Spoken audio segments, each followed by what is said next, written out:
It is the morning roast. No Bonte Hill. Got a personal day. Joe Spadoni filling in alongside my guy, Joe Shasky. It's the two Joes today. Not two pros and a cup of, but two Joes on the morning roast. How you doing, buddy? Good to talk to you. I'm doing fantastic. Are you, though? I don't know. I think you're lying right there. Why? You think I'm down bad? I think you're really down bad. You've been doing some deep dives on some baseball topics we're going to get into this morning. But you should be okay. You know why? 49ers are a playoff team, Joe Shasky. They clinched it yesterday with the loss by the Green Bay Packers. Tommy DeVito. My guy, Tommy DeVito, by the way. The patron saint of Italian Americans right now. Did you see his agent? Oh, it's unbelievable. I don't know if anyone was watching the game last night, but Tommy DeVito, if you haven't and you don't know who this guy is, he's kind of taking the league by storm here.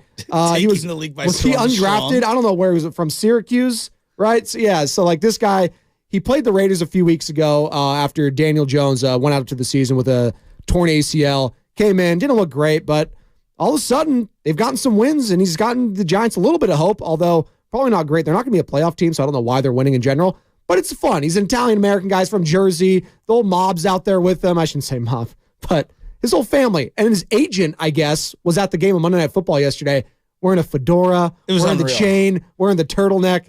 I loved every second of it. Yeah, it really was. It was really cool. And seeing all of the family members, and they all do the different Italian moves. You can't really describe what it is. Yeah, what is that? It's just the finger pinching. It's a lifestyle, Joe Shasky. If I have to tell you, you don't know, all right? Forget about it. No, but the Niners are the best team in football. I mean, nobody doubts that, right? That one. No. Nobody doubts that. Did you watch the games last night? Any of them? Yeah, they were boring. Oh, my God. They're boring. Well, Will Levis trucked some dude. Jalen Ramsey, I think it was actually yesterday. It was unbelievable as in the Miami Dolphins, as they choke another one away. I'm so not sold on Tua Tagovailoa. Like anytime you get benched for Ryan Fitzpatrick in your career, I don't think there's any coming back from that. Even with Mike McDaniel, he tries to church it up. He tries to turn this guy into Dan Marino. I don't know why. You got Raheem Mostert, and other than Christian McCaffrey, he's probably been the best running back in football. Give him the ball. I don't know what's going on there in Miami, but those last night's games signified to me, Joe Shasky, that I hate fantasy football. You hate fantasy football. Why is that? I'm the number one scorer by over 150 points in my family league, and I dropped from the top 2 seeds down to 5th.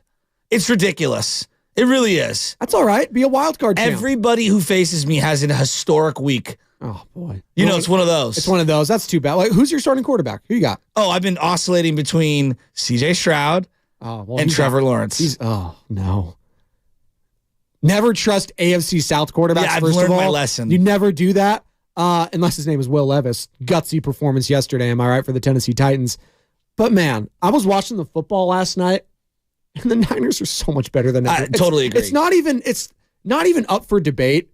They're on a tier above everyone else in the NFL, and if they just stay healthy, I think we're both in agreement here, Joe Shasky, they will be in the Super Bowl at the very least, and I think there's a very good chance they slaughter whoever comes out of the AFC.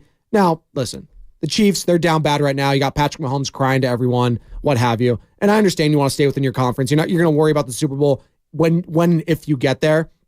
But I'm taking a macro view at everything right now. And the AFC that we thought was going to be awesome heading into the season, it's really not. Well, quarterback play across the league is down because of all the injuries and then a lot of guys leaving. Like, Bonte and I have kind of alluded to this over the last couple of years. You've lost Big Ben Roethlisberger, Matt Ryan. You've lost Phillip Rivers. You've lost Drew Brees. You've lost guys that have been in the league for multiple decades playing at a high level. And so there was a benefit of the doubt that you gave those teams. Does anyone view Derek Carr as a threat the way that they did Drew Brees, even old man Drew Brees at the end? No, not even close. And I think Baker Mayfield and the Tampa Bay Buccaneers are going to win that division. Good morning to all of you who are just waking up, getting off work, getting ready for work, getting ready for school. It's the holidays. Less than 2 weeks away from Christmas. Obviously, it is still Hanukkah, so happy Hanukkah to all of you who are waking up here, the 8 crazy nights, if you will. Joe Shasky, shout out the YouTube and Twitch stream. Search 95.7 The Game, like and subscribe. We are streaming live and local Monday through Friday, usually at 5 a.m. with the pregame show, Joe Spadoni, but the next 2 days I will be in here. But it's usually 5 a.m. through 7 p.m. Best of the Game with Mark Grandy as well. Also, shout out the Comcast Business Text line. Search 95.7 The Game. You can hit us up there. Also, 888-957-9570. Call or text the Comcast Business Text line. And good morning to all of you on the Odyssey app as well. Brian Baldinger, 7:30. He was at Miami yesterday. He was doing double duty. So he not only was he doing the radio side for the national broadcast of the Niners and the Seahawks, but he was there last night for Dolphins v. Titans. So I'll be very interested to hear what he has to say in regards to that. And also, this segment is brought to you by Fremont Bank, full service banking. Not a single compromise there, Joe Shasky. Not a one. Speaking of compromising, I feel like Giants fans are very compromised at the moment in their feelings. And we'll start here, and we'll have all day to talk 49ers football. But something was really bothering you this morning. Even when you came in, you were locked in. You had the headphones on. You're like Eminem before a show, man. You were B-Rabbit over there, getting locked in. You were losing yourself in these contract details for Shohei Ohtani. So why don't you break it down for all the Giants fans and all the baseball fans out there? This is a tough weekend for Giants fans, I feel like. When we won the World Series, I always thought, like, they built the stadium. They were always one of the have-nots, right? Meaning they were one of the teams that was going to collect revenue sharing, all right? That's the way baseball's set up. You have a bunch of teams at the top, and then you have a bunch of teams at the bottom, and the teams at the bottom collect money like a welfare check from the teams at the top who are printing money. And it felt like the whole journey to find a stadium going back 30 years. I know most young Giants fans don't know about this. What the A's are doing right now, the Giants did for 25 years, 30 years. They tried to go to Toronto. They tried to go to Santa Clara. They tried to go to St. Petersburg. They were searching for a stadium. And they kept saying, when we get a stadium, we'll be able to reinvest into the team, right? Financially. And boy, did they ever. I mean, it coincided with them having the greatest hitter of all time. He was obviously a free agent acquisition prior to them, even landing a stadium deal. And when they won their World Series the way that they did, it brought a financial windfall that, to me, as a Giants fan who grew up day one when they were the have-nots, I was like, okay, now we are in that upper 8 echelon, as I call it. You're never going to be the Yanks. You're never going to be the Dodgers. Can you be a version of the Red Sox or the Cardinals, right? Can you be a version of them?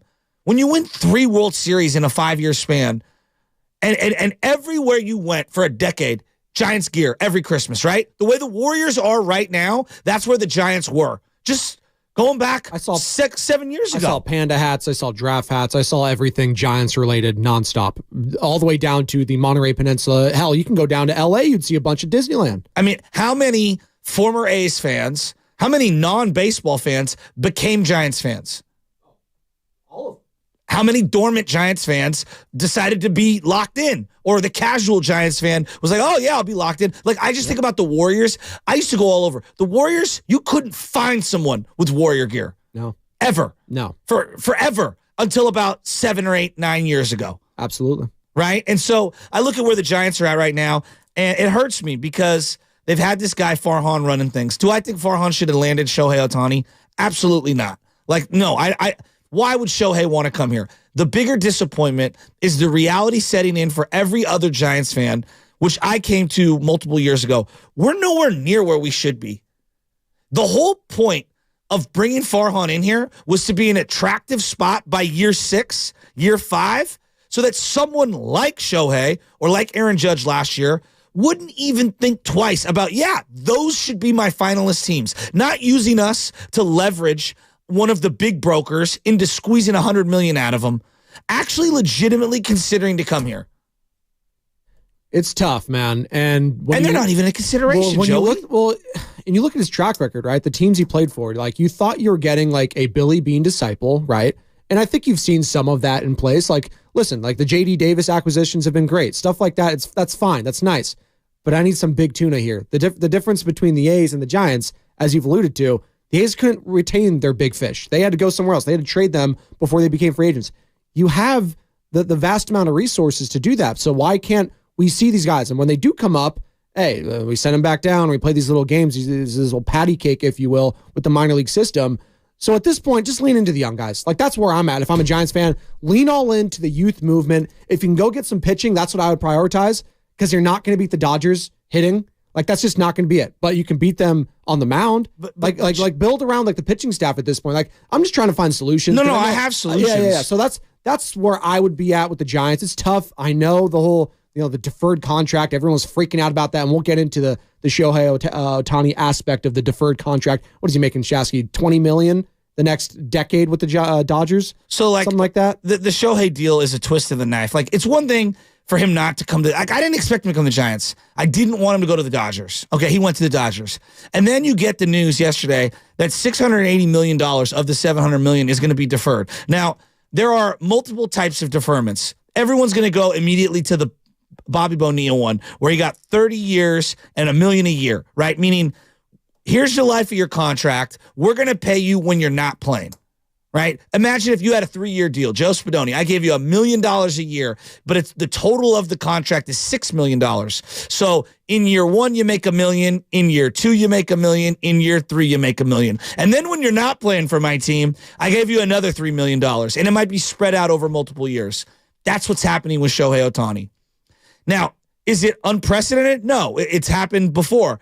But in terms of this amount of money and to be able to do it this way, not that it's unfair, because they found the loophole in the financial CBA, CBT agreement that they have in place. But the problem is like, dude, nobody can do this in baseball. Nobody can do this in baseball. Yeah, not one other team. The thing you alluded to, so the Article 16 on the CBA, deferred compensation. So this is via Jeff Passan, and if it goes over your head, don't worry. It kind of. I'll explain it for you very simply. There you go. There shall be no limitations on either the amount of deferred compensation or the percentage of total compensation attributable to deferred compensation for which a uniforms player's contract may provide. So there's a lot of word jargon there. Basically, you could defer as much as you want. Well, there's two. When you're in the front offices, there are two types of deferred payments. One is backloading it. So the life of the contract, let's say it's a 3-year deal, okay? And you signed a $10 million deal. Well, in year 1, I pay you $2.5 million. In year 2, I pay you $2.5 million. And then in year 3, I pay you $5 million, right? And then your contract expires and I don't owe you that. That's a backloaded deferment, right? Some people call it amortizing it. When you have a mortgage, Joe, I don't know if you have a mortgage, your payments start low and your interest is extremely high. Then by the time you get to the end, the interest is extremely low and your principal payment is very high. Then there's the Max Scherzer. Max Scherzer gets a 5-year deal, $200 million. Well, he doesn't get all $200 million during that 5-year span. He gets half of it during the 5 years. And then for 5 years, when he's not playing for the team, they give him another $100 million. But here's where it gets tricky, right, Joe? Because right now, I don't know if you're paying attention, but the NBA and Major League Baseball are in a boatload of trouble right now when it comes to their money. What? Why? They just had the in-season tournament. Did great. Television deals are expiring everywhere, Joey. Like, I've been all over this. I don't know if you've been paying attention. Your Lakers, what channel can you watch your Lakers if you lived in L.A.? Spectrum Sports. Spectrum Sports, okay? That's the company that signed a big deal with the LA Dodgers as well. Huge deal. $8.35 billion over 25 years. It's an awful lot of money. Now, if anybody's been paying attention to the sports scene right now, the Miami Heat, the Memphis Grizzlies, the Arizona Diamondbacks, the San Diego Padres, teams on both the NBA and Major League Baseball, their regional sports networks are collapsing. So the money that they were relying on is no longer to be had. Why do you think all of these teams are selling people? Why did the Padres sell off Juan Soto? Well, there's upper management now. You got a new owner. They physically can't afford it right now. They can't afford him. They were expecting $80 million from their particular Bally Sports, and they weren't going to get that revenue. The Dodger deal is the only deal in NBA and in the Major League Baseball where they're guaranteed the money. It is ironclad. They are getting $8.35 billion over 25 years. The Lakers can't even say that. The Yankees own their network. Yes, network. They can't even say that. On top of that, their owner for the Dodgers, Mark Walter, is a part of Guggenheim. They're worth $295 billion. What I'm getting at here is that they have a war chest of money and they can use the loopholes in a way no other team in sports can even come close. Eddie D found loopholes, and we loved it. Joe Lacob has found loopholes, and we love it. Not to this extent. Well, what I would say to this, and this all sounds like the Dodgers are the evil empire and all this stuff, and up here they are, obviously. But I don't think people will start really being big mad about this until they start winning titles, right? That's the only time it's like, then it seems unfair. Because they can get Shohei, they could do all this deferment. They still haven't really won. Like, they've won they've won the NL West, great. Until they start winning actual championships, I'll be like, well, the D-backs, they're the ones in the World Series, not the Dodgers. So why should I care? It's not that big of a deal. It's one player, right? But then when Corbin Carroll goes to, hit free agency, you think he's going to stay with the Arizona Diamondbacks? He might.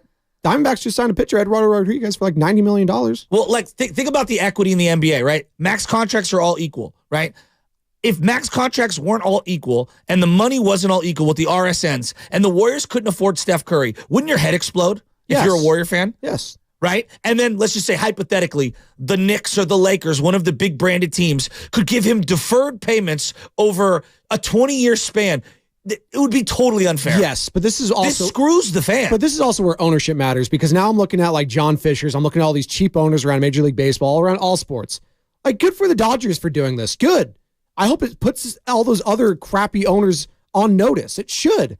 And good for Shohei Ohtani for actually wanting to win and compete, because he's been in a franchise also in Los Angeles and the Anaheim Angels. They allocate resources in a horrible way. And he's been there for now, 5 years or so, and they had one of the greatest players in the history of baseball, Mike Trout, and still couldn't do anything. So you know what? Good on them for finding the loophole and exploiting it. Now, when is the next CBT or collective bargaining agreement? 10 years or whatever? Yes. So they'll figure it out then. But I think this is going to be more the exception, not the rule. I think Shohei Ohtani is a very unique player. I think these are a very unique set of circumstances. I don't know if a player like this is going to be coming out. I know we had Bryce Harper sign. I know Shohei Ohtani. I don't think we're going to see another 700 million, 800 million, whatever, in the next decade plus. Maybe I'll be wrong. 888-957-9570. I mean, Joey, what would LeBron James have been worth in this scenario? I mean, they're different sports, though. Like, that's the thing. Like, there's a cap. There's like, they can't. But that's the problem with baseball. But right there. That's the problem with baseball. Last night, the salary cap, the salary floor. Who were the teams on Monday Night Football last night? It was the Titans. Yes. Okay. The Jaguars, the Dolphins, and the Packers. Correct? The Dolphins, not the Jaguars. Excuse me. Joe, the average fan cares about those teams more than they care about the 15 bottom feeders of Major League Baseball right now. I mean, I could argue I care more about what the Jaguars do than like the Atlanta Braves. Like, to be quite honest, that's what I'm saying. Nationally, yes. But what is the big advantage the NFL has? They're splitting national revenue across the board, and if the Jaguars have a good player, they're going to be able to retain them. If they want. Yes. It's not because they can't afford them. Literally 11 teams can't afford their own payrolls. They can't even compete. You're telling me. It's driving me nuts. So, like, and again, I love baseball probably more than most. You know, I do. Like, imagine if De'Aaron Fox couldn't be retained by the Sacramento Kings. Sacramento would have to, they would have to be a feeding ground for the entire NBA. That would be brutal. Again, it goes back to the ownership of those teams, though. I feel like we're letting them off the hook at the end of the day. I don't give a damn. Like, keep your good star players. It's as simple as that. How is a team create like the an Arizona environment where people want to stay there? It's not. I feel like I'm taking crazy pills with some of the owners because it shouldn't be this difficult. Like, great, the Dodgers will always be there. The Lakers, the Miami Heat, like those markets will always be there and be an attractive piece for those players. But the difference between guys like Steph Curry, guys like De'Aaron Fox, and we'll pick this up on the other side, is listen.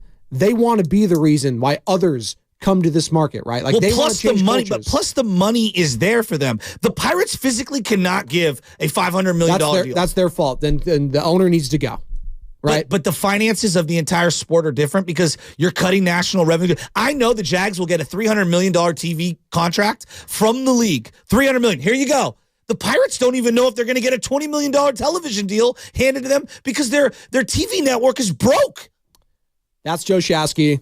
I'm Joe Spadonian for Bonte Hill. 888-957-9570. Giants fans, are you about fed up with the Dodgers at this point? How do you feel about Shohei Ohtani only making, $20 million the next decade and having the rest of that deferred so he can help out the rest of his team? How does that make you feel? That's what I want to know. 888-957-9570. You're like me, like, hey, other owners, step up. This segment was brought to you by Fremont Bank, full service banking, no compromises. We'll pick this up on the other side. Plus, Brian Baldinger, 7:30, Baldy's breakdowns, R95.7 The Game, NFL Insider.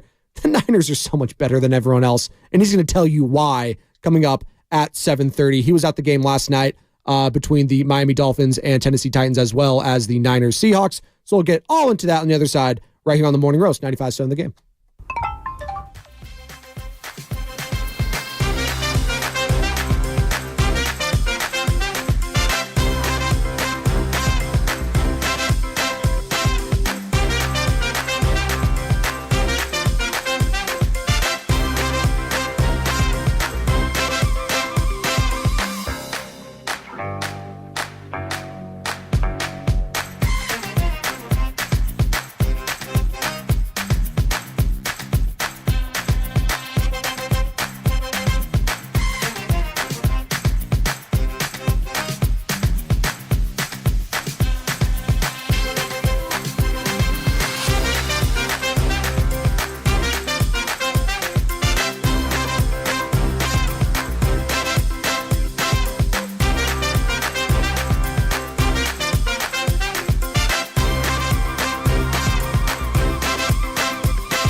Now, back to the morning roast with Bonte and Shasky.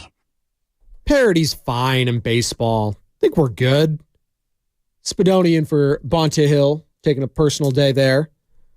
Joe Shasky alongside. We're talking some baseball. Don't worry, we'll talk Niners as the Niners clinched a playoff spot yesterday. Didn't even play. They made the playoffs. First ones. Thank you, Tommy DeVito. They're ready, baby. Can we get some respect for Tommy DeVito coming through for the 49ers? Come on.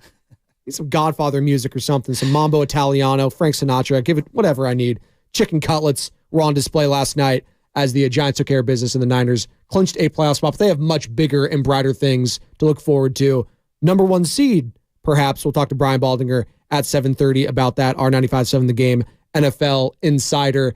We've been talking Shohei, the contract, Dodgers, Giants, and don't worry, we'll get into some Warriors as well because the Warriors do play tonight against the Phoenix Suns. Joe Shasky, tip-off at 7 o'clock. That's where Tim Roy will take it over. Warriors Live starting at 6 o'clock right here on 95.7 The Game, your home of Golden State Warriors basketball. Bradley Beal back in action. Has he played at all this year? No, right? The back injury. So his debut tonight against the Dubs. I think that could help the Warriors sneakily. Yeah. Trying to find their groove and stuff like that. Maybe the Warriors can take advantage because, my God, it's been tough to watch the Warriors this year. Started off nice, and it's just been snatching defeat of the jaws of victory left and right. Joe Shasky. They've got a lot of issues, and you're seeing all these Pascal Siakam rumors and OG Anunoby rumors regarding the Warriors and other teams that might be interested. They want OG Anunoby now? What? They want OG Anunoby? I don't know who they want.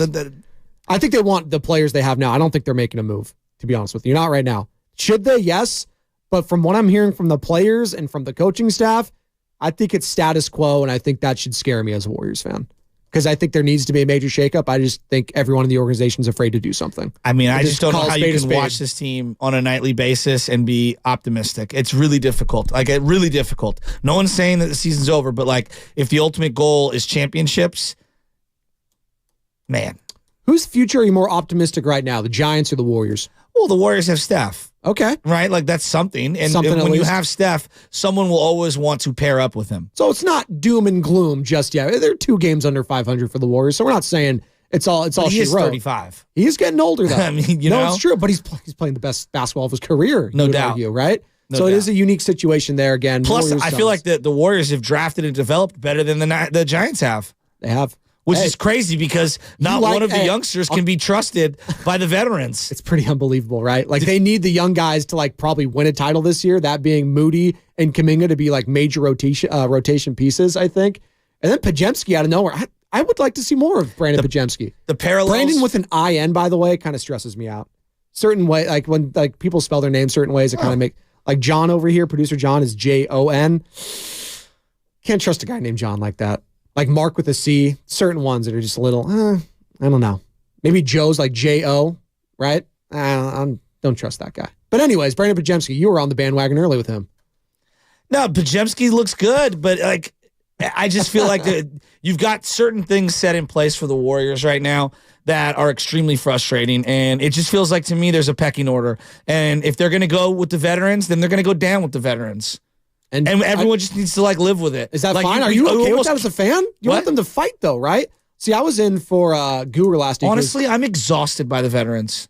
Okay. I'm exhausted. Their lack of effort, their lack of self-awareness, their lack of execution. How many late game scenarios are we going to watch Draymond Green trick off before we actually say to him, dude, you're not that intelligent when it comes to basketball IQ. If you consistently, with 10 seconds or left in a game, he has made a half dozen late game mistakes in the last 2 years. He has, not just being mistakes with X's and O's, but also just getting ejected, flagrants, what have you. Oh, I'm just going X's and O's. Okay, yeah, but I'm going everything. Think about the Charlotte game when he completely tricked that one off last year. Think about the San Antonio shot where he tried to get a foul from 45 feet away from the hoop and then threw it up in the air. And Azubuike's I don't know what Draymond's doing. Again, I love Klay Thompson is forever minted. Minted. Draymond Green is forever minted. Love those guys. But it's hard for me to not look at them like the 2017, 18, 19 Giants. So how soon do we start looking at that team and be like, hey, there needs to be a shakeup? And we just mentioned it. Maybe there's just never going to be a shakeup because they just want to go down with the ship. That's where I look at. And I was filling in for Guru last Friday, and Evan Giddings and I were talking about this on Steiny and Guru. We were talking about,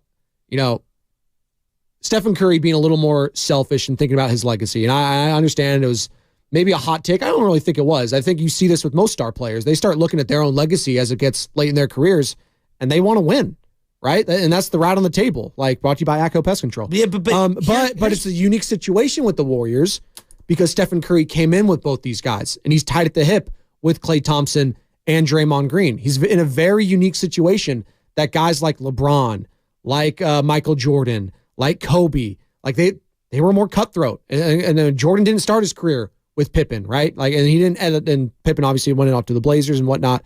LeBron's always kind of been solo dolo. Kobe had Shaq, then he had to go with Powell.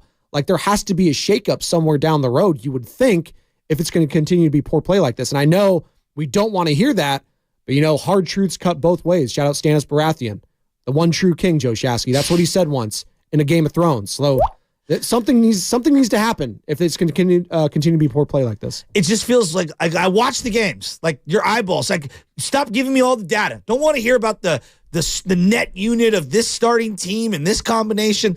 Watch the games. And I would say when I watch the games, there is an anchor. It's an emotional anchor of the past that's weighing down this team. I don't like that they find ways to lose.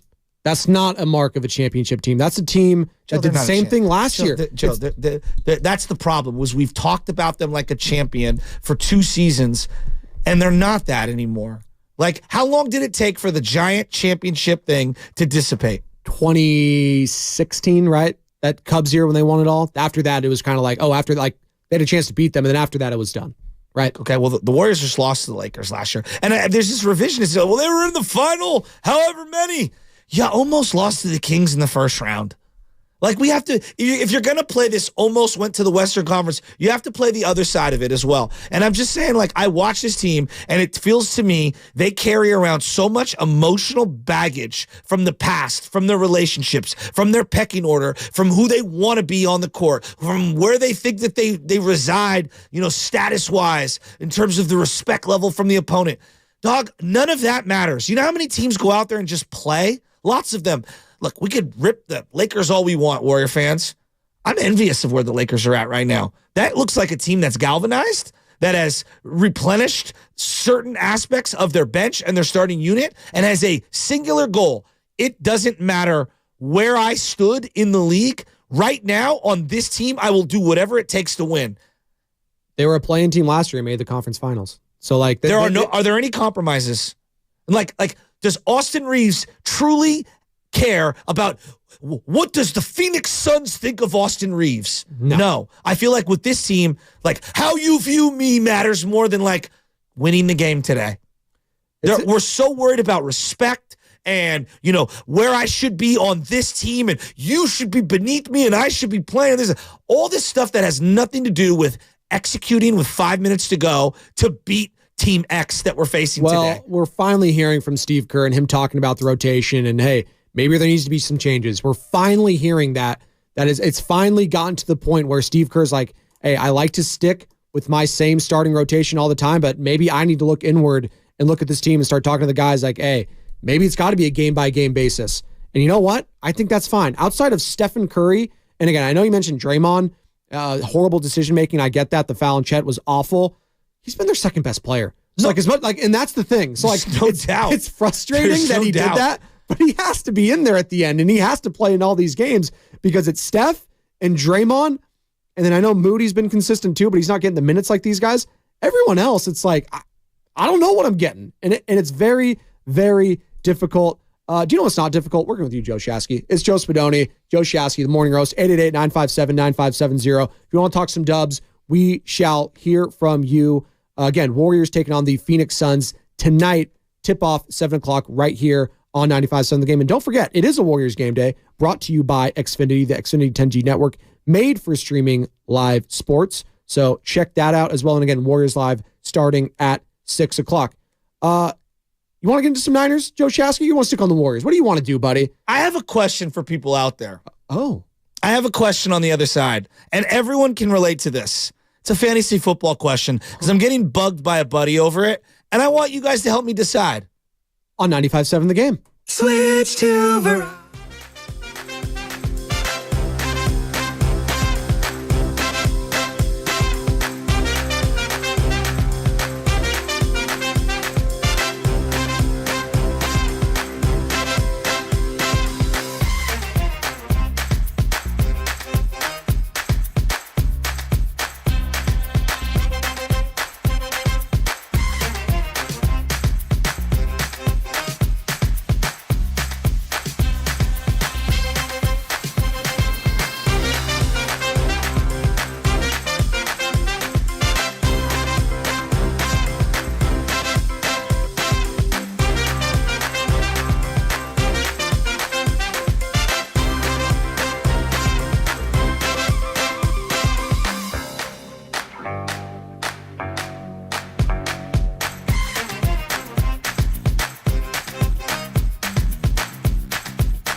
He's been hitting me up this morning. Fantasy. Almost everyone, their season ended this weekend, as in last night were the final games, right? For fantasy football. You're going Biz Marquis, just a friend? I've got a lot of friends, all right? He's one of them. He's one of my dear friends, and I love him dearly.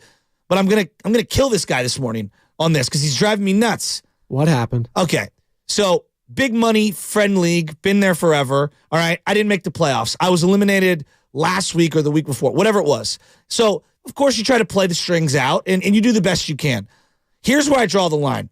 I've been anti-kicker my whole life. I don't think kickers should be in fantasy. I think it's stupid.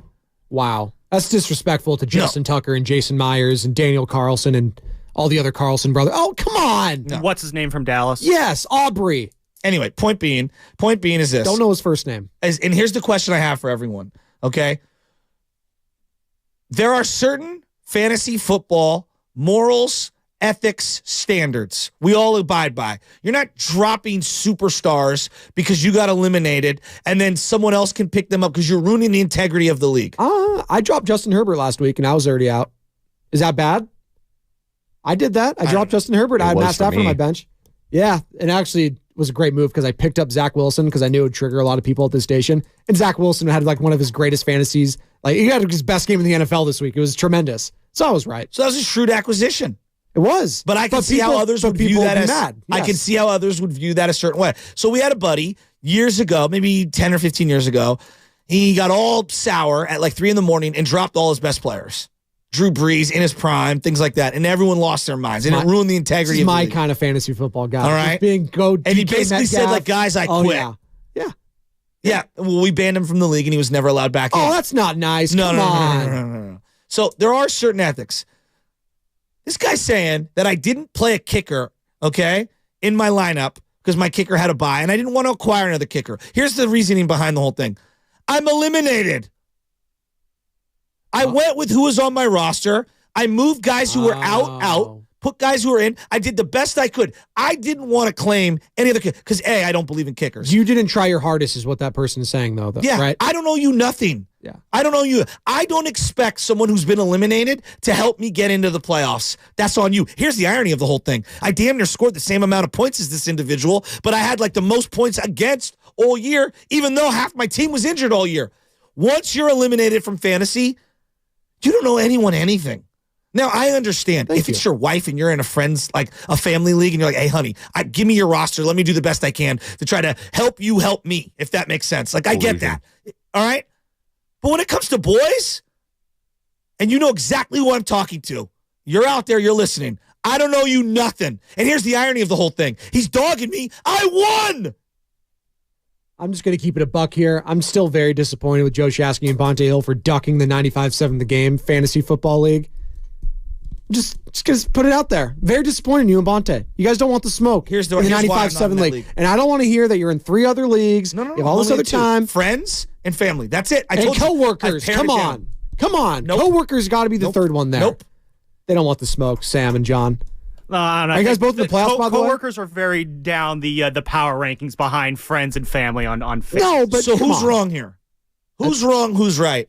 I won this week, by the way. Okay, won even though I was eliminated. All right, beat a playoff team, and I'm getting chastised because I didn't switch out a kicker. Now, if I claim a kicker and I clog it up for someone who is a potential playoff team, isn't that worse? It's funny, too, because you could have just been like, hey, I've been eliminated. I just haven't checked my app. And then what is the person going to say? How dare you for not checking? We're not going to invite you again. Respect the game. It's pretty silly. That's what I'm saying. It's the whole thing is pretty like, well, John, I didn't try hard enough. Well, and to the reverse of that, I'm in agreement with you. My buddy was on the outside looking in, trying to get into the playoffs. Yeah. And he started Matt Gay. They got him -1. Oh, no. And he didn't make the playoffs. He missed the playoffs by 2 points. So it's like why I hate kickers. There's a reverse to it, right? Like, I couldn't. There's sometimes where I don't even play a defense if I'm up a certain amount because I'm so afraid that they're going to lose points. It's the smart play. By the way, I made playoffs in both my leagues. Huge. Sam, am I right or am I wrong? I don't know. I do think I kind of agree with you. You really aren't owing anybody when it comes to fantasy when you're out, but it depends how. I mean, that's just consistent way you say your roster. Like, I've seen people do things in certain leagues where, like, they'll make moves and they'll, collude with other people. Well, on that's certain weak. moves. Like that's a whole. I've seen some shifty things done in leagues that I've been in. What you're describing, I wouldn't describe as that at all. No, and it'd be one thing if like my quarterback was out, my best wide receiver was out, and I literally had a lineup with a bunch of holes in it. That's a different thing. Like I played the lineup that I had, and I didn't have a kicker. So screw me. I'm not acquiring a kicker when I've been eliminated. And I'm frustrated because I have the most points against, and I have more points than multiple playoff teams. We're getting a lot from the Comcast Business text line, 888-957-9570. One of Brian Baldinger is also what on are they Fantasy saying? Football. He's on 730. They're saying, here's how you stop that, Joe Shasky. The lowest score in the league has to pay an additional $20 but every I'm not week the lowest to the pot. score. No, every week in the pot. So whoever has the lowest score every week, it incentivizes you to start people. Is what these commissioners are doing. I'm seeing this a lot. Okay. A lot of commissioners are incentivizing. That's a lot of legwork. It's a lot. No, but it's a lot of, hey, $5 if you are the lowest scorer, $20 or Dog, whatever. I'm not picking up your $5. No, I'm at a point in my life you score I don't the lowest, care about your $5. No, but I'm saying if you didn't leave your kicker in, and the kicker was the reason that you didn't score the most in the league, you have to pay $5 or $10. well, that's different. That incentivizes you to put them on, is what I'm saying. So that's another way to get around it. But I wasn't the bottom. I won. Who cares? That's what I'm going to say. If you paid at the start of the season, it's your money you're dealing with anyways. If you want to lose or you want to, that's what it comes down to me. You put up the 100, you put up the 150. You're willing to lose it? That's on you, dog. That's not on me. To be honest, I'm still struggling with Shasky's hatred of fantasy kickers here. That kind of bothered me too. Like, why? I need to hear more. I need to hear why you're just anti-fantasy kickers. Because I find it to be, it's the same thing about defenses. I find it to be an absurd You hate kickers exercise. in real life Kickers too? and defenses too? I do hate kickers in real life. Do you think we should ban kicking? Yeah, I think it's stupid. So Why? the game is played. We're fighting for an inch. It's called football. It's the only part that actually contributes with the ball in the foot. We can rename it to gridiron or whatever. But as far as I'm concerned, does not ring the bell. I know. But as far as I'm concerned, nothing is more absurd than like, hey, we are fighting for inches. We're doing the tush push. And then let's trot out a soccer player to come kick a 70-yard field goal. It's ridiculous. I do love that we have gotten all of the deep cuts from the fantasy football world. We're tapping into it. And I know fantasy football radio is very difficult to do. I am not Field Yates. You are not Stefania Bell. Who's We're the not guy breaking we down on at night? Marcus Grant. Oh, Marcus Grant. There you go. NFL Shout Network. out Ryan Covey. Oh, man, that was good times. We'd play that Jack White song every time we brought him in. I remember that. Yeah, right there, 925. Kickers can average 10 points a week. That's huge. Yeah, that's Come stupid. on. That's stupid. There's very few fantasy wins that are more satisfying when the reason you won is because your kicker had an insane day and dropped a 20 piece. And you're just I had a win against Steiny earlier this year and my kicker dropped a 20 and oh man, the smile I had at Steiny that next day was so great. Steiny, by the way. It's so thrilling when your kicker wins you a fantasy game. Thank you, Sam Lubin. Steiny's sneaky good season. He's in the playoffs. Matt Steinmetz, ladies and gentlemen. Guess what? He auto-drafted. So is the least bit surprised. See, that's what I'm talking about. He's also had 3 quarterbacks with season-ending injuries. Kenny Pickett, Deshaun Watson, and who else? Kirk Cousins. Steiny. And Daniel Jones. He's honestly overcome 4. That's actually impressive. He's the Shane Steichen of fantasy football. He is. See, I think that's the proof that there's no skill in fantasy football. It is all Steiny, luck. I didn't say that. Steiny's proven there's a lot of skill. If you can auto-draft, have 4 quarterbacks, and still have a really good season, no, that's just proof that fantasy football is all about luck because it is. You have no control over what happens throughout your fantasy season. You have no impact on whether your guys are healthy or available. The only thing is whether you put them in the lineup or not, but what you're doing there is what? You're reading a few blogs throughout the week saying, start this guy, I stopped reading all that crap. Exactly. So, Billy, it's just you're taking random guesses Berry. And hoping for the best. There is no skill in it. Does anyone really watch? Because I always see it on NBC's Bay Area, Matthew Berry and then 2 nerds talking about fantasy. Does anyone watch that show? No one watched because again, there's no skill in fantasy football. All the fantasy podcasts. What's my guy? There is no skill. Coming from the guy that didn't make the playoffs. Yeah, there's some skill. There's some level of discernment. Coming from a guy who got lucky. 650. I think Shasky's is scared of the Cowboys kicker Aubrey. He's scared of what he can do to you in these playoffs coming up. Brandon, there you go. I just say Aubrey. The Dallas kicker. What it sounds like, the 95-7 league is like the AFC. They're in shambles. But you know who's not in shambles? The San Francisco 49ers. They're paving it back. This segment is sponsored by Golden State Lumber, serving the Bay Area for 300 generations. When you succeed, we succeed. Visit GoldenStateLumber.com. Brian Baldinger at 7:30. I don't think Baldy does fantasy football. Doesn't look like a fantasy football guy to me. Maybe he is. I could be wrong. We can ask him. But the San Francisco 49ers, I do want to ask him this. Is there any team that is on their level when healthy and they're playing their best? Because when they're playing their best and when they're healthy, Joe Shasky, they have the MVP in Brock Purdy right now. And I get it, Dak Prescott, maybe if he wins it, whatever. But I think Brock's playing the best out of any quarterback in the league right now. They got the best running back. They got the best tight end. They have two of the best wide receivers in the game. They have the best left tackle in the game. They have the best linebacker. They are the best of the best of the best. I'm going Marines. I'm going Army. I don't even know which one is that. That's what they are right now. I don't think anyone are on their level. And that goes for the Baltimore Ravens, who you'll see on Christmas Day. It's pretty incredible. Like, this is the most loaded 49ers team you've seen, 30 plus years? Easy. It's unbelievable. I mean, it really is. And it does feel like this is their best chance. Now, things can change. It does feel like you can have that. Injuries. Like, it is such a week-to-week league. Like, they could lay an egg this weekend and completely fall down into the 2 or 3 seed, and then everything changes. What's the line on this game? They're like 2 touchdown favorites. I'm just saying, Joe. I'm just saying. I know. Kyler Murray can give you fits. We'll see. You just never know. I mean, Bosa loves going up against Kyler, though. He still remembers that draft day where he thought he should have gone first overall. He does. That's a chip. No, I'm saying, if you're looking at a prop bet this week, I would take the over in Bosa sacks. Lock it in. Yeah. He gets up for these games against, for whatever reason. I kind of like that too. That's why I locked it in again. Well, I was just thinking about this, and this is a fun exercise. It's 13.5 points, by the way. We don't have to be dead serious on all this, but just a fun exercise. You were talking about Christian McCaffrey, best running back in the game. Not even close. I feel like I'm watching the height of the position in the modern era, right? When I watched Steph Curry, I felt like I was watching the height of shooting.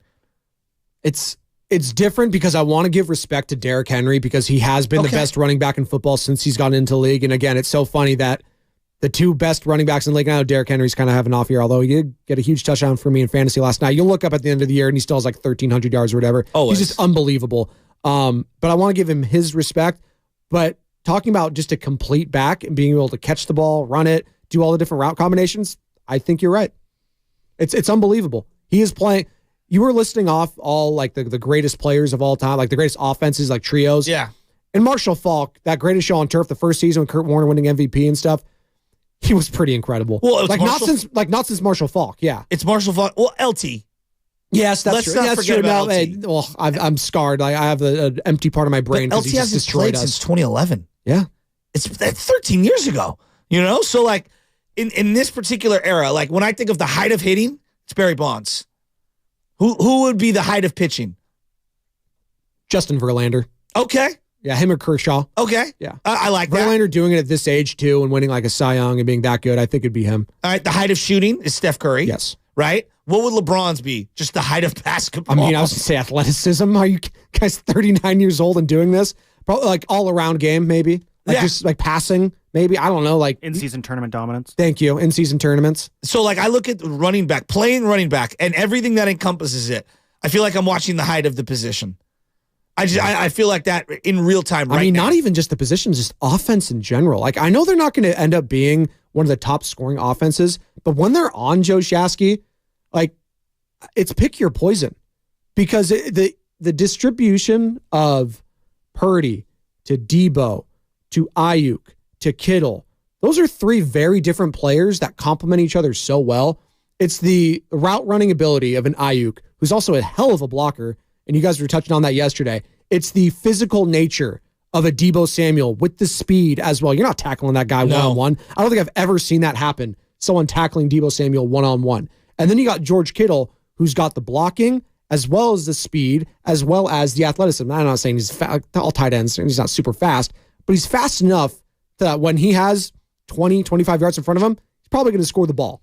So they are so pick your poison when it comes to, oh, by the way, if you need a 1-2 punch, you need me to take McCaffrey out real quick, give me Mason, give me Elijah, and we'll be physical if you need us to be. It's a very just well-rounded group that I don't see anyone stopping when they're on and when they are healthy. Like that, it's the biggest compliment I can give. It's balanced. If I extended to you, hey, George Kittle plays tight end in the most complete way in the league, would you agree? Yes, I would say he is probably the best because Mark Andrews is now out. I would have given Andrews the nod the last 2 years, but he's hurt. And we'll give George Kittle this. And the whole 49ers, to be quite honest, I know they have some injuries, and we'll play some of the injury report, I should say, from Kyle Shanahan, who spoke to the media yesterday in his media conference call. But they've been healthy, and George Kittle's been healthy. And that's a huge feather in his cap. Huge. And Travis Kelce, by the way, I know he had the sick lateral that got called back. He's the same age as Gronk. Are we surprised? I mean, George Kittle's been the best tight end in football this year, to me. I think so. He's been one of them, and he's been very efficient. That's why when he got blasted the other day, in the chest, I was a little worried because it's like, he's been pretty lucky this year not having to come out. And he's awesome. He's an outstanding player. You could say the same thing about Trent Williams. I mean, he has no hole in his game. Fred Warner has no hole in his game. Like, you're talking about why the Niners are kind of the cream of the crop, and it's because they have top-end players who are the definition of the position in terms of being well-rounded. And then I think about how they play as a collective unit. Is there a better linebacking duo in the game? No.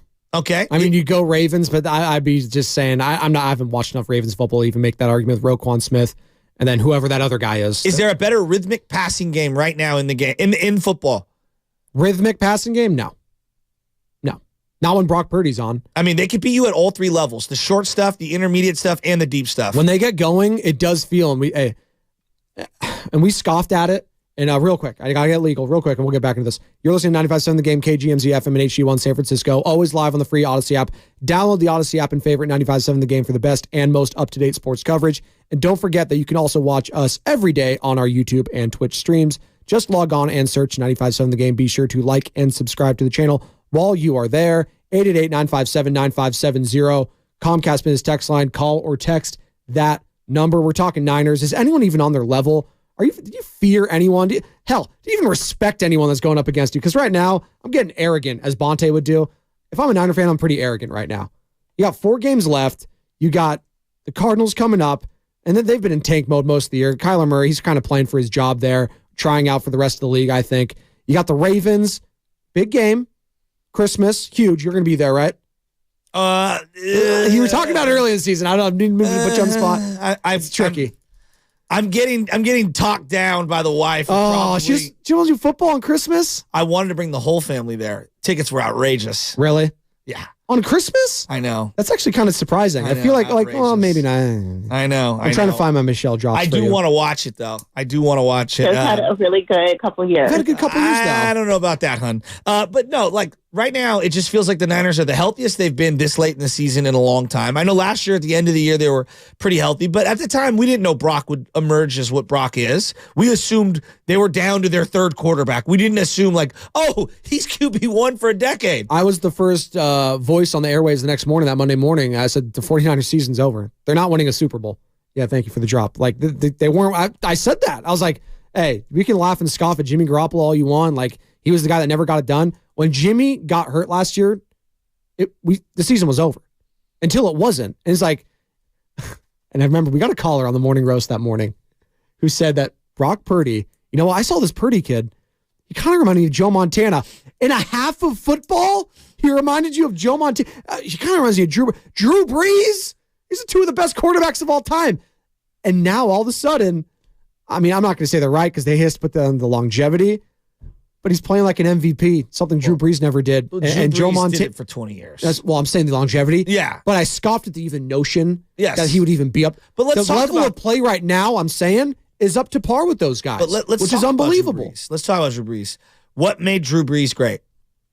Accuracy, getting the ball on time, and he was also in kind of, I don't want to say a similar offense, but cerebral. Yes. Like he knew to check at the line. Processing. Yes. Never putting the ball in harm's way. He was never the most physically gifted. No. Like Brock. Like stature-wise, Brock might even be a little taller than Drew Brees. But when you say, I think his feet were underrated. Yes. Even though he wasn't what I would call mobile. I thought he was tough, too. Yeah, me too. Yes. And he get hurt, but he was tough. Aren't those all the qualities that we're bestowing upon Brock Purdy? And a Christian. So there you go. I didn't even think of that. Yeah. No, but like to me, I think that the closest comp, and everyone in the league has been looking for the next Drew Brees, right? If you can't find Josh Allen, you're looking for the next Drew Brees. When Baker Mayfield went number 1 overall, the guy that everyone kept comping him to was Drew Brees, but with more of a swashbuckler attitude, right? Brock Purdy is everything that you look for when you're looking to try to get the next Drew Brees, but I think he's got more mobility by a long shot than Drew Brees. Yes, and it's funny because Drew Brees, like, he was the first pick in the second round. Like, he wasn't some, like, one-off, like, late round. Like, no, he was, like, a legit prospect coming into the NFL with the San Diego Chargers. But wouldn't you agree quarterback inflation has kind of changed how we draft quarterbacks in this modern, like, you're going to see 6 or 7 guys go in the first couple rounds. Back then, it'd be like 1 or 2 guys. We're going to see 4 in the first 10 picks this year. I believe. Think so? It's going to be pretty much all the guys you've seen this year. You're going to see Caleb up there. I think he's going to be 1. Drake May's the consensus number 2. Some people might have him at 1.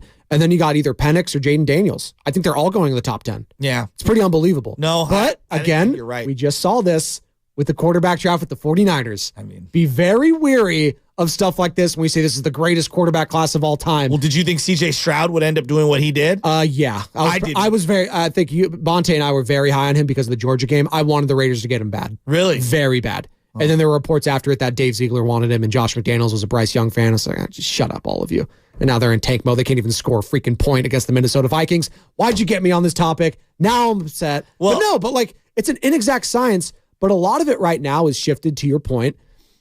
Like, you look at Mahomes. He's what you want. That's what everyone's looking at, try to get, and no one's going to get him, right? So that's why when the 49ers drafted Brock Purdy as Mr. Irrelevant, it's like, he's the antithesis of Patrick Mahomes. Wouldn't you agree with that? When it comes to the physical skill set, when it comes to the off-scripted plays. But I think we've underrated his physical skill set.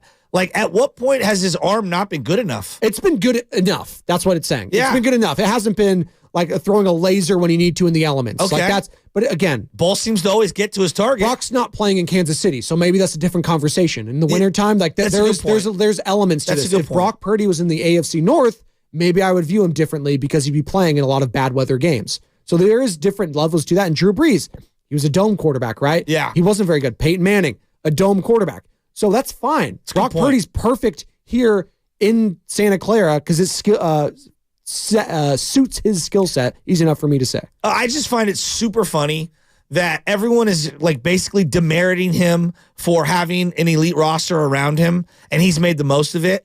And yet, when every quarterback gets drafted, for right now, like, look at Justin Fields. What is everyone saying? I mean, he's playing with nobody. How can we make an evaluation on him? He's playing with nobody.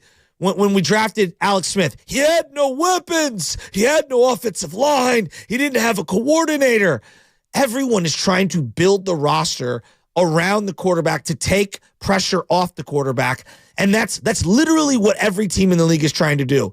And yet, for some reason, it's a negative against Brock Purdy when he's maximized all of the settings around him. Well, you could have I could put how many quarterbacks in Brock's place and not get a fraction of the production. I have an interesting comp I'm going to give to you on the other side with Brock Purdy, and it has to do with another Bay Area superstar here. I'm going to give you a comp there, 888-957-9570, and it might be shocking for some of you to hear this, so you're not going to want to miss it. What's coming up in the game is sponsored by AC Transit. You know what's coming up. Shark Week. It's Brian Baldinger on 95.7 The Game. Are you a mechanic with at least 4 years under your belt? AC Transit wants you to...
What's going on, Roasters? It's Brian Baldinger with the NFL Network, and you're listening to The Morning Roast with Bonte and Shasky on 95.7 The Game.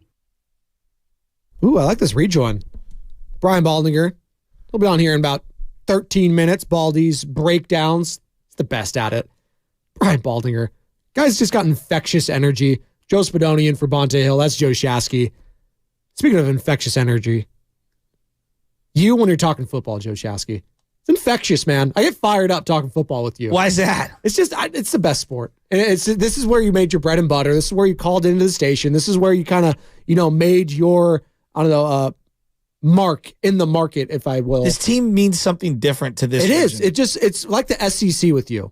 It just means more. It does. It means more to the, you love your Warriors, you love your Giants, but there's something about the San Francisco 49ers for you. If you give me just a second to lay this out, there's a reason. The Giants moved west, and baseball was the best sport at that time, at the time when they moved, right? Like it legitimized sports on the West Coast, but the Giants moved west, and they've always felt like a, non-champion until recently, right? Obviously, the last decade, they won those championships. They were always like the bridesmaid, never the bride. And then the Warriors clearly moved west as well. And they never won anything outside of 1975. The Niners were born and raised here, going back to the 40s. And when they first assembled the team, it was all local guys from local colleges. College football was bigger than the NFL when the Niners first became a thing. It's true. All right? And so you had all these guys from Stanford and Santa Clara and USF and Cal, and that's what comprised the team. So it felt very, very local, right? Super, super, super local. And coming out of the 70s in San Francisco, I know there's been a lot written about San Francisco right now, right? About how dangerous it is, about how, the streets are nasty and there's crime and there's stuff going on. Like, amp that up with assassinations and stuff that you had with Harvey Milk, George Moscone. There was a lot of stuff going on in the city at that time. The hippie movement dying out the way that it did, like, the city had a really negative connotation. And when the Niners won, it galvanized the area. It galvanized the city. Again, being the first team born and raised here, football meant something different. It was the first real massive dynasty on the west part of the Bay. I know the A's had their little dynasty. They're not little, but they had their dynasty run in the 70s. One of the greatest of all time, yeah. 3 in a row. But when the Niners won what they did, 5 in a 14-year span, 13-year span, they became the marquee team, the marquee franchise. And so, to not get back there, it's been very difficult. And they've been really successful. And then, obviously, I think this is a big part of it. The Giants not winning all throughout the 80s and the 90s. The Warriors not winning until, the 2010s. The Niners had like a 40-year run there with the Raiders moving down to L.A. and then coming back. And like a 40-year run where they were the Kings. And that everything was benchmarked by what the Niners did. I think the fact that L.A. didn't have a sports team during the 90s created the fan base to be bigger and bigger and bigger. And so instead of just being Northern California, it really felt like California, right? Because there are so many LA fans. Yeah. So many. Again, I told you about the Raiders thing. And I think the Raiders not being here, moving. It hurt a lot of fans. It hurt my dad. Yeah. Right? Who grew up a Raider fan. Raiders, and now what is he? He roots for the Niners now. He does. Kind of hurts me. I call him a fair weather. I call him a fake fan to his face. I'll do that during Christmas. Love you, Dad, if you're listening. Fake fan? He is. He's not a real fan. That hurts. My mom and dad's first ever date was a Raiders game. Can't be a Niner fan now. Come on.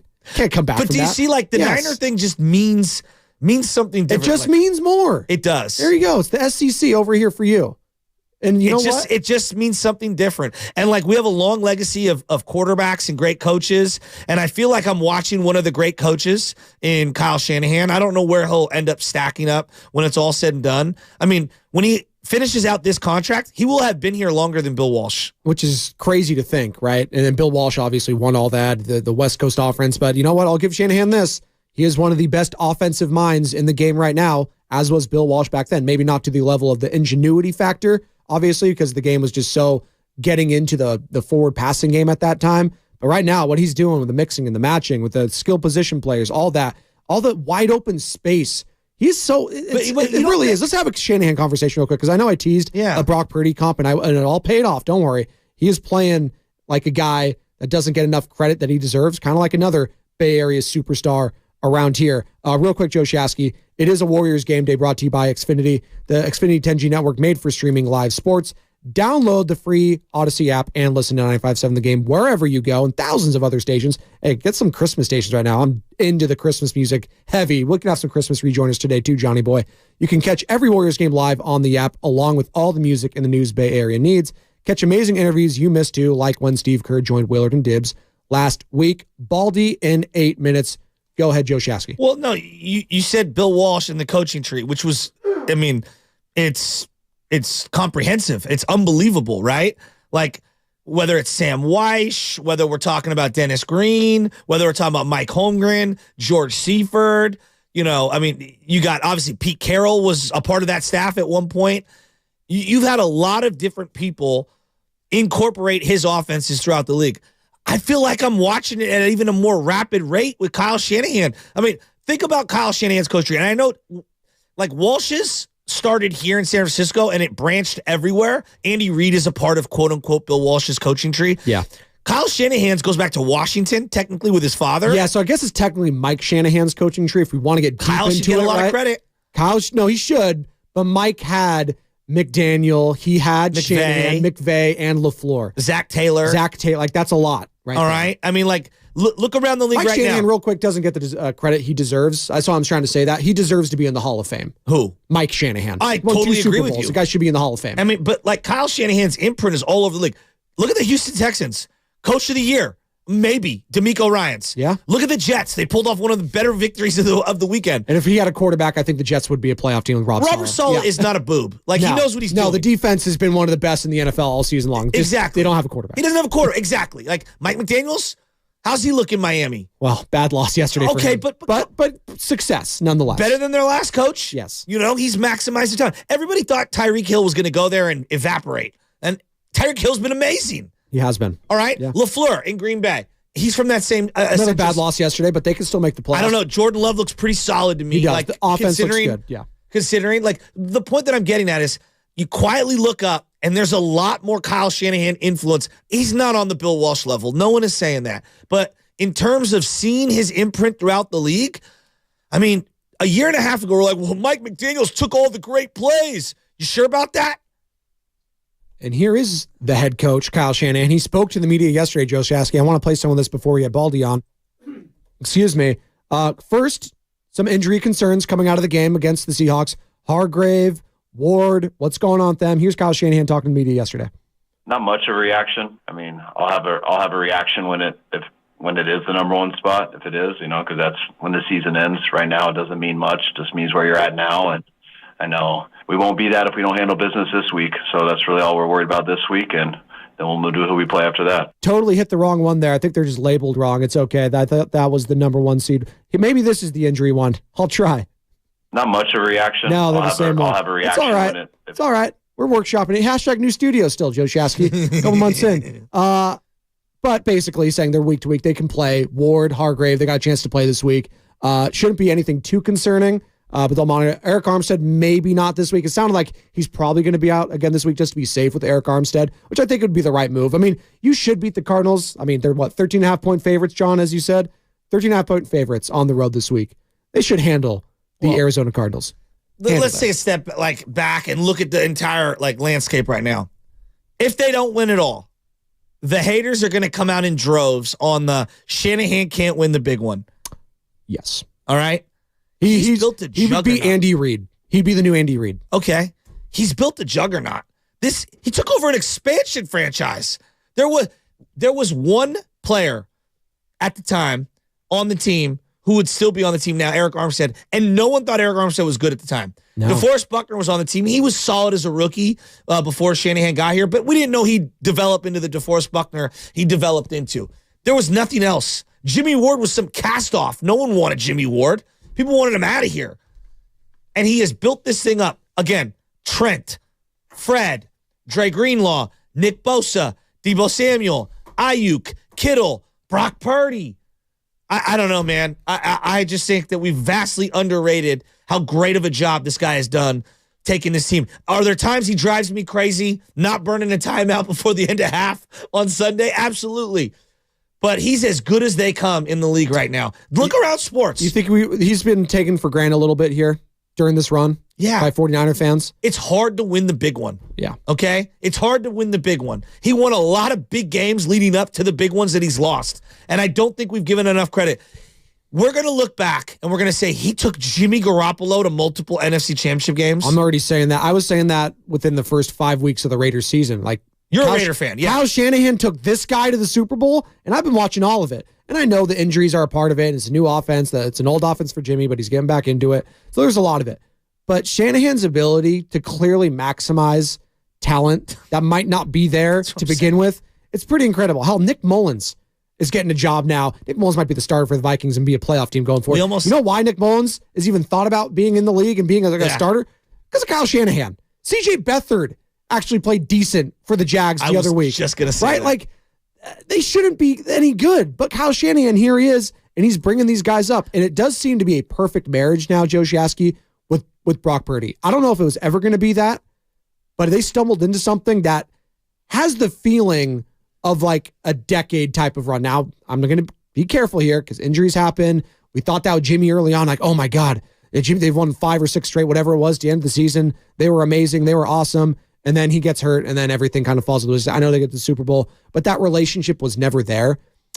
I think I'm going to give Shanahan some credit here too, because I think he learned from how his relationship went with Jimmy Garoppolo, and it's been a lot better with Brock Purdy. Whether that's communication, whether that's pulling him to the side, like there's not that level of frustration he had with Jimmy on the sideline there. And I think that's some growth for him, and I'm going to give him some credit for that. Because I do think that at a time, there was a good relationship there with Jimmy and Kyle. And then it's dissipated for whatever reason, both sides maybe to blame. But I think Kyle looked at that and he's like, I can't do that again. If we need to win a Super Bowl, I need to have a good relationship with my quarterback. No matter, like, there can't be this level of stress, me ripping him on the sideline, any of that. That just can't happen. Look at the greatest of the greats. Even if they're not offensive minds, Brady and Belichick. There was friction. Of course. There was a lot of tension. There was a lot of hard feelings. There, I mean, 20 plus years, whatever it was, 20 years with them. That's going to happen. Well, spouses with anyone, working relationship, that happens. But what happened? At the end of the day, they would get the job done, right? Do your job. At the end of the day, let's celebrate with Lombardi. It kind of has that same feeling early on with Brock Purdy. I'm not saying they're Brady and Belichick. I'm not saying that. But the relationship clearly is there when it comes to Brock Purdy and Kyle Shanahan. Think about him like 4 or 5 years ago, how much he's evolved, Kyle Shanahan, in terms of just his philosophies. It used to be he can make anybody 1,000-yard running back. That's what we all said, right? Yeah. Now, how do you feel? He pivoted off that, and he's like, no. I'd rather have the stable, like not the stable. I want the fresh horse, right, of the Kentucky Derby. I want what was this? Was my horse Seabiscuit? Oh, yeah, that's what I want. Sorry, I was trying to do a horse racing I like reference. that. That's a deep cut. My dad was big in horse racing. You went Preakness on me, and I was like, Preakness, the Kentucky. No, but he wants Seabiscuit. He doesn't want some middling donkey running down there. I mean, and then like the quarterback thing, like, he has zero patience, and I subscribed to this at one time. I feel like he's been more patient this year than he's ever been. He's been more relaxed this year than he's ever been. He's been more happy in the podium than he's ever been. His offense, I didn't know it was this deep strike. Like, I knew it could gash you. It has been more explosive than I ever could have imagined. You know who else is explosive? It's our next guest. That's Brian freaking Baldinger. Hit it. Oh, sorry, John. I threw you on the spot there. He breaks down plays better than anyone. I mean, this is like Shark Week now. And you know what Baker Mayfield is? He's chum. Look at these sharks. You think you're getting away from those 4 angry sharks? It's Shark Week. It's time to eat. Make the read. Urgency. That's the name of the game right here. Urgency. Now, on it. He's on it. Touchdown. Beautiful throw. He's our 95.7 The Game NFL insider, Brian Baldinger. That's right. Brian Baldinger is presented by our proud partner, Golden State, serving the Bay Area for 3 generations. Building better starts with Golden State. When you succeed, we succeed. Visit goldenstatelumber.com. Joe Spadoni in for Bonte Hill alongside Joe Shasky. Brian Baldinger, you know him, you love him. He was calling the game for the Niners and the Seahawks on Sunday. And Baldy, you were out in Miami yesterday for that debacle of a fourth quarter between the Titans and Dolphins? I was, Joe. Good morning, Joe and Joe. I was out here. I took the red eye out of San Francisco and was at Levi Stadium till late.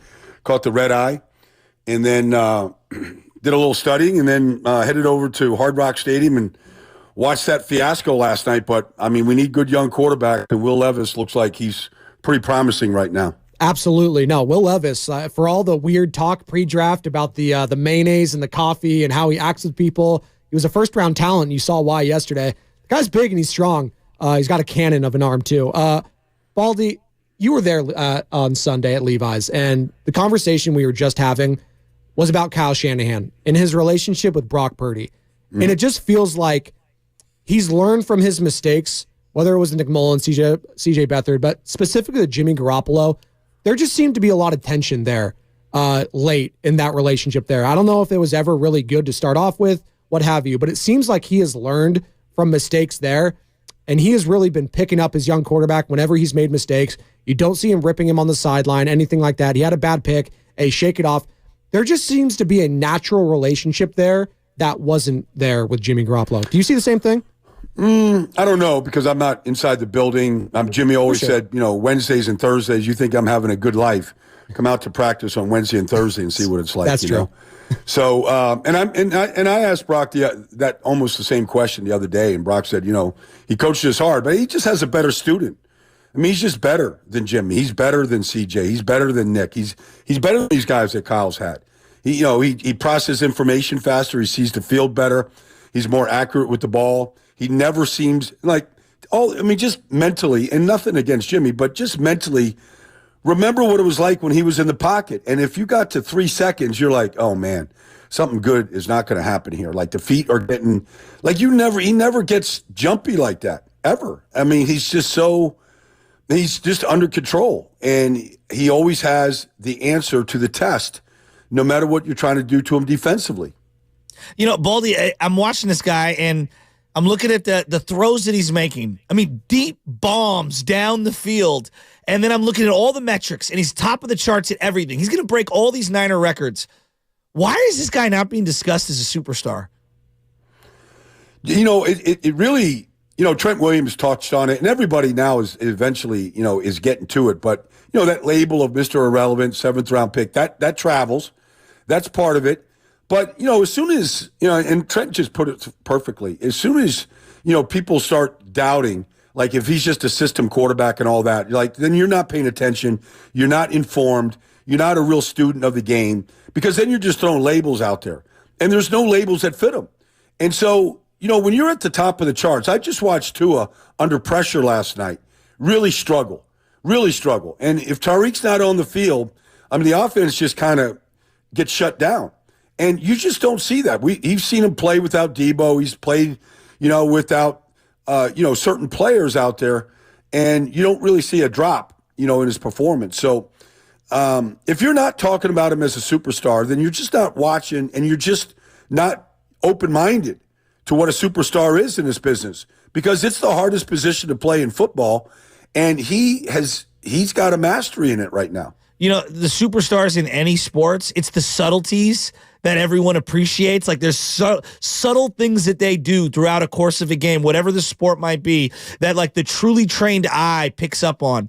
What's the subtle thing for you that proves he's just an absolute stud? All right, so, you know, he's the conductor of this orchestra, right, Joe? Yeah. So do you ever see any confusion? No. Do you ever see anybody not get lined up properly? Do you ever see they got to burn a timeout because they can't get in the right formation? Well, that all falls on the quarterback. And when I watch this offense, I don't see confusion. I don't see a need to burn a timeout. I don't see guys not getting lined up properly. And there's a lot that goes on. You know, there's a motion to shift every single play. Guys got to get to their spots. But, you know, he's the one that makes basically, if there is a mistake, if the play comes in wrong, if there's a wrong protection, he's got to fix everything at the line. And I think he's just a natural fixer. Brian Baldinger joining us right here on the Morning Roast. Joe Spadoni in for Bonte alongside Joe Shasky.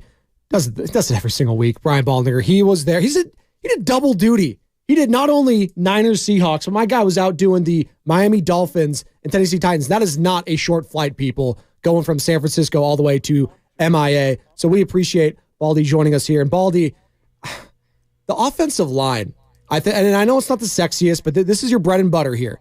And Trent Williams, you all know, this guy's a future Hall of Famer. He's cemented. What are some of the other players on this line doing that has been impressive for you as you just saw them up close and personal? Because I'm looking at Colton McKivitz. That was the big storyline in the offseason. Oh, my God, this offensive line outside of Trent Williams. I'm nervous, a lot of nervous energy here. But every single week, it doesn't matter. They don't seem to skip a beat if someone's out. If it's Feliciano, if it's Banks, what have you. It's been pretty damn impressive. Well, Feliciano's filled in at left guard. He's filled in at right guard. You know, you got to be deep in this business. And so, you know, the best thing you could say about Colton McKivitz, and this is going to sound bad, but it's just the truth. We never talk about him during the game. Like, he's not just getting steamrolled. He's not drawing flags. He's not, you know, jumping early. You know, he's just doing his job. And kind of what right tackles really love. Everybody else can celebrate in the end zone, and they can high-five this, you know, this offense that, you know, maybe the best that we've seen in the league since the greatest show on turf. I mean, I'm not trying to, you know, just throw superlatives out there, but I mean, it's really good. And if your right tackle's never talked about, he's probably doing a great job. I love that. Let's go to the other side of the defensive line, and we'll get into all the playmakers, CMC and Debo and all that. But, you know, we crushed Javon Kinlaw for like 2-3 years, and he got bodied in that NFC Championship game, and the videos were circulating everywhere. He's been really good the last couple of weeks, Baldy, and the entire defensive line, it feels like, is galvanized right now. What are you seeing from Javon Kinlaw? Because I do feel like he deserves to get some appreciation this morning. Well, he's a worker, number one. And so, I think he's locked in, and he's healthy. Now, he's had a ton of injuries, in his first couple of years, and he's missed a lot of time. But he's healthy, and you can tell. He's not getting knocked out of his spot right there. He's anchoring down on double teams. And let's face it, this defensive line is 8 deep.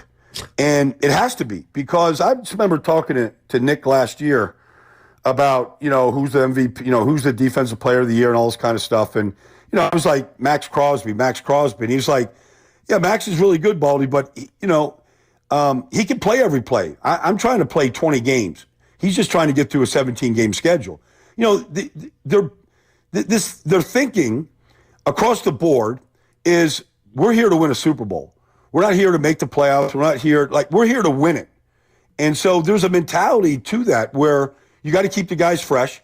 You got to rotate them.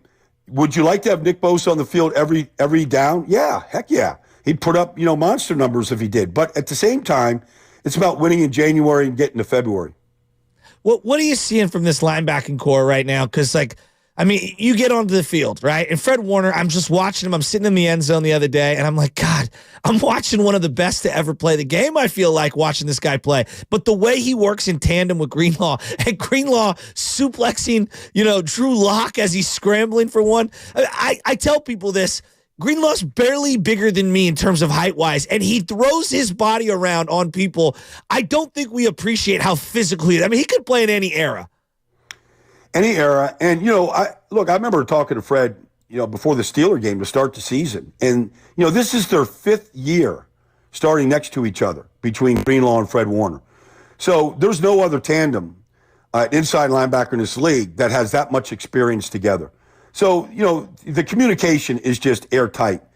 But, just the speed that they play with, because, I'm sure they could all go run 40-yard dashes, and they put up a good time. Dre's probably faster than Fred. But together, how they play the game, I don't know that anybody – I'm sure Roquan Smith and Patrick Queen, speed-wise, might be a little faster, but nobody plays the game faster on Sundays than those two. And the recognition and then the angles. And, if you're looking at defensive players of the year this year, you have to put Fred Warner in that conversation. You can't have the conversation without Fred. Just because he plays every snap, the interceptions – the splash plays, the sacks, the pressures, and then, oh, by the way, they're the number one defense, out there in the league. So it's a special, special group. What about him and DK? What did you think of that? Because a lot of talk about how they knew DK would get riled up, and then in the postgame, Fred goes, I told him he's a great tackler. What was your take on that entire sequence with Diamond Lenore and DK Metcalf? Well, look, this is a rivalry. They played 3 times last year, playoff victory. There's a lot of respect there for what Pete Carroll has done in his career and how they coach the team. But look, DK is an emotional guy. Fred plays much more under control. But those are things that are going to happen in division games. And you're trying to get to where you want to get to, which is the number 1 seed in this league. You're not going to let DK Metcalf and any of his histrionics stop you or slow you down from getting there. Brian Baldinger joining us here on the Morning Roast. It was one of the funniest things I've seen. It reminded me of being like a kid playing a video game and I'm getting upset and I'm losing. My older brother keeps making fun of me. I throw the controller, just start a fight. It just kind of just threw me back to when I was a kid watching that whole thing happen. Baldy, all right, we've been singing the praises of the Niners all morning, and rightfully so. They're clearly the best team in the NFL right now. When you were watching the team Sunday, though, and you've been watching them all season, you watch every single play. What is one thing about this Niners team that should give us a little pause? What's the one weakness on this team that maybe we should be focused on that other teams could potentially exploit going forward? You saw it against Tampa. You saw it last Sunday against Seattle. You lose Travarius Ward, and all of a sudden the pass defense doesn't look as airtight as it does. You got, Jair Brown back there is playing great football, but he's still a rookie. So, if you get to the depth of your defensive backs and the quarterback has the ability to get the ball out quickly, so let's just say you see the Cowboys in the playoffs and, the way Dak is playing and how quickly they can get rid of the football and how good their offensive line. If you protect the quarterback now, there's places to throw the football. We saw Kirk Cousins do it this year. We saw, Joe Burrow do it. We saw Baker do it at times. We saw, Drew Lock do it at times last. There's openings there that you can throw the ball against this team. And it's not forlorn that the defensive line is just going to get there and get to the quarterback every time you drop back. It's just not going to happen as quick as a lot of teams get rid of the ball. So that would be the one concern. If they get caught up in a shootout and the other team's quarterback is really hot, does it come down to who has the ball last? What do you make of this offense right now? Like CMC he's unbelievable. That first play, a little stutter step, the speed, the burst, and then he's timing the block. Brandon Ayuk physically blocking downfield. I mean, their willingness to block and be dynamic playmakers. Kittle, Debo, Ayuk. Everybody keeps bringing up the greatest show on turf. For your money, where does this offense rank in the last 20 years? Like in terms of personnel? Well, I was told when I got into this end of the business that we're in the entertainment business, Joe. And we are. We all want to be entertained. You're in the stadium on Sunday. Absolutely. Like, it is the most entertaining offense. And that's what the greatest show on turf was. It was Kurt Warner, Marshall Faulk, and Orlando Pace at left tackle. There's similarities, to the receiving core that they had and all of that. And for my money right now, it's just the most entertaining offense in football, in large part because it's just so exciting to watch. And you don't know which of the names that you just mentioned are going to break out. I mean, I was in the end zone the other day, and here comes Kittle off the field after his warm-up, and he came running at me like he was going to knock me down, and he jumped up, and he grabbed the goalpost with both hands. Like, he just exploded right in front of me. And I'm like, he can jump out of the gym. Debo can run through you. Ayuk can juke you. I mean, it's just, and McCaffrey is just, don't try to talk to that guy in pregame warm-up. That guy's just locked in, period. And there's time to socialize, and there's time to talk, and there's time to have some fun. But don't interfere with that guy's pregame warm-up. This team is locked in right now. To answer your question, Joe, I just think it's the most entertaining offense that we've seen in a long, long time. And we need that. We need a standard of what teams want to be and become. And it's a credit to John Lynch and to Kyle and what they've assembled. And I'm just looking around the league, and Brian Baldinger here with us. To your point, Baldy, they're playing on such a level right now on offense. I'm trying to see who around the league can even keep up with them. And then on the defensive side, obviously, Fred Warner setting the tone, Nick Bosa, all those guys. Who's a threat to this team right now in the NFC? Is it the Dallas Cowboys? Yeah, it's the team that you wiped up early in the season. It's the Cowboys. I mean, just because, it's never, look, the head-to-head competition happens, but everybody's team changes throughout the season because of injuries. You find out what you do well. The Cowboys have figured things out. And right now, they still have some tough games left, but that'd be the one team that can, because of the speed on defense, because of the way Dak is playing, Dak's movement right now, they've got a legitimate big-time tight end. Maybe he wasn't quite that early in the season. They had major red zone woes early in the year. They've kind of fixed those. They execute much better in that part of the field. The field goal kicker is money from 60 on in. He hasn't missed one. It's just a phenomenal story. The guy never kicked in college. He's a soccer player, and here he is 30 for 30. The Cowboys would be the one team right now that, you have to be looking at in your rearview mirror. All right, Baldy. So let's say you're talking to a defensive coordinator on one of these potential teams. What's the thing they're trying to take away? When I listen to Belichick talk, he's like, I got to take away X. It's either Tyreek or Kelsey when they would face the Kansas City Chiefs. They're going to try to take something away. If you were talking with defensive coordinators, what's the thing that you would try to take away to slow down the Niners if you could? Well, the first thing I would do is I would just go up on a whiteboard and I draw up their 5 run plays that they repeat over and over and over again. And I'm like, we have to defeat these 5 plays.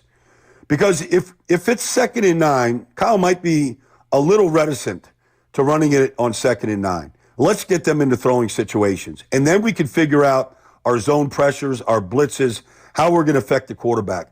But I literally would write up those 5 plays. I'd draw them up. I'd walk through them. I'd show them to my team. And I would this is how you defeat these plays. Because they can be defeated. You got to defeat the blocks.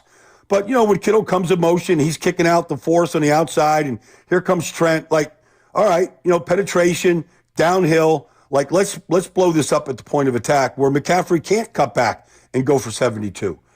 That's where I would start, Joe. Yeah, it's interesting to bring up the run game because, like, I'm sitting there, I got, like, the all-22 view from the end zone, and, it just, you see things open up. And, like, when I watched Frank Gore was so patient, and he understood how to set blocks up and then how to kind of knife through holes. But he didn't have the explosion that McCaffrey has. And he didn't have that toughness to break through a tackle. Not that he was tough. I don't know, I sound like I'm diminishing Frank. Frank's one of my favorite players ever. But CMC's just on a whole nother level. In terms of the scheme, the one-cut thing, the zone blocking, fitting what he can do and his vision, it feels like he was the ultimate running back for this particular offense. I think so. I think he's because you could get a big guy like Derrick Henry, he wouldn't be the same guy in this offense. And but Raheem Mostert was really good in this, but he's not quite the same dynamic player that McCaffrey is, and I don't know that he's the same receiver that McCaffrey is, and all the things that they're doing in motions now, and putting him out in formations that we've never really seen before, and what they're doing with him. So the package keeps expanding, but I feel like between the tackles right now, McCaffrey very well could be the best running back in this league and maybe the best we've seen in a long time. Wow. It's pretty incredible. Wow. I mean, think about it going back to college, Baldy. It was Derrick Henry and it was Christian McCaffrey, right? 1-2 in the Heisman. A lot of us here on the West Coast thought it was East Coast bias. McCaffrey clearly had the better season. Probably should have been the MVP. Just look at all the Heisman, I should say. Should have had all of that. It had the accolades, all that. And for them to come into the NFL and dominate the way they have, it's pretty incredible. It doesn't happen like that. Like the two best running backs from college dominating the NFL, they're both, Christian McCaffrey health-wise, but Derrick Henry, he's a lock for the Hall of Fame, and I think McCaffrey is too if he keeps this up. It's pretty incredible. Well, and not only that, but they're the number 1 and number 2 running backs in the league right now. Maybe Mostert jumped up last night. I haven't looked at the final stats. But, they're 1, 2, and 3 right now in this league. And so, it's a credit to, because, obviously this offseason was about, do we value running backs the way we should? Well, when you have a great one, you value them and you pay them. And it doesn't happen very often, and it's going to happen less and less. But when you get a great one, and he's the one piece to your offense that you desperately need, because Mostert is that guy in Miami, and Christian is that guy right now, in San Francisco, and so is Derek. He had 100 yards last year. Last week, he had 2 more touchdown runs yesterday. They still lean on him really heavily. Absolutely. Real quick, Baldy, the jobs that Steve Wilkes has done since coming down on the field, and I know you were like me, you're like Shasky's like, I don't know if that coming from the booth down to the field had that much of an impact, but clearly since the addition of Chase Young and after the bye week, there's just something different about this defense. Can you talk about the job he's done since the bye week? Well, he put Lenore in the slot, and that really fixed that position. That was a big move. Now, they had to take him back out of the slot last week when Travarius got hurt. But I think, just their ability to mix up, strong man coverage like they did against Philadelphia at times. Because, some of these games have been closer than others, and so you want to be able to pressure, mix your pressures in. Obviously, the play at the end of the first half against Minnesota kind of stuck in the craw of a lot of people, including maybe the head coach. But we haven't seen anything like that. But we've seen, more pressures, I think, at good times from this defense, and then they've held up on the back end. And now you're playing a rookie safety back there. And look, I love Tig, and I think he's going to be a great player, but he's still a rookie back there. And you haven't seen the breakdowns on the back end. And sometimes you get that with, young and rookie players. With Shohei Ohtani making $700 million, I'm sure you were aware of that, right, Baldy? You heard about that, right? Yeah, of course, yeah. Okay. Well, what's the thing Brian Baldinger would buy when he got $700 million? Well, look, he's looking out the window. What would you get I'm looking yourself? out at the Port of Miami right now, Joe. And, I would get a boat. Like, I don't need, a Jeff Bezos yacht, with my $700 million, but I would like a nice boat. It's just, I feel like I could take that thing right out here, right out the canal, the channel here, out to the ocean. You want to drop a line and do some fishing. You want to jump in and do some diving off one of the reefs. Like, I'd like to have that kind of access. All right, so now you're allowed to invite anyone onto your newly minted boat that you just purchased. Who's that person you're inviting?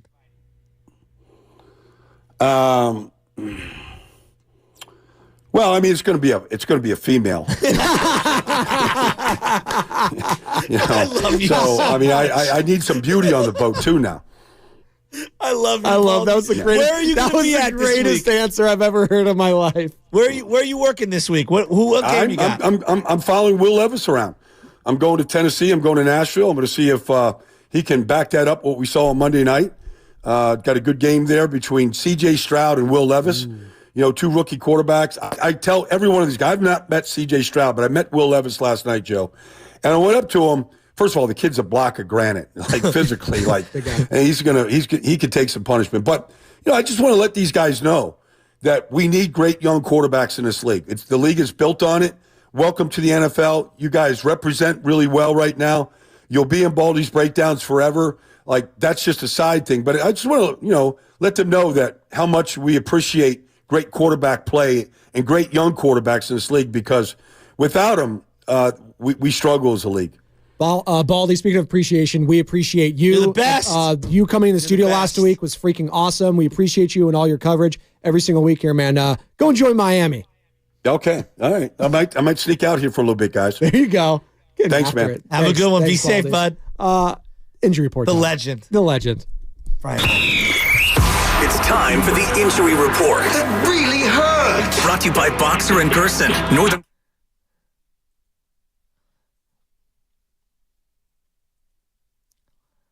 All right. 49ers head coach Kyle Shanahan provided some bad and good injury news yesterday. Linebacker Oren Burks is expected to be shut down for a couple weeks with knee tendinitis. On the good news front, though, Javon Hargrave has a chance to play this Sunday after suffering a pulled hamstring versus Seattle. Charvarius Ward also has a chance to suit up against the Cardinals this weekend. He left last Sunday's game with a groin injury in the first half. The injury report is brought to you by Boxer and Gerson, Northern California's premier workers' compensation law firm, helping injured workers get their lives back for over 40 years. What's coming up on the game is sponsored by Fremont Bank, full-service banking, no compromises. I see a lot of calls here reacting to Brian Baldinger, reacting with Joe Shasky, reacting with you at 888-957-9570. Joe Spadoni in for Bonta Hill alongside Joe Shasky, 95.7 The Game. Switch to.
We back. Let's go.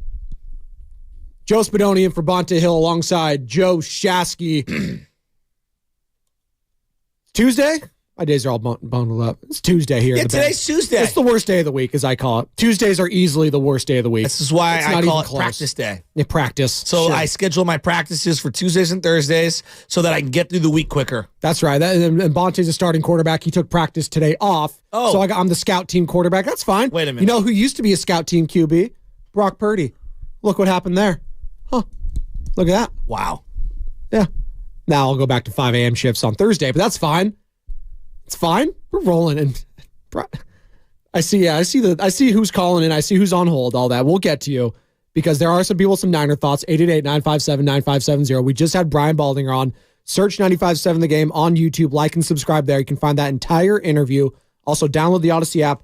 Favorite 95.7 The Game and thousands of other stations. Again, it's Christmas season. You got to get your Christmas stations. Michael Bublé. Yeah, I met him at Disneyland. No big deal a couple months ago. We're pretty tight now. We're basically best friends. You know, it's interesting. And there's obviously like a lot when it comes to the Niners. I just believe this. If you're a great quarterback, you become an instant star. If you're a great quarterback for a blue blood franchise, you become a superstar. Brock Purdy is a great quarterback for a blue blood franchise playing as good as anyone in the game. This dude's a superstar. Right now, that's where I'm at right now. I was listening to Willard and Dibbs yesterday, driving around, and I had called him a star during the day yesterday with B. We were talking about it. I think there's enough evidence. Now, could he fall down a little? Yeah, like even superstars have down years. Like that happens. Look around different leagues. It does happen, right? Not everyone maintains their level of excellence. In terms of what he's doing right now for excellence, in terms of who he is and what team he's guiding and the position in North American sports, Brock Purdy will be one of the top 10 jerseys sold this year. Mark my words. And he is a superstar. That's where we're at right now. I'm just looking at the list, and right now, hey, he's 1A, 1B. It's him or Dak for the MVP right now. And I know you might say, oh, that doesn't matter. Well, it does in this case. Because if you just look at the quarterbacks who've won MVP, more likely than not, you're probably going to end up being a Hall of Famer. Now, there's exceptions. There are. You've got your Rich Gannons, which was a very rare case of a guy late in his career being one of the best players in football. Excuse me. Cam Newton, right? He was one of the best quarterbacks in the league until his body fell apart, and then he wasn't. Not a Hall of Famer. Very good. Obviously was a Heisman winner. He was on a Hall of Fame trajectory, and then it the injuries have really, just ended his career. The punishment he took derailed his career. And if he had won that Super Bowl against Denver, maybe. Maybe, exactly. But it's that, and then Lamar is still very young. He's very good. He could end up being a Hall of Famer. But that's like what I'm talking about. Other than that, you're talking about Rodgers, you're talking about Brady, you're talking about Peyton Manning, you're talking about all those guys that are going to be in the Hall of Fame. So he is on that trajectory. And so if you say this is too early to be talking Hall of Fame, actually, it's not if he ends up winning the MVP, which is pretty unbelievable. We're talking about a guy who was picked with the last pick in the NFL draft. Like, just take a step back and just think about that for a second. You've had the top draft pick in Alex Smith before. You've had a guy you've stumbled upon in the middle of the rounds in Colin Kaepernick before. Mm-hmm. Both have been very good. One got to a Super Bowl and was very close to winning it. Fade to Crabtree, we all know. You've had some bad quarterback play. You've had Blaine Gabbert. You've had Nick Mullins. You've had C.J. Beathard. Even the Garcia story coming from the CFL was a great story. Very fun story. Yes. But you knew where it was ending. Not with the Super Bowl at the end of the day, unfortunately. Right now, and maybe it is a product of whatever else is around him, some of it, but also you just have to give credit to Brock Purdy. Like at the end of the day, you're not winning a Super Bowl with bad players. Are we taking away, but just real quick, are we taking away Peyton Manning's last championship when he was with Denver and he was a shell of himself? No. And he was, the seventh best player on that offense? Not even. It was. I'll take every single defensive player that was on that. No, on the offense. Flies. Oh, on the offense. It was like C.J. Anderson, Demarius Thomas, Emmanuel Sanders. Was Eric Decker still on that team? Yeah, that's what I'm saying. Like, and Peyton is cerebrally one of the all-time greats. Yes. He was shot putting the ball at the end of his career. He had one great drive in that Super Bowl. Osweiler took over during the season. I know. It was pretty incredible. But yeah, we don't take that against. That's not a knock on Peyton. No, we don't. And that's the thing. Like, but the difference is here, Joe. Peyton had success prior to that, so we give him the benefit of the doubt that he's gotten so close. Brock, and I think this is unfair to him. I'm going to say this, but this is a fact. Because Brock Purdy didn't have NFL success prior to Kyle Shanahan, he's going to be looked at differently around the league. You're seeing it. I know that's where BPA, and we'll get to you in a second, wants to go here, but you're seeing it around the league, and you saw Jimmy Garoppolo. Oh, see, he did this with Jimmy, so, Brock might be a little bit better than Jimmy, but at the end of the day, he's just a product of Kyle Shanahan. And anybody who's watched the 22 games is like, he's better than Jimmy. Which isn't fair, but he's going to get, that's the label he's going to have. He's a Shanahan quarterback, which, listen, I'd say that, and you alluded to it yesterday, and Evan Giddings is the one who said this. I think Brock has elevated Kyle Shanahan just as much as Kyle's elevated Brock Purdy. I got to go to him when he's on the line. Like, come on. He's up there with the Robins and San Franciscos. He's up there with the Jeans. It's Brian in Palo Alto. Joining the Morning Roads, Joe Spadoni. What's up, BPA? What's going on, man? Morning, guys. How you doing? Great. Blessed by your presence. Jeez, come on. All right. The last sort of critics holding out, right, that are dogmatic about Brock's trash, right? Like Steven Ruiz, like it's to the point now where like there needs to be there's got to be consequences for that, right? Like that guy needs to be called out and exposed. A guy that never played football, didn't even play in Pop Warner, cherry picking the most ridiculous stats. It's not like saying, I think Brock's really good, but I don't think he's as great as everybody says. He's just trash. That's his angle. And I feel like, it's ridiculous in the handicapping Brock because he has weapons. Like, my God, Joe had Jerry and John Taylor and Brent Jones and Roger Craig. Peyton Manning had Reggie Wayne and Marvin Harrison and Edgerrin. It's ridiculous. That's it now? Mm-hmm. Now we handicap him because he has good players around him? It's the most, Joe had better players around him, I'll tell you that. Joe had more weapons in the late 80s with the 49ers, right? And Brock is putting up better numbers than Joe did. And so, and again, obviously he has to close and win a Super Bowl, but it's ridiculous. I get Steven Ruiz on, right, guys? I don't even want to. Just get him on and say, let's talk about your quarterbacking expertise. Where did you play in high school and college, right? Let's walk through your quarterbacking experience and just have him answer, I didn't play in high school. I didn't play, it's just, my God. I've never seen any of that. He did say, Brian, real quick, he did say, I believe, Steven Ruiz, when he had this, if Brock Purdy ends up going to the Super Bowl or winning it, right, that he was going to quit. So you got to hold him to that, Brian. You better hold him to that. I know you're on Twitter. But you know what? Here's the thing. If I'm Bill Simmons, right, and a guy that's built his credibility over a long period of time, it's kind of embarrassing to put a guy like that on my payroll. Kind of, but you're calling him. We're talking about him, so that's why Bill Simmons loves it. Thanks, BPA. All right. That's at the end of the day. That's they care about clicks over at the Ringer. They're just like everyone else. And Steven Ruiz, you know what? He's leaning into the shtick, and people are falling for it. I wouldn't that's exactly what it's turned into at this point. So if you're still following that, that's just pure hate at that point. Which if I'm a fan of the team, I'm not subscribing to it all. But you know what? And to BPA's point, I don't think you need to have played the sport to understand it. I played Pop Warner.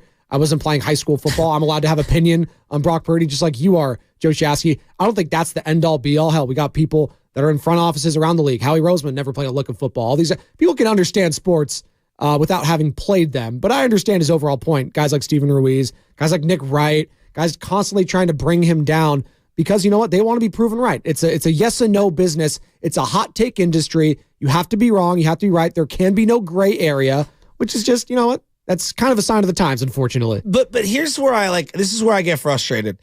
We act like every Super Bowl champion doesn't have really good players on their team. Now, if you want to say the 20, like go back in history and look at all the champions, and you tell me if they have a Hall of Fame or elite level personnel on either side of the ball. Every one of them does.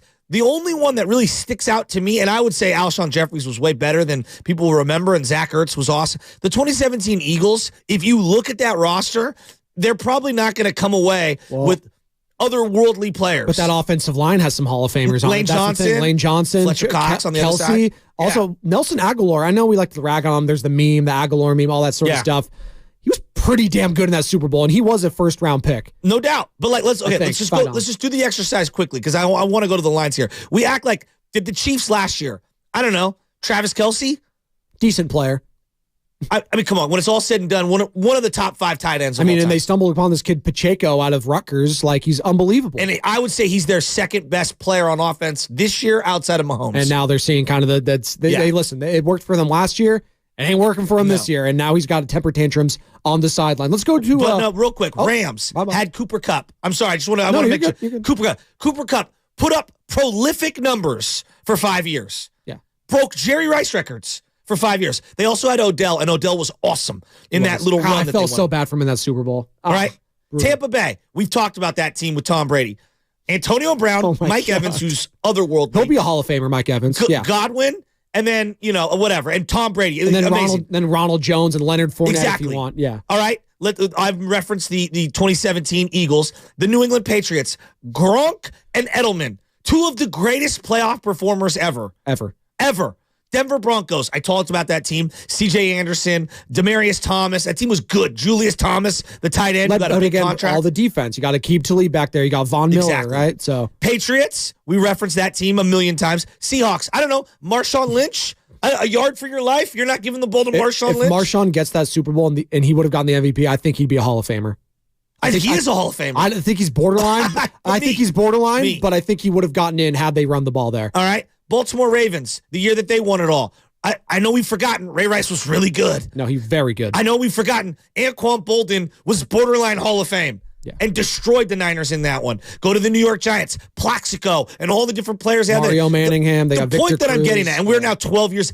Every Super Bowl champion has multiple elite Hall of Fame level players on that roster on the offensive side of the ball. Do we knock any of those quarterbacks that have won it for? Well, this goes back and it drives me crazy. We'll get to the lines, Miguelito, Judy, and Travis. We see you all. We will get to you, I promise. But this goes back to the comp that I was trying to get to, and we're finally paying off the tees an hour later. All right? I'm glad you all hung on.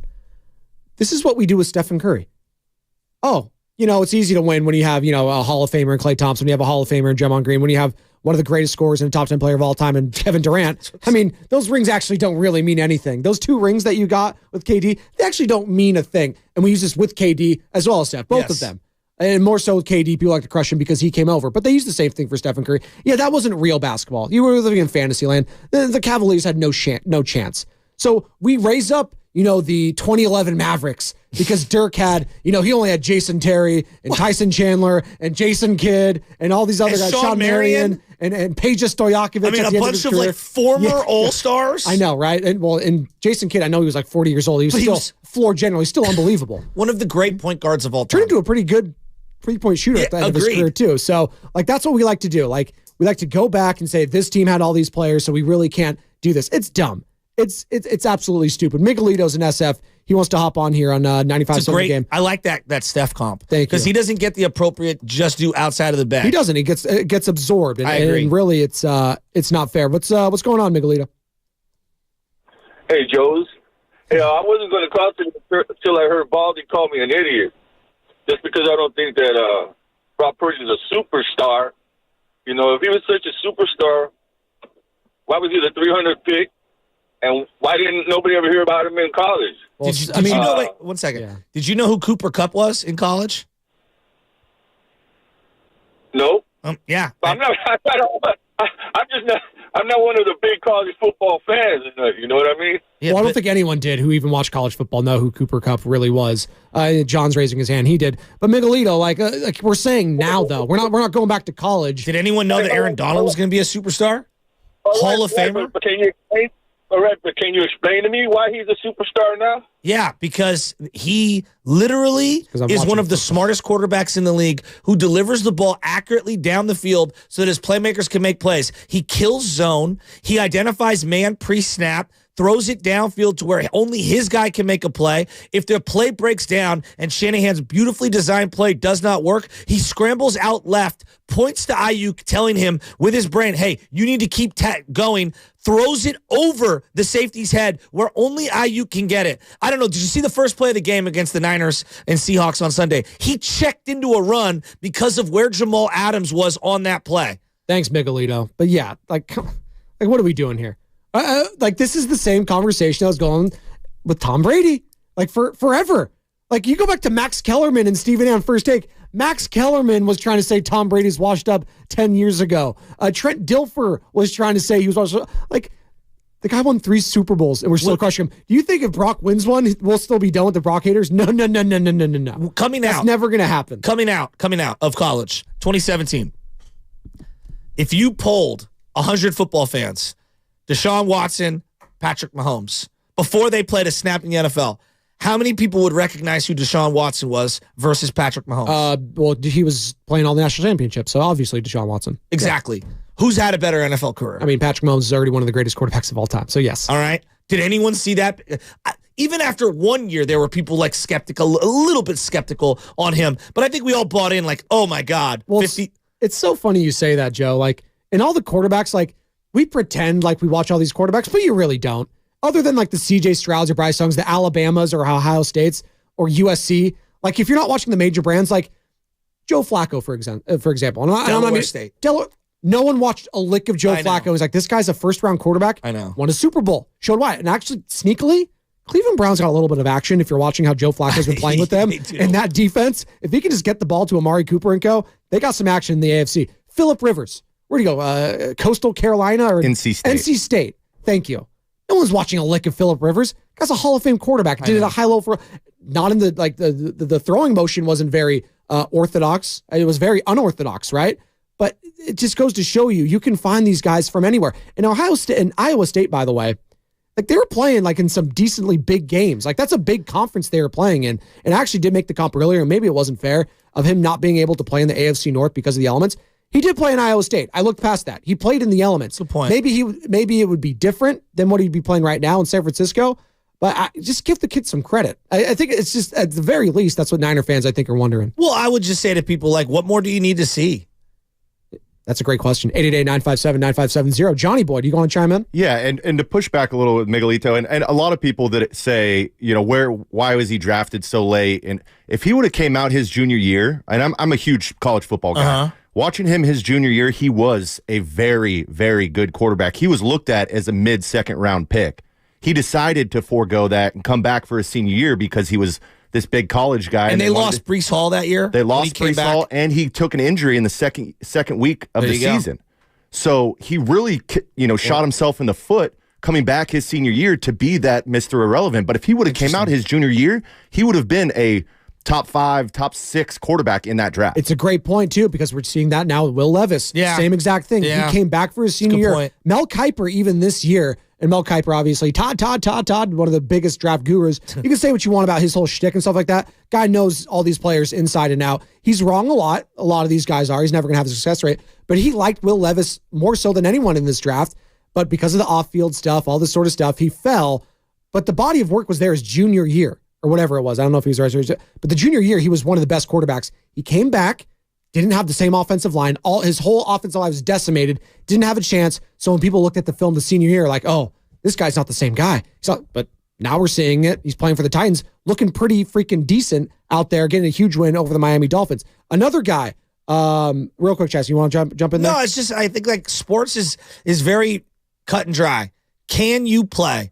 Facts. Mike Piazza was like a 35th round pick. And it was, I believe Tommy Lasorda did a favor to a family friend drafting him. I don't know. Mike Piazza had as much talent as anybody I remember. Decent player. Yeah. Okay. Like we can go right down the list and go every single sport. There are people who are outliers. Nikola Jokic, is dominating the NBA for the last 4 years. Best player in the sport. He was drafted in the middle of the second round, which is essentially the 7th round. During a Taco Bell commercial. The cheesy roll-up. I love me a cheesy roll-up. We have had a front row seat to Draymond Green's career where he was a 40th or 50th pick overall, and he has as much talent as anybody in the league and has stuck around as going straight to the Hall of Fame. Can you play or not? Bryce Young was taken number 1 overall. Yeah. I thought he was a superstar coming in. We'll see. I don't know if he could play. I don't even know. Yeah. I don't even know. And it's all about the circumstances in which they were selected. George Kittle was taken in the 5th round. I didn't know who George Kittle was. Didn't even know who he was. Yeah, I watched him play for a year. Iowa's not known for their offense. Why do we take a guy on offense from Iowa, right? If I were to poll someone who didn't know the backstory of George Kittle, they'd be like, yeah, 1st-round pick. Just by, like, the body and everything. He has as much God-given talent as anyone, right? Yeah. So we do this so we're blue in the face in sports. It happens all the time. Lincecum was like the 4th pitcher taken in the top 10 and he won the Golden Spikes Award, which is the equivalent of the college Heisman, and ended up being the best pitcher from that draft. We'll Kershaw on him. Yeah. But point being is like, can you play? That's it. Can you play or not? Purdy can play. Let's go to Judy in Moraga. Let's see if she can play on the Morning Roast. What's going on, Judy? Hey guys, I'm so happy that I could jump in on this conversation because I listen to you guys every morning, and Spadoni, it's great to hear your voice. But I wanted to say, here's to the underrated.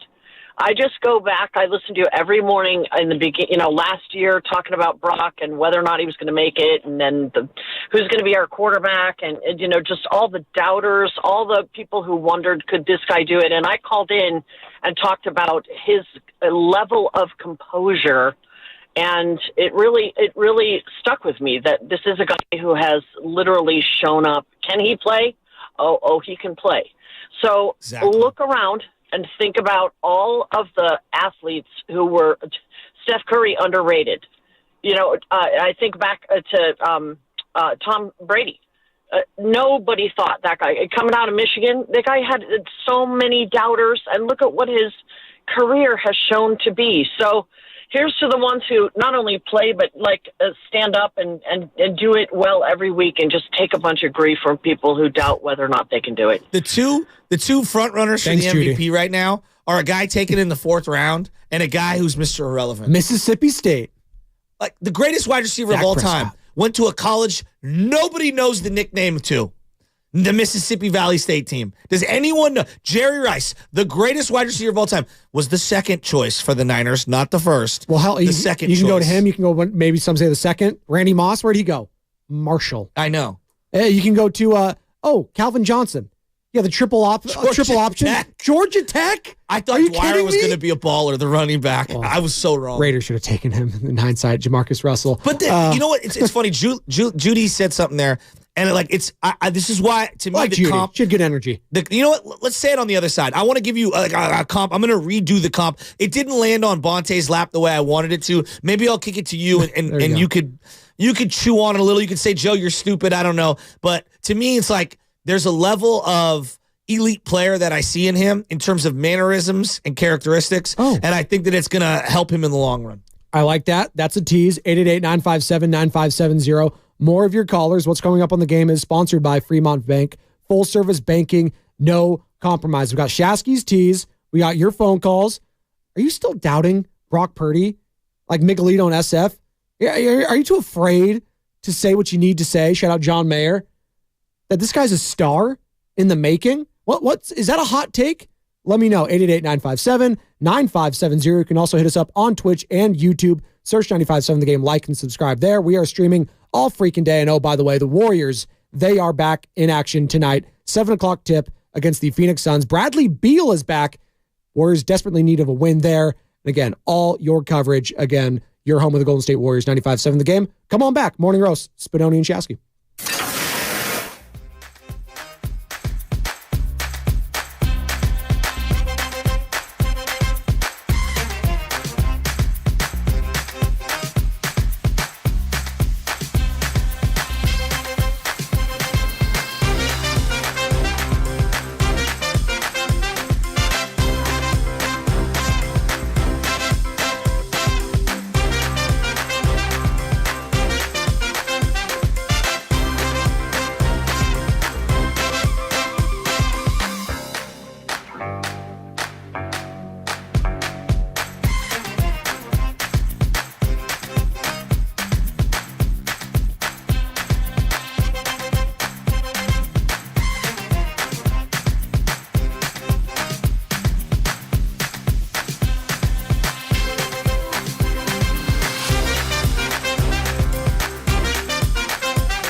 Now, back to the morning roast with Bonte and Shasky. It is like a jungle sometimes here on the morning roast. Spadonian for Bonte Hill alongside Joe Shasky.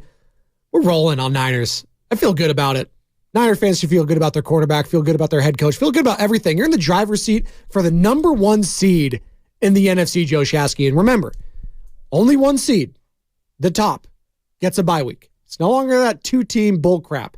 I actually kind of like the adjustment now because it makes all these games so much more interesting. Like, there is action potentially on Rams-Niners in the final week of the year. There could be huge implications there, not just for the Niners, but for the Rams too, as we got some party going on in the sales area. Sales feeling good, just like the 49ers sales team, I'm sure, is feeling very good at the moment. I see all your calls here.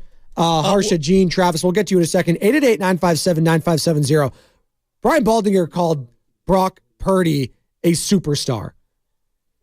People don't like that, apparently. I don't know. Superstar is too strong for them. Where are you drawing the line, Brock Purdy? Because right now, he's one of the leaders in the clubhouse for MVP, and I think that is a very apt title for him because he's been the Niners' most valuable player, to me anyways. So here's the comparison that I want to make. Like, I've heard my buddy Rocco, he's like, he's the new Bay Steph. He's going to be the new Bay Area Steph Curry. And Steph Curry was idolized and immortalized and replicated by every child in the country and around the world. Every kid, when you go into a gym now, every kid's trying to bomb threes. Yeah. Every kid. I don't care how old. I can't be LeBron James, but I could be Steph. I can try to be. They think that they can, yes. They think like you can't, but that's the rationale. Absolutely. Like, I can never be 6'7" and be the greatest physical specimen in the history of the NBA. But I could be Stephen Curry, who's 6'2", 6'3", soaking wet, and a $185, whatever, shoot some 3 balls. So, I don't know. I look at it this way. He's not Steph, right? Because Steph is extraordinary in a variety of ways. To me, the comp, in terms of who he is and how he plays the game, is Buster Posey. And the reason why I go, and I'm going cross-sport for a reason, when I see, like, they're both 6'1", 220, okay? Big legs. They look like they've played the game their whole life. And when you talk to fans on other teams, everyone's like, yeah, Posey's, he's okay. Like, they didn't appreciate Posey the way Giants fans did. Now, it took a long time. Eventually, they bought in. They knew he was a really good player. He never hit for a large amount of home runs. He hit for average, right? He had a really good arm behind the plate. But what made him him, he was a baseball player that you had to appreciate day in, day out, the little things. And then the brain, the ability to process an entire team's lineup and know how your pitcher on the mound could be maximized by attacking that guy. The guy was next level in terms of his brain, his moxie, his demeanor, the stoic nature that they go about their business, where it never felt like they get too high or too low based on the outcomes that happen in front of them. I'm telling you, a lot of the characteristics Brock possesses are the same characteristics Buster Posey possessed. Well, it makes sense, too, because you think of the catcher as kind of the quarterback in baseball, right? They have to know everything. They got to be a perfect symmetry with every single thing happening on the field. And, oh, by the way, you have to go out and do it on the offensive end, and that's what Buster Posey did. So for the comp there, I do agree with it. It's so hard with, like, if we're going personalities, you're just going strictly play on the field because personality-wise. Characteristics. Yeah, because I don't feel like I know who Buster Posey is at all. Do you know who Purdy is? But that's a good point. I feel like I might be able to get him more of like an aw shucks kind of a guy. Buster Posey, I think, was just like, I don't want to have to do with anything with anyone. But early on, like think about rookie year Buster. Yeah. When you heard him up he there. was also supposed to be really good too, so it's still kind of hard for me to wrap my head. Like, he was supposed to be. His pedigree was higher. Yes, much higher. Yeah. He was supposed to be a stud coming out of what? Florida State, right? Golden Spikes Award winner. There you go. So again, he's the Heisman in his sport for baseball. So I'm just going on the characteristics and who the individual is and what they're showing me and how they play their sport. They also have a sense of like Brock Purdy throwing back there. Like, for whatever reason, I feel calm about the game. Doesn't he look like he's a 30-year-old? Like, whenever Buster Posey was having, he had a Madison Bumgarner, Matt Cain, what have you. He was in full control. Full control of the playoffs. Yes. Like, it was him and Bochy. Just like, going back to the relationship between the head coach and the manager in this case. Yeah. Purdy and Shanahan They were in right lockstep. now. They were in lockstep. And now Posey's obviously won. Brock's still yet to get on that level. But the early signs, to your point, they're there. Now Posey did do it as a rookie, right? So, Brock, this is his rookie season. It is still. This is his rookie season. I guess technically a red shirt, right? Whatever. If this was the NBA, would he get credit for this being his rookie year? I think he might. Blake Griffin got a rookie of the year his second year. Chet Holmgren might get it this year. So, right. So it's just the whole thing is funny Chet's to me. been amazing. He's been amazing, right? Please don't foul him, Draymond but Green. there's a maturity level that when I watch a person play, it looks like to me they were born to play the sport. Like they've been playing it their entire lives. Right? And all these guys have been playing it their entire lives. But sometimes it doesn't look like you've played it your entire life. And I'm going to go to a comp here that's going to sound weird, and this guy's clearly not playing his best football at this stage. But I saw it early on with Derek Carr. Like, in a weird way, I saw him play in the preseason against the Legion of Boom. Yeah. And Richard Sherman's like, oh, this kid can play. Yeah. Like, and then obviously the injury, I look at Derek in two different ways because he was an MVP candidate like Brock is right now. Like, we think back at Derek Carr and we look at him now like, oh, this guy? Really? You're going to make that the same way with Kaepernick now. Right? When I hear people talk about Kaepernick, I'm like, well, he was really good. He was really good. Like, Derek Carr was an MVP candidate back before the leg injury. And then, obviously, 'tis the season. It's coming up here, the anniversary on Christmas Eve against the Colts. But he was that guy, and you saw it early on, the command, the poise, people buying in. He had veterans on that team. Even on defense, Justin Tuck, right? He had James Jones on offense. So, Brock Purdy, though, we're seeing it on a whole nother level. Well, he's getting the respect of guys that have been all pros, that guys that have been to the Super Bowl. Like, it's one thing for someone to get traded over here, like a Matt Stafford, right, to come in here, but to get the to get to the respect of a rookie, Mr. Irrelevant. Like, are you kidding me? Let's go to some of these phone calls. Go ahead, Joe. To your point on that, I know you're gonna go to the lines. Yeah, Trent Williams is a Hall of Fame level player.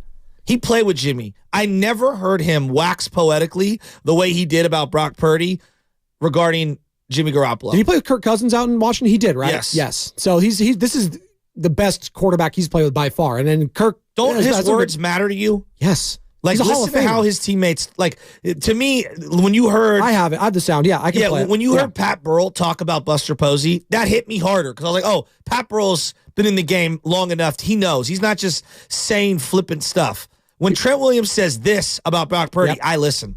You go back game after game, that's what he's been doing. Last time we was at home, he had a long throw against Tampa with B.A. down the sideline. Obviously, hit Kittle for a long play. I don't get why people say he's a system quarterback or got to show you more, because no system quarterback makes tight window throws before they're there, throwing people open, putting the ball into a window and trusting his receiver to get there. You know, layering balls over linebackers who are in good position and still getting the ball over their head, getting it to the playmakers. Just so accurate. You watch a lot of his throws, the accuracy gives them guys a chance to run after the catch. I mean, he nailed everything right there. Layered balls, accuracy over and over again. Look, whether you believed from day one, whether you believed 2 weeks ago, whether you believe somewhere in between, like, to me, like, at some point, we all were like, all right, this guy's pretty freaking good. And that's where I've been at for a couple weeks now, where it's like, I give up. Like, whatever benchmark that you put in front of him, he's going to exceed it. Absolutely. And here's Trent Williams on the doubters, and that people just don't want to be wrong about Brock Purdy. I get it. Everybody is slow to give him his props because nobody wants to be wrong. It's, he looks like a 7-round pick now. But, I think this guy's made of the right stuff. Every time he approaches Sunday, he approaches it with, this is you can tell this is the most important game in his life, and he treats every week like that. So his success is not a secret, and it damn sure ain't got nothing to do with the system.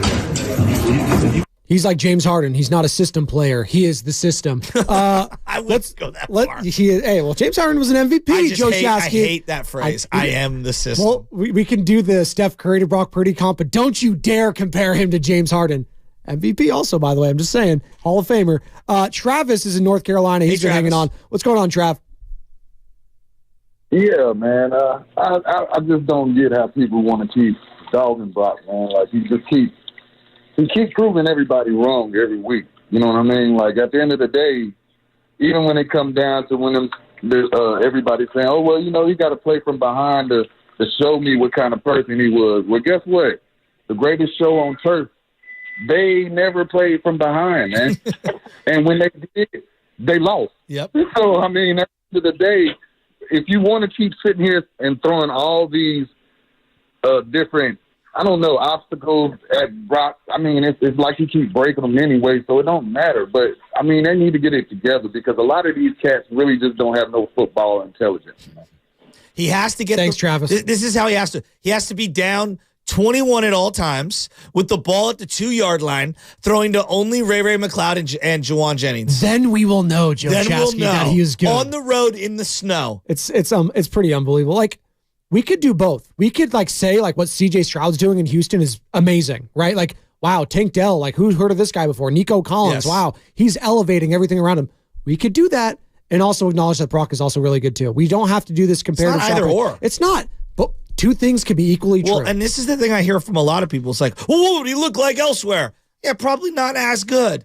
But I think he'd be better than you're giving him credit for. And that's where I think the misnomer is. I think he'd be solid. I'm not saying great, this outstanding. I think he'd be solid just about anywhere. It's so funny because what is the documentary? The Brady Six, yes. I think it's called, and all the different quarterbacks that were selected ahead of Tom Brady. And I'm just looking at every single one of those scenarios. And outside of, I think it was Chad Pennington was the first in that year, he's the only one that had success because that was the only thing that had talent around him. That was the only team that. Yeah, you look at all the other teams. I was like, he wasn't going to do anything in any of those systems. He had to have that defense. He had some success on the offensive end. And then the defense led him to those 3 Super Bowls. Although the third one, I think that was the offense carrying the defense in that one. That was actually a hell of a game between him and Jake Delhomme, Steve Smith, all them. But what I'm trying to get out here, it's not an exact science. No. Sometimes you get lucky. Yes. And that's the 49ers got lucky. That's okay to say that. For the Niners, this is the same fan base. Montana turned it over 3 times. The team turned it over 4 in the NFC Championship game. And the defense had a goal line stand to win the Super Bowl in a very tightly contested game. And Montana got MVP because there really wasn't a true MVP of that game. And Montana was good. I'm not saying he wasn't good in the game. He was. But the defense, you couldn't give the MVP to the entire defense. No, it's good. Dan Bunn's on line 1. It's a good point. Gene is on line 2 in Oakland. What's going on, Gene? You're on the Morning Roast, Spadoni and Shasky. Morning, fellas. So, first of all, if you don't mind my beating my chest a little bit, you're talking about the guy that called in early after probably his first game last year, Purdy's that is, and compared them to Joe Montana, and I think that was me. That was you? Lock it in, Gene. That's you. Yeah. Gene, that might be the greatest call of all time. I know. You know what? It's probably just like the pick. It was probably more left than anything else. But basically, I called in after the Tampa Bay game, and I said, listen, this kid, I think, he's very well could be the starting quarterback moving forward. And, I followed a guy named Joe Montana all his career, and God, if he doesn't exhibit some of the qualities of Joe, the poise, accuracy, reading the field, all that sort of thing. So, and he not only went in and beat anyways, Bonte said, I remember he said, so you really think he could be special? And I said, why not? He was playing across from the biggest dark horse NFL quarterback in history, and Tom Brady. He was I think he was the 200th or 199th, 6th round pick when he came in.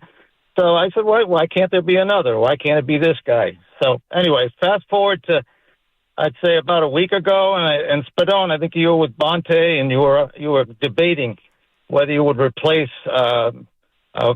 Purdy with Josh Allen. And you said you would, and he was surprised, and I called in and I said, yeah, I would, excuse me, you said you would not. You would keep Brock Purdy. I called in and I said I'd do the same thing. I said I think Brock is better than Josh Allen. So anyways, this brings me to a question I have for both of you guys. Is there any quarterback in the league that you would replace Brock Purdy for?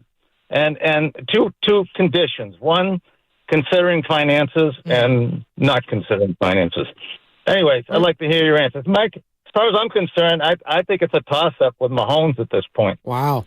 That's a bold take right there from Gene in Oakland. Mahomes already one of the greatest quarterbacks in the history of football, so maybe not the fairest comp there. He's already very accomplished. Let's say he makes $40 million, exactly. Right? If he wants to do it that way, sure. I'm taking Brock right now financial-wise because I don't know if I could pay all the other stuff around him if I bring in Mahomes. $40 million costs you CMC, Debo Samuel, and maybe Kittle. Yeah. It's a lot. You're kind of looking at $45 million or whatever. I mean, you're kind of, and if you want to do that game, if you switch both these quarterbacks right now, and that's not fair, but you're basically looking at the same thing because Mahomes, you're seeing it right now.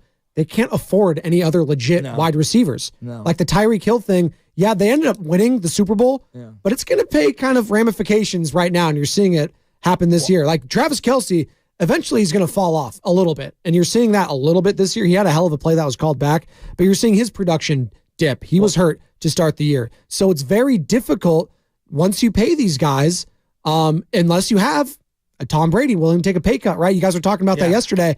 Is Brock going to want to do that? Probably not. He's going to want to get paid early on, and he should. Joey, your son's competing in sports right now? Competing, yeah. It's a good word to use. He's how old? He's 4. So we're not quite, like we do a little like camps every now and then. Yeah. He'll start being eligible for T-ball next year when he's 5. Okay, so he's 4. He's the oldest. He's the oldest. Yeah, he's got little sisters who's 1. You come from a big family. 9 siblings. I'm one of 10. Okay, where do you fall in the pecking Number order? 7. Number 7. All right. 6th son. As my So dad like always I have a says. theory, and it's not always accurate, right? But when you have a bunch of like a sports obsessed family, all right, and you get down to like the last couple of kids in the family, those kids have been at so many games their entire life. They pick up by osmosis all of the nuances of how to play. Or they're opposite and don't really care. My little brother Mikey doesn't even care about sports. He's probably the only one. Totally get that. Yeah. But like I'm talking about like in a lot of cases, Correct. the younger brother, the younger sister ends up being the most cutthroat athlete of all of them. I was told to hate the Patriots with the heat of passion because of the tuck rule when I was 8 years old. I didn't understand the gravity of what was going on, but my dad sure as hell told me the rest of my life. And so where I'm going at with this is like you watch these kids, little tiny kids, and it'll be like a 6, 7, 8-year-old, and they can compete with the 10, 11, 12, 13-year-olds because they've literally watched and played more sports than any of those other kids combined, being on every diamond, being at every gym, playing at halftime, when there's a timeout, you know, all those kids that run onto the court in a you guys know exactly what I'm talking about.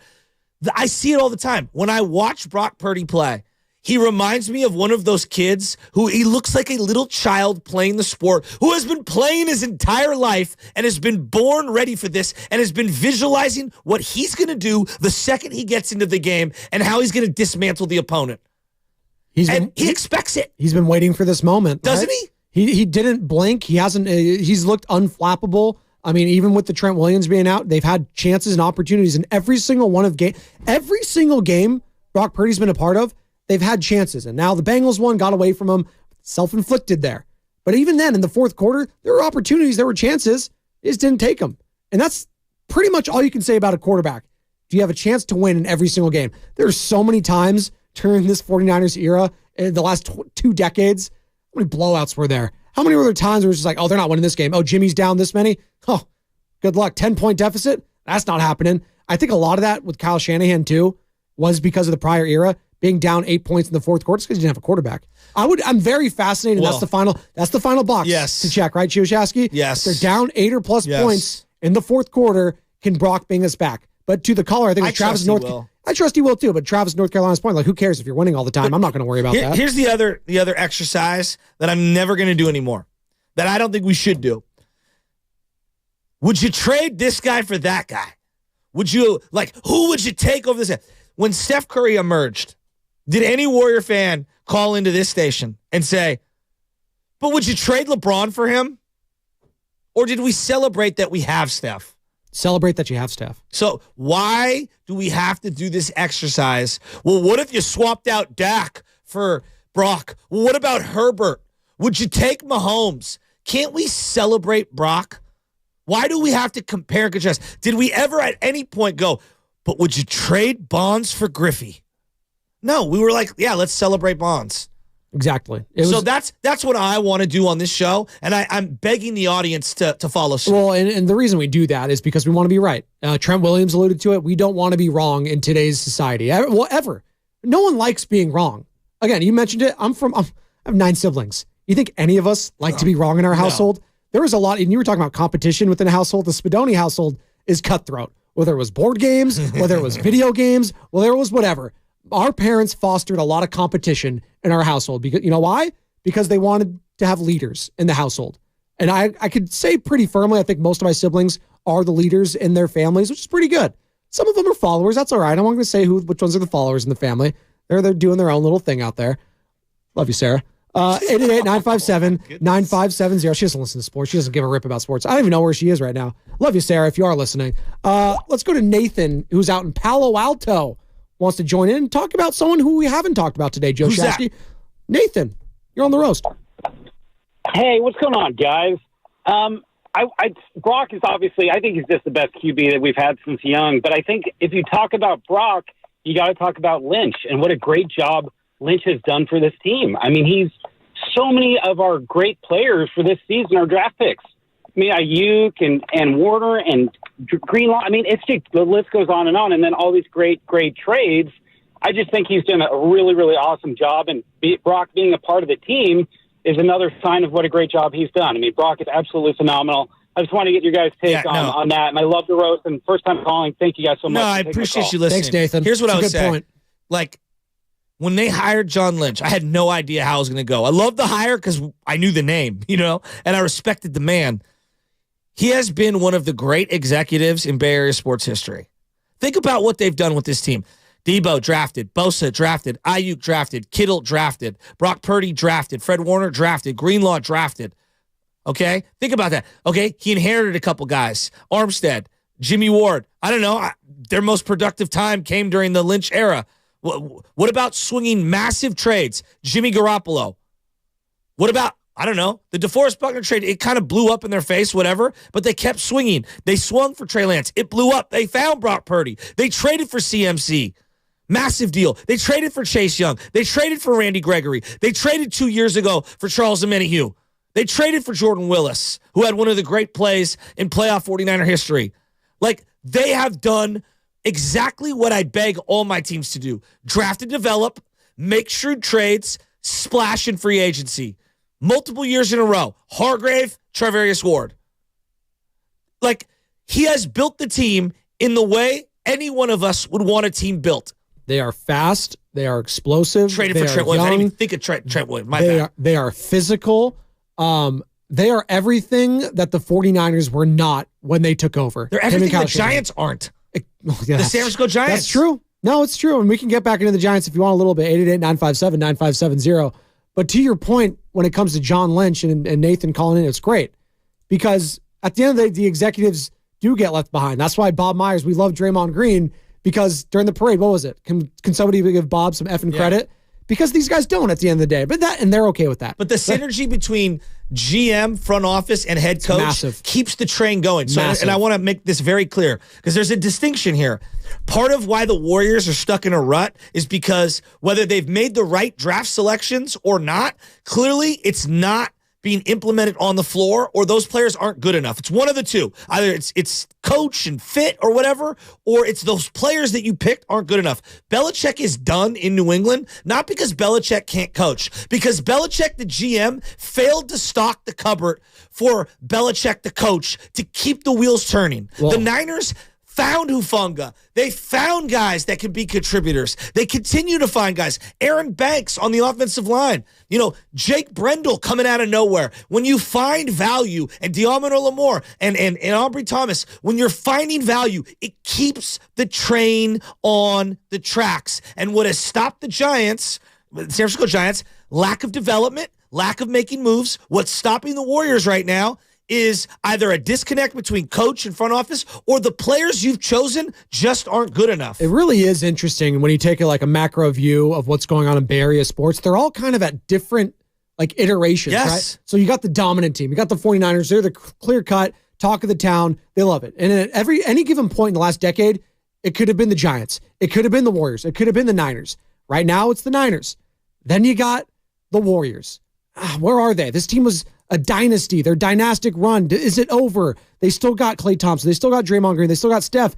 What's going on with Wiggins? All this sort of stuff. They're middling. They're 10-12.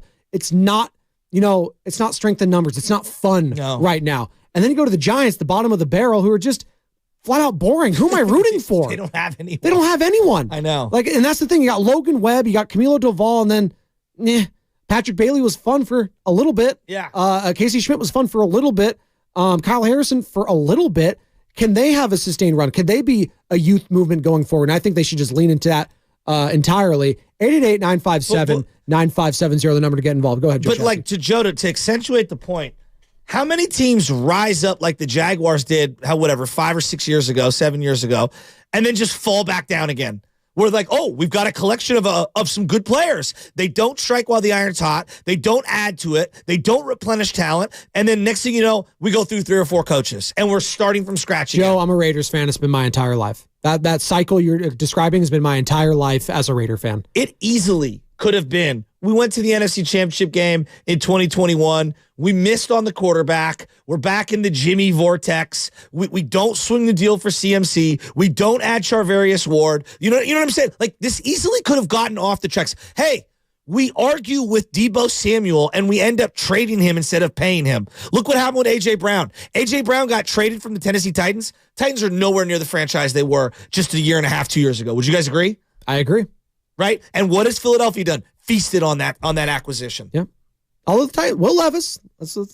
Got some action. Baldy was impressed by him. 888-957-9570. We're going to go to some of your calls here in just a second. I see a Bachelor here in North Carolina. Thumbs up, thumbs down on Bachelor. I think he's good. Bachelor, you're on 95.7 The Game. What's going on? What's going on? How you doing? Dude, I'm doing great. You a Bachelor in North Carolina? We had a Travis in North Carolina. Dude, what's going on out there? I'm married now. Oh, okay. I'm married now. I got 2 boys, working on that big family you guys come from. There you go. Yeah, that's a lot. I don't know if you can do that in today's economy, Bachelor. Hey, real quick, Drake May, you follow him at UNC. He's supposed to be one of the top prospects. Is he any good? You know what? I wouldn't know. There you go. I wouldn't know. That sold me right there. I don't want him in silver and black. Well, I'm go from ahead. Southern California. Oh, but I'll tell you right now. Yeah, I'll tell you right now with that coaching staff that's coming in there, though, they are doing well. Okay. And what's it, his 3rd year now that he's there? What's the coach there? Someone. He does. Yeah. Anyway. Anyway. But let's talk about the Niners. Is that what we're talking about? Yeah. Are we talking about how Brock Purdy is just exceptional? And I think that Rex Ryan called it out when he said that he reminds him of Joe Montana, how there hasn't been another quarterback in history to throw 70%, averaging just over 9 yards per throw. Joe Montana didn't have that deep arm, but he had the ability to scramble. He had the ability to complete passes within narrow spaces. He was able to complete passes to give them yards after the catch. The fact that Brock Purdy's yards after catch is lower than 50% of the league. I think it's easy to tell that this kid is awesome. I love Jimmy Garoppolo. I was not a hater. I'm not a hater of anybody in my family, right? Anybody on my team. But he's doing things we haven't seen anybody do. Even Alex Smith. Alex Smith was exceptionally smart with the ball. Didn't turn it over a lot. Broke their franchise record with least amount of interceptions. And we've seen where that was, Kaepernick kind of screwed us over on that. But the point is that we haven't seen this guy in almost since I was a kid, So, that's just, it's simple. All this hate comes from the fact that there's just more people against us than there is with us. And I think a lot of people's true colors are coming out. Thank you, Bachelor, in North Carolina. Haters are going to hate Taylor Swift. It's so funny how people remember the Alex Smith era. It's a great quarterback, Joe Shasky. No, he was not a great quarterback. He was not. His best years by far were in Kansas City. Yes, when he didn't complete a touchdown pass to a wide receiver in a full season. I think I want to say his touchdown high with the Niners was like 17. Yikes. They couldn't wait to move off of Alex Smith, by the way. Not only in San Francisco, they jumped out with Kaepernick, but in Kansas City. Oh, yeah, we got this kid, Patrick Mahomes. Night. See you later. And nothing against Alex. He's a very fine quarterback. Guy. Again, the worst thing you could say about a guy. He's a very nice guy. He threw for 18 touchdowns in 2009. Congratulations. There you go. Pretty close. Wait, in what year? 2009, he threw for 18 touchdowns with 12 interceptions. Oh, God. Do you see what I'm saying? People act like 10 starts. Dude, he had a 31 touchdown season. It was coaching that let him down. No. It's like, no, Alex was afraid to throw the ball past 4 yards. When Antro Roll was like, we sit down at 5 yards on all hitches and we jump routes. It was like, all right, playbook's out. We're done. Night. See you later. Urban Meyer thought he could have beaten USC with Alex Smith, by the way, at Utah days. Did you watch that doc? What was it, the Florida doc? He was like, yeah, I really think we would have. I was like, shut up. Jay is in San Rafael. Actually, real quick, Jay, I'll get to you in a second. 888-957-9570. But you are listening to 95.7 The Game, KGMZ FM and HD1 San Francisco. Always live on the free Odyssey app. Download the Odyssey app and favorite 95.7 The Game for the best and most up-to-date sports coverage. And don't forget that you can also watch us every day on our YouTube and Twitch streams. Just log on and search 95.7 The Game. Be sure to like and subscribe to the channel while you are there. And again, shout out the Comcast Business Text line. Same number to call or text, 888-957-9570. As I look at my television right now, Tommy DeVito, the talk of the town in New York City. And why not? He's Paisan. Helped the Niners yesterday because a Green Bay Packers lost to Shasky. Automatically locked the Niners into a playoff spot. So the Niners, playoff team officially, baby. You feel good about that? Yeah. I mean, do they need the number 1 overall pick real quick? Yeah, the more and more I think about it, they absolutely need it. Okay. Absolutely need it. You got to have that bye. When you're a team that plays as physical as the Niners do, the bye is imperative. To me, it's the number 1 goal. And I want to be able to host everything at Levi's. There's a difference. Playing at Levi's, going on the road on the East Coast, short week, things like that. Like, you want to stay as comfortable as possible. They haven't lost a playoff game at Levi's. That's pretty incredible. They haven't, now that I'm thinking about it. It's pretty incredible. Kyle Shanahan undefeated at home. Say what you want. Haven't lost a playoff game at Levi's. Jay in San Rafael, you're on the Morning Roast. What's going on, man? Good morning, guys. Thanks for having me on. 58-year-old Jay here. A long-time Niner fan, and I liked the Raiders, too, when I was a little kid. I have the pennants with the AFL logo underneath the Raider helmet, the 1-bar face mask. The Niner one says 65 also with the 1-bar face mask. Clarification. I was the guy who got hung up on. I called in first thing in the morning, talked to Bonte, hey, nice outfit last night on the morning, I'm on the Warriors postgame. I brought up the fact that he was a similar draft pick. Bonte's like, that's ridiculous. Click. My call lasted 15 minutes. What's with the run that all these other people get? I got shut down 6 a.m.? Come on. Hey, well, if you called in an hour earlier, Jay, I would have let you do the whole show. Jay, I'm sorry. Yeah, I would have let you do the whole show with me. Hey, look, Jay. He's gone. Oh, he's gone? He's gone. He hung up. Oh, he hung up. That was a flex, saying I said he was Joe Montana.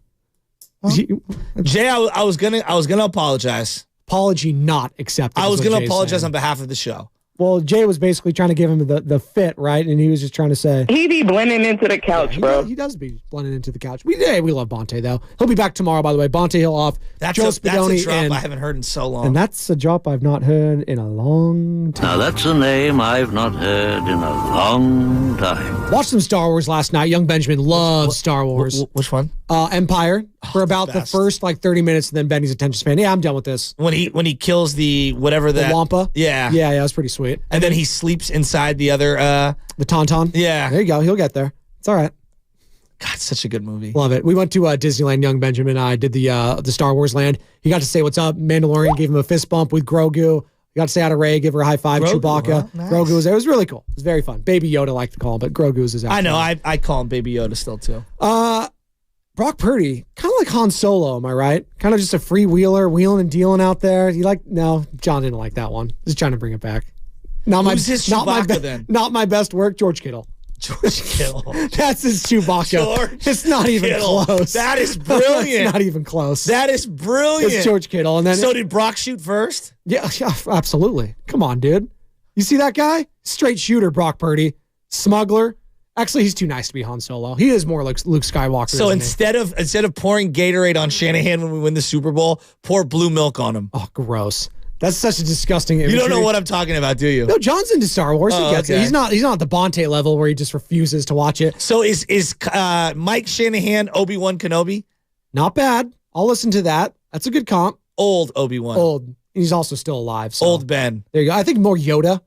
He is a little Yoda. A little more Yoda, a little sage work. He was the architect of it all. And I think Brock has got to be more like he's a Jedi. He's not Han. No, he's more a Luke Skywalker. Yeah. He is. He's going to destroy the Death Star. What is the Death Star in this case? Is it the Dallas Cowboys or is it the Philadelphia Eagles? NFC East. It's the NFC East. And who's the biggest threat right now, Joe Shasky, to the 49ers? Because right now, and we've been talking all morning. Well, you know who it is. It's the Emperor, Jerry Jones. Oh, is it? He is the Emperor. Well, he kind of looks like him, too, at this stage in his career. Doesn't he? He kind of looks a little Emperor-ish. And Al Davis used to get compared to that a lot, too, because we're the black and all that sort of stuff. But now Jerry's sneakily getting up there in the age. You know how many people I heard from saying Romanowski used to want to hit coaches and owners from other teams? I couldn't get over that. No, he's like, I wanted to hurt Al Davis when I played for the Broncos. I wanted to hurt that man. And then I played for him and he signed me and I loved him to death. Like, I think that's a perfect encapsulation of Al Davis. He hated you when you were the opposition. Come over here, though. Raider for life. Doesn't matter. You played a year for us. we love you. And people unless are you're now Marcus saying Allen. that Brock Purdy and Luke Skywalker both grew up on a farm. This is true. One was in a Look at desert. you. You know what? He's so Do you know happy. what? I'm starting to feel it. This is good. Who are his sidekicks? in Both this provided case? a new hope. That's right. Both provided a new Kyle hope. Shanahan is Obi-Wan in this scenario because Obi-Wan was wandering the desert. He was watching over him from afar. He's like, I'm looking at this guy. Anakin, Jimmy Garoppolo didn't work out. You know, he got all battered, broken, and bruised. Bad. And now in this case, like Jimmy would go on somewhere else and be really strong. That's not the case. He went to the Vegas and his career died there. He never had the high ground. He never had the high ground. I mean, I'm telling you right now, this Star Wars talk, this is incredible. So dominating the Cowboys this year, if they see him in the playoffs, is it The Emperor Strikes Back? Oh. Well, actually, the Empire... No, it'd be Return of the Jedi. The Empire Strikes Back's the bad thing. Yeah, that's when Luke gets his hand cut off. That was last year against the Eagles. That was last year. He got frozen in carbonite. There's exactly. a lot. There we go. Okay. Come on. Are we losing the audience or gaining? I think we've lost Or I them. think we're gaining some. I think we sleep on the amount of Star Wars fans that are sports fans. Why do you think they have the Star Wars night at all these games? Exactly. Why do you think that? 888-957-9570. When you go into Target, they've got full displays of just Star Wars gear. Absolutely. I want to know like comps right now. So from who's people Benny's calling favorite in. character? Now I have to ask you. Ooh, Darth Vader. Darth Vader by Vader's- far? He was Darth Vader for Halloween last year. He has the mask. He has the setup. He has the sword. He has Darth Vader for kids is like the coolest guy ever.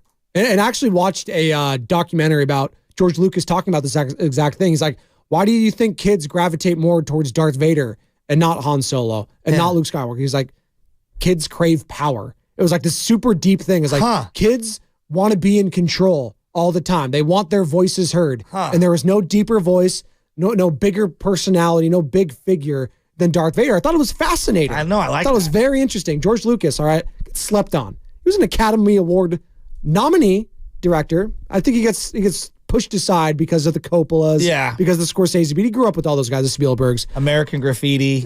Classic. I mean, come on. He's a low. Indiana We Jones. claim him here in the Bay Area, do we not? What? A little bit? George Lucas? Of I know course he's a we do. Modesto guy. No. But come on. Of course we do. Of course we do. 888-957-9570. We'll take your comps for Star Wars for the 49ers.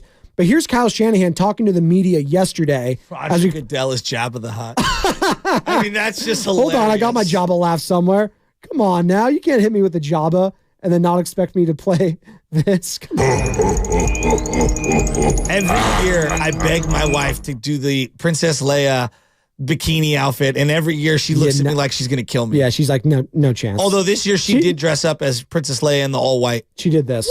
I don't know, Joe. Yeah, that's exactly what Michelle said. The lovely. We got to go on a double date here soon. Andy in San Rafael. Oh, this Andy has a comp that's going to put the bow on the entire conversation. Give it to me, Andy.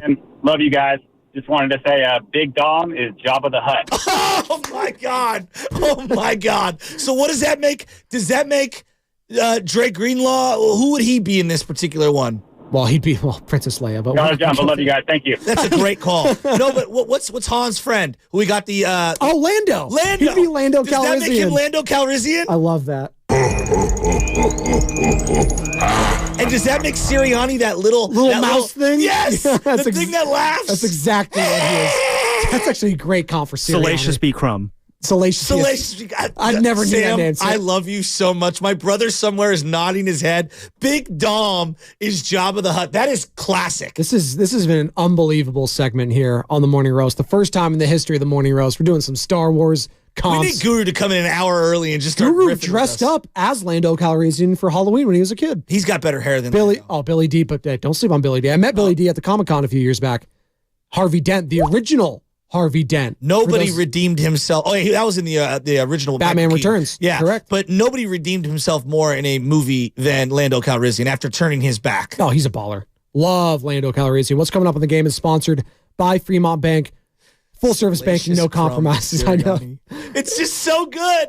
We're having fun because the Niners are the king of the world right now. We're allowed to have these comps. That's what We're I'm saying. talking Warriors. We're talking Giants. We're sure as hell not doing Star Wars comps. If anything, it's going to be either the sequel or the prequel comps, and no one wants that. And I love the prequels, all right? I'm a millennial, and I love Darth Maul. Coolest character of all time. We ain't doing comps to Farhan Zaidi Here we go. and the San Francisco Here's Giants. Han Solo, or not Han Solo, Obi-Wan Kenobi, a.k.a. Kyle Shanahan. this is the misdirection play you're looking for. There you go. Not bad. I'll give you a 2 for that one. Just for the effort. Smiling. Just for Everyone the effort. flow one way. We're going to throw it back the other side. Absolutely. 888-957-9570. We'll continue to take your calls and texts on the 49ers, on the Warriors, who play tonight against the Phoenix Suns. Huge game. Huge game tonight. The Warriors got to get back on track. They're 10-12 right now. Bradley Beal making his season debut reportedly for the Phoenix Suns tonight in Arizona. Is that music going to be too loud? Who's my guy? Bib Fortuna or whatever? We're doing Star Wars comps. Too loud out in, where do they play in Phoenix? You went there. Oh, I forget what the name of the arena is. It's all right. It might as well be Tatooine out there. Talking Stick Arena or something? Yeah, it might be Talking No, Stick. it's the Cantina. It's on Tatooine. It's just in the middle of the Cantina at Disneyland's They're playing a bunch of music out there. Steve Kerr doesn't like it, but they need to win desperately. Warriors Live, 6 o'clock, tip-off 7 right here on 95.7 The Game. You're home for Star Wars talk and 49ers on 95.7 The Game. My little brother's friends have been camped out at our place for 2.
Now, back to the morning roast with Bonte and Shasky.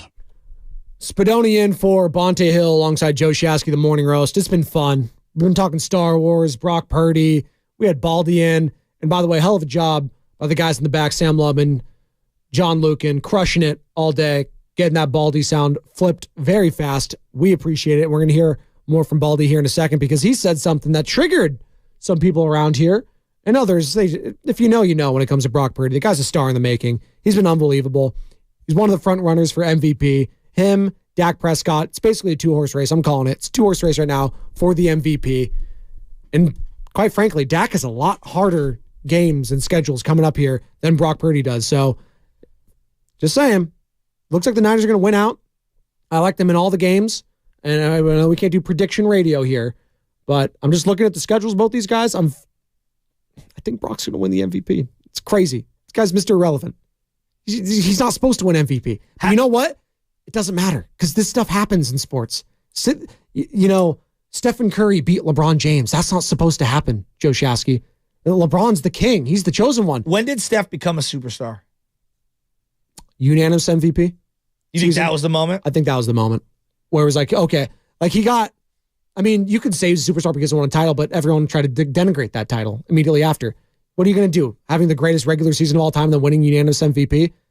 That's superstar status. Yeah, no, that's right? a good one. Right? And for some people, maybe it wasn't until the fourth title in that game, what was it, 4 in Boston? Like maybe it wasn't until then. Was Buster Posey a superstar? God, after that first year, it felt like it. Okay, no, I'm asking. Like, I incredible. feel like I'm jaded because I'm a Giants fan. He's probably going to be a Hall of Famer. Okay. Baseball's very hard. I feel like Lincecum was a superstar. I don't know if Buster was a quote unquote, like under my definition. It's really hard to be a catcher and be a superstar in baseball. But like, does my mom know who you are? Yes. Again, baseball, it's very regional. But I think there was enough commercials and stuff with Buster Posey where people knew him. Like it was him, Yadier Molina, and like Joe Mauer. Are like the three guys I think of that are catchers that were like synonymous. Even Joe Mauer is in Minnesota, and he had a cup of coffee in first base, obviously. But I'd give you Buster Posey. Sure. Okay. I'd give that to you. All right. So your definition might be a little looser than mine.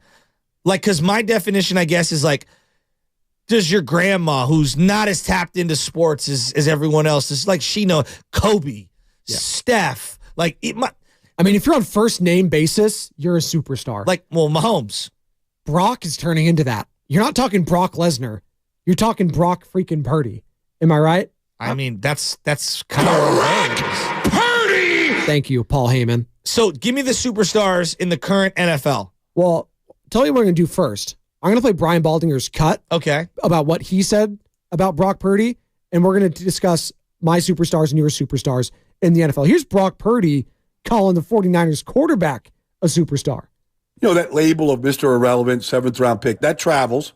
That's part of it. Trent just put it perfectly. As soon as, people start doubting, like if he's just a system quarterback and all that, then you're not paying attention. You're not informed. You're not a real student of the game because then you're just throwing labels out there. And there's no labels that fit them. And so, when you're at the top of the charts, I just watched Tua under pressure last night really struggle. And if Tyreek's not on the field, the offense just kind of gets shut down. And you just don't see that. He's seen him play without Debo. He's played, without, certain players out there. And you don't really see a drop, in his performance. So if you're not talking about him as a superstar, then you're just not watching and you're just not open-minded to what a superstar is in this business because it's the hardest position to play in football. And he has got a mastery in it right now.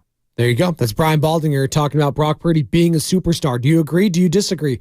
How do you, label or define a superstar in sports? 888-957-9570. Real quick, some injury news. We're talking about fantasy football. Justin Herbert having surgery on his, his right. Oh, man, I might have to go on the injury report here in a second. Right index finger surgery, missing the remainder of the season.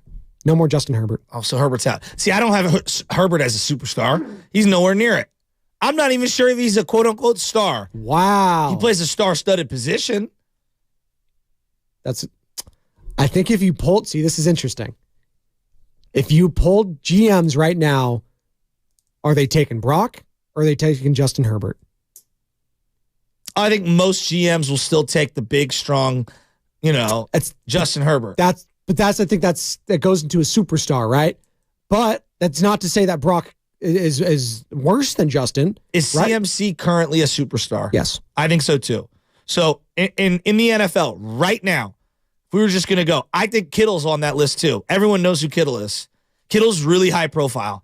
When I think of superstar, for me, it's high profile. Do you have national commercials, right? Do you have national recognition? Are you extremely successful artist, performer, whatever, athlete? Like all of those things have to hit the checklist. And you have to have like a Q rating across the board that people like. Okay. All right. So I don't think Bosa's a superstar in terms of if we're going off those metrics. By play, absolutely. I'm not sure if he's there in terms of the marketability. No. If we're going like defensive ends, it's TJ Watt, it's Myles Garrett probably. Right? In the sport, those are probably superstars at that position, I would say. Right. Even though as great as Max Crosby's been, still probably not. I mean, he's got all the tattoos. Not as high profile. Not as high profile yet. Yeah, because the team hasn't been as good. I think Micah Parsons has a higher profile than that's Bosa. A really good point. He plays for the Cowboys as well. But he has a podcast. He's also been awesome. He's the leader in the clubhouse for DPOI as well. Took over the chunky commercials. Yes. You know what I mean? Like, I think Dak is a superstar based off profile. I don't know about on play, but when you're the quarterback of the Cowboys and you just say Dak, everyone knows who you're talking about. Yes, correct. So you're not going just play on the field, obviously, here. And people have their own definitions of what superstars is. This is what Joe Shasky's is. But it can be multiple things. Jeremy Lin, for a point in time, was a superstar. I guess, yeah. He was. Lin's sanity is we're still talking about it, right? Like, it's a thing. So continue. No, it's just I'm looking around and I'm saying to myself, he is a high-profile player on one of the glamour teams in the league playing at an all-world level. I don't think he may not be superstar status nationally just yet. He absolutely is internally here in the Bay Area. Absolutely. I think he is well on his way to becoming one of the most beloved Bay Area athletes, right as it stands right now. We already talked about the Giants. I mean, Logan Webb, okay, great. We like him. It's whatever. Yeah. If Logan Webb got traded this offseason, it would hurt, but I don't think anyone would be devastated. Right? Yes. Thank you. The Warriors. And this is when it gets tricky because we do love Stephen Curry. He's the most beloved Bay Area athlete. I think he's the greatest Bay Area athlete in the history of Bay Area sports. Okay. We love him. We love Draymond. 2 more years, he will surpass Jerry Rice. He had 16 seasons with the Niners. And then 2 more with the Raiders. So he's but I'm just saying. I know, but in the Bay Area, he was there for 18 yes. years. But different, right? Yes. The longevity is there with Steph, absolutely. Love Klay Thompson. Bonds. Love Barry Bonds. I would Willie put Mays, Ricky Henderson into that same. Ricky, Reggie Jackson. I know he was with the Yankees, but Reggie is that guy. Vida Blue. I would have put Mark McGuire there, but I think of him more as a Cardinal than I do if he is. I think Eck at one point in time was that. Yeah. Eckersley was very popular. He was. He was probably a little before your I'd time. actually probably put the Bash Bros together. Yeah, the Bash Bros as a combination. Canseco and McGuire were that. Totally. And then with the Raiders, obviously, you think of I would go with the owner. Like Al Davis is he is that guy when you think about the Raiders. And John Gruden. And they had Marcus Allen. And they had Marcus Allen. Well, Charles Woodson, I guess. But thing with Charles it's really hard to be a defensive player when your teams are blacked out the way it was. Like there was a lot baked into that. But also I think of Charles, the encompassing player, yes, because you think about it now, you think about the Heisman, you think about the Packers, you think about the Super Bowl there. His whole entire brand is different. Because you think it's split into 3. It's split into Michigan, the Raiders, and the Packers. He may claim the Raiders more than anything else, but that is a good one. I agree with that, John. And then Bo Jackson, obviously, he's up there as well. Well, like I'm just looking nationally. LA, though, but Yeah, nationally right now. Josh Allen? Yes, he has commercials. I don't consider him. I would, again, you guys know how I feel. I'd take Brock over him. Yeah, but he is, yes. Okay. Aaron Rodgers? Yes. Yeah, I agree. Russell Wilson? Yes. And you have to give it to him. I mean, he's married to Ciara. They might win the division. I know. Yes. Okay. Mahomes, CMC. Relax over that. Is Lamar. Does he have commercials, Lamar Jackson? I don't know. But I think he's a superstar. His profile is pretty big. He's a superstar. I think so too. The fact that I had to hesitate, that's not fair to Lamar. He's been very good. I would agree. Who are we omitting? Patrick Mahomes, you said already? Yep. Patrick Mahomes. I think Kelsey's in there now. Kelsey's doing a bunch of commercials now. Yeah. Christian McCaffrey. Yeah, I have him. You have him. Not Tua.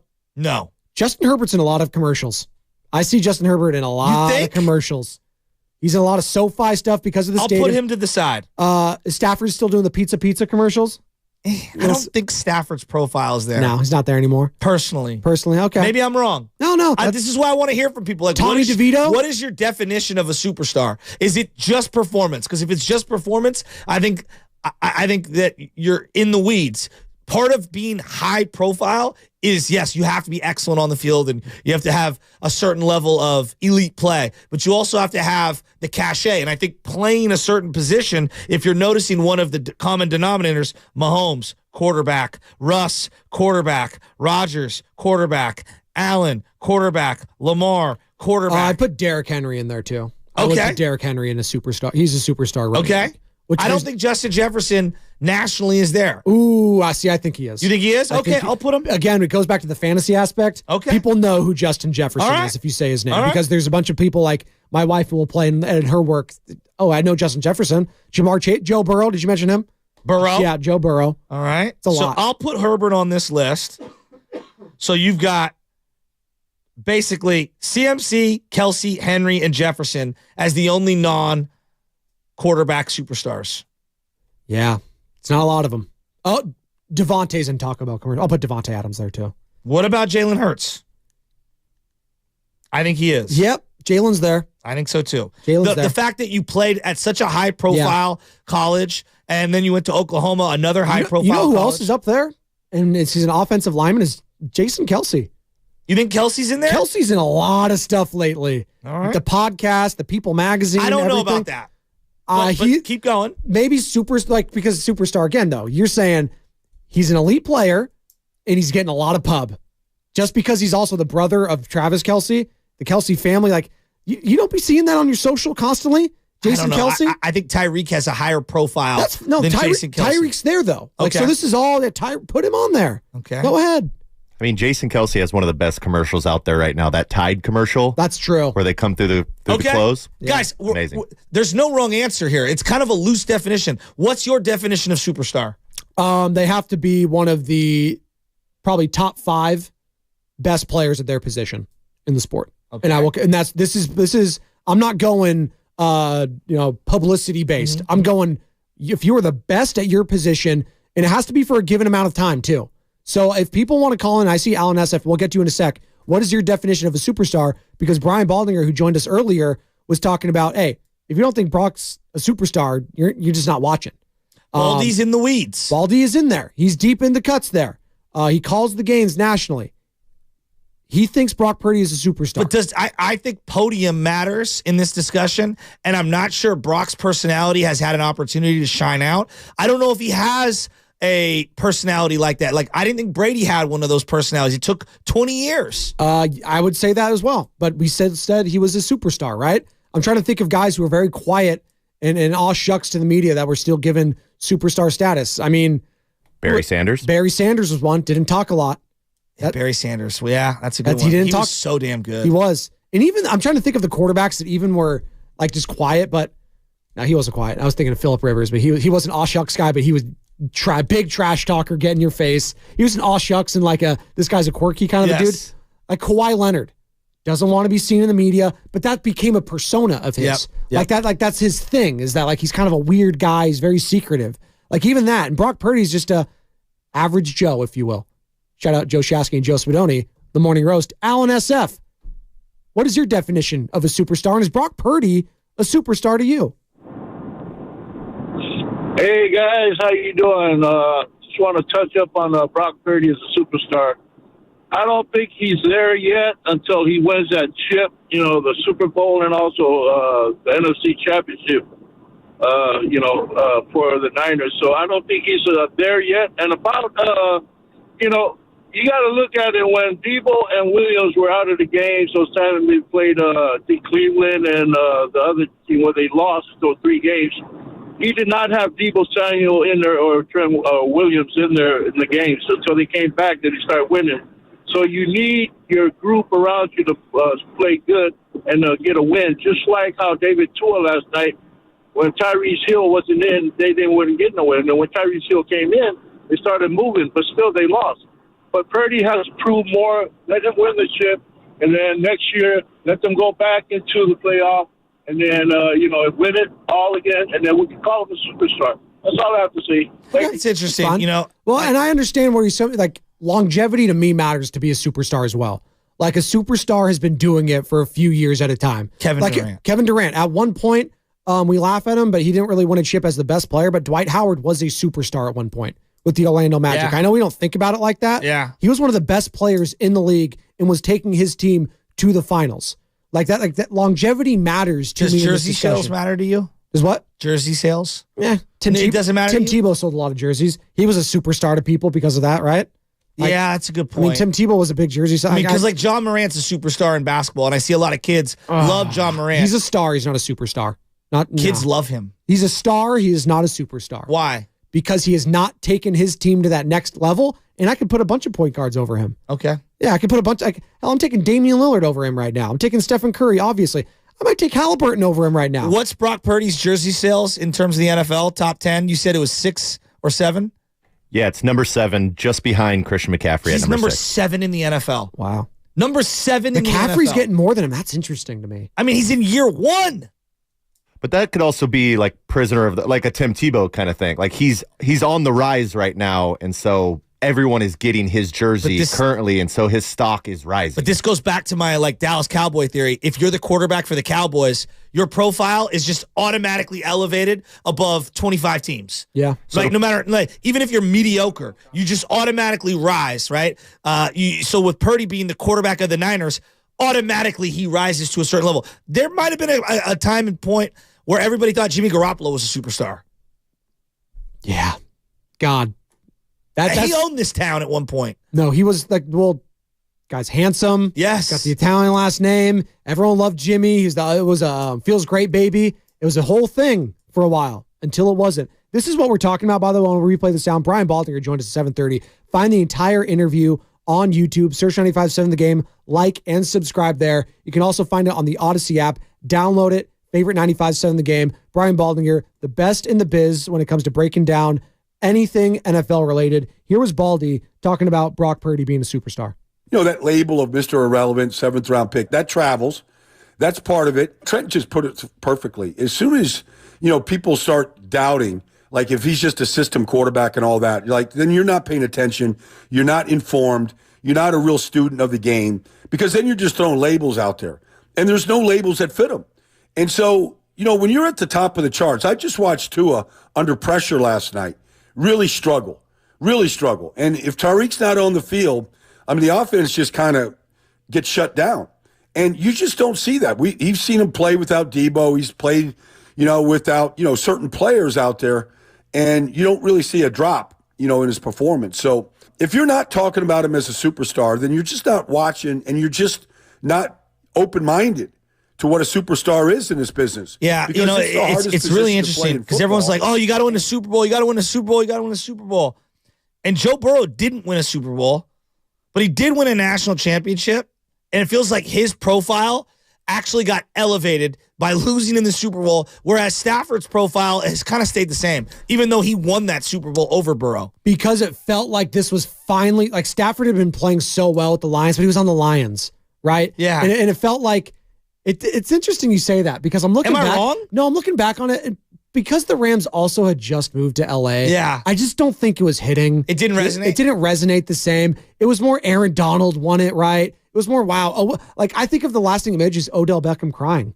Like that's the image I have, Yeah. right? Like it was all the meme and stuff like that. It's Odell crying, Jalen Ramsey winning it. Stafford, the only thing I think about with Matt Stafford is the whole Kelly Stafford thing. Remember when someone fell off the stage over in LA during the Super Bowl celebration? You guys remember that? That's what I think about. It was crazy. Thank you.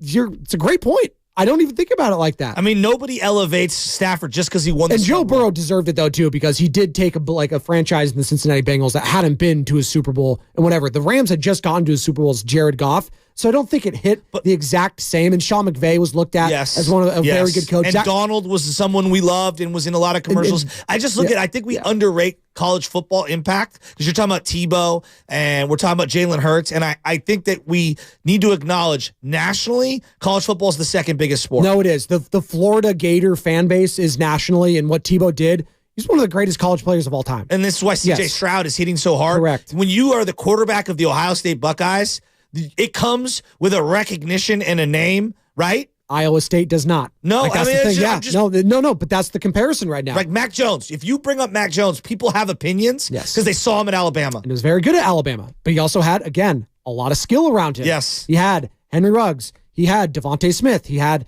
Jalen Waddle. He had all the, God, Jerry Jeudy. Geez, that's one of the greatest offenses of all time. Well, it's them and LSU. Oh, my God. Justin Jefferson and Jamar Chase. Oh, my God. With Clyde Edwards-Helaire. Are you kidding me? And, Joe Burrow? Randy Moss's kid, what is it? Thad Moss? There you go. Is he? He's got to be in the league somewhere. I don't think so. Thad Moss. I thought he was going to be nice. Yeah, he is. Oh, is he? Hold on.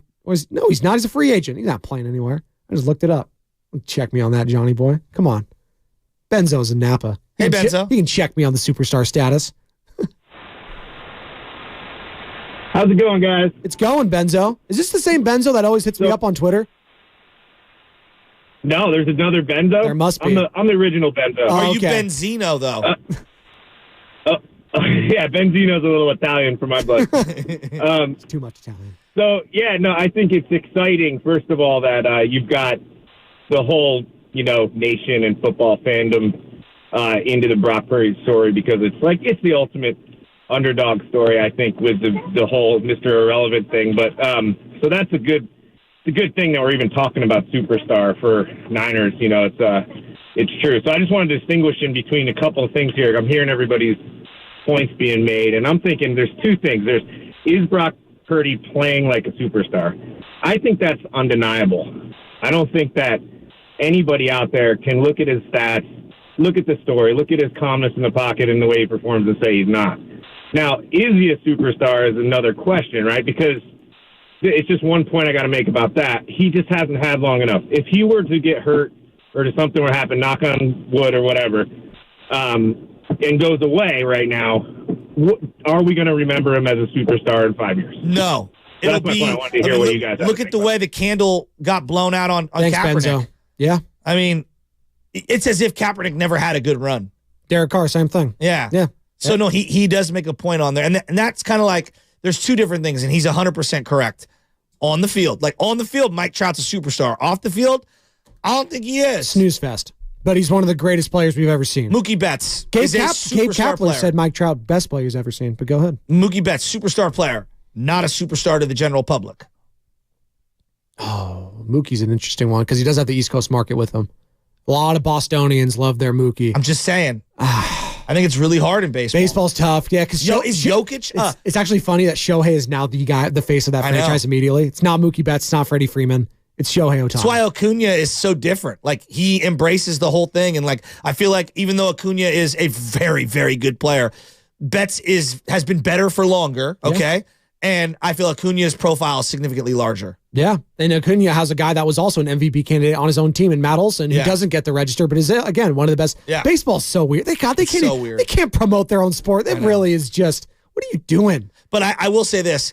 I do believe if Brandon Ayuk and Brock Purdy walk down the street, more people would like run over to Brock Purdy because he's a quarterback. Yeah. Yeah. And Ayuk's been doing it longer at a high level. Not that Ayuk's not he's awesome. He's quiet though. Yeah. See, now people are starting to recognize Debo because a lot of the trash talking. Yeah, it's true. So that there is a thing, and Baldy was talking about it. I love the trash talking too because it does put these guys on this pedestal, on this platform that we can all see. So I would recognize Debo when he's walking down the street. I'm not going to get in front of him because he'll walk right into me and I'll fall right over. But yes, I would recognize him. But the other thing is like basketball. And Ayuk's only like 6'1", right? He's very, very unassuming. Yeah. In like basketball, when they do a commercial, Zion doesn't need to wear a Pelicans jersey. In any football commercial, you'll notice the football players, because they wear helmets on the field, they always wear their football jersey. It's interesting. I never George thought about Kittle, like Cam Jordan. I don't know if you've seen any of those commercials. They're almost always in a full uniform. And if they're not, they're wearing the colors of the team, which is always funny to me. Mahomes and Mahato. Yes. Come on, that's a funny commercial. I'm rooting for the demise of that team right now so hard. God, it makes me so happy to see those temper tantrums. The Brittany Mahomes temper tantrums that she was always doing finally leaked into her husband, and now he's doing it on the field. Hilarious. Brittany Mahomes might be a superstar. Hanging out with T Swift. Yes. And now T Swift is all sad. The sad Taylor Swift memes in Kansas City. Unbelievable. You really hate to see that, Taylor. The last 2 games you go to, they lose to the Packers and now lose to the Bills. You really don't like that team. No, I don't like the Kansas City Chiefs. Who likes the Kansas City Chiefs? 888-957-9570. Sorry, Whitley Sandretto, if you're listening. Daniel and Martinez, what's going on? You're on 95.7 The Game. Mr. Spadoni, Mr. Shasky, how are you gentlemen doing this morning? Hello, Mr. Daniel. How are you? Doing stupendous. How are you, buddy? I'm doing great. I just am calling to weigh in on who the MVP of the league is, and I think it's Deebo Samuel. They went on that 3-game losing streak, and since Deebo's come back, it's like they didn't miss a stride. And I think Deebo is just so darn good. I mean, you put the 6 of our legs together, and we're not as big as his one leg. It's a good point. Thanks, Daniel. That he's cutting out a little bit there. Daniels and Martinez. I'm not mad at Deebo being the most impactful player on the team. Guy's a beast. And there was a sense of, not dread, I'm not going to say, but an uneasiness. Brock Purdy alluded to the Shasky when they were missing Deebo Samuel, that when Deebo's back there, it's night and day when his confidence level in the team. So when Deebo is back there, he feels a lot more confident, a lot more in control. And when he's not, he's like, my Swiss Army knife is gone. I'm caught in a net, and I need my Swiss Army knife. I need my little scissors, I need my little saw. You ever have a Swiss Army knife, Joe Shasky? Of course. You still got one? No, I have it somewhere. I probably should have one like somewhere in my car. It's probably very good to have. Tweezers, the pick, I always watch I always watch Bear screws, like Survivor Man and Bear Grylls. If they have one of those things, they're chilling. Every time I go, I'm also not those guys, but my uncle's a firearm enthusiast, and so when he goes to the Cow Palace to get ammunition, I always go to the knife section to see all the cool little knives and stuff that you'll never get, but they just look exactly. Cool. It's like $500. Me at Big Five when I was a kid, looking at the paintball guns and airsoft and the real guns, like these are awesome. I'm never getting them, but they're really cool to look at. Instead That's of America in a nutshell, by the way. I got the Army knife. The one where you could screw off the bottom of it. Correct. It's got all the survival kit stuff in it. You guys know exactly what I'm talking about. Yes. I call it the Rambo knife. Yes, my brother, many of your brother in the military in the Spadoni household. The call never got to me, but brother in the Army, shout out Anthony, Marines, Rob, Steve Air Force, Mikey Coast Guard, all the branches. Never got the call in though. No. It's a good batch. You were looking at me like in disappointment right there, so I just thought I'd pivot away. It's all right. When people get like gifts for their groomsmen and stuff. I got a Swiss Army knife as like a groomsman gift. It is a good gift. Nice. It was like engraved. It was pretty cool. I got my guys socks. Yeah. It's called a K-bar knife. Is that what that's called? K-bar? I just call it the Rambo knife. There you go. Love me some Rambo. It's got like the saw on the back end, and then the blade is aggressive. You know what else is aggressive? The San Francisco 49ers offense. And you asked a question to Brian Baldinger about whether it's the most entertaining offense you've seen or he's seen since the Greatest Show on Turf. Here's what he had to say. It is the most entertaining offense. And that's what the Greatest Show on Turf was. It was Kurt Warner, Marshall Faulk, and Orlando Pace at left tackle. There's similarities, to the receiving core that they had and all of that. And for my money right now, it's just the most entertaining offense in football, in large part because it's just so exciting to watch. And you don't know which of the names that you just mentioned are going to break out. I mean, I was in the end zone the other day, and here comes Kittle off the field after his warm-up, and he came running at me like he was going to knock me down, and he jumped up, and he grabbed the goalpost with both hands. Like, he just exploded right in front of me. And I'm like, he could jump out of the gym. Deebo can run through you. IU can juke you. I mean, it's just, and McCaffrey is just, don't try to talk to that guy in pregame warm-up. That guy's just locked in, period. There's time to socialize, and there's time to talk, and there's time to have some fun. But don't interfere with that guy's pregame warm-up. This team is locked in right now. I just think it's the most entertaining offense that we've seen in a long, long time. And we need that. We need a standard of what teams want to be and become. And it's a credit to John Lynch and to Kyle and what they've assembled. There you go. The only way they're ever going to be in the same sentence as the Greatest Show on Turf is to win it all. They got to win it all. And the Greatest Show on Turf, not back-to-back seasons, but they had a season off and then they went back to the Super Bowl, correct? So I don't know if they didn't go back-to-back, correct? No, they went back-to-back. They beat the Titans. Did they lost to the Patriots? I thought they lost to the Patriots. I thought that was the year. Yeah, it's all right. Maybe I was 7 years old. I think you're right. But that's the level of excellence that they want. And the similarities are there. We've had Dick Vermeil on these very airwaves. He's talked about and Dick Vermeil, obviously head coach of the then St. Louis Rams, Greatest Show on Turf, won the Super Bowl, former Eagles head coach, Invincible. He was Greg Kinnear in that movie. There you go. You didn't know that, but now you do. Dick Vermeil has said Brock Purdy and Kurt Warner. There's a lot of similarities there. Not just with their backgrounds and farm Those guys. Ravens, Giants. See, there you go. I go. thought so. You're 2000 Ravens. Come on. Who'd they lose to? I think that Rams team lost to the Bucks, I want to say. Saints, someone like that. 888-957-9570. Again, I was like 8 years old when it happened. Give me a break. But Dick Vermeil said there are comparisons with these teams. And you and Bonte were talking about it. Isaac Bruce, Torrey Holt, pretty damn good combination. Ayuk and Debo, very good. Now, Isaac Bruce is a Hall of Famer. Torrey Holt, borderline, probably should be a Hall of Famer. Torrey Holt was very underrated. Very underrated. Marshall Faulk, Christian McCaffrey, the comps are there. So there are comps to this team. The difference is one played in the dome, one doesn't.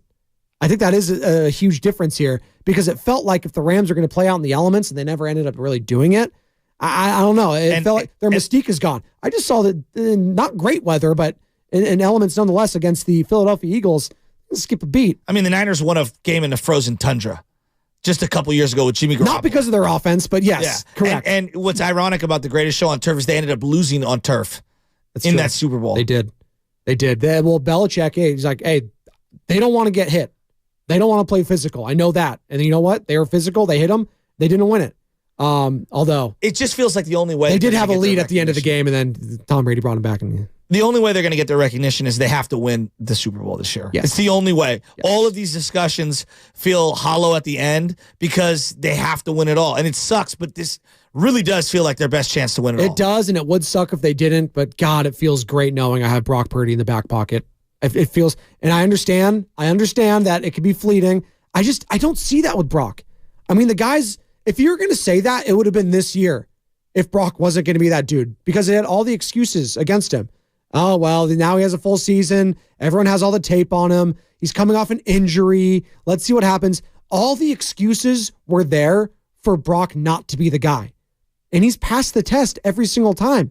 So if he does get hurt again, Joe Shasky, I have the confidence in knowing he's going to come back from that. Brock's the guy going forward. This isn't the Jimmy Garoppolo where he got hurt left and right, and he looked like a shell of himself. The confidence wasn't there anymore. Wait till he does what Ohtani did.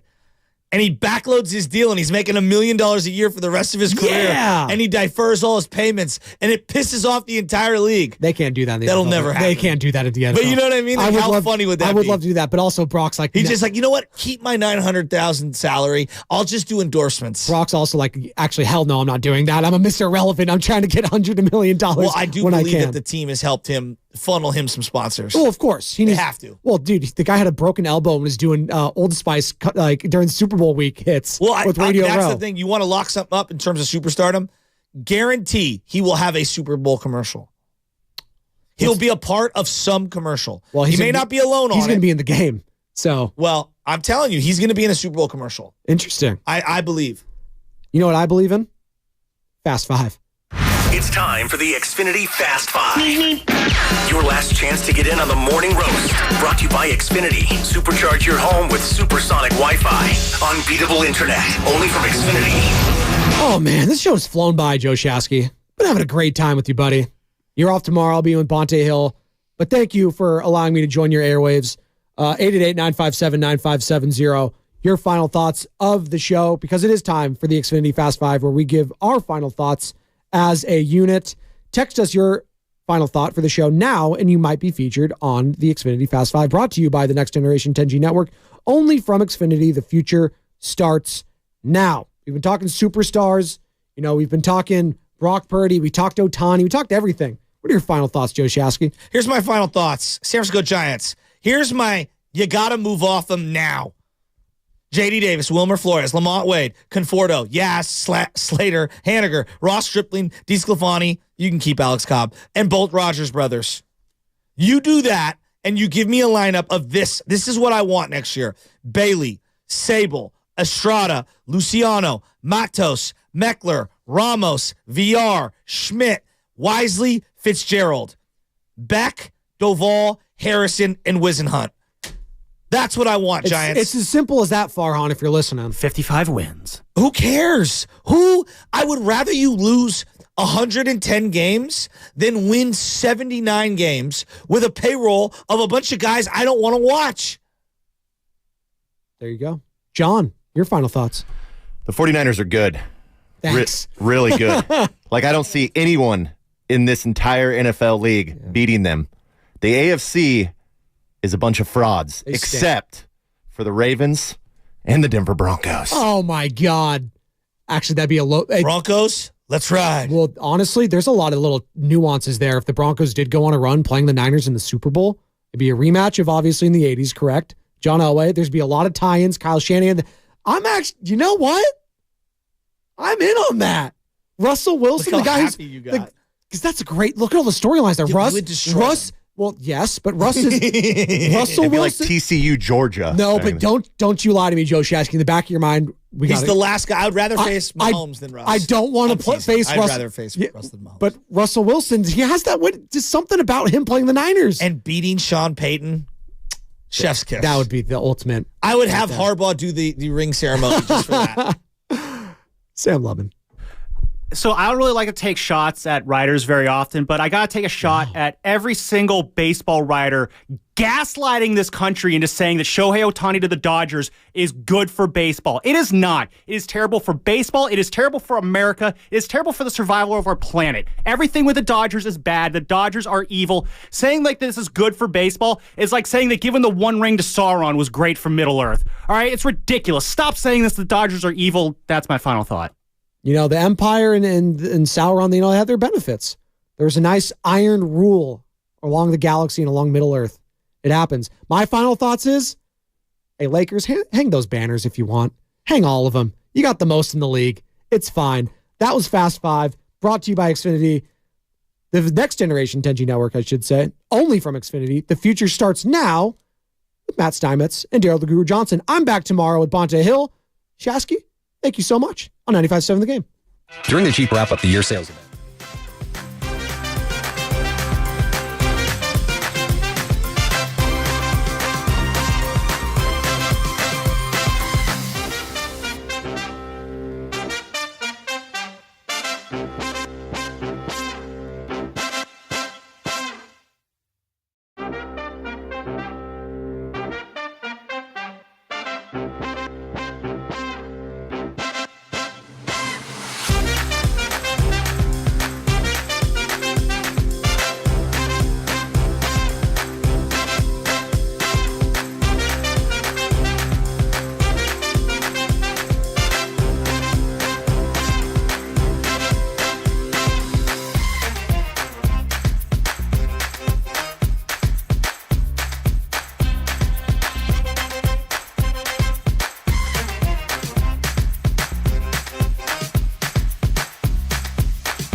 Nation. For what? I want to know now. I'm mentally invested. Don't tell me to pray and you don't say what for. He brings the perspective. Yeah, I think they both have a great point. Get off me, text line. He's truly one of a kind. That is wow. Oh, my God. And he's doing a great job. I need you to man up and say what you really want to say. Simon, you're doing a great job. And together, they're Steiny and Guru. Yeah. On 95.7 The Game. NFC West champs. San Francisco 49ers. Fourth time in 5 years. Damn. I mean, is business good over there? Right now, it's really good. Number 1 seed after you went and kicked Philly's ass. Then you're watching last night, Jordan Love. I'm thinking they're about to do something.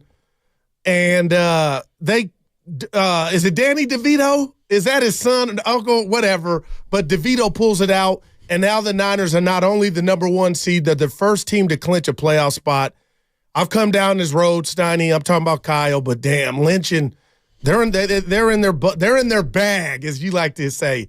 I actually hate saying that, but no, I can't stand that. It's everything you hate, I like. So that's why I said that to piss you off early. Good morning. Why would you want to do that? Now, I know. We've been too friendly the last couple of days. I came in here, and I don't know if you remember, but this will be the 3rd straight show that I start with something positive. I don't believe in wait until January 1st to make a New Year's resolution. Oh. No reason you can't start today. But positivity is longer than 10 minutes or a block. You need it throughout the day. Who are you talking to? I'm talking to you. You know, you come out good, and then you fade, and then you get evil. Well, just don't try to one-up me. No, never. Don't try to one-up me when I'm in. It's a party for the Niner fans right now. Tell me I'm lying. Business is good. But the best parties are February parties. I'm gonna give you a 2. No, they are. They are. But you gotta Steiny, you gotta focus on the now. And the now is you got the number 1 seed, you clinch, you look like the best team in the league, but you're right. You gotta do it. You want to Operation Vegas. How about that? My question to 49er fans is, so you've won the West 4 out of the last 5 years. Do Kyle Shanahan and John Lynch, have they just essentially at this point proven that they ensure a certain amount of success? They got here 7 years ago, and for the first 2 years, they were bad. Yeah. Rebuilding. Since then, 4 out of 5 years, they've won the division. And when I look at a team that's got prolonged success, there's always a reason why. So 5 years is a pretty, and the other thing is that the year they didn't make it was in the middle of that. So in other words, they've been successful for 4 out of the last 5 years. Do you think Shanahan and Lynch essentially ensure, you know what, they're going to be good for another 5 years? I do. And so you have that, like you have right now, you have confidence in Kyle Shanahan and Lynch that they've basically built a team here that is, like the Steelers. Or what about a Warrior run? I feel like they're in the midst of what the Warriors did starting in 15. Well, that's fair. I mean that. But the only thing is people are going to say, well, they haven't won it yet. Okay, and I know Pittsburgh's won it too. I just mean, you survived the debacle that was Trey Lance. Well, that was their debacle. Yeah, no doubt. But what did they do? We can make an argument that it's gotten better. Like that, you know what I mean? No shade at Trey, Steiny. Who does that? Sometimes that costs people their jobs. This team has got a franchise quarterback because they drafted him. I don't care where, but they had the wherewithal to know, or Kyle had the vision to know that Brock Purdy could be Magic Johnson to this offense and team. So, Steiny, I'm just saying that's a big part of it. Not just the Super Bowl trips and the multiple NFC championship trips. Like, okay, yeah, they haven't got it done, but damn, when you're heartbroken, it's at the last moment most of the time. So when you say 5 years, Steiny, who else would you want? Then, oh, by the way, I know it's early. You go get something when you need it. You go get a McCaffrey. Like, it's never status quo. You go get a Chase Young. Like, your GM is in it to win it. You know what I mean? Like, I don't know how Niner fans cannot feel like you wouldn't want to be in a different place right now? I guess I'm just kind of looking around and the Warriors, for example. Do you believe that the Warriors are going to have success after the Steph Curry era simply because Joe Lacob's the owner and at this point Mike Dunleavy's the GM? Wow. They're great at their jobs and they are competitive and they alone give you hope that, you know what, we're going to be fine after the Steph Curry era. So I was wondering if you're a 49er fan, what are you most confident in? You've won the fourth division title in 5 years.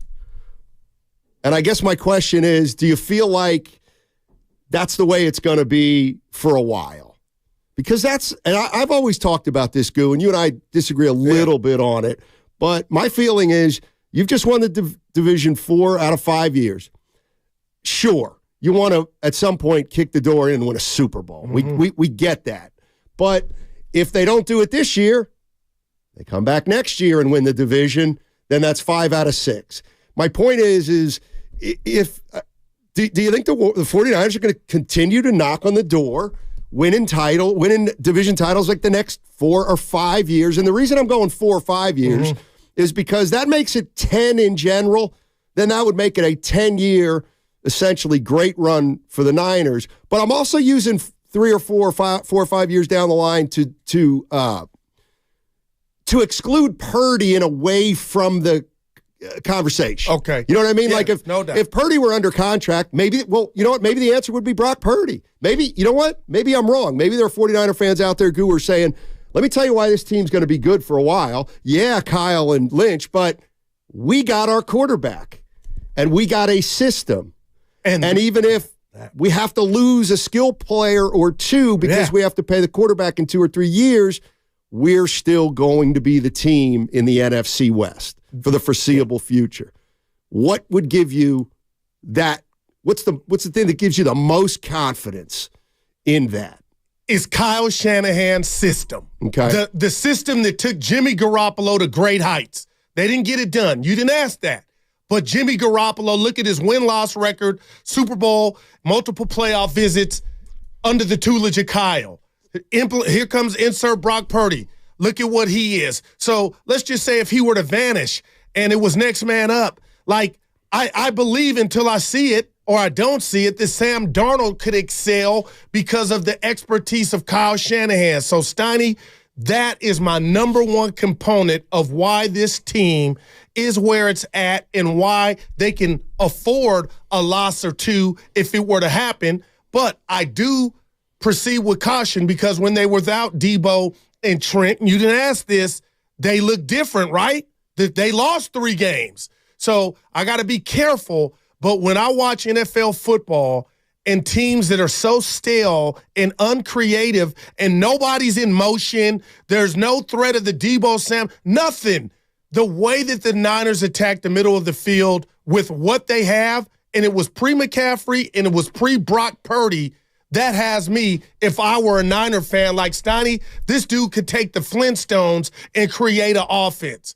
That's why I'm drunk, as Beyonce say, in love with the way that Kyle calls an offense.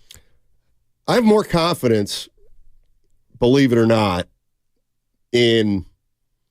Give it to me. Well, I'm comparing the Warriors a little bit, and I've talked about this. I didn't even answer you, sorry. I've talked about this a lot about the Warriors, and it's this. I feel like there's a large segment of Warrior fans who feel like because Joe Lacob is so determined and that Joe Lacob is so competitive and Joe Lacob has such a vast asset of money to have more than any other owners, I feel like there are a lot of Warrior fans out there that say we're going to be fine from 2025 to 2030. See, I don't feel that way. Well, that would be a change. That would be a change because I thought in Joe we trust and he's light years and he's won 4 titles. When you have Steph Curry. Okay, so and he inherited Steph Curry, and that's no shade at Joe. Well, it is shade at Joe because see now I got to go the other way on this. Because so what you're saying is you don't believe that Joe Lacob is guaranteed to have success after Steph Curry. I need to elaborate real quick. I'm watching the status of the team currently, and I expect Joe to make a move at some point, Stoney. I really do. And I think it would be the right thing for the team. But if he decides that he's not going to go that route, that makes me, okay, who I think Joe is, that would take a hit. And Mike Dunleavy, this is his first crack at it, Stoney. He doesn't have the ledger and the success of Bob Myers, who now is, on TV doing things with ESPN. So, he's unproven. Mike Dunleavy, and we love Mike. I'm not saying he can't do it, but Stoney, he's new to the game. If Myers was under the helm, you know what I mean? I would be like, that would breed more confidence for me. 888-957-9570 is the number. The Niners have won their fourth NFC West in division title in 5 years. Damn. My question to 49er fans is, what's the thing that makes you most hopeful about this thing continuing? If you think that this team is getting started on a run, or you think that we're in the middle of another 4 or 5 year run with it, why? Why do you think that? What's the reason you think that the Niners will or won't have staying power? And I guess that's the question. What's yours? To my way of thinking, they've won 4 out of 5 NFC West. That's almost 4 out of 5 playoff trips. Oh, that's right. They didn't win the division off. So 4 to 5 years are going to the playoffs. Thank you, Evan. My bad. 4 out of 5 years they've gone to the playoffs. How many years did they win the division? Twice. 2 division titles, 4 playoff appearances. 2019 and this year. Gotcha. And so, how you feeling about how much longer it's going to last? I mean, this 5-year run is what I'm getting at. It's pretty unique. Yeah. How many teams right now in the NFL have made the postseason 4 out of the last 5 years? The Niners. And then I'll bet you there's less than. Because look, I'm right. I just say 8 off the top of my head. 8 teams have gone to the postseason 4 out of the last 5 years. That's my guess. All right. That'd be 1 out of 4 teams. So that in and of itself says over the last 5 years, you're one of the top 25% of teams. How long can it continue? What if I asked you, because we're going to take callers, YouTube, First NorCal Credit Union YouTube chat, Comcast Business text line. My answer was Kyle. If I asked you just to predict, like when you hear me say Kyle, do you think that's going to be the number one answer? Because there's so many. Some could say Brock Purdy. He's getting, you know what I mean? He's going to be here the next. Maybe. I don't know. But the Kyle doesn't throw y'all. I see that. That's obvious. I think Kyle's probably the biggest reason. That would be my biggest reason because he's been. I mean, look, he's been here 7 years. The first 2 they stunk. It's fine. That's gone. Now he's made the postseason 4 out of 5 years. Well, why? Well, he got rid of all the players he didn't want, and he built up the system he likes, and now they're looking at players they like, and they bring in players that fit their system, and now they got something built. Yeah. So, yeah, I think when you combine Kyle Shanahan with where they are in the cap and the fact that they found Brock Purdy, I don't see any reason why they're not going to be good for a few more years and probably 3 to 5 more years. Yeah, I didn't even think of that. And as for the Warriors, I guess what I'm getting at is the bottom line is you don't think that Joe Lacob is less important than Kyle Shanahan. What? You know what I mean? Yeah. And I guess what I was saying to you is it wasn't a lack of confidence in Joe. It was just Joe without Curry. You know what I mean? Like, that's a major hit, and you always talk about it. I don't like to think about it, but, I mean, a lot would depend on who your star is. Well, let me tell you, I think it's funny. Yeah. I think it's kind of funny that for 10 years we talked about Joe Lacob being light years. Joe Lacob. Yeah. Best owner in sports. Yeah. Nobody's going to outbid him. Facts. More competitive, light years. And, everybody believed that 3 or 4 years ago. Well, what about when Curry gets a little bit, it doesn't matter. Oh, he'll figure it out, he'll figure it out. And now it's like Curry's gotten a little older. He's still pretty good, but they're 10 and 12. And you don't see the next star. Well, I don't see is I don't see as Joe Lacob being as instrumental in the success of the Warriors moving forward, or Mike Dunleavy or Steve Kerr, I'll throw them all in there, as Kyle Shanahan right now and John Lynch. Maybe it's because they're in the middle of this thing. Yeah. But, Joe Lacob, Joe Lacob took over a franchise that had Steph Curry and they won 4 titles. So the question with Lacob's always going to be, not always, but can he do it when Steph Curry's gone?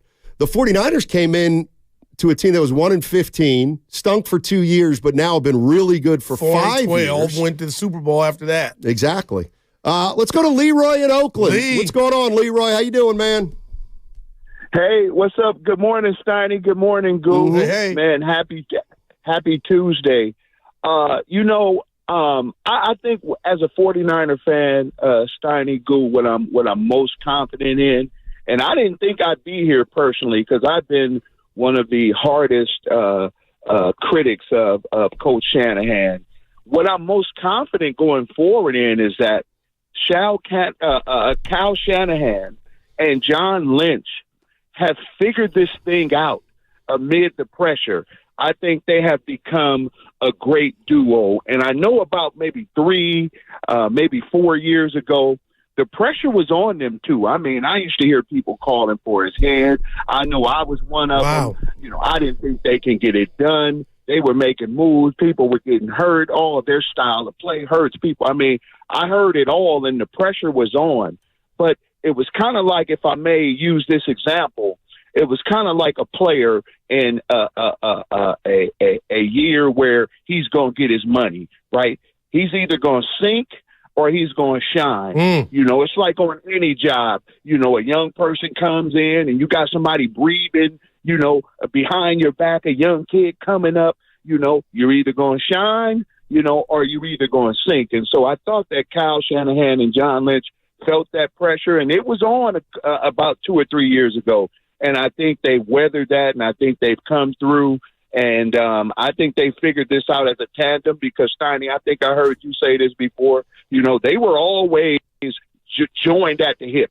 If one of them failed, the other one was going to fail. So I think they figured it out and become a dynamic duo, and it's good to watch. So I'm confident going forward that, hey, we could try to get this done this year, and going forward, we got the young pieces that, we can keep winning beyond this season. And one more thing, Steiny and Goo, y'all talking about the Warriors and the 49ers. I look at the Warriors, and they didn't do a good job of balancing the youth with, the veterans. I think they have went old, and it's showing in their athleticism. It's showing they're getting run up and down the court like I thought they would if they didn't make the young movement, if they didn't go younger.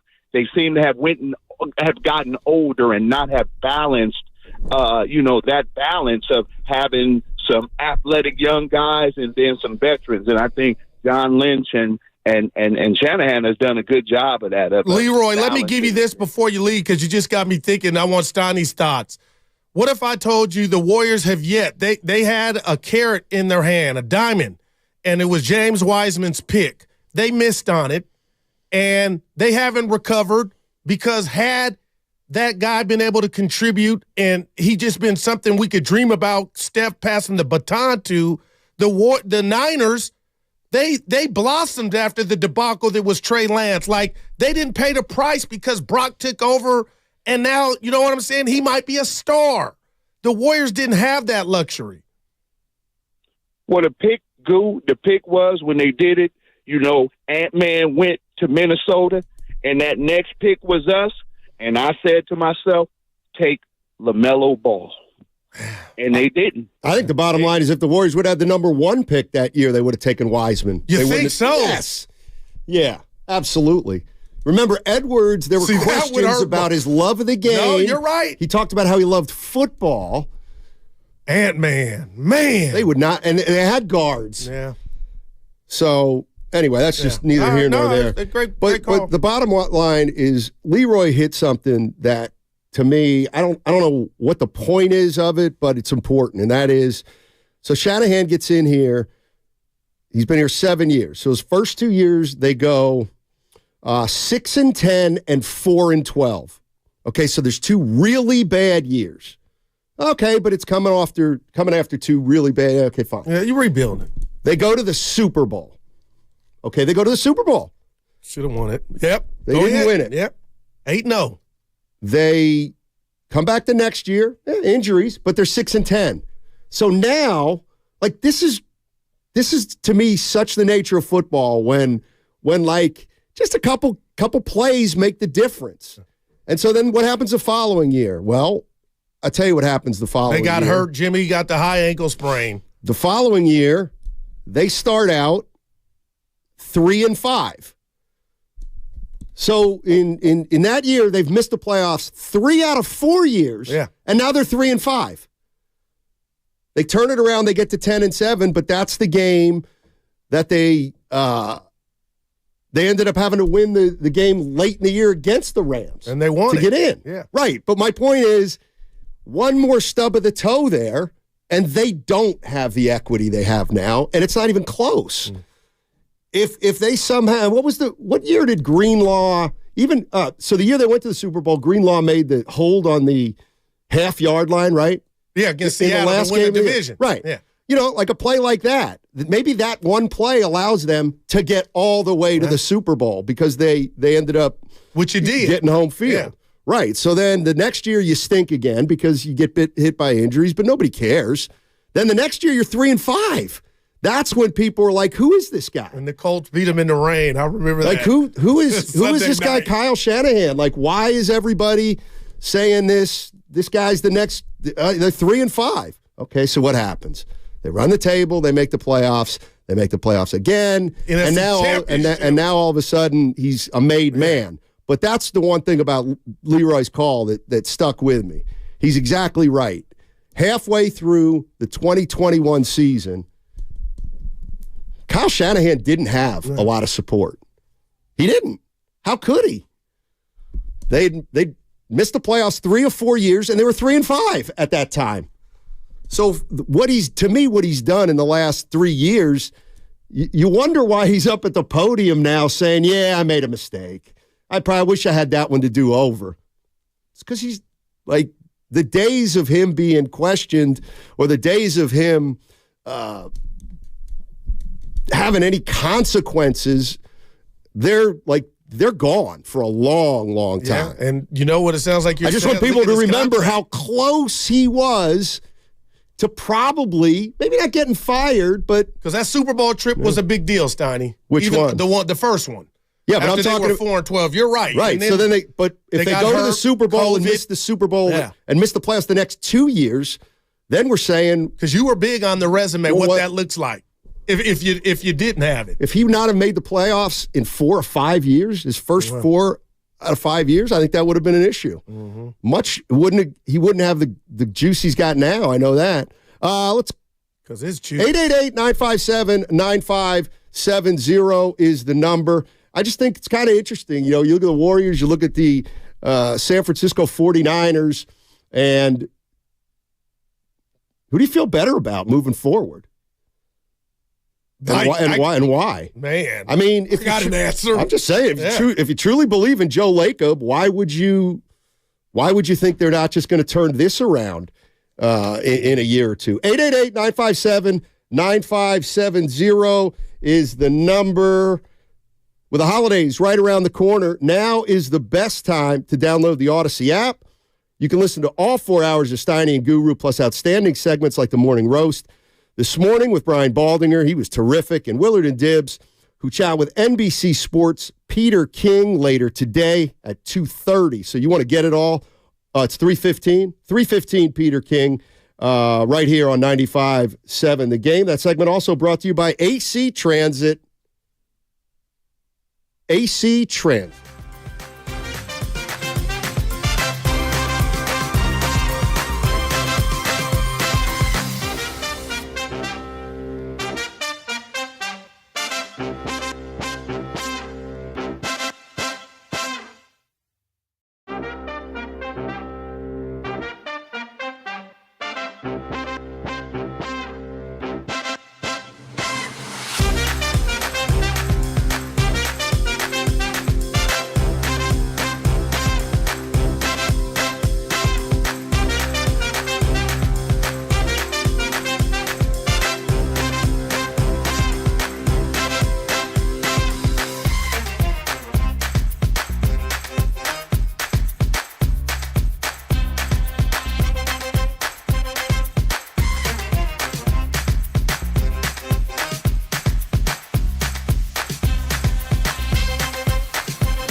Steiny and Guru on 95.7 The Game. Steiny and Guru, 95.7 The Game. Anybody else got one of those spouse/girlfriend/loved one birthday 11 days before Christmas? My son Donovan's. Why don't you turn that on, buddy? There you go. And now Evan's got to come change my diaper because I can't get my camera right. Thank you. Well, let me know Who's when you're got ready. a nanny? My son Donovan, his birthday's the 19th. Oh. Don't you hate it? It's awful. He tries to double up. It's awful. Yeah. What am I doing? I got to deliver by tomorrow, and I got to deliver again. Oh, what, Mary Page? No, somebody who's important. Grace. That doesn't matter. Names are not important. Oh, well. Yeah. Oh, happy birthday to my niece. It's not her birthday. You said, don't you hate when the birthday is right by Christmas? Yeah. I didn't say who. And I said my son, so I'm assuming you got the same thing. No, I said I'm keeping it in a more general category. Oh, whoa. Spouse, Yeah, loved one, okay. partner, good friend. When you got chicken like you ain't tripping. Too short. You ain't tripping. It's not a matter of money. Oh, for me, it's a matter of. Oh, that's nice. Well, you're jealous. Then. Hey, you get two things. No, it's that I need to come up with about 7 things, and I've got 0.0 right now. But I'm living that life. Evan, if you want to chime in here and help me. Evan, with the fresh haircut, though. He is ready. I appreciate that. No, I was just going to say, as of 1 minute ago per Shams Charania, Kevin Durant is not playing for the Phoenix Suns. But, Evan, can you tell me if our guy Bradley Beal will make an appearance? It looks like he will, but we still have not seen the Suns' big three play together in a game, and we will not tonight. But I saw KD turn that wheel. I swear he plays with his shoe size 2 sizes too big, Steiny. It just looks that way. But don't you hate that? But the Warriors need a win. Let's hope Booker can't play. That's where I'm at. Get a dub. Dubs. He's available. Yeah, Booker's playing. Well, no, I'm saying I would be okay if Booker and Beal are playing. Okay, but KD's not playing. Yeah. And for the Warriors, I don't know where they're at. Peyton, no. I saw Clay didn't practice yesterday because of Clay Uziel. and Paul are expected to play tonight. Expected to play. Hey, you didn't like the video the footage Evan sent us of Pajimski and Clay going one-on-one in practice. Why did it say spirited? There was nothing of your boy scored on him. Pajimski scored with the left, but I was like, is there going to be – there was nothing, I guess. Rob's in San Jose. Hey, Rob, what's going on? Hey, good morning, fellas. Hey, I want to know who you guys got as Coach of the Year right now, because you hear like D'Amico Ryans and maybe Steichen in Indy. I don't know why Shanahan is not getting any mention for Coach of the Year, taking a first-year starter in Purdy, who was Mr. Irrelevant, right, to a 10-3 record and has them balling like this. And Shanny's getting no love for Coach of the Year. Let me take a crack at it. The fact that Purdy was, before he got hurt, he took this machine to the NFC Championship game. To me, I think the Coach of the Year is like a guy that did more with less. So that's why I think, Kyle, is not at the top of the list. That's just me. You look at this Niner team, they're loaded. Brock's a star, or on the verge of it. That award to me is kind of like what I thought Dan Campbell was doing in Detroit. Technically, if you look at his record, they still are, but I don't have much confidence. A guy like that kind of gets the award. I don't know. So, good. What about your choking Cowboys and what McCarthy's doing with them this year? Well, I'm gonna be honest. They went to the playoffs and won the division last year too. What have they? You know what I mean, guys? Is that really a surprise? What the Cowboys are doing? 2 years in a row, they won 12 games previously. So is this a surprise? I don't know, Steiny. It's kind of like, the guys that come out of the woodwork. Yeah. How about Jacksonville? Yeah, that's what it usually is. I mean, if the perception is you have more talent than anybody in football, then why would you get the Coach of the Year if you're just achieving what everybody thinks your team should be anyway? Right. Like, who's shocked that the Niners are where they're at? Not me. In Dallas, for that matter. You shocked? I'm not. And your boy Philly is not getting it. Sirianni. Coach of the Year still right now, Dan Campbell. You think he's They're 9-4. Yeah, but they're going They haven't won a another way. division in 72 years. What if they end up? I just said right now. He's going to win right it. now. All right. Unless they fall out of it. But right now it's Campbell's, I think. What's Ryan's? They're what? 7-6 though now. Yeah. Yeah. If Green Bay would have got that win, you think of LaFleur last night if they could have, propelled that, but they didn't. But to me, Sonny, the premise is who did more with less? And Tomlin, I don't know where you're at with him. They look a mess. Oh, so a couple weeks ago, so though, the Pittsburgh Steelers look a mess. But Tomlin's in the coach of the year. A couple weeks ago, they didn't look a mess. The record was look at Tomlin in his bag. Yeah, that's why Tuesday, today, December 12th, I'm telling you right now, it's Dan Campbell as the front runner for coach of the year. What are you laughing at? It's I don't want to say it's a fact, but it's a fact. Just lost to the Bears. I know he did, but they're Should've 9. been twice. You know what? You guys don't get it. They're going to come down Tomlin's road. You guys don't get it. Seriously, you really don't. But it's but you know what? I shouldn't expect you to get it. You're 24 years old. 29. It's like I get a text last night, like 3 texts from Evan, and I'm like, oh, what happened? The Timberwolves lost. Okay, they lost to the Pelicans. No. They're 17. Zion. I have the mic. I have the mic. Timberwolves. Look at your Timberwolves. Okay, they're 17-5. And he's so Nobody serious. said they're going 77-5 this year. They lost a game. Yeah. Have you ever watched professional sports before? The text Teams was, win, teams lose. Zion had Wolf on the menu. No doubt. Big Bone at 39. Nothing about how they're done. How you guys are so lucky I'm a pacifist. I swear to God. Well, that wasn't You sound like it. We should all be ashamed right now. Exactly. You guys should. You know who Coach of the Year is? I think you meant pessimist. I just told you. Coach of the Year, come here, Mr. Sean Payton. To turn that thing around, that was the Titanic. And that was the Love Boat. Are they in the playoffs? Yeah, right now, if it ended today. Is that They're actually not in the playoffs. I didn't think so either. Don't let They are facts very get close. into They it. are tied 7-6 with another 6 teams. But he's got his hands on it, John. How about that if they get in? I'll take that. You? I put a future for them to win the AFC. Let's just quit playing games. Who's your coach of the year right now, if you had to, Evan? Right now. Probably D'Amico Ryans. I'm going Dan Campbell. Look, who's going to go? Kyle Shanahan, of course. I'm going to go Campbell, only because they're in. I'm going to, yes. Because Texans aren't in right now, if I'm correct. Didn't they fall out with that loss? Hey, Goo. What? I know. This is 2 days in a row I've had to watch this guy on TV. What? Who is he? I don't know. What Just does he he's do? Black don't mean I know. Hey. Aaron Rodgers? No. It looks like Gary Payton. Now that boy, better be careful. Yeah, no doubt about it. Speaking of which, the Warriors. Who is on with The View right now, and why has he been on for 2 straight days? Like Tommy Davidson. Get him I off. don't know.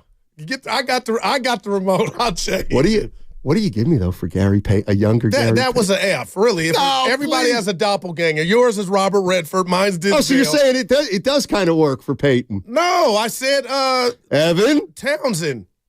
When you say Peyton to other black people, they'll be like, "Oh, all of us look the same." That joke is played. That's not. I don't. There's something to it. I don't do that. Come on, please. There's something to it for people that don't have life experience. Sure.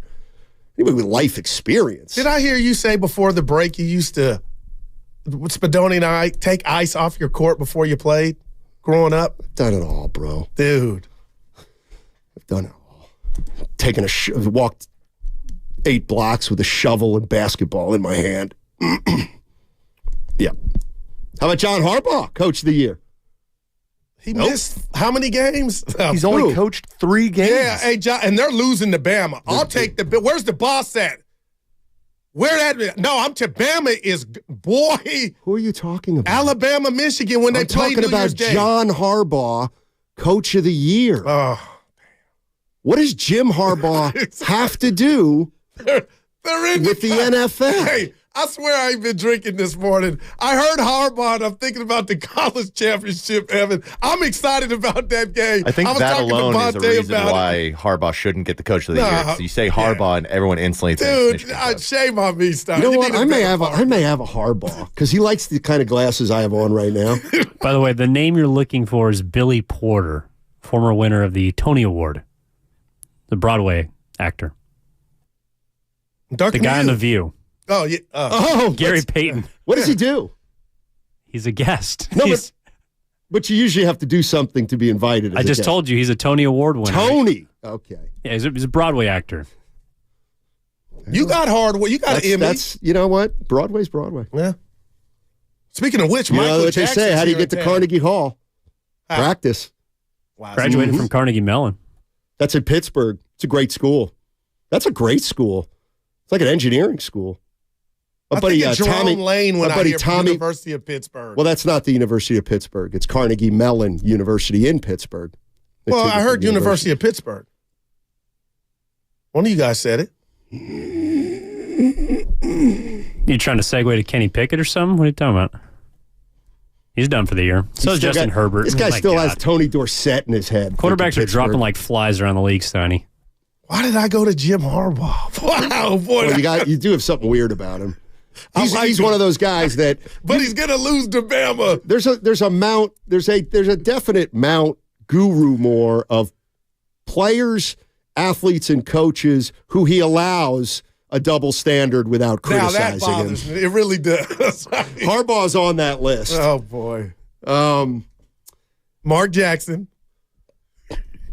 Hey, by the way, did you see Al Michaels? Al Michaels retire? No, he's supposed to do one of the NBC playoff games once the NFL playoffs begin, and NBC said not so fast. Oh wow, we're going in a different direction. No, there's no way. No, way. Wow. Do you have a subscription to the New York Post? No, I don't. You should get it. Yeah. Well, I don't either, but it was a headline. We made it. Okay. You and I and Jeff Garcia, dude. It said Steiny and Guru 10-2. Infatuation with fame. Stop it. That's not those are facts. No, it is. I know, but we don't need to bring it up all the time. Real quick, you speak back to Niners. You speak highly of the paper. I say we made the Post. Yeah. I say we were in it. Then you knock it down. Because it's just to bring. It's just all. I don't we made it. I don't like to draw attention to ourselves like that. I just like to do our job and let the attention come or not come. I'll give you that. I don't. New York Post. Okay. Last I checked, we're in San Francisco. Spelled my name right. That was incredible. Well, your last name is Johnson. The first name, Garyle. Yeah. Nobody. So the other, what was I going to say about? So yeah, they told Al Michaels he's not doing the playoffs. I got to read that. Well, one thing I was thinking about is something going on. Not something going on here, but I'm interested to hear what some fans think about this. And it's okay. So Al Michaels. Apparently he had the game. Well, no, not apparently. He had the game last year in the playoffs with Tony Dungy, and it was a very underwhelming broadcast, even though the game was very exciting. And I guess it was so bad that he's not doing the he's not doing an NFL playoff game this year. Steiny, he's checked out. Remember, I texted Thread like this. So did your guy. Tell me why? What's the difference between among Al Michaels, Jeff Van Gundy, Mark Jackson? Those guys they are enjoying what they're doing. They're just keeping it real about the state of the game. No, they're not. And the hypocrisy of some of the stuff that they see. Al Michaels like another flag. He is not having fun at the job. I think they're in the same boat. I really do. Well, now Al Michaels may not be having fun at the job. I get that, but I agree with the people who watched a lot of NBA over the years and says. Doesn't even feel like Van Gundy and Jackson like basketball. They were the number one team. Right, were. That's my point. Al Michaels was number one. They were number one. The perception of all three over the last few years has been growing. One is that Al Michaels doesn't care, and two is that Van Gundy and Mark Jackson were just miserable. That's the perception. So all of them are out of a job now. I wonder if you could have saved those two, just Jackson and Van Gundy, like, hey, the higher-ups, close the door. We love you. We've been dedicated to you. You sound like you're miserable. Let's bring it up a little notch. Not be pom-poms, But let them know that they were sounding like, I never got that from them. I love the realness of the critique. All right. And now they're both gone. And I got Mock Rivers. I used to like Doc. I don't like him following these guys. Why not? Because it's just different. Oh. And Kareth, Kareth. Who? Shout out Kareth Burke. Doris Burke. I'm not 4 years old, D. Who's you know D? Doris. What? She tries to explain the game like Hubie Brown has just a gift to kind of. She kind of like it's almost demeaning in a sense. Yeah, check her out next television. I've checked her out many times, and I think she's terrific. Yeah, I do too. But I'll tell you who else is good. Kate Christensen in Sacramento. Yeah, we talked about her. Like her. What about J.J. Redick? I like him and his cat.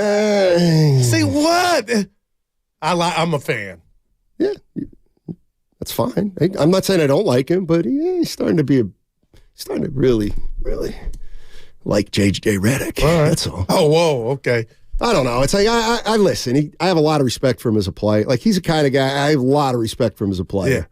Richard Jefferson. But I don't have that much respect for him as a player that here it is 5 years after his career's over, and it's like it feels like he's a you learn league something. spokesman. Okay. It's like, all right. JJ, you were a role player. And he's got a good podcast. Well, I don't listen to that, but if you you watch say documentaries, I get it. Oh, my God, did I see another one last Why did I bring it up, man? We Holy went hell. back to the Niners. It was a documentary on a classic album. The Band.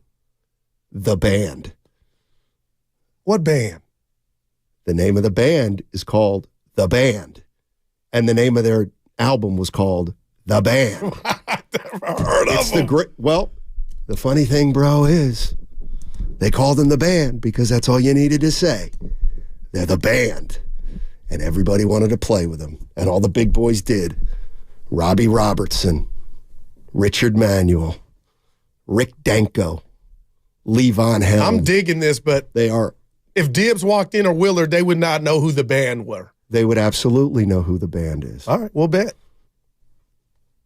When they walk in, What do you want to bet? I'll bet you they both have heard of him. Let's bet a lot of money. No, let's bet a lot of money. Let's bet $10,000. We'll bet a soda. No, about $10. No, with $10,000. I don't have it. All right, so you're not convinced. Anyway, just listen. People are gonna. People ask me, Steiny, what are you gonna do when you get fired the next month? And Now, one of the things I think about is, there's such a connection between a band and a team. It's the same. It's about chemistry. It's about roles. It's about pecking order. It's about who's the star and who's the role player. Yeah. They were perfect. Perfect. Let me tell you what this. Let me tell you what this guy Robbie Robertson did, ladies and gentlemen. Think about this for a minute. He's in a band with 4 other guys.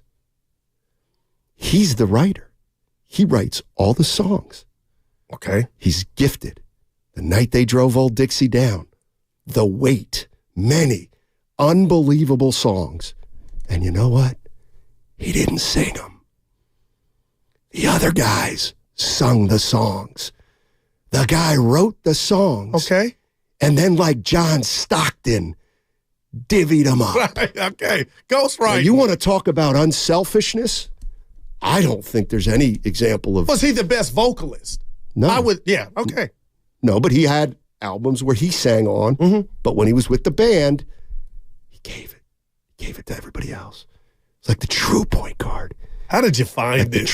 The best. It's very easy. It's very easy. But Brock Purdy don't got a documentary story. I was thinking about you when you text, like, you love stories. And Brock is a Super Bowl away from that being a, you know what I mean? It's got the element for somebody to say the Brock Purdy story. Like, that's all I was conveying to you. The Brock Purdy story, it's going to be so boring.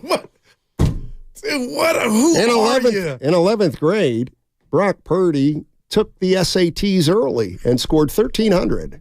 And heading into his senior year, he It'll go more like this. Was the student body president. Let me tell you what Mr. Irrelevant is and who he is and the success or non-success they've had in the NFL. Enter one Brock Purdy, Mr. Iowa State, wardrobe from J.C. Penney. The day that Jimmy Garoppolo lied on the ground, fans from San Francisco thought their season was over, and here comes Brock Purdy, and now he's Joe Montana. I mean, that's number one on Netflix. 510 on the Comcast business text line. Steiny, the song The Weight by the band is one of the greatest songs ever made. You are right on the money, 510. But I and how know about it. I'll tell you about it. Crossover. I'm going to tell you about it. The song The Weight, it's about the South, okay? Not dope. And it's about a different perspective about the South. It's from a South perspective. The guy who wrote the song is Canadian. A Canadian wrote a song about the South. He lets Levon Helm sing it, who's from the South and of a little bit of a like mind. Although Robbie Robertson wasn't political, the song was historical. But Levon Helm sung it, and he was a Southern person. Yeah. So the feeling in the song is just rapture. Back to Wiggins. Let's go to Phil in San Francisco. Hey, Phil, how you doing? I can't help it if I'm educating without even thinking. Hey, how's it going? Oh, dynamite. I just wanted to chime in a little on the band. I'm a local musician here and promoter. There you go. Not to be pumping anything up too much, but are you familiar with that theater in Menlo Park called the Guild Theater? I'm not. It's a great little theater, like 200 capacity. I just was sort of in the early stages of working on a tribute to the band. I represent a band called the Lucky Losers here in San Francisco. And we were working on a tribute look for it in early to late May next year. Oh, you mean, I thought you were asking me to be in it. Well, you could participate as an audience member, but I certainly would comp you tickets to it. Oh, well, that's right up Guru's alley. I'll be there. No. Okay. No, it sounds great. When is this? Yeah. March? Probably not till May. It's in the early stages right now. Tentatively, we're working on something, but just wanted to chime in a little on that. I'll come. Yeah, let us know. Well, obviously music from the Big Pink is going to be a big part of that. Now, do you songwrite, sir? Do you write songs? Yes, I do. With my partner, Kathy Lemons. We co-write a lot of songs together, but we also write our own. Let me ask you, hey, Phil, let me ask you this. So I'm watching this documentary on Robbie Robertson and the band last night. Feel sorry. I'm looking at Evan, too, or I'm looking at the door to see if the boss is going to come in. Back to Wiggins. Anyway, so I texted my buddy who's a music guy, and I'm like, man, Robbie Robertson. Well, how unsick. And he said that, Robbie was kind of a jerk. And I was like, how could he be a jerk when he let everybody else sing his songs? But did you ever read the book that Levon wrote called This Wheels on Fire? Later would become a Dylan song. Hey, Phil, I could do this all day. My number is 510-325. But thanks. Hey, call us. Yeah, call us closer to the date. Do you do a Vermeil? Who? Phil. Well, I think Lukens did it. Lukens did it. Right. Lucan, right? Sir. Yeah, Singular. wow. I know. Now, that does sound interesting. Thank you. The band. But I can't wait for Willard and Dibbs. 888-957-9570. Let me tell you what's going on the rest of the day. At 11:30, Jennifer Lee Chan, NBC Sports Bay Area. NBC Find Sports out Bay about Area. Mooney Ward and his status. Dude, Why does it bother me now that everybody calls him Mooney instead of Charvarius? I don't. He prefers it. Because you hate Nick. Does he really? We call you Steiny. He doesn't like Charvarius. Okay, well, that doesn't stop Guru from calling Iguodala Iggy, even though Iggy can't stand it. Iguodala. I've never heard him say Dibs relayed the message. I never heard Iggy say, don't call me that. He doesn't like it. He never said, don't call me it. He says, I don't like it. And so that's one of those things. Can you call him Iggy? You can do whatever you want, Goo. Does it make it right? No. Disrespectful. No. Yeah, exactly. So go ahead and. Shout out Andre. The Giant? Andre/disrespect? It has something to do with disrespect? Andre 3000. Andre the Giant. Oh. Boy. You're playing the heel now. Just tell us. You're sharper than that. There's no way. I am sharper than that, but not in that last 30 seconds. Swear to God. I just forgot who we were talking about. Oh, boy. 888-957-9570 is the number. Steiny and Guru with you. San Francisco 49ers have made the playoffs for the fourth time in the past 5 years. And my question to Niner fans is, you think this thing's going to continue for the next 5 years? And if so, why? What's the thing that gives you the most hope about this thing being an extended, successful run? Is it Shanahan, Lynch? Is it Purdy? His contract situation? Is it the setup of the team? Hey, the Warriors are in Phoenix tonight to take on Kevin Durant and the Suns at 7 o'clock. It will be Bradley Beal and Devin Booker tonight. No Kevin Durant, but the Suns are getting Bradley Beal. Is that his first game or second? His second. Yeah, he played a game and then that was it. So Beal's coming back tonight. You're not going to want to miss that. Warriors Live begins at 6 o'clock with Evan Giddings. E-Dog. We got to go. We'll get done when I'm finished with he's going to, then Tim Roy has the call.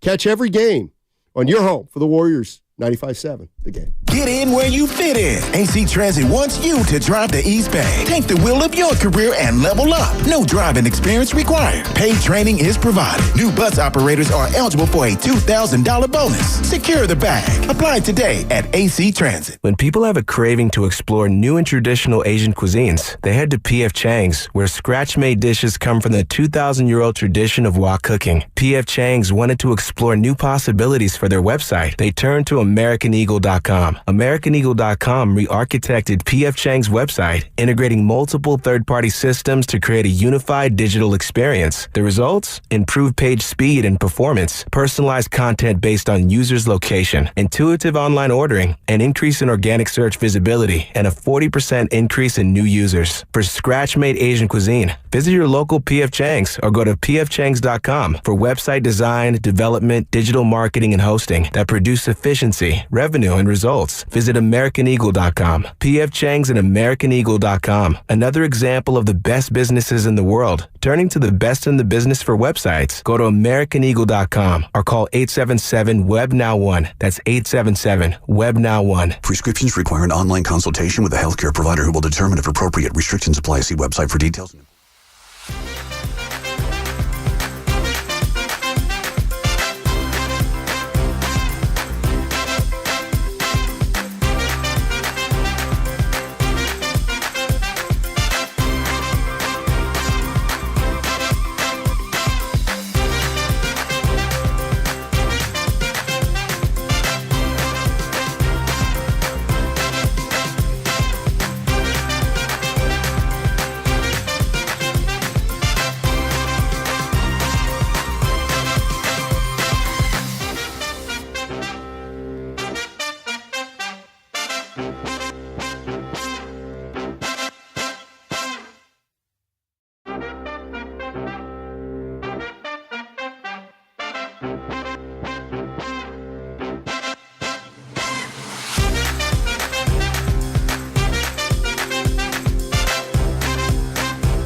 I can honestly say I'm sort of built for this. Now, back to Steiny and Guru on 95.7 The Game.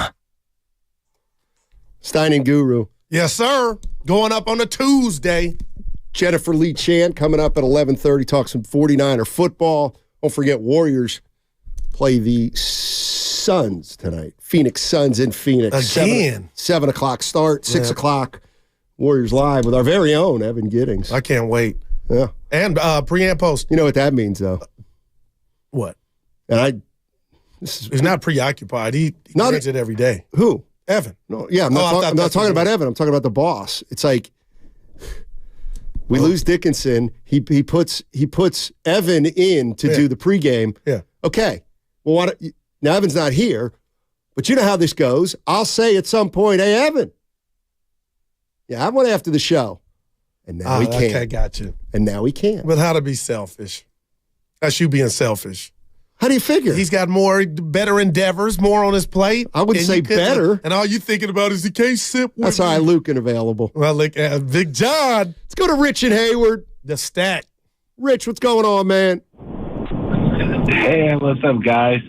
Hey, I'm just going to tell you that, when I hear all this, Brock Purdy's on my fantasy team. He's my starting quarterback, okay? All right. But, I got to get with the GOAT. And he's, Tom Brady's right.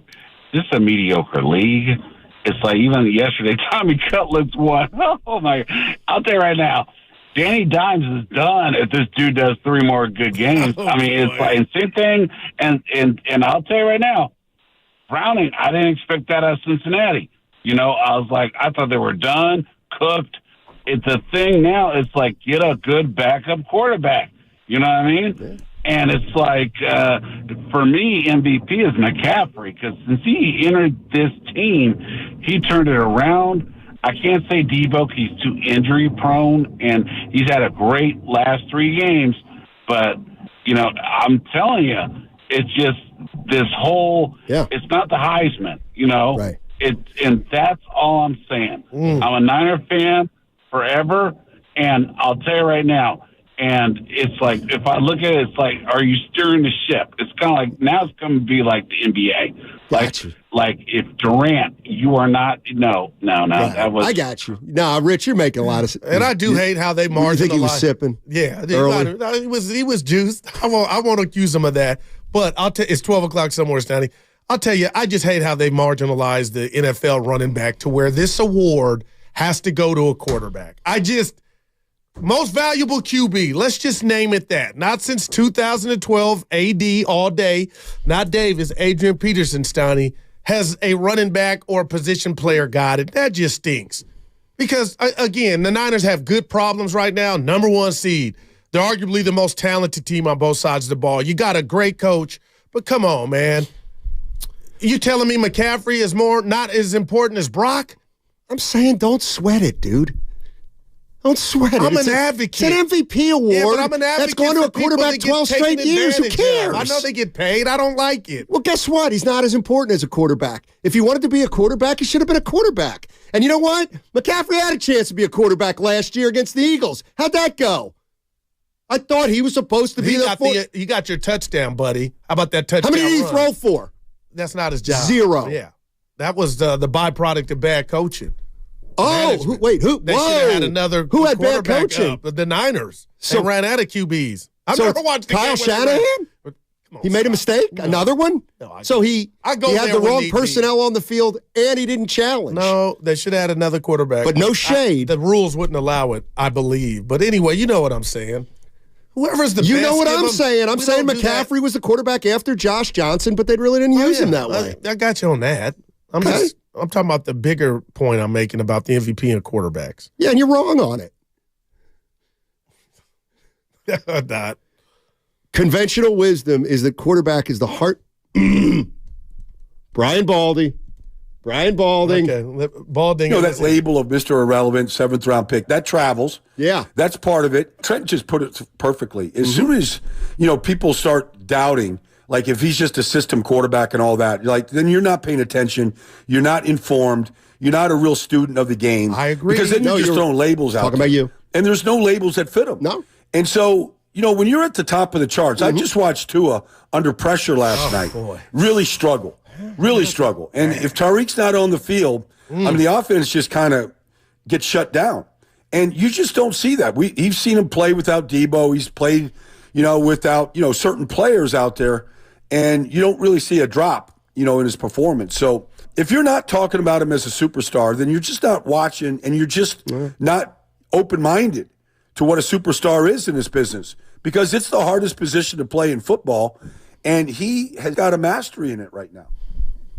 Yeah, that's why he's ahead of McCaffrey in MVP voting. It's not so much disrespect to the running back position; it's just an acknowledgement that running backs are a dime a dozen. Or receivers too. And receivers. Right. No, you're right. Keep going. No, you're right. Yeah, and left tackles. Yeah, left tackles are another one. That's it. I did want to say Baldy kind of was different without Trent and Debo in those 3 games. But right, you wanted to criticize. You wanted to say, "What about those 3 games?" No, that's my guy. And then on the other side, you want to say, "I just didn't like what Acho said." So you hated that Acho brought it up, consistent. But now you want to go to Baldy and say, "There was a guy who was on a couple days ago who I think is dead wrong." But what do you say to him? Zach in Oakland. Like hey guys. Hey. I got a Zacharuni and a half, baby. What are we doing? I knew that game was going to be a dogfight, and they got some dog in them. But I want to talk about Ronnie Bell. And Ronnie. The last time I called in, I told you Ronnie Bell had fumbled a lot considering how few touches he had, and then he cost us that drive with the incredible Wisnowski, run 30 yards. They cost us that drive. He's a jinx, and Purdy's doing something that's never been done and will never be done again in the history of the NFL. What's that? Is on a line ranked 29th. He's leading in all quarterback metrics. That'll never be done again. Yeah. Well, thanks, Zach. And we need to talk about that play. Wisnowski. He tripped. Poor guy Ronnie Bell tripped. But still. They fell over. That had to feel like tear. We didn't even talk about that yesterday. Well, they won, but dude, that wasn't called either. He improvised. Of course not.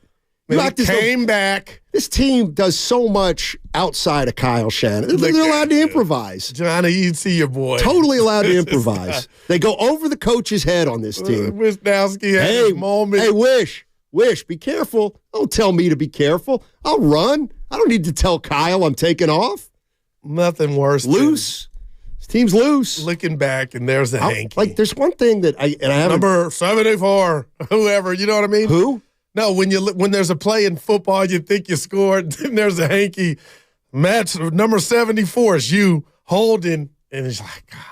Everybody knows I'm the reason. That's on me, no doubt. The Bosa impersonation has gotten worse and worse each call. Was that our Bosa guy? I didn't even notice. See, wow. Yeah, he wasn't on his A game then. We would. Yeah, thank you, 925. Ronnie slipped. He's a smart player. It was an infraction. He slipped. Still. You got to cut him for slipping?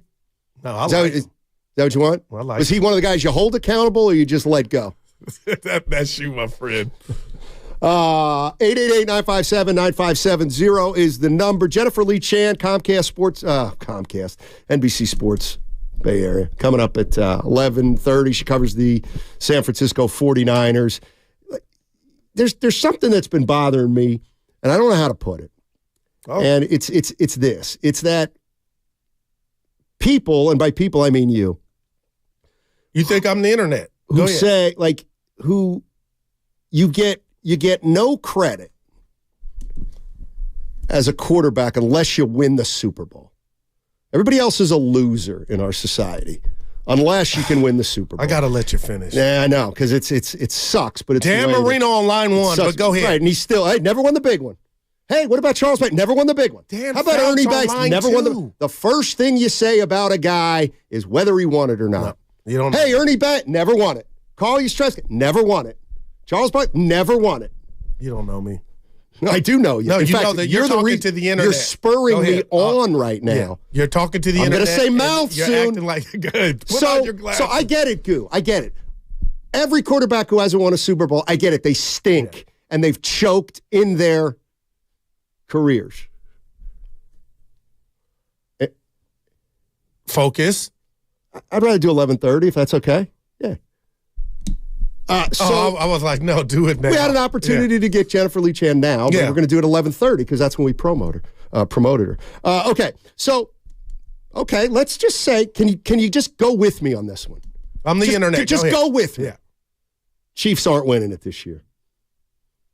I don't believe that to be true. Okay, can you go with me? Oh, there's no. I'm in the building, but until I see it, they're not done. So in other words, if the Chiefs don't win it, somebody's going to win a Super Bowl for the first time. Probably. Okay. Right? It's going to be Tua, Josh Allen, Purdy. Lamar, Dak, Jalen Hurts, Brock Purdy. Go ahead, maybe baby. Jared Goff. I just that. threw him in there. Yeah. Well, I'm giving you a chance right now to say, okay, they know it all. You've been saying all these guys stink for years. So who's going to win it? One of them's going to win it, and then you're going to have to say, I was wrong. So which is the guy who's going to win it? Which is the guy? I can't answer that. No, you have to. I don't. Who do you think's going to win it? Brock Purdy. I honestly believe right now, if I had to bet my last coin, it's Brock Purdy. Who's got the most who's got the most to gain and most to lose? Okay, top two, Dak, Lamar, and Josh Allen. Those three. Like Brock, he's still in diapers. Now you got to be careful. You can't predict the future. Things can change, injuries. But Steiner, you talk about legacy, things that will cement good players, because I don't think those guys stink. I'm just saying I don't think they can get it done, and they're the reason they can't get it done in the postseason. Those three would be my answer. Dak, Lamar, and Josh Allen. And I feel like they're in the same place, except Dak is playing better right now. Josh is coming along. Lamar's doing what he's doing. But it would just change the perception of all three. And they're all three good quarterbacks, Donnie. Well, they're not going to – no, you can't do that. Yeah. Because you're not going to be saying all three. I want to get mad at you. You're not going to be saying all three. I'm mad about – because the best quarterback, my top two quarterback, top five, Dan Fouts and Dan Marino are in the top five for me. Okay. So I don't do So those are two guys you don't hold to the same standards as Dak Charles Prescott. Barkley, I know how good he was. Okay.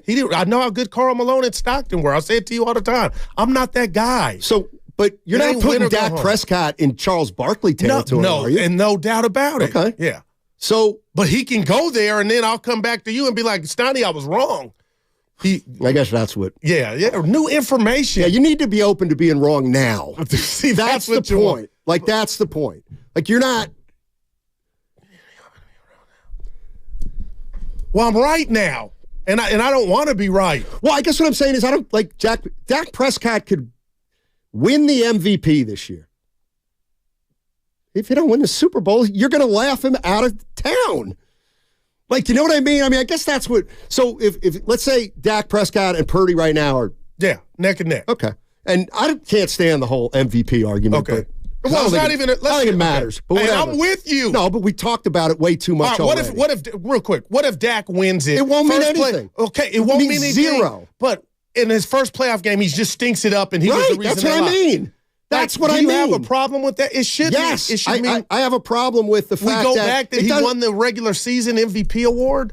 That doesn't matter. It shouldn't. I'm with you. Okay. And that's, I guess, what I'm saying. But I guess you think there's some people that would say, forget that playoff game and, the bad game he had. Forget he won anything. MVP. I would never compare that to the pressure that is the playoffs. I would never go, he won MVP in the regular season. That's not who I am. And there's some people that might. I get it. Yeah. No, that's my point. My point is that this guy could play 17 games, be the MVP of the league, the best quarterback in the league, and I don't know, if something gets him beat during the postseason, you get to say, this guy stinks. Told you. And it's like, you got to give him credit for something, don't you? Well, it's nuanced too, Stoney. Let's just say they lose that game and he throws for 350 and 3 touchdowns, and he's not the reason they lose. I'm saying if it's a Kirk Cousins 4-interception game, fumbles, then you proceed accordingly. But I'm not the MVP guy. I just hate that it's just a quarterback award. I guess, and I'm trying to put into where I was talking to Evan about this, trying to put into words exactly what I'm getting at. Yeah. And I guess it's this, is that Tua, Josh Allen, Lamar Jackson, Dak Prescott, Jalen Hurts, Brock Purdy, Jared Goff. Like, I hate the way we talk about quarterbacks. And the bottom line is, how many are those? 1, 2, 3, about 4, 8. 5, 6, 7 or 8. 7 or 8. Yeah. One of those guys might win it, and then all of a sudden they're great. 7 of those guys are not going to win it. And the story still goes on, though, Stoney. Well, it won't. That's the other thing. It won't, because the story, like, we're already starting the story with Jalen Hurts, who's only been to the postseason twice. We're, Lamar Jackson's been to the postseason 3 times. 1 and 3. Exactly. Yeah. So my point is, if Lamar Jackson wins a playoff game and then they lose a playoff game, we're going to talk about Lamar Jackson. Isn't that the essence of sports? Depends how they play. No, just the middle. Hey, you guys wrote me, like Geno Smith. That you guys wrote me off, I didn't write back. Isn't that what it's about, though? And you're right with the talk, but the talk does not control the play. And that's what makes things like the Geno Smith story so incredible. Like, yeah, you MFers, and that could apply to whoever. But you know what I'm saying, Stoney? All the noise out there, the jackals, and you get it done, that's what makes it sweet. I'm talking about the 7 that don't. The 7 that don't. Well, then you're obviously hating them. Like, who's they? Like, well, wherever you would hear it from. Like, well, someone could be on TV saying, like, how can you not? Well, I think you're too critical of quarterbacks who don't win Super Bowls. And I hate that you think that. I just do. Like, I think, like, I hate that you think just like over the years, you've said, I don't know about Lamar Jackson in the postseason. Hasn't been able to get it done. But that's fair. Yeah. That's fair. I mean, no, actually, you're wrong. Lamar Jackson has a Super Bowl. No, but the guys I mentioned, Stoney, don't even play their best ball in the off. They haven't. Yeah. And how old's Lamar Jackson? But look, Josh Allen, 4-4. I'm not throwing him in there. I've seen him damn near should have beat Kansas City in a playoff game. 13 seconds left or 31. They couldn't. That wasn't on him. But I seen him still be stellar. I ain't seen Dak. 7 weeks ago, you said Josh Allen was. No, I'm talking about last year in the playoffs. Whenever Kansas City came back with the miracle drive and scored, Josh did his job.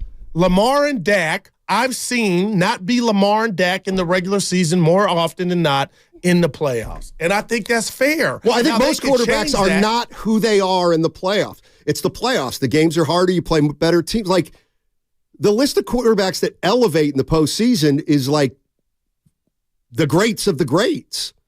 You know what I mean? Like, Joe, we're talking Joe Montana or Brady.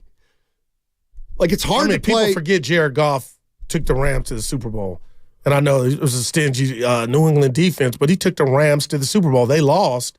But I'm like, man, if Detroit gets in, Jared Goff might not be a deer in headlights. Why? Because he quarterbacked in the big games, and he won an NFC Championship game. And he played in the Super Bowl, which was 3-3 at halftime or 3-0. So why wouldn't you give why wouldn't you give Prescott the benefit of that? He's never got his team to a championship game. So there's a difference between come on. No, I'm like the difference between being tested as a guy who's gone to the NFC Championship or AFC Championship as opposed to a guy who's hasn't. Like, that one game matters? No, it's their record. 4 trips for Lamar. He's 1-3. Right. And I can show you just terrible games I'm not saying in you're Buffalo. wrong. And then Dak, I can show you, man, last year was just the one that really. But does that help? Does that help them going into this year's postseason? I don't know. I don't know. I would say it does. And you like might, we might see a different Dak. And Stoney, all I can say is, let's say he balls out and he gets a.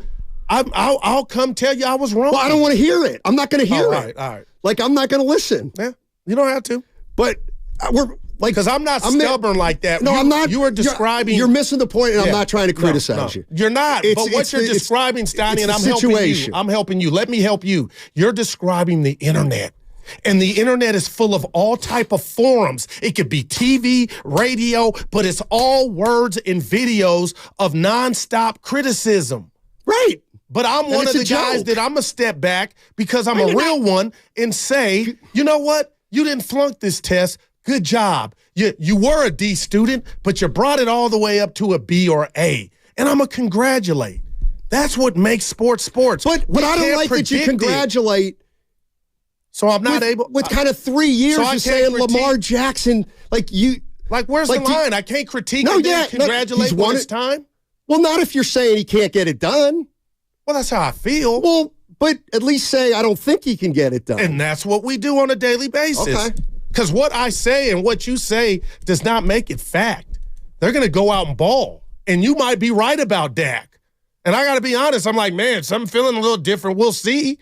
But I would never come in here and be like, oh, I didn't get it wrong. You could have a field day with me. But it wouldn't just be me. I guess what I'm saying is it would be the fans that are in Dallas, it's the fans that are in Baltimore. Here's the thing. Lamar Jackson is 26. He's played 4 playoff games. How much They're confidence? 1-3. Yeah. Okay?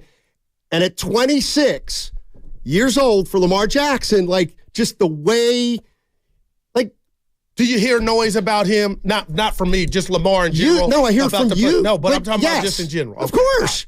Yes. Right. And I just think it's like what I can't stand is prematurely labeling a guy who's in his mid-20s. That's all. Yeah. Like, because I want to, and I love that word label. I just can't stand because it's not etched in stone. I can't stand Dak stinks. Dak stinks. Well, he stunk. Well, he stunk. He stinks. He can't get it done. He can't get it done. Oh, he gets it done. I was wrong. Like, all right, well, I guess. But there's a lot goes into that when a guy like Dak and Lamar get a contract the way they do, the way that they get the pub. You know, because they're stars. They're the guys. And then when you see them go in the playoffs and not one time, but 2 times, maybe 3 times, maybe 4 times, and you just analyze it fairly and say, okay, you weren't Dak, like Dak against the Niners. They could have beat the Niners. It was set up. Dak was single-handedly, that was arguably one of his worst games ever. So I don't think it's too far-fetched for me to come in, so I know we're up against it, and say, I don't think he could get it done. Well, you don't. Like, you don't think Dak can get it done. And I'm not by myself. Okay, and you don't think Lamar can get it done. But I'm watching intensely. Okay, and you don't think Tua can get it done. Okay, you're right. But ask me about Josh Allen. No, because you said you could do it. But I was down on Jared Goff. I think I'm not out on Goff. All I'm saying is, like, I think anybody could, like, I got you. I don't know enough about any of these guys to say Tua will never win it. That's why you don't like label. That sets you off. He's 25 years old. Tua. Yeah. And these are like young players. As Chris Townsend once said, you got to let it play out. 888-957-9570. Jennifer Lee Chan is coming up in 15 minutes. We're going to get her at 11:45. She works for NBC Sports Bay Area. She covers the San Francisco 49ers. We'll get into more 49ers talk with her. Then about noon, we'll switch over to the Golden State Warriors. The Warriors play the Phoenix Suns tonight in Phoenix. That's a 7 o'clock start. You can catch it all right here on 95.7 The Game. Also, that segment was brought to you by Fremont Bank, full-service banking, no compromises. I have diabetes. I'm at risk for pneumococcal pneumonia. I have asthma. I'm at risk too. If you're 19 or older with chronic conditions like asthma, diabetes, COPD, or heart disease, or are 65 or older, you are at increased risk for pneumococcal pneumonia. Ask your doctor or pharmacist about Prevnar 20, pneumococcal 20-valent conjugate vaccine, a Pfizer vaccine that can help protect you against pneumococcal pneumonia in just 1 dose. Even if you've already been vaccinated with other pneumonia vaccines, Prevnar 20 may help provide added protection. Prevnar 20 is approved for adults to help prevent infections from 20 strains of the bacteria that cause pneumococcal pneumonia. Continued approval may depend on a supportive study. Don't get Prevnar 20 if you've had a severe allergic reaction to the vaccine or its ingredients. Adults with weakened immune systems may have a lower response to the vaccine. Side effects include pain and swelling at the injection site.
Now, back to Steiny and Guru on 95.7 The Game. Philly last night, and they blew up his house, too.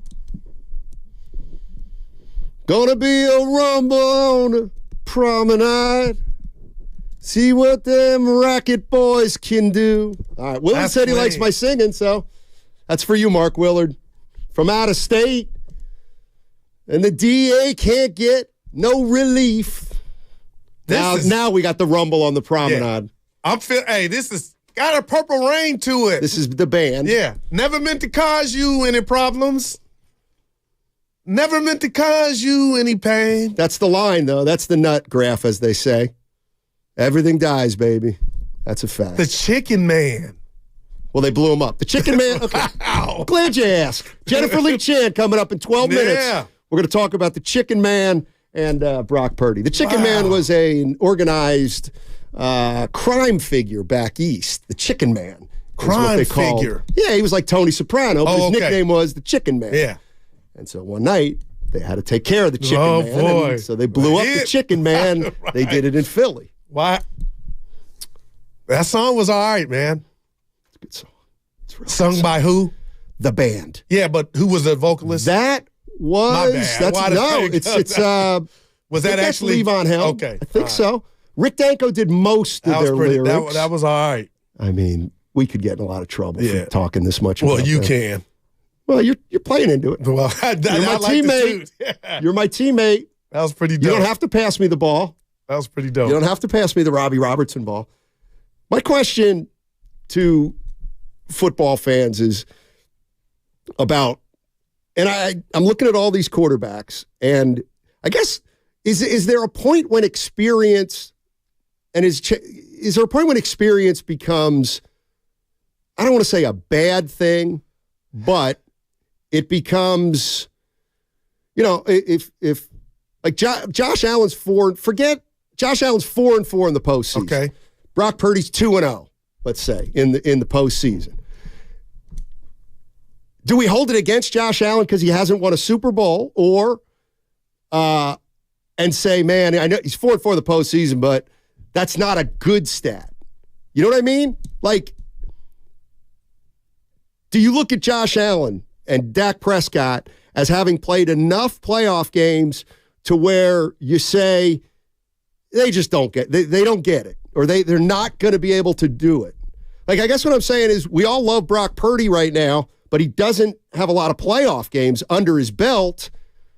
Is that an advantage, or is that a disadvantage? It depends on where said quarterback is at in his career. And, like Mike McCarthy, all of a sudden it seems like he's unlocked something in Dak. But just to answer your question about Josh Allen, he has a career passer rating in 8 playoff games, 99.6. He's thrown for 2,300 yards. Get this, 17 touchdowns and 4 interceptions. Now, I can't recall all 8 of those games, but when I look at those numbers, Steiny, I say more often than not, it hadn't been his reason. He ain't the reason they lost. So it's nuanced to, like Dak, and we brought it up yesterday with Evan. Dak here in San Francisco, he was awful. And again, it was at 9 or D, but it was there, and he was awful. So I guess it's dependent on where said quarterback is at in their career. And the fact that Brock Purdy, to me, my biggest test for him, I thought they could lose the Seattle game just because he would get rattled and the nerves of what he was doing and how he went undefeated. And he beat Seattle. Then he beat Dallas and was robbed of beating Philly. So I'm telling you, for me, that goes a long way to say, Steiny, I don't think this dude has butterflies. Now, I'm not saying he's perfect and they're going to run the table this year, but I would bet that he's not going to be overwhelmed. I would bet he still will be playing at high optimum level. I don't know how to we're all programmed different. No, I know. I guess what I'm saying is, okay, so you expect Purdy to be Purdy. Yeah. Well, how do you expect Lamar Jackson to play in the postseason? It's another They played essentially the same amount of games. I do wonder if he'll feel or look like the 1-3 Lamar. I don't know. And it's the same with Dak. Like, I'm real enough to tell you they control how this trip and narrative will go, and they know about their own narrative and how they play. But again, Steiny, let's just say Brock threw in the NFC Championship game, I keep going, 350, 3 tugs, 70%. He was awesome, and they lose the game because the defense couldn't stop anybody. We know we are smart enough to come in and say they weren't the reason you lost, and we'll also say, you know what, in a losing effort, Steiny was incredible. What if he plays poorly? Then that will be 1, but he'll be 2 of 3 to where he was good. You know what I mean? Well, it'll be 3. Well, but see, and that like if Brock Purdy doesn't play well and they lose a playoff game, like I just totally think There's it's unfair. no book on him. No, that's the book. The book is he's now 2-2 in the postseason, which is just like Jalen Hurts, and Lamar Jackson will be 3-4 at the end. I guess what I'm saying is, just mark my words. Yeah. If Brock Purdy struggles in a playoff game and they lose, choker, can't get it done. Look how great he was in the regular season. One playoff game, he gets hurt in the big game 2 years ago, and he can't play well. It's like, but Steiny, the beauty of what you just said is you could take Brock's name out. I'm not saying that's what I'm right saying. Or wrong. I hate the way we talk about all quarterbacks. We write off a quarterback before he's barely gotten started. But we write off a baseball player. We do it. I don't. It's just in sports. Like That sentence you just said, No, blank, it's whatever. Quarterback's way more like a bigger profile than all those other guys, though. 888-957-9570 I guess is the I'm number. saying, Steiny, the nature of the beast. But we're the beast. We can change it. Like, I don't want to come in here. Oh, Dak Prescott, he's a bum. Yeah. He can't win the postseason.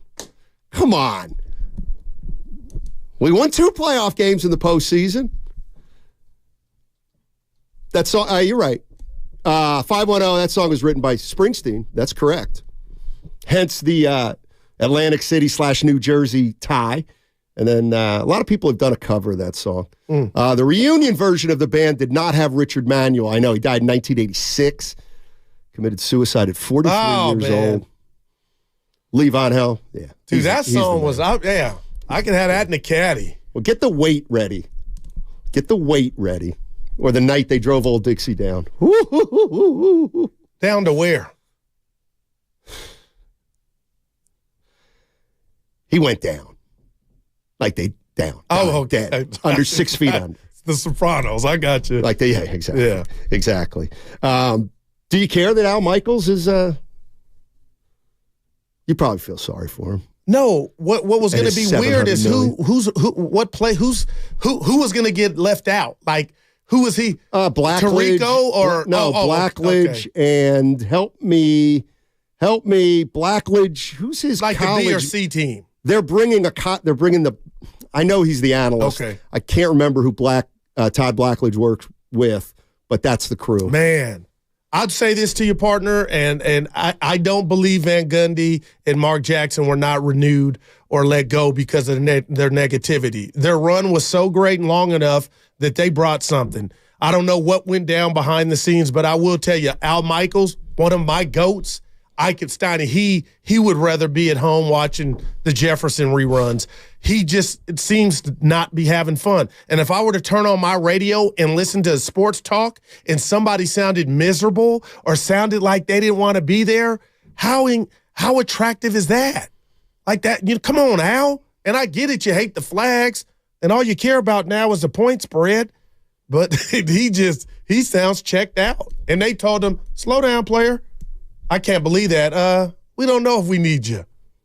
That's big. 888-957-9570 is the number. 49ers win the NFC West. 4th time in the last 5 years they're going to the playoffs. And if you look at the quarterbacks headed into the playoffs, you obviously have guys like Mahomes.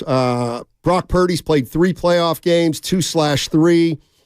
Tua's played a playoff game. Josh Allen's played 8 playoff games. He's 4-4. Lamar Jackson, 1-3 in the postseason in terms of quarterback record for the Baltimore Ravens. Dak Prescott's 2-4. Jalen Hurts 2-2. 1-2-2. Yeah. Brock Purdy is 2-1 technically, and Jared Goff is I didn't look at. He's probably 1 or 2 and 2 and 3 or something like that. Is there an experience advantage or an experience disadvantage for any of those quarterbacks that I listed? Because they're all in the same group in terms of they've never won a Super Bowl. Patrick Mahomes has. He's quarterbacked 11 playoff games. He's 8-3. Who would you have not Brock Purdy, not named Brock Purdy, before we get to Jennifer Lee Chanstani, who do you have more confidence in that list that you just recited? Like right now today, honestly, who would you know what, Goo? I want Allen, the way Dak's playing, Lamar, who would you pick? I would look at it this way. Not so much as who's going to win a Super Bowl, but who? Like confidence. You have to bet on one of those quarterbacks to win 2 playoff games. I would say Lamar Jackson. I would bet on Lamar Jackson of those quarterbacks. Well, I mean, I'd have to put Purdy there, though, actually, too. I was saying exclude him. Oh, okay. Yeah. Okay.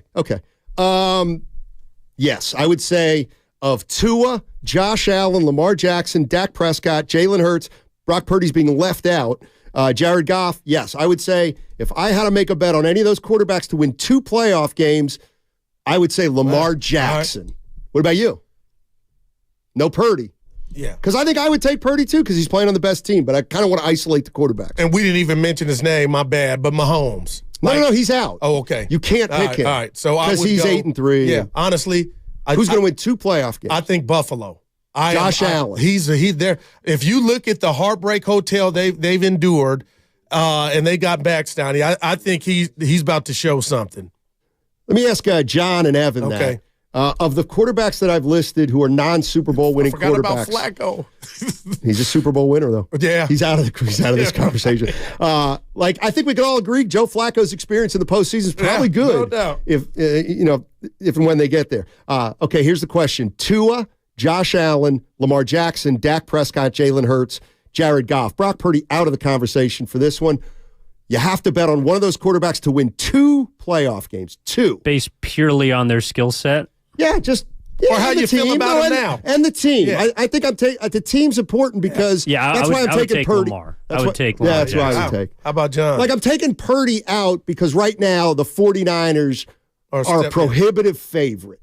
So 2 I think most Lamars. people would take Purdy, believe it or not. Yeah, I would probably go Jalen Hurts if it wasn't in the NFC. But I'm they probably, are, John. I'm probably going to go Lamar Jackson because the AFC, I think, is a weaker division. So we kind of that's interesting.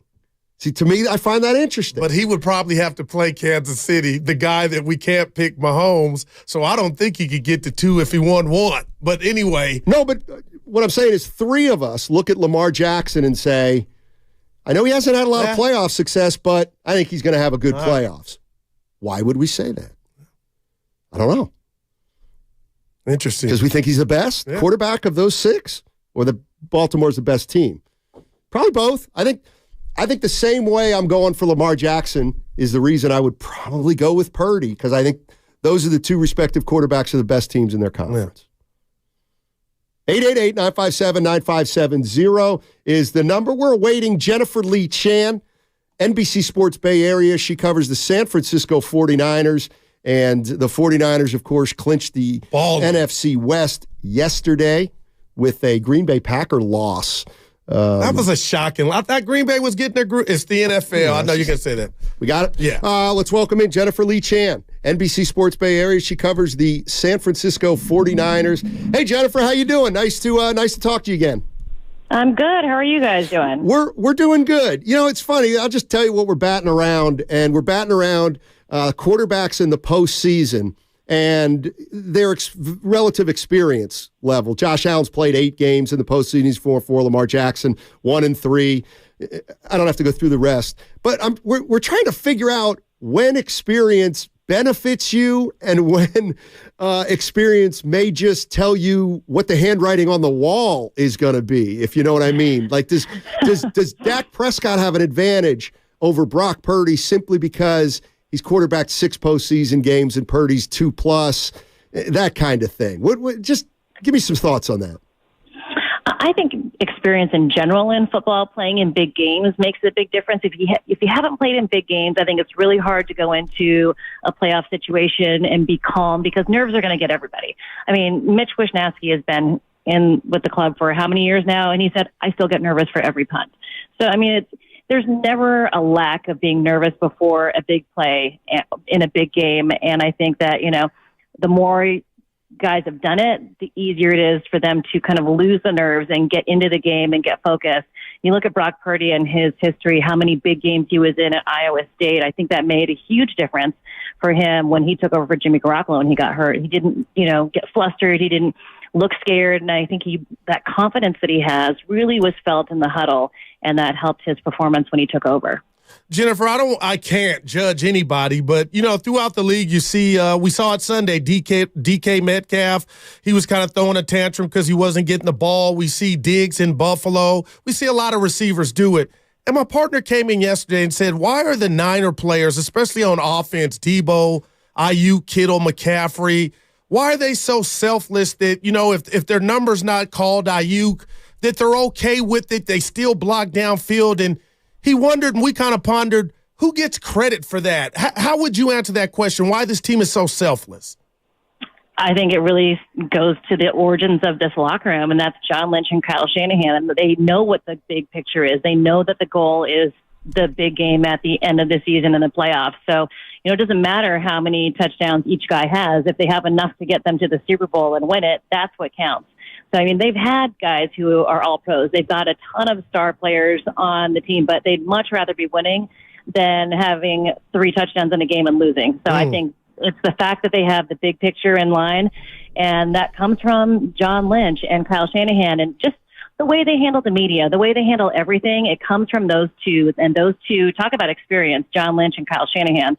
The way they mentally approach each game, even though they're not playing, their mannerisms around the facility, how they deal with the media, how they deal with the pressure, all of that is trickled down into the locker room. Because, I mean, from what it was like before I was there for the last year of Jim Harbaugh, and I know what that locker room was like, and with Jim Tomsula and Chip Kelly, and this locker room is leaps and bounds, so much more stable and confident, and it's really because of the way they built it.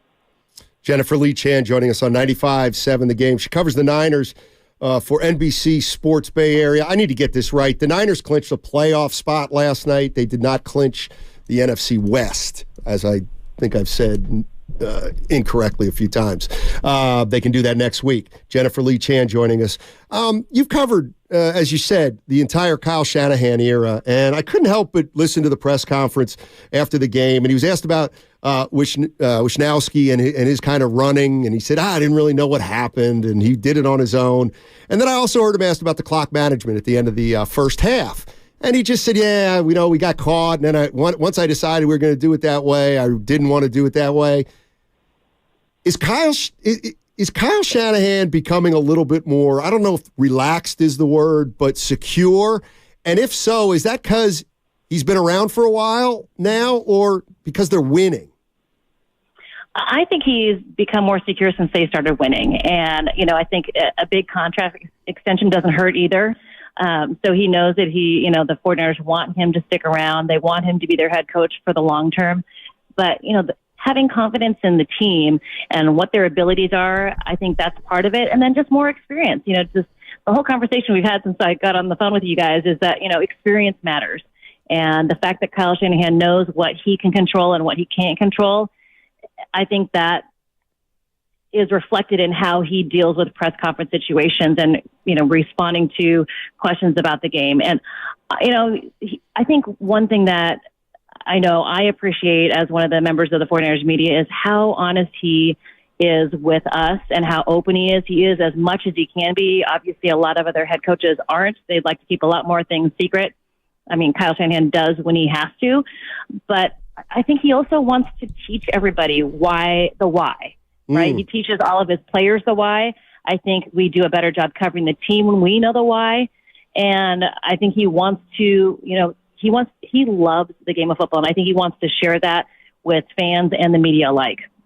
Jennifer, I know you're not a mind reader, but it's funny. We hear a lot of athletes say they don't pay attention, and some do, to what's going on social media.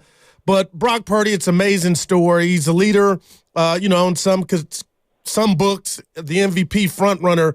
You think he cares about that? I think, again, he cares about winning a Super Bowl. Of course, they say they don't hear anything, but I'm sure they do. They have friends and they have family that text them stories and text them information. But I think Brock Purdy is just so locked in on the job at hand, and he's just so focused. He and Christian McCaffrey, I think, are they all are, but I think out of all of them, those two are the preparation junkies of the offense, and because each game means so much, the preparation that it takes, after the install to make sure everything goes right. I mean, they're meticulous in their preparation. I would say that for everybody on the offense, but I think Brock Purdy in particular, with his position at the quarterback, he has to be that way. And so while maybe, he might get a text here and there from friends or family that tell him things that are going on about, like, let's say the hat backwards or whatever it is, guys in the locker room probably tell him, he kind of brushes it off because that stuff doesn't matter. Winning the Super Bowl matters. And that's, I think, the same sentiment across the locker room. Jen, I got to tell you, I thought Seattle was frisky. The first 72-yard run, I'm like, they're going to score 50. But without Geno Smith, the Seahawks offense had 10 or more plays for 20 or more yards. Were you shocked at that stat? And what's the availability of Mooney Ward going forward, or do we not know yet? As far as the Seahawks, I was a little surprised at some of the explosives, but I think, with that kind of bend but don't break mentality of the defense, holding another opposing team to a field goal, I think is They'd rather have 0. But, I mean, holding them to a field goal instead of a touchdown is a win for the 49ers defense. As far as Mooney Ward goes, no word yet. Kyle Shanahan said yesterday in his conference call that day-to-day, I think a good sign is that he stayed in uniform the entire game, didn't come out. He didn't have his helmet with him, but he stayed out there, I think, just in case someone else went out with a more serious injury. He probably could have gone in if necessary, but obviously they went with Sam Womack out there, Deommodore Lenoir, and Ambry Thomas.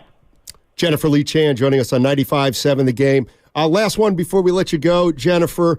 After their third straight loss, the 49ers brought Steve Wilks down to the sidelines. Is there anything tangible that you've seen that has changed? Was it psychological? Obviously, the results have been dynamite. So how do you read into the way that whole situation played out and where it's at now? I think there's everything. I think Steve Wilks being on the sidelines made a big difference. I think he's able to communicate immediately to players after it happens instead of going through a conduit like a position coach. But there's so many other factors that went into it. It's Chase Young being traded to the team. It's Deommodore Lenoir playing nickel at times. It's Charvarius Ward being allowed to shadow DK Metcalf or whoever the top receiver is. So I think there's so many different factors that go into the fact, into why the 49ers defense is playing so much better, and it's all just come together, and they're playing really well. I hope Mooney Ward is healthier because he's been so much fun to watch. I did write a story on NBCSportsBayArea.com about how his play has changed since his daughter, who just turned 1 year, has been building a relationship with him. I know a lot of dads out there have reached out to me and said how great of a story it was because, children when they're born, when they're newborns, want to be with their mom. And so it was really hard for him and it weighed on him. And once he started, communicating and, she smiles and reacts to him, he's played so much better because it has been weighing on him as much. So wow. Yeah. Interesting. Really, really great story. And I think, when you're out, your regular life, your off the field life is happy. It lets you be more locked in and focused to your game. And it's really worked well for him. Just if you could just tell him that it's going to probably get worse when she gets to be a teenager. I got a 20-year-old who still doesn't smile when I talk to her. No, that's actually cool, and anybody who's been a father kind of understands it. That's cool. We'll be sure to check that out. Jennifer, thank you so much for joining us. Really appreciate it. No problem. You guys have a great day. Talk to you soon. All right, that's Jennifer Lee Chan. She covers the San Francisco 49ers for NBC Sports Bay Area. Don't forget Warriors Suns tonight. They take on Bradley Beal, Devin Booker. 7 o'clock, Warriors Live begins at 6 with our very own Evan Giddings. Then Tim Roy has the call. 7 o'clock tip. Catch every game for your home on Warriors basketball. 95.7 The Game. Also, that segment was brought to you by Fremont Bank. Full-service banking. No compromises. Jim Gaffigan here with some more.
Oh, my God. Wow. Place to hide. Now, back to Steiny and Guru on 95.7 The Game. They coming. It's good lyric, but not the best. Okay. Friend can stick around. Take a load off, Annie. All right. That sounds like so many other songs. Like just well, that's because they were pieces of copied, and the greats played with them. All the greats played with the band. Thank you so much, John. Appreciate that. Hey, one of the things I love about there aren't many. One of the things I love about this job, though, is every once in a while, like there'll be something happening in sports that I care about just because it's my life now. Yeah. The people in it. And I told John, who knows more about college football than anybody at this station? John Lukin, right? Gotcha. Maybe Bonte, but they can fight over that Evan, themselves. Spadoni. No, Dasky, me. You guys aren't in their league. Go ahead. It's your list. Go ahead. There's a difference. And Evan, you want me to rank college knowledge among the staff? I don't know if you're qualified. That's why I'm saying John Lukin. Okay. Right. John Lukin is up there. Bonte. Like, I don't like your ratings. I don't even like I'm not in it. Well, you're not. I mean, it's like not even close. Evan's ahead of you. Grandy's in. Evan's number one. Like, yeah. Anyway, go ahead. Luke, I like. Go ahead. I was going to say. Yeah.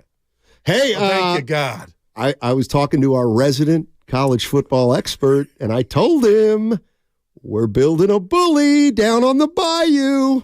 Yes, we are. That would be Tulane football. Oh, because your daughter's going. Get ready for the Military Bowl in 2 weeks. Look at my guy. You know the line? We are going to roll. We're playing Georgia Tech, and I say we because Jackets. She hasn't accepted yet, but yeah, Tulane, 23rd in the country, baby. Green Wave. 1,000 players in the portal, and the best ones are going to Tulane. They say go Green Wave or roll Green Wave. Anybody know? Go Green Wave. Yeah, we're going to be down in New Orleans for some football over the next 4 years. Mm-hmm. You guys want to come? Just tell her be careful with the gumbo. You won't turn into Zion. Did you see the video Tony sent us of him trying to say lackadaisical? Not that I'm aware. It's pretty funny. I think Stephen A. Smith went overboard. On? Calling Zion, what he called him. He just dropped 40 on the number one defense in basketball. That he did. Well, it's not about that. It's about he should do that. You know what I mean, Evan? He don't even run down court sometimes. He don't sprint. 510, Steiny, when are you going to come sing with my band, We Do the Wait? You know what? I'm good at the wait, but the night they drove Old Dixie down is my Matt karaoke more. Bad Leroy Brown, Jim Croce. Give me some Marvin Gaye. Let's get it on. The night they drove Old Dixie down, absolutely. That's one. I just said the other one. Bad Leroy Brown. And we need two more. I know. I'll tell you what it isn't. Like a Rolling Stone. A lot of lyrics there. Dude. You think you know them, but then you get to a bar, a karaoke with a couple. Let's get it on Marvin Gaye. No. I don't do nothing for you. No, it's too sexual. Good of a song. Oh. No. It's just, like, there's some songs that are so good you can't do it. Can we go back to Wiggins, please? Actually, I was the guy who took us. What are you thinking, Gil? Jennifer Lee Chan and Wiggins' haircut. I like it. Took some length off. You got a nice cut. Wait, what does Jennifer Lee Chan have what she was just saying about the Niners and what I asked her about, does Brock care? Oh. You know? And Steiny, he's going to say, of course I don't, but somebody put Uncle Looney on the YouTube chat. Brock has in his contract a clause that if he wins MVP, Brock Purdy, the Niners get him a new backpack. You give me a 3? I'll give Uncle Looney a 3. If he wins MVP, I have to share this, Evan. Evan was doing something on the side with Evan. No, show related. Can you please repeat it? Uncle Looney. Okay. On the YouTube chat said that Brock has a clause in his contract that if he wins MVP, the Niners get him a new backpack. I thought that was a real. Dude, you got to look at Steiny. His fits are just, ain't no Versace this or Jordans. He looks like Nicholas Bradford, and I love it. Like, that's an honest man, right? That's a regular guy.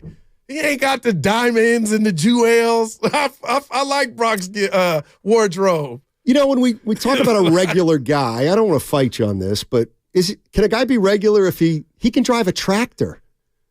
Like, no guy. Like, can you drive a tractor? No, that I can't do. Lucan wants to get in here. He has, so I'm not asking him. Yeah. Lucan, can he milk a cow? I'm not going to answer, so quit asking. Can you do that? What? Have you ever milked a cow? I could. Norm can with his eyes closed. I can't. See, and here's the way I think, and I got to be in love. And this is why I'm such a loser. Now, do I know how to milk a cow? No. Have I ever milked a cow? No. All right. But you put a cow in front of me and it's ready, I could milk it. But a tractor, on the other hand, just crank it up and go. No, all the buttons are different on a tractor. There's the clutch is significantly different from a regular car, etc. Dude, I turn on the band in the caddy. No, you say that. No, I'm being honest. What are you doing today? I got to go get the gas money from the... Anyway. Where do you have to go to do that? Cadillac. Here in the city? Fremont. I don't know why you're sniffling. That's the opposite of a sniffle. Yeah. Hey, we certainly know we've got at least one championship possibility in the Bay, and that is the San Francisco 49ers. What about the Warriors? Steve Kerr, you guys are struggling a little, but what's the vibe of your team, and where are we at? Yeah, turnovers and fouls. I can just repeat it every game if you want. I mean, it's turnovers and fouls. That's what it comes down to. So, the fact is, we're playing one of the best teams in the league on their floor. We're good enough. We're good enough to win a championship. I believe that. This team.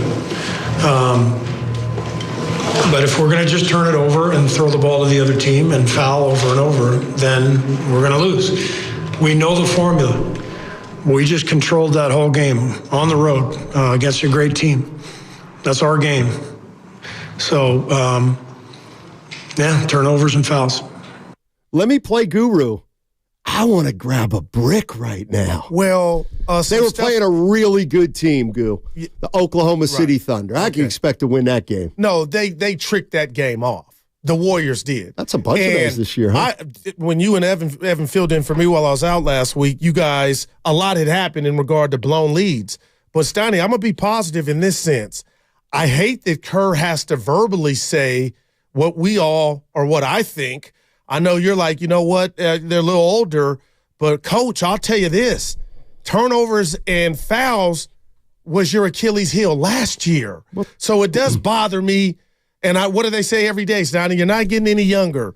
But when you watch them build a 22-point lead or 24-point lead against Sac, when you watch them do what they did to the Clippers up 22 a couple Saturdays ago, when you watch them have Oklahoma, their foot on the OKC's neck, well, you know what?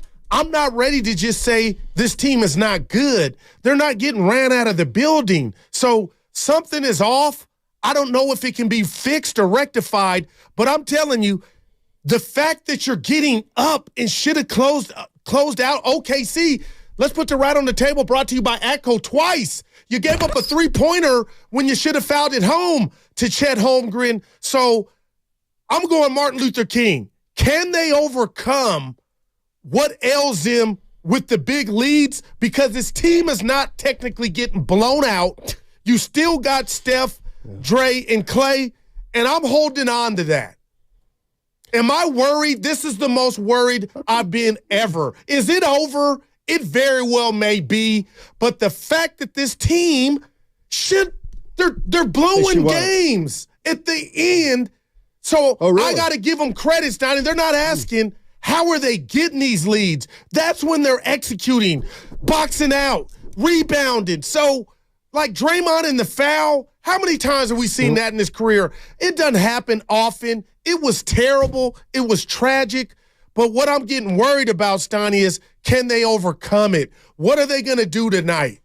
Because this thing is getting away from us. You know, and to me, you can always I'm being honest with you. You can look at it both ways. Okay, early in the year, November 1st, they beat the Kings at the buzzer. without De'Aaron Fox. So that almost is a demerit. Why was Sacramento even in that position? Okay, well, then they're 9-13. See, my question to Warrior fans is, what do you I want to know what you think when Steve Kerr says this team is a championship team. Because I don't know why. Why is he saying it? You know why he's saying it? Because I don't think he believes it anymore. Take a listen one more time. Yeah, turnovers and fouls. I can just repeat it every game if you want. I mean, it's turnovers and fouls. That's what it comes down to. So, the fact is, we're playing one of the best teams in the league on their floor. We're good enough. We're good enough to win a championship. I believe that. This team. But if we're going to just turn it over and throw the ball to the other team and foul over and over, then we're going to lose. We know the formula. We just controlled that whole game on the road against a great team. That's our game. So, turnovers and fouls.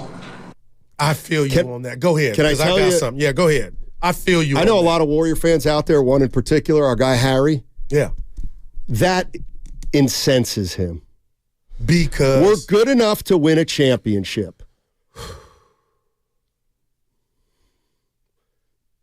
When has he ever had to say Do you believe it, Warrior fans? Forget what he believes. Do you believe it? And you know what? Notice he didn't say without a move. I'm sorry. Notice he didn't say with a move. He said we're good enough to win a championship with what we got right now. And I'm asking Warrior fans if they believe that or if that's just pie in the sky. Because the one thing that this organization, I think, has been committed to is Steph Curry. So, rightfully so. So, you know what? Steve Kerr's going to have to go out and say every day we can win a championship. Because the minute he says, you know what? I don't think we can win a title. Real talk. Then what are you doing? Yeah. Then what are you doing? If you don't think this is a championship team, this is what I've always said. If you don't think it's a championship team, the minute you decide that, every second afterward, you're wasting time. Wow, man. Until you do something. So if you want to, if your philosophy, and you've made it clear, Warriors, you've made it clear. Warrior fans, you made it clear. The strategy is everything to get Steph another title. Yeah. Okay. So right now, as of December 12th, even though he said it on Friday, Steve Kerr's saying we're good enough to win a championship. All right. Then, you know what? In a way, to use your phrase, okay, there's nothing to see here. They got another 10, 15 games to go from 10-12 to We've been saying that for a while, though, Steiny. We've been saying that for a while. This thing started off 5-1. And what concerns me is, you are right. It's the whole Dr. Phil thing. You know, how many times has a coach of his ilk had to come out and say that? And I'm going to say this to you, and I'm asking Warrior fans, 888-957-9570. I don't think Kerr's having his best year. And let me tell you why I say that. You had to tell Moses Moody in Sacramento that he was out of the rotation. You had the conversation hours before tip. Here we go. And he had to come save your ass. Here we go. Okay, Jonathan Kuminga, you're small on most nights, Kerr, and he doesn't play for a half, and he comes in the second half when it was your last thing you had in your toolbox to save you. My frustration is you're getting bailed out, coach, when you're saying and I don't even like you having to come out and say it, but you're saying who's not going to play, and then you're going against that, and those guys are saving you. So I don't understand what buttons you're pressing to where you can say Jonathan Kuminga, or I could go into a game against Portland with that young athleticism that they have, and I got a guy that could put pressure on the rim at any minute of 48 minutes, but there's a half that he's not an option, and then you got the audacity to bring him in the second half, and he can't be stopped. That's ridiculous. He should be playing in the first half. That's what's frustrating. He should never not be playing. And it's hypocritical. He should never have been on the bench the whole first half against Portland. And then he saves you in the second half. But that can't keep happening. You got to have a pulse of the team, coach. And you did it against Moody in sack. And he balled down and you took him out. That's not good coaching. And it's frustrating for the fans. And I'm tired of it. Then why do you want to extend Steve Kerr? I don't know where I'm at on that. I just know he's a top coach. But Steiny, he's got to step up. Well, he's been getting bailed out. But you have a decision. You have a decision to make. We got a lot of games left. This thing is not over. It's not over, and I just told you that. But I had to let that out. It's funny. I wasn't here for the Kuminga game. What were your thoughts on? Well, you did. You gave him credit for being ready. Right. I did give him credit for being ready. He was totally ready. Played great. He played great. But it could have been so easy for a guy like him to have been down on himself because he thought he was not even, you know what I'm saying? Yeah, I'm playing devil's advocate. The reason he played so well was because Kerr had his ass on the bench and wasn't going to play him. Maybe that's why he played well. Maybe Steve Kerr can say, yeah, I motivated him because he hasn't been into it. I'm just saying. I'm not saying you're wrong. Yeah. I'm not saying you're wrong. I'm not. It's just, man. But, again, that amount of dissatisfaction would lead me to believe you wouldn't want to give this guy a 4-year extension right now. Oh, you're talking about and like God, like if this is the way you feel right now, thank God Kerr didn't get an extension before the season, right? Well, no. Why I'm passionate is I know he's good enough. I'm just wondering what.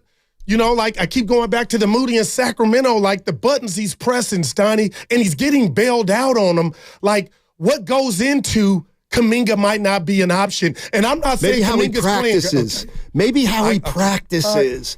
That's still important to some coaches, especially when we're talking younger players. Listen, you're not the first guy that said Kuminga should have a longer leash. It's something that I've said at times. And I'm not saying he's perfect. I'm just tired of, like, that Portland game. They look like 20. They just look, Steiny, it's scary when you talk about is the dynasty over? Is it coming to an end? How much gas do these guys have? Right. Like Kuminga he should have been in a Blazer jersey. They were looking like grasshoppers out there going to get rebounds and loose balls. So it's apparent to the naked eye that we are getting older. But when you got a gym in regard to GEM, athleticism, Kuminga should, man.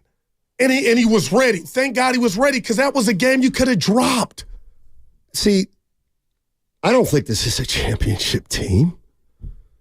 But you know what? If they're not, then maybe Kerr should be fired.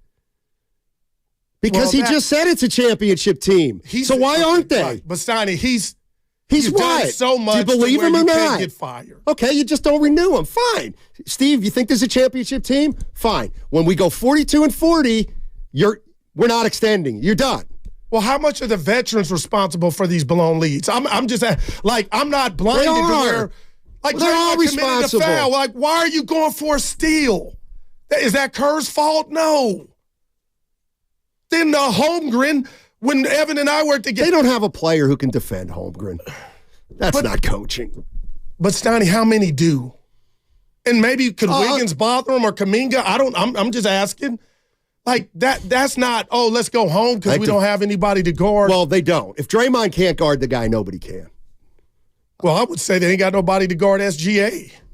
Well, why do you expect them to be why are they a championship team? Because they were up just last Why Friday, are they a championship team? Forget that. Okay. Why are they? Tell me why they are. Because they know how to do it. No, they don't. No, they don't. They don't know how to do it anymore. They don't know how to do it anymore. How many games? Like, now it's 100-plus games. This is the same team as last year. And again, I'm just saying, do I think it's a championship team? Yeah. Not really. No. Do I think they can turn it around? No, I don't think they can. I'm just saying, Steve Kerr says, we still have a championship team. Okay. Then there's nothing to do right now. Zero, except try to get on the right track. I don't like that because I don't think there is a right track. What do we do, Warrior fans? I already know dude, I know what you're going to say. But, Steiny, at this juncture, I'm so tired of this team not having rim protection. Why can't we see more of Jackson Davis? I'm not saying give him 48 minutes and start him. The answer, no, go ahead. The answer is not always play the guy who hasn't played for the last 5 games. No, play the tall guy. Well, maybe he doesn't practice hard. And that's the thing. Like, see, this is where you and I have, like, I guess maybe I have more faith or trust in a coach than you do, which is fine. Like, when I see Jackson Davis, Trace Jackson Davis, what, he hasn't played in the last 6 games? Oh, my gosh. Okay, like, I don't ask why. I know why. He's not good enough.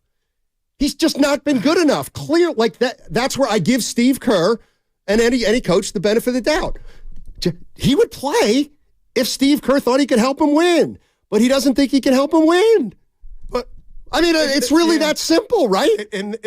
Otherwise, you're saying Steve Kerr's making a big mistake. Has he been that bad when he's been on the court? I'm going to say no.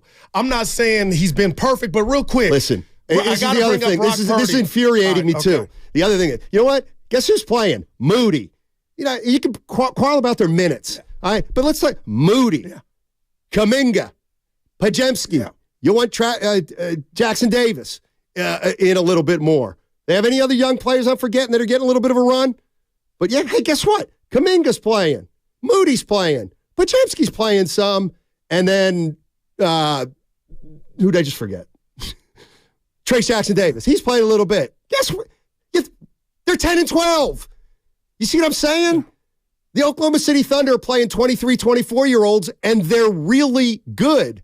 We're playing our young guys, and we're 10 and 12. But I guess it goes back to how much of that is your theory of, I know you're not saying it's because you're playing the young guys. No. They're like, 10 to be honest, they're 10 and 12. Okay. Like, if you Jackson Trace Davis, he played some early in the year. You want to play him more? You're 10 and 12. Like, you're going to be 10 and 12 if those 4 guys start playing 20 minutes a night. I think. So, maybe I'm wrong. Let's go to 888-957-9570 is the number. The question's simple, guys. Steve Kerr called this team capable of winning a championship. We're good enough to win a championship. What do you, like, when you hear that, what do you think? When I heard Steve Kerr say that, what I thought was, well, I don't know if he believes it or not, but the public stance of this team, of this coach, and of this organization is we can still win a title with this group. As long as Steve Kerr's saying that. But he's got to coach. He got to do a part too. As long as he's saying that, there's really nothing to do except watch tonight's game and see if they can get to 11 and 12. Like, I don't, unless you want to give up, because see, that's the other thing. If you don't think you can win a title, how long, the minute Steve Kerr says, you know what, I'm not sure if we can. No, I give you that. Then they're doing Curry a disservice. No, that was real. Where are we at 10 and 12? Klay Thompson. So we got 60 freaking games left. Chill out, everybody. Is that the way we all feel? 888-957-9570 is the number. With the holidays right around the corner, now is the best time to download the Odyssey app. You can listen to all 4 hours of Steiny and Goop, plus outstanding segments like the Morning Roast this morning with Brian Baldinger, or Willard and Dibbs, who chat with NBC Sports' Peter King at 3:15 today. Get it all on the Odyssey app. 888-957-9570 is the number. Easy question. You believe Steve Kerr? We're still a championship team. Yes or no? Meet Cheryl. Hey.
So I become a free agent, and there's another radio station out there that wants me. New York. But they don't have a lot of money. So they say, I'll tell you what, Steiny, we'll give you a 10-year deal for $100. We'll give you $10 million for 10 years. Wow. Let's keep it simple. Yeah. $10 million for 10 years. But you're not going to start getting paid till 2024 or 2034, essentially. Where are the checks coming in the meantime? Right. And that's why so he's going to live off $2 million a year for the next 10? You're talking about Shohei Ohtani, yes, correctly? Because I asked him, Evan, whose idea you're talking about Matt this? Steinmetz? Was it the Dodgers or Ohtani's team? Like, could the Giants have sold him on this great idea, or was it something from his camp? Like, how is this feasible? I mean, it seems from the reporting like it was a suggestion primarily from Shohei Ohtani's camp because he wants to allow the Dodgers to continue to spend and add so that they can win. That seems... Right. Where's the money coming, Steiny? No, I get it. I get Ohtani sitting with $1 billion in the bank right now. So, sure, I get it. He can take a salary for $2 million over the next 10 years, let's just say. And then I retire, and then the year after he retires, he gets $72 million. How rare is that? Well, it's never happened before. Yeah. Well, I guess to this extent. I guess my question would be, why not? Because I wouldn't do it. Who? I want my chicken now. Oh, you could find a lot of players who would do it. That's Bobby Bonilla, essentially. Well, that was done in air. Well, this one wasn't. Yeah. But to me, it's a win-win. The players got deferred money, and the team had... So there'll never be any legitimate penalty against their salary cap for paying Shohei Ohtani $700 million. Wow, man. No, I mean, so the only other example I can recall, Max Scherzer got paid, I believe, half of his salary deferred. So instead of a 10-year deal, it was paid over 20 years. And I think it's owed by the Nationals and then whoever's acquired him, yada, yada. But that's the only type of deal that's been deferred at a large level. But there's no stipulation per MLB CBA that says you have to pay someone an X amount of their or a percentage of their contract. Like Shohei Ohtani could have gotten the entire $700 million deferred if he really wanted to. Sure. How happy are the Dodgers? I mean, this is incredible. It's like you got 8 players. I get it. People want their chicken, but yeah, you can find guys to do that would do this. Any play what? This is like Brock Purdy saying, "I'll tell you what, Niners, A-Rod, just keep paying me $800,000 a year for the next 10 years." Oh my goodness! And then after 10 years, then you pay me the $25 million. But I'll be retired, so it won't count against the cap. Let me tell you who wouldn't do it. Something's fishy. Curry wouldn't do it when he got his $400. You know what I'm saying? Like, pay me, and you got to deal with the ramifications. No, don't you get it? He's doing it because he's a billionaire already, like Steph Curry. All right. If like Otani makes, that's what if he makes $50 million a year in endorsements, why not just say, "Hey, Dodgers, don't start paying me for 10 years." Imagine what that 50's going up to now that he's wearing a incredible. I think there's a lot of speculation too that he's going to transfer that deferred money into ownership stake.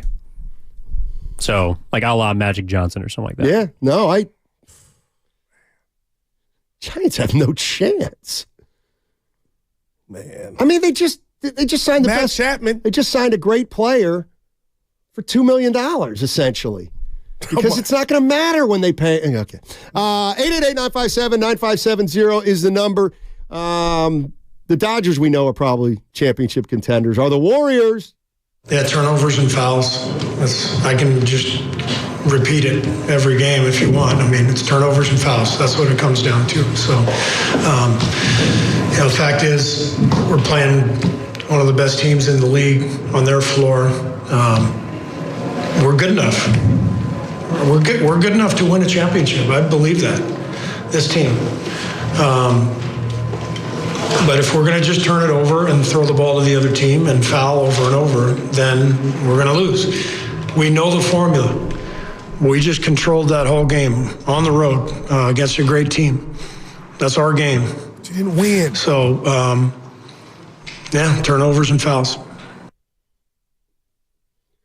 What do you think of that when you hear it, Warrior fans? Do you think this team right here, is good enough to win a championship? And here's what I was thinking about during the break. Let's say Steve Kerr meets with Dunleavy and Lacob regularly. Can we all agree that they thought this team had a shot at winning a title before the season? No doubt about it. Okay. So now they're 10-12. And let's say that before, and I get it, let's say last week, Lacob got together with Dunleavy and Kerr. Okay, what do you think? Well, we're 10-12. I mean, I think we can play better. Can we coach better? How much better? Throw that in there. That's not part of the equation right now. I'm going to say why. Because it has not, the point, the issue. Everybody is judged. And I'm wondering if Kerr's losing faith from Lacob. My issue is, do they believe it or not? Whether they're a championship team. Because, again, if they believe it, see, here's what I think. I think inside the Warriors' offices, they're starting to believe this ain't one. And game by game, they're realizing more and more that this is not a championship team. Okay?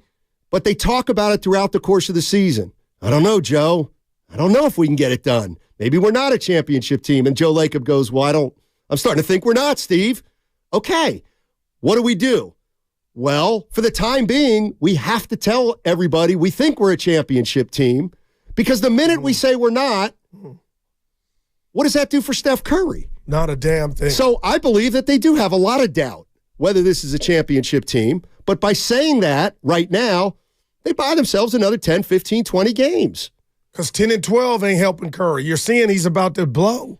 He's about to explode. He's tired of the talking. And I do this every single time, but I got to. I thought with Steph Curry, they have guaranteed action. Why don't they? As long as we have Steph Curry, we're a championship content. Well, Stein, it's twofold. Other people got to do their part. No, that's not the part. No, that's not the second part of it. That was never the second part of it. Because if the second part of it ever mattered, then you would think about guys other than Steph Curry. But my point is you say, like, people say stuff off the top. As long as we have Steph Curry, we can win a championship. Okay, well, you have Steph Curry right now. But you don't have 4 others of them on the floor. That's not. Okay. That was not what you said. You never said that. Let me get this out. You never said that. I believe he lobbied for Dre to stay in town. So that's one guy you could count on and get the new contract. But what can Steph or Jesus even do if Draymond Then he's not as good as you thought he was. No, that was just a bonehead move, though. That's the stuff that I think Steph's talking about. What's a bonehead move? The fouling up 3. They fouled up 3 the last 2 years. Rookie. That wasn't a second-year player. That was Draymond Green. The same guy who did it 3 times last year. Goo, how many games has Draymond Green tricked off in the last minute of a game over the last 2 years? It's at least 4. At least. I was thinking of the bounce pass and sack to Klay. He wasn't there. But well, I'm thinking of the game against Charlotte last year. And then the game against San Antonio. Steph, Steiny, I hear, but it ain't 5 of him. Or like he won the game twice Friday. He had 2 shots that should have been game.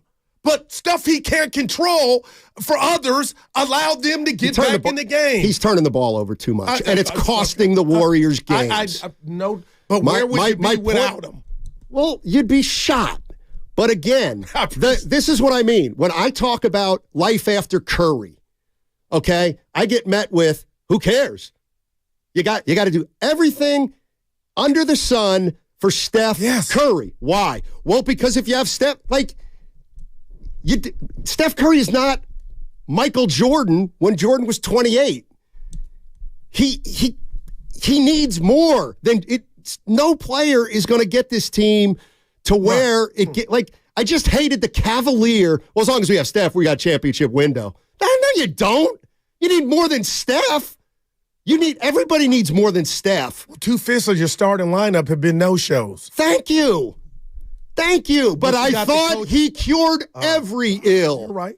Right. So Steph Curry's been playing at a great level, and right now they're not a playoff team. I mean, man. And then can I just say something else I didn't like hearing?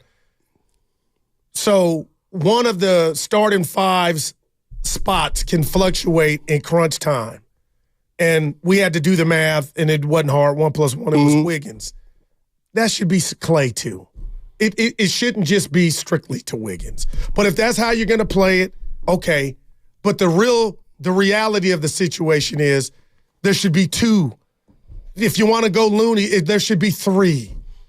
It shouldn't just be Wiggins is the poster child for he's the only one we can say sit down if somebody else has it going. Well, you know what, Coach? I get it if you're going loyalty, but the reality, and everybody can see with glasses, without them, whatever prescription you got, that should apply to more than just Wiggins. Yeah, I think it should start with Wiggins. Because I think they can win tonight. I don't think they can beat Phoenix tonight. Like they're not shot in my. Will they? I need to see. Okay. You know, and if they beat Phoenix tonight, what does it mean? Who's their game? Who's the next game after You're Phoenix? 11-12. You're 11-12, Clippers. Stoney. Oh gosh, Can you go beat the Clippers? Won 4 in a row. Yeah, you didn't 2 Saturdays ago. It sounds to me like you don't think they're a championship team. I said that at the summit with Mark. So why do you think they are now? It ain't I'm not giving up because I think some moves are going to be made. I'm an advocate for that. So Steve Kerr says we don't have to make moves. He said this team as constructed now. I got you. Right now. I got you. And I love Coach Kerr, and I love him on Thursdays with Willard and Dibbs. I'm looking forward to 2 days. But I'm telling you this thing keeps going this way, it ain't going to be up to Kerr. And I can't believe, and you're not saying you can't see a scenario to where Joe Lacob might be like, you know what, Coach? We're tricking off games left and right. The fouls and the turnovers, that's your job. Like, there could be a conversation behind closed doors of why isn't this team umpteen games in fixing that? That's on you. And don't believe I'm the only one saying you told Kuminga he was out of the rotation, and here comes, I'm here to save the day. Kuminga to say you with Portland. My boss could call me in the office like, Coach, why wasn't he out there for the first half? Okay, well, then like, those are realities. Okay, well, then when you're puzzled over why Steve Kerr doesn't have a contract going into next year, you're answering your own question. But by the same token, you won. You're pissed Steve Kerr doesn't have a 4-year extension. I'm just being real with myself to where maybe, no shocker, I missed it. Maybe this is why. I could be wrong. But, man, how far are we going down the road to say here's what I think. There's no turning back?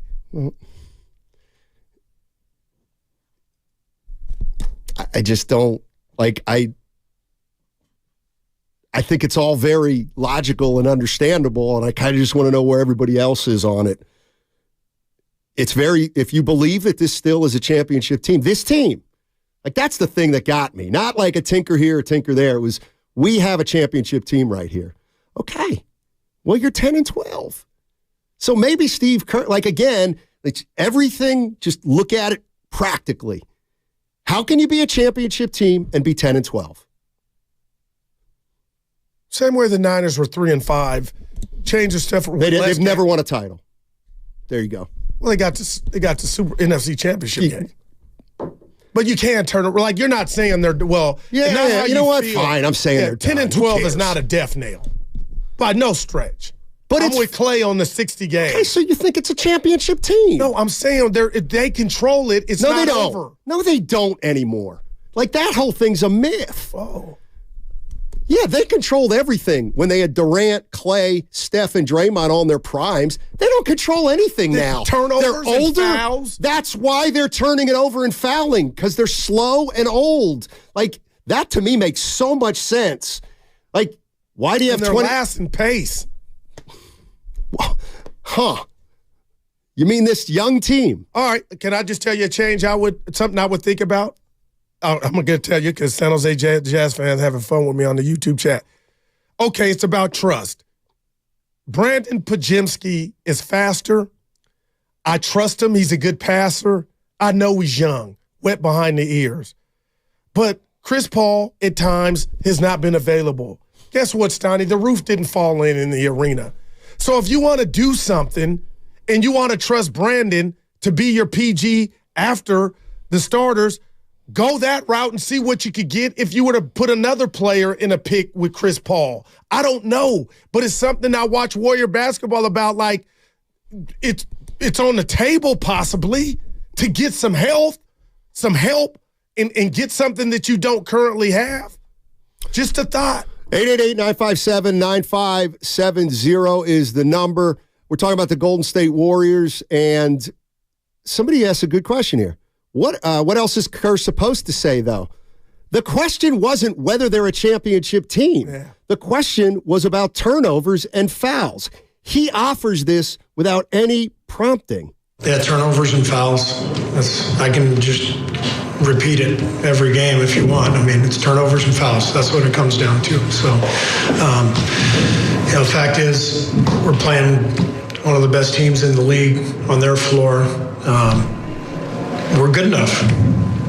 We're good enough to win a championship. I believe that. This team.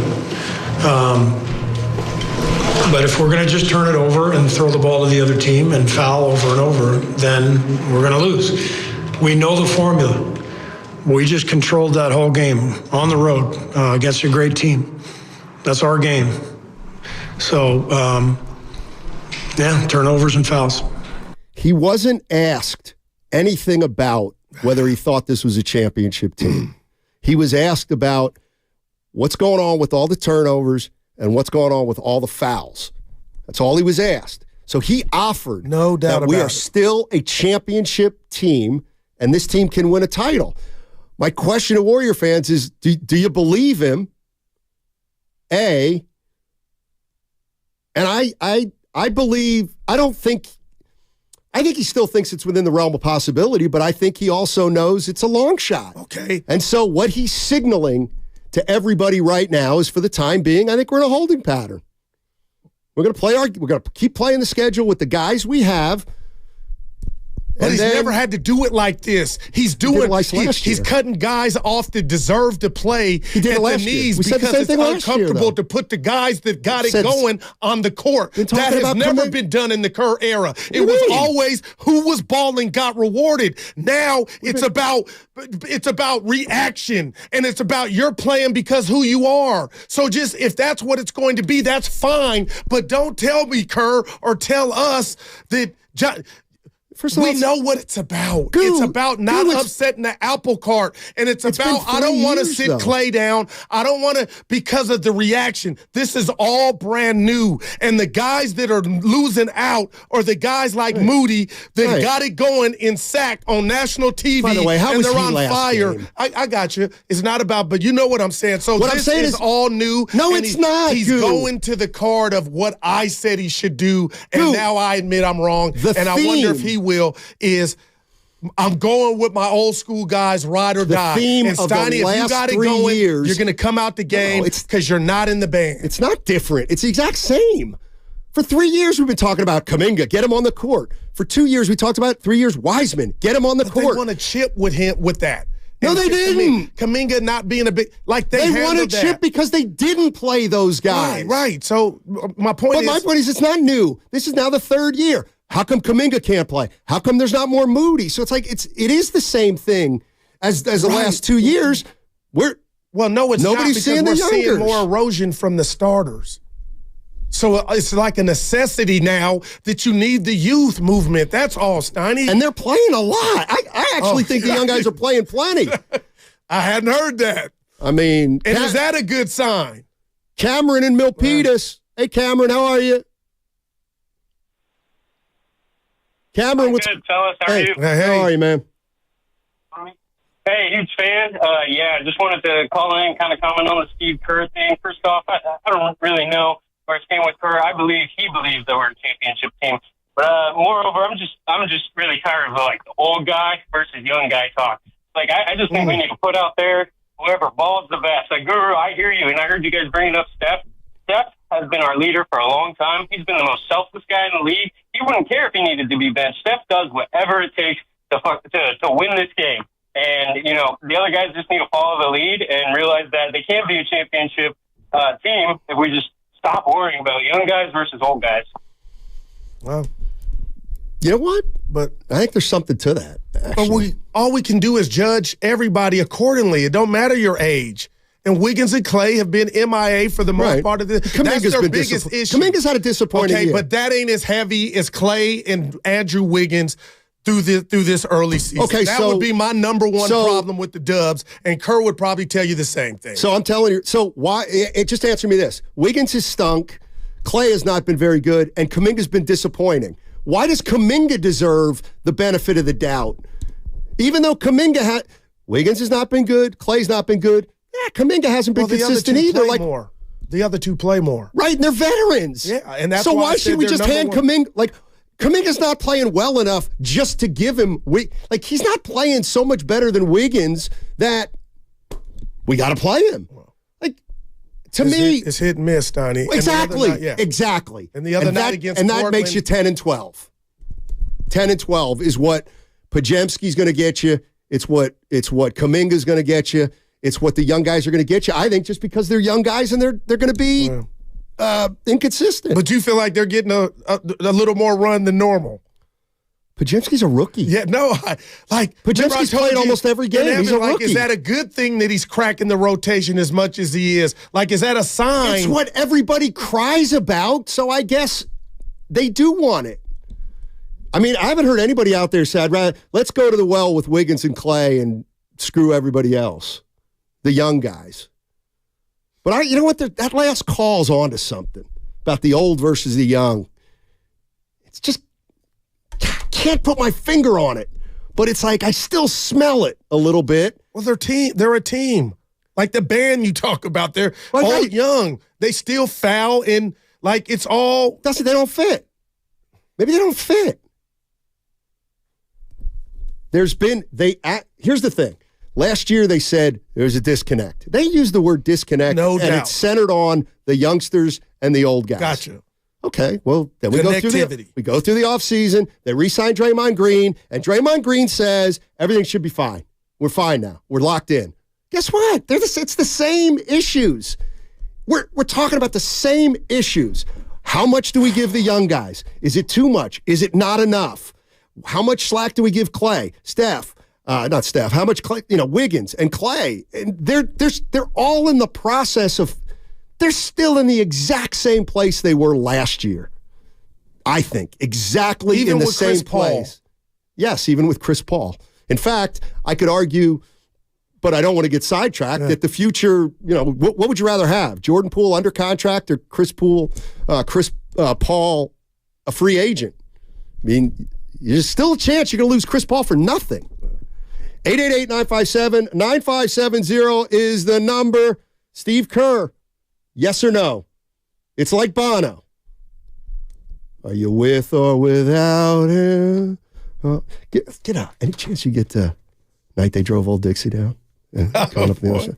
888-957-9570 is the number. Let's talk some Warriors basketball on the other side. Don't forget, the Warriors are in Phoenix tonight. And pregame, Warriors Live, 6 o'clock with our very own Evan Giddings. Then Tim Roy at 7 o'clock on the call. Catch every game in your home for Warrior basketball, 95.7. The Game, you know it.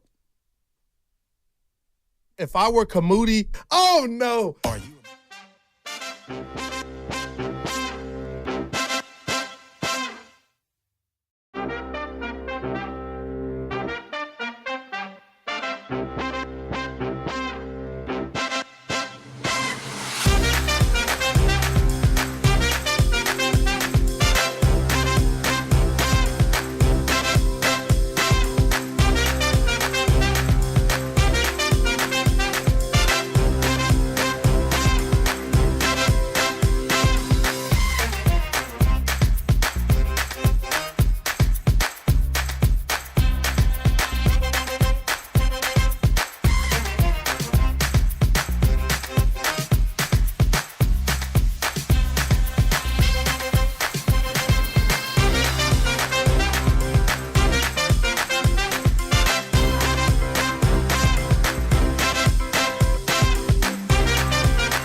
Incredible. Now, back to Steiny and Guru on 95.7 The Game.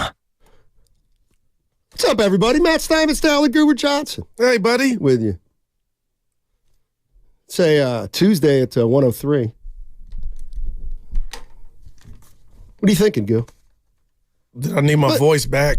You set me up, man, like a firecracker. Set him up. No, not in a bad way. Just I've been holding that in, man. I'm tired of getting pushed around. Yeah. You know, it's funny. I started to get worked up over here myself, and then I thought, no. Wouldn't they just know about what? Well, just like you're not shocked they're 10-12. No, I'm not. I'm really not. I'm shocked that the same guy we supposedly believe in, we're blaming him. What's the biggest issue on the Warriors this year so far? You know what I think it is? Fouling and Hey, turnovers. is that Serena? Yeah. Oh. And her husband. Oh, really? Fouling and turnovers. Okay. And see, I don't. Well, actually. No, be real. Here's what I'm getting at. Here's where I disagree with you. To me. Me or the coach? Because the coach said fouling and turnovers. Oh, you. Okay. Of course. No. It's not a hard disagreement. Yeah. But I do separate Wiggins and Klay. Oh. And to my way of thinking, Wiggins is more of a problem. He just is. But you could be right, but they're both collectively a bigger problem for this team. Right. Like you can overcome one. Wiggins should be right. Wiggins should be better than Klay Thompson. All right. Wiggins showed us he could be the second best team player on a championship team, and he can't sniff that anymore. I'm not mad. Well, he was great against Sac. He was great. I mean, Guru, he's had 4 good games out of 22. Yeah. I mean, what do we like? This is where I'm like, what are we doing? Stop trying to sell me that Wiggins looked good a couple games. Let's put the rat on the table. He stunk. Andrew Wiggins has stunk. Yeah. Not only that, in a way, if you want to say, well, let's compare who stunk worse, him or Klay, I'm going to say no. They've both stunk the same. But here's the difference to me. You can tell Klay's wearing it. You can tell how much Klay cares. You can tell how much he's concerned with his own mortality basketball-wise. You can tell he's gripping with every shot. Right. Wiggins doesn't care. Let me rephrase that. Wiggins doesn't look like he cares. The problem is Wiggins has been this player for 90% of his career. What are we doing now with him under contract for 4 more years? They really need the 2022 Wiggins. Right, now. but they're not. Right. Like, this is kind of what I mean. Do you just keep holding out? Throwing a feather into the wind and hoping it blows in the right direction? I think that's going to answer itself. Okay. And then here's the other thing. What are you going to get for Wiggins? Ain't nobody banging a door down for Andrew Wiggins. Hey, let's get Andrew Wiggins, who just got paid. I'll bet he'll be motivated. Like, what are we doing? Oh, man. Tom's in Sonoma. Hey, Tom. Thanks for hanging in there, buddy. Hey, Steiny. Hey, Guru. How you guys doing, man? All right. Doing well. Hey, so my problem with this team, they're not going to make it. First of all, they're 11th. If we were playing right now, we're not even in the playoffs. Mm-hmm. So that's my first big problem. My other is we got 5 guys on first string. Looney is not scoring. Klay, Wiggins, they're not scoring. So we only got Green and Steph right now. Man, if you guys look at this team, we used to dominate the third and fourth quarter. Yep. Now we kind of dominate the first and second quarter. Third quarter's been an issue. You're right. Our shot selection, even for Curry, is horrible in the fourth quarter. We cannot win. Man. When I seen the last game with Klay, man, he got blown by late in the game, and he just looked like he was standing there. They were just running right by him and scored. Yeah. And I don't know what's up with management, man. They are afraid to say, Klay, we need to put you on the second team for the betterment of this team so we can see if we can have better rotations, because this rotation is not working, man. It's not. Thanks, Tom. So No, great thanks, call. appreciate it. And he's not the only one with the blow-bys. Even Curry mentioned that last week, the blow-bys, Stoney. But I guess where I'm at is, what if when you got a problem, you try everything, right, before you to find a solution. But so you want him to go to Kuminga for the 17th time in 3 years? I'm saying, what if you brought Wiggins or Klay in the second team and just assign them to be the gunner? Like, you know, maybe that, like, this ain't a demotion, but we'll try this to get you going. But everything seems so, if you do it, you lost, Steiny. If you bring Steiny off the bench, it's over with 60-something games. Like, I thought a team that we talked about the Niners and their selflessness. I thought, you know what, Coach Andrew Wiggins, Lord, I don't look like myself. I could come off the bench and see if I could get, just to see in baseball. Hey, Tiger, let's move you down to the 6th spot just until you get your stuff back. And it happens all the time. But in this instance, it's like, oh no, you can't approach Klay. You can't approach Andrew with we can do Looney. What if we had 5 Loonies? Where would Klay and Andrew be back? If they were able to just look at the big picture and say, this isn't etched in stone, maybe I should try tonight to come off the bench and see how it goes. Why is that so taboo? I'll tell you why. Okay. Well, I don't know if it's taboo or not. Only Steve Kerr can answer that. But the reality of the situation is, and this is where Steve Kerr said, is a championship team, this group. Yeah. And that's where I'm like, give me a break. This team is not moving a Klay Thompson to a 6th-man role away from becoming a title team. Like, that to me it was to get him going and playing to better. Get who going? Klay. And that's all, Stein. Do you realize that does come with risk that he may get worse? Right. We allowed that for that possibility. Can't fall from the floor. Wiggins needs to go to the bench before Klay. I'm not coming down Klay's road. Yeah. At least he cares. Well, I guess Kerr's already implementing that at the end of games. That Wiggins, you ain't above me taking your ass out if somebody's got it going. But that should never happen, Wiggins. What shouldn't? You're too good. We need the 20. He's never been too good. He's only reached his potential once as a player. And so you're saying we're waiting for something that might have popped off and it ain't coming back? He's never going to. He will never get back to the player he was in the postseason 2 years ago. Then he can't. I hope you are so wrong, man. And you know why I'm not wrong? Because why has he been like this ever since?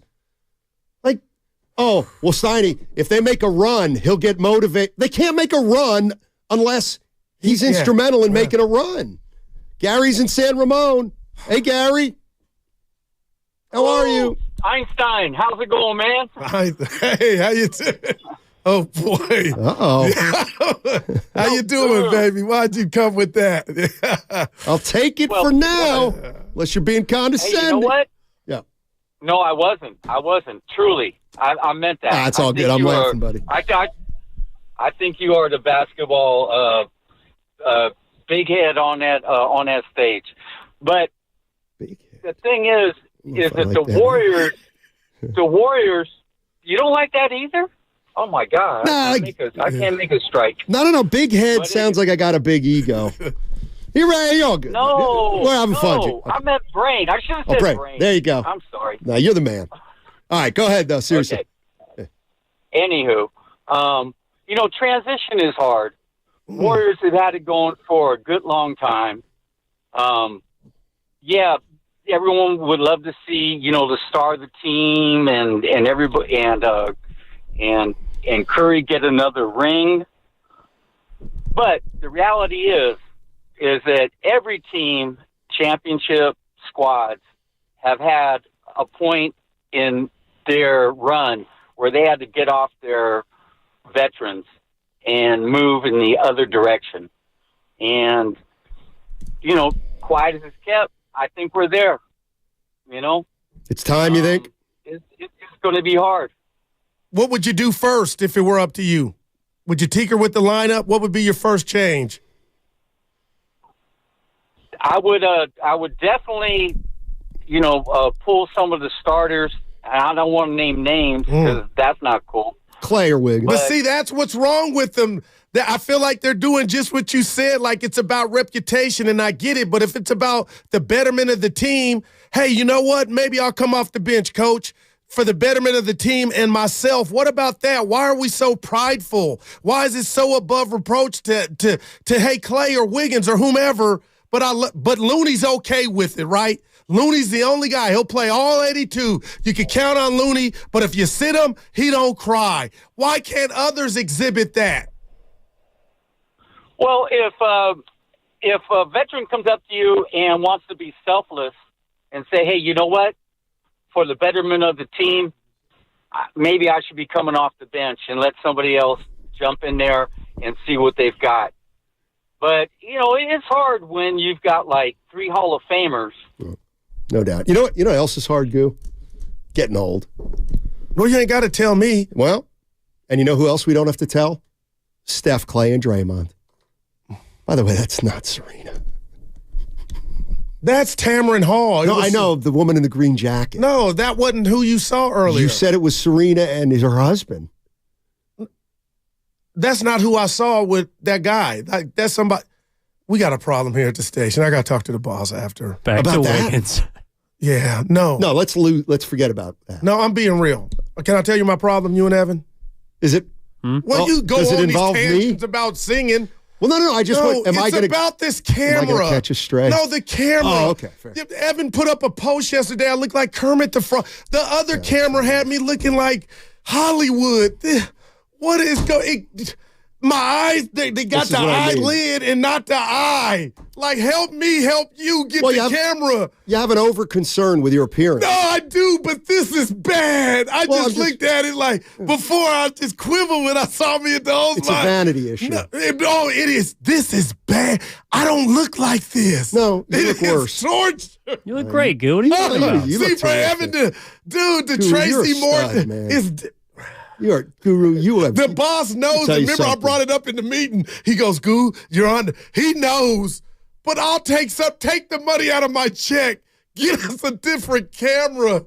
You're swimming, Goo. This is not me. You know what, Goo? I'll say it. You went on a tangent about the Niners yesterday, and there was Kermit the Frog at the bottom of the page. Couldn't even see my eyes open. Just a bubble. Oh, Lord. All right, so the morning show, Shasky, Bonte, and who produces? Willard Spadoni, Grandy, Lubman. Who are you? The best-looking guy at the station. Seriously, it's not even close. The morning show's out. It has nothing to do with that. No, but it is. It's standards I have. You're the best-looking guy at the station. This dude, not boy. It is interesting how he is the best-looking guy at the station. He's the most Evan, you're a concerned with his good-looking appearance. Evan is great.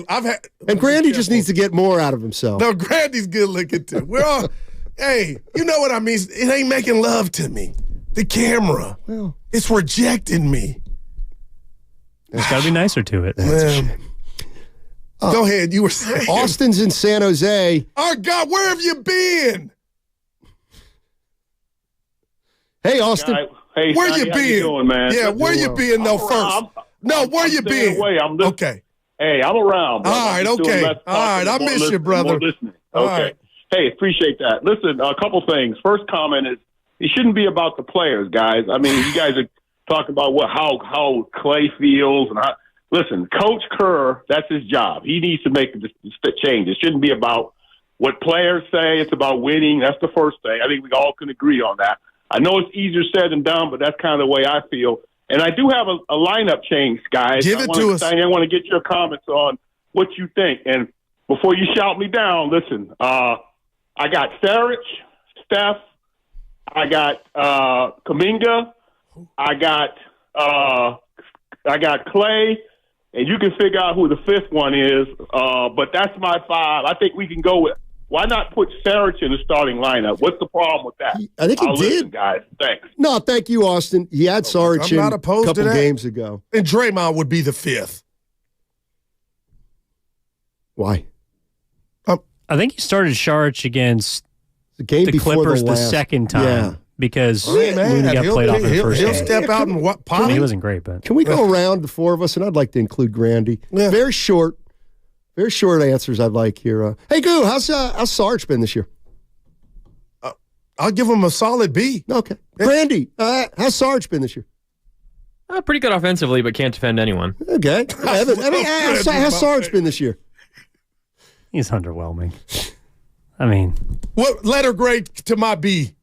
I mean, just because he can shoot and he's 6'9" doesn't mean he's been but playing. But some well. of the shots that he makes, Evan, is like if he's off, it's done, and he saves them or keeps them in the game and extends the game of hope. For me, that's why you guys are right, and especially the Cone defense. But if they didn't have that, the nights he's on, I'm like, they might be 10 and what? That's fair. Yeah, I don't 7 and 15. Yeah, he doesn't help them defensively, and I don't think he can play offensively without Chris on the floor. Yeah. I always think of the great Don Nelson. Where you going? He had one of the greatest phrases ever. And I would say it about Sarge. Yeah, I'm not saying he's terrible. I'm not saying okay. that. And I believe you're not. He's just good enough to get you beat. He's just good enough to get you beat. That's what it feels like. He's pretty good. He's okay. Yeah. But Looney can't give you what he can offensively. Well, but it's not about offense. It's about winning. Winning. Looney years ago made winning plays. By the way, there's a rat on the table. Brought to you by Do me, Echo. Goo. Yes. Now set it up. I got a rat on the table. I said brought to you by Atco. What's And then you the said best of the do month? me.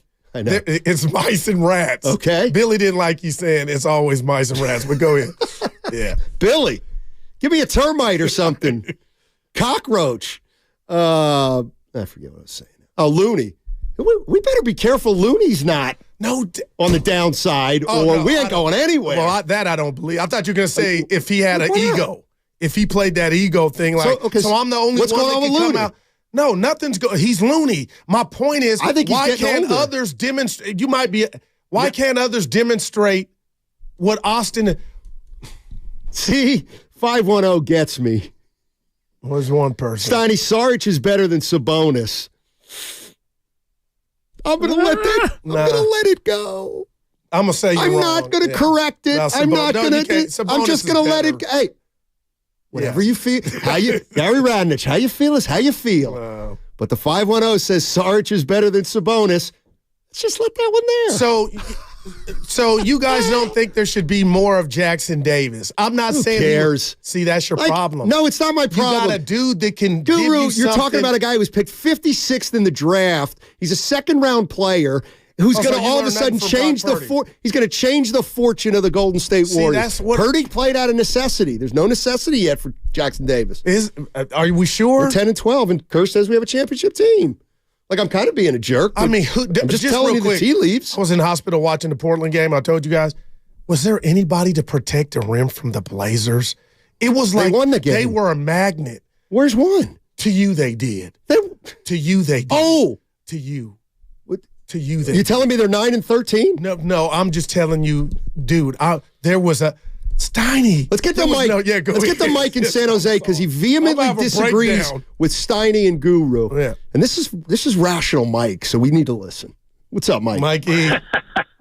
What's happening, fellas? Happy holidays. Hey. But I could not Which part? disagree more Okay. than this conversation, and I hope they let me finish the sentence. Go ahead. Mike, we've never cut you off. Come on. Oh, they do, but I'm not at a bad time. I just mean I want to make a point at the end. You got it. They're great on the phone. Yeah. So I believe, as irrational as it is, that they are fixable, and that on February 1st, they will be the 4 or the 5 seed. If they are not, I will treat you and Guru to Half Moon Bay golf. I'll take it. What about dibs? If I'm instead correct, of Goo? I expect Kidding. you are the only one right, Mike. All You are it. Okay? Hold it. I'm Mike. with that this said- is hold on. I gotta get it officially in the cap. February You got it. 1st. Yep. GSW. Mike, you're in trouble. Is a buddy. number 5 4 seed seed. or better. Oh, 5 seed or 5 better. seed or better. Okay, and that's round of golf. Half Moon Bay. Yeah, on the Ocean course, which I play Are you at, sure you know, want to- so I'm Whoop. I'm happy. And then what happens? What happens? I just If have you to ask. lose- Yeah, what happens then? If you lose, you have to say I was wrong. you two have to say you were wrong. Oh, I have no problem, but the other guy, boy, yeah. That's why I know it would be hard for the other guy. That's why that's what you have to say. Your end is free. You just have to say I was wrong. What makes you feel that they're going to turn it around real quick, Mike? Okay, I want. This is the part I don't want them to cut me off. Okay. You have the same callers calling in every 12 minutes that 4 weeks ago wanted to bench Purdy because he lost 3 games in a row, and now he's MVP. Those aren't actually callers. That's my partner. Yeah. Mike, go ahead, so Mike. I want to make the point of it is a good team. Teams have bad. I'm not crazy. All right. I've been going to every other game for 10 freaking years, and I believe they're fixable. Okay. I just do. All right, Mike. So that's the bet. All right. And I'm tired of hearing about Klay and Lewis. February 1st. Mike, I haven't thrown in the towel. I'm just concerned, Thanks, buddy. I'm concerned. I have not thrown in the towel. This is why Mike, though, is... Mike sounds like a guy you want to know. Light years, in a way. And I see what Mike's doing here. What the hell with you? Like that don't play well on the air. Like I'm gonna be somewhere today, and my buddy I'll be at the Half Tone Moon is Bay gonna be thing? like, "Why did Stoney say About that?" the Half Moon Bay. Yeah, didn't like it didn't. I Does know it come you were off like I'm joking. serious? Yes, that's what I want it to come off, but I'm not.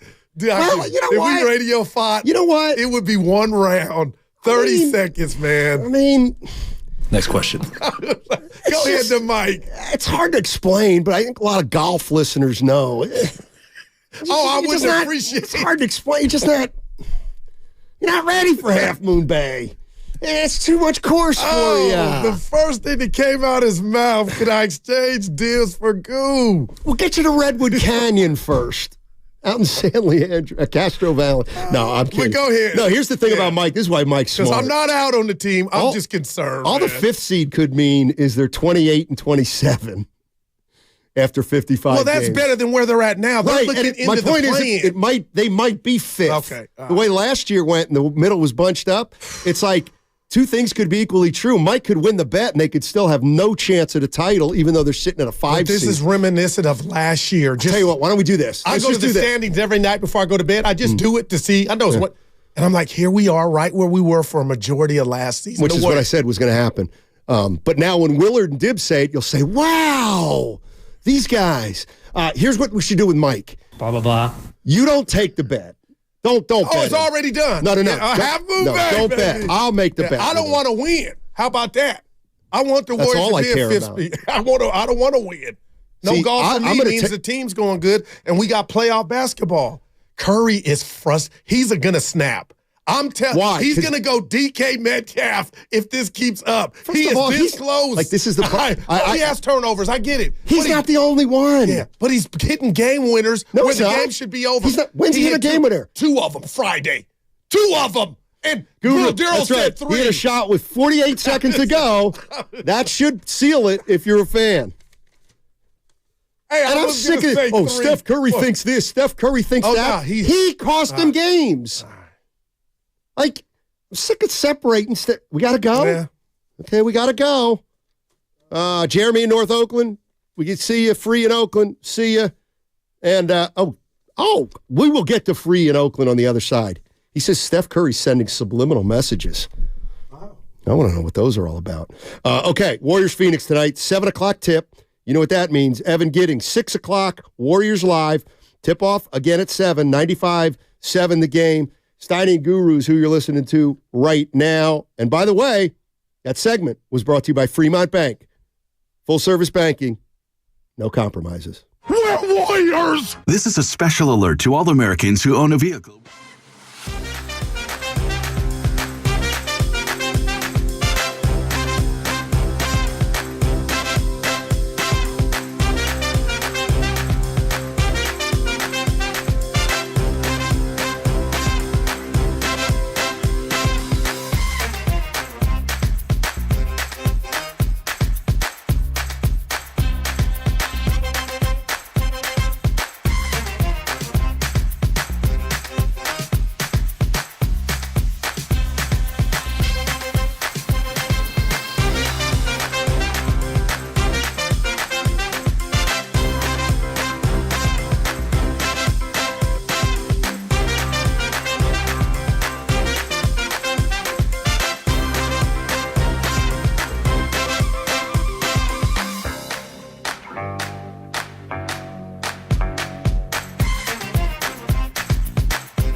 Game on the line. We stopped the push tush. Now, back to Steiny and Guru on 95.7 The Game. Steiny Guru. You're such a diva. Who? You. Oh, no. Like, I'm mad at you. You went diva on us. Evan don't know where I'm going. Where do you think? So during the break, your flag, the Warrior flag, falls down. Yep. And I say, hey, bud, you want to put that back up for the optics? Yeah. And you're like, oh, somebody else will come in here and do it. And you had no zest to pick it up and put it back yourself. That was diva-ish. That's a lie. Now, what you're saying right now is a lie. You're a liar. Is the wall bare right now? You're a liar. Is the wall bare? And here's why you're a liar. But is the wall bare? I tried to put it back up, and the TikTok or whatever, the thumbtack fell out. I got on my knees to look for the thumbtack. I couldn't find it, and I was like, we got to come back on air. Hopefully somebody can do this. I'm sorry if I missed that. Apology not accepted. I didn't see you do that. You always think the worst. Yeah. Thanks, Evan. Oh God! See what you do. I wanted the subliminal Steph Curry guy. We will. But all right. Are you sure you don't want Will in Pleasanton on Steiny not wanting to golf with? Oh yeah, let's do it. No, let's go to first. We go to business first. All right. Back to Free in Oakland. Let's talk about Curry. Of course, Curry, the great leader, apparently needing to send subliminal messages because he's afraid to say it to people's face. Is that what you said, Free? That's what I said. That's what I said, Sonny. What's going on, buddy? What's going on with you guys? Love hearing you guys in the afternoon. Thank hey, you. Goo, I thought I saw you on the freeway stuck one day. I thought that was you. Dude. What I want to say. Hey, it was Hold on. It was him. It was Friday by the Coliseum. By the Cadillac by High Street. I seen you, man. On the freeway. I'm looking cold. Yeah. You saw that. Is that Goo over there out the car with the tow truck? Oh, boy. Go ahead, baby. Caddy's fine. Oh, man. Oh, okay. This is what I want to say, guys. Steph said, I'm tired of guys talking and not really getting on the court and doing nothing that they say. That's what he basically said. Wow. It's not word for word, but that's what he was insinuating. And then he said he guys is in the locker room saying what they're going to do, but it's not translating on the court. My thing is Klay need to go to the bench. Moody need to start for Klay. It's hands down. Moody need to be in Klay position. Klay can't guard nobody. Every point guard or shooting guard is getting to their position when Klay is guarding them. We lost that game because the other guy for OKC got right to his position, pulled up on Klay easy. It wasn't even hard. Yeah. So, guys, and Steph know that Klay need to go to that bench, but that's been his road dog for all these years. You don't want to tell him. Free. Let me got to look at that. Let me ask you this: Why Klay to the bench and not Wiggins? Because Wiggins have more at this point. He's younger than Klay. Okay. A little bit more upside at this point because he can attack the rim more than Klay. Klay can't even attack the rim. I mean, can't even you know that's not even his game. Wiggins can at least flash and play a little bit of D if he get motivated. But Klay has to go. Steph don't want to send Klay to the bench. Basically, that's been his dog for all these years. Right. That's when you go to the bench. That's the end of an era. Soon as Klay hit that bench, guys, people that's listening to the radio right now, when Klay finally go to that bench, the era of the Dubs and the Warriors and Steph and Klay and Draymond, that's the day it ends. But what about Ginobili? Ginobili went to the bench with the Spurs. Steph and Klay and Draymond won 4 chips, man. They wrote history in the Bay, man. When 20 years pass, we're going to speak of Steph and Klay and Draymond, change the whole franchise. Yep. So when Klay hit that bench, the era is over. That's the day it's over, and guys is pondering that real hard because they know Klay can't start no more. And it's hard for them to send him to the bench. I love listening to you guys. Go keep a good card, man. That card, man, it's time to give it up. It's brand new. Thanks, Free. Appreciate it. Dibs going in on the caddy, dumped that thing. It's a 2019 XTS. Caused me no problems. Had a nip torque put on the transmission. No problems. I know. Now I'm getting real mad. Truth. I'm getting mad now. Radio mad or real mad? Real mad. The caddy's been fine. It's a lemon. It's the car you thought I stole when I was standing next to it when I got it. Right, but it hasn't been running since I saw you standing by it 9 months ago. I'm getting madder, which is not a word. Leave my car out of it. Evan. Evan's been in the caddy. But that's the problem, You were dude. You've been leaving your car out of it for the last 9 months. Stop it. I've had no problems mechanically.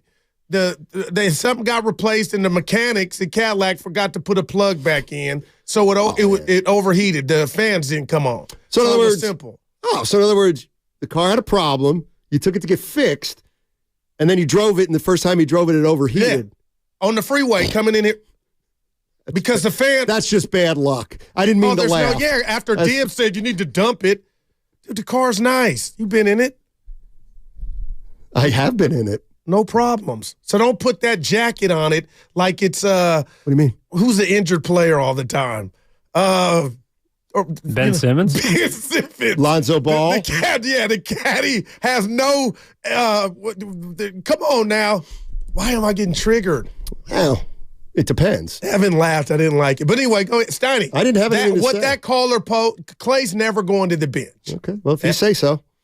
That sounds like an organization that really is embracing change and the future. I'm not saying I'm being real. I'm just saying, why does Wiggins get a pass? Like that. Well, the point he didn't bring Wiggins, I was shocked. He's better defensively than Klay. Yeah, I agree, 510. Cadillacs are like Jay-Z. Overrated. Good God. Are we sure Wiggins has been that much better defensively, or are we just... think he is because he's got the ability to that. be. And Evan, I love you and the fresh haircut. Thank you, Evan. That's it. He has the ability. Klay, there's a reason. Like Klay ain't slacking. He was robbed of it. Doesn't that make it more indicting for Wiggins? But that he actually said they can knew do who it? he was. He is who he's been in his career, except 2022. So K-Wig is back in a new building.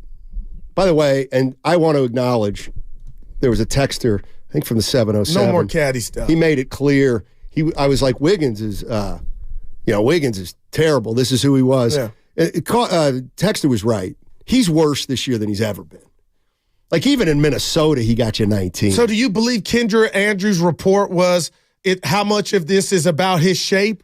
Because I never look at Wiggins like, but now I'm thinking, did he come in out of shape? I don't know, but for her to report that, she's getting it from somewhere. I just wonder how much of that is why he hasn't looked like himself. This is where I don't care. Wow. Like, who cares if he's in shape or out of shape? It gives you some hope if he wasn't. No, I disagree. Like, why would that give you hope? Because if he got in shape, we might get the 2022 Wiggins. Yeah, and you know what? Coming up in 13 days, Santa Claus actually really will come down your chimney and give presents to your entire family. And you know what will happen in between now and then is one of your kids will lose a tooth, and there actually will be a real tooth fairy. Now, kids are that listening. will fly in I've learned to early. your kid's room and go cha-cha and put a $20 bill in instead of that molar. No one And used to pull there's our also teeth. another, and you know what's coming up in about 4 months? The Easter Wabbit. Do you believe in the You Easter got to Wabbit? be careful. I don't want to be a part of The this. little wabbit. The kids are listening, Stoney. I know. Yeah, I know they are. I know they To are. hell with the kids.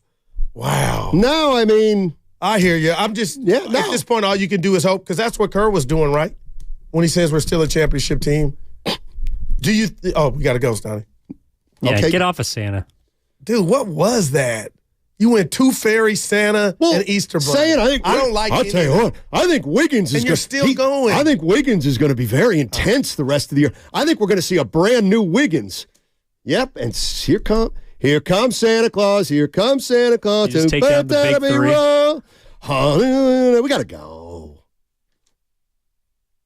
During the Jeep Wrap-Up the Year sales event, well-qualified current FCA lessees get a low-mileage lease on the 2024 Jeep Wrangler Willys 4xE for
And this is why I'm such a loser. Now, do I know how to milk a cow? No. Have I ever milked a cow? No. But you put a cow in front of me and it's ready, I could milk it. Now, back to Steiny and Guru on 95.7 Okay, The Game. Willard. No Great place to start. Okay, Willard. No chance.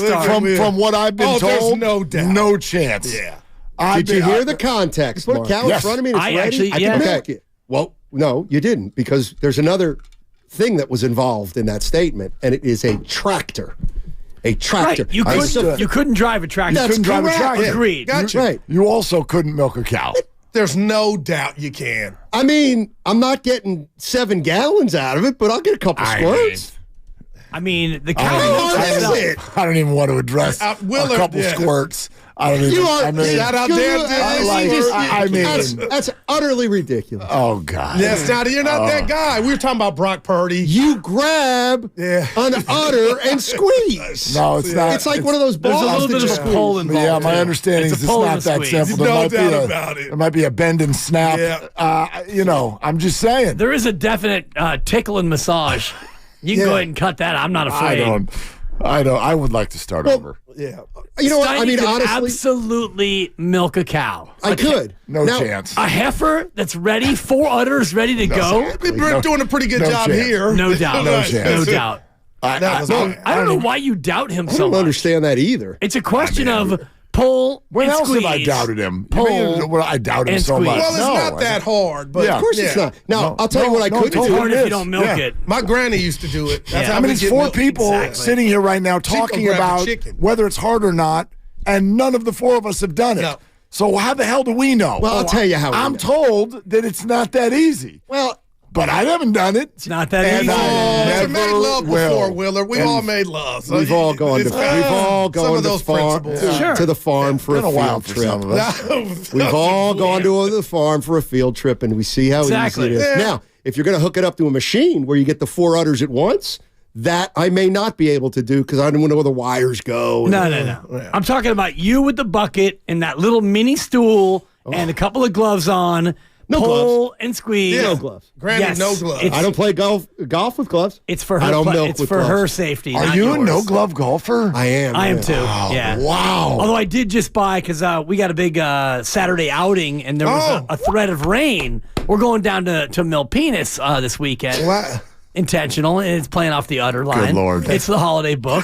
Go ahead and usher me out. Boy. If it rains, I just got some rain gloves. Nice. So I'm ready to go for possible So listen to this. inclement weather. I think the rain may hold off till Sunday. Correct. I think. But I didn't know that when I had to order these gloves because I'm not a very good foul weather golfer. I used to be a 2-glove golfer for a period of time. Tommy, none 2 now, gloves. huh? Sweaty hands. Yeah. What now about the boys? Regular. You got regular. Okay. 1 glove. Well, Like little old guy doesn't put a glove on. Yeah. He doesn't know what the hell he's doing.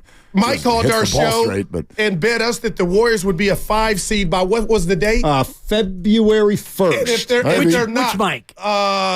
Rich Mike. Rich. We call him Rational Mike in San Jose. Wait a Mike minute. in San Jose. Rich Mike? Are you calling Filmo Mike poor? No, Okay. Wait a minute. Mike, What do you mean by that? Yeah. San Jose Mike said if they're not a 5th seed, he's taking Steiny and I to the golf course in Half Moon Bay. What do they call it? Ocean course. Yeah, the And ocean this guy course. flirts there, condensed dude for guru. Like, what on air? What just happened? I said, does it have to be you? Yeah. He tried to sub me. People I ain't speak liking Steiny. it either. The People answer with is it. yes. I am free because Look at the bromance. It's a little too much course for him, Mark. It's not about Steiny and I. It's about me and the Half He Moon Bay said I golf wouldn't course. appreciate it, right? You probably wouldn't. You'd appreciate the view. You're not ready for that. You wouldn't Well, I appreciate. mean, You wouldn't I told appreciate them. the 520-yard par 5. You know what, though? That's a good. You know what? Yeah, We'll get you out to Lincoln Park. They got good views there. Hey, stop. I'm going to Half Moon Steiny, Bay. you know what's just happened, and this flew way under my radar, is the Golden Gate Park 9. It's been redone. Oh. They totally redid the 9 at Golden Gate Park. It's set to open in January. We should get a station I outing. did not know this either. Is I that the didn't one? either. Is that the one that It's like 45th in Balboa. Wow. It's way near the way Catherine out there. Delmar Burke School? It's on the other side. Is there another course right there? So you can see the That's bridge, Lincoln. Mark. Okay, so That's Lincoln Lincoln. has the par 3 Oh, with my the gosh. incredible view. Correct. It's Oh, a my really gosh. long par 3. Correct. though. Voice of the Suns, John Bloom, who will be working the Warrior game tonight, Blue? famously got engaged. Come on the 17th hole at Lincoln So, Park. Goo, this par 3 is one of the longest Thanks par for listening 3s to you'll my ever story. find. Yeah. No, it's a great I heard story. you. Yeah. It's a great story, but I'm trying to paint the picture for Guru because Please. the green, it's an elevated tee. The green is about 230 yards down, so most of us have to hit a club that we're not so accurate with. To the left of the green is a beautiful deck. Oh, my gosh. It's like an outgrowth of deck overlooking the ocean and the Stop Golden Gate it. Bridge. And golfers like me who hit the ball that goes left to right dramatically, I'm aiming at the wedding party. And if I happen to hit it straight, it is sorry about that. And there's an amazing sort of confluence of people in this area where it's golfers who know that they're not good, combined with people who don't even seem to know that they're walking next to a golf course. man. Exactly. This path over here is filled with people who are completely clueless in terms of how they are taking their life into their own hands as they go for a stroll. It's hysterical. But it's one of the nicest walking trails my God. in America. It's incredible. Because you start at the 17th hole and you can walk 2.3 miles all along and you wind up at the Cliff House. Dude, there's also a nice the other side, Land's End. I think the Presidio's got a nice Presidio's got a nice walking trail out of the parking lot down. Yeah, exactly. Yeah, don't laugh, because when I did my little appearance at the San Francisco Zoo, I called my wife, everybody, like, why don't we come here all the time? Why aren't we here? That view is incredible. Yeah. Well, it's why the Bay, Otani should have came. The view is incredible for the zoo. Otani, you should have The 8 days that you can see there. the view. Closer It's to a San beautiful Diego. view. Beautiful view. It came down to zoos, and he wanted to be closer to the San Diego Zoo. Yeah. He thought it was better. It is. the guy on my show couldn't answer this. Are the two smartest guys, two of them at the station. Isn't Steiny the guy on your show? Here's where you get to say something that I've said. And How does goes, Otani? wow. Can you break down Otani and the deferral? Explain that. Was that brought shout out from Cleveland? Was for that by his people or was that by the Dodgers? I'm gonna give you. He should have gotten a late hit by. Talk to me, Willard. Well, if we believe the story, it was Shohei's idea. His agent had this like little ditty that Is he that put to out. avoid taxes here in California? I mean, it doesn't hurt. I mean, Shohei and his agent are going to tell you that it's so that the Dodgers can go get a bunch more great players, which they probably can. They probably can. Man. I mean, the agent is spinning this that Shohei is like, he went a little over the top, but he's just like the ultimate, most selfless ball player in the history of ever. And I guess from Shohei's standpoint, that's true, except if you're talking about the taxes. Though when $9 million a year, right? But when you make $700 million, who cares about $9 million a year? That'd be like you or me going, I'm going to change the whole structure of my contract here at 95.7 the game because 10 years from now, I'm going to save $8 a year. Who would do that? Why? Who cares? It's more than $8 a year. It's really not. Not when you make $1 billion. He's going to be a billionaire. $9 million is a lot of money, no matter how you want to slice it. And if you're not a Californian and you don't want to pay California, you don't pay California. But hold on, you're saving $9 million at the expense of inflation, at the expense of any interest that you can gain on that money while you have it. Sure. You're right. He's not making money on the deal. I wonder about that. And we can get a financial expert to see if the $9 million saved in taxes now, what is the value of $70 million in 10 years? Is it less than $9 million a year? It's well, I mean, again, I wonder what that just by virtue, pencils out. Just by virtue of not having the money in your hand, I would argue that the $9 million you're losing is less than $9 million. I don't know if it's still $5 million.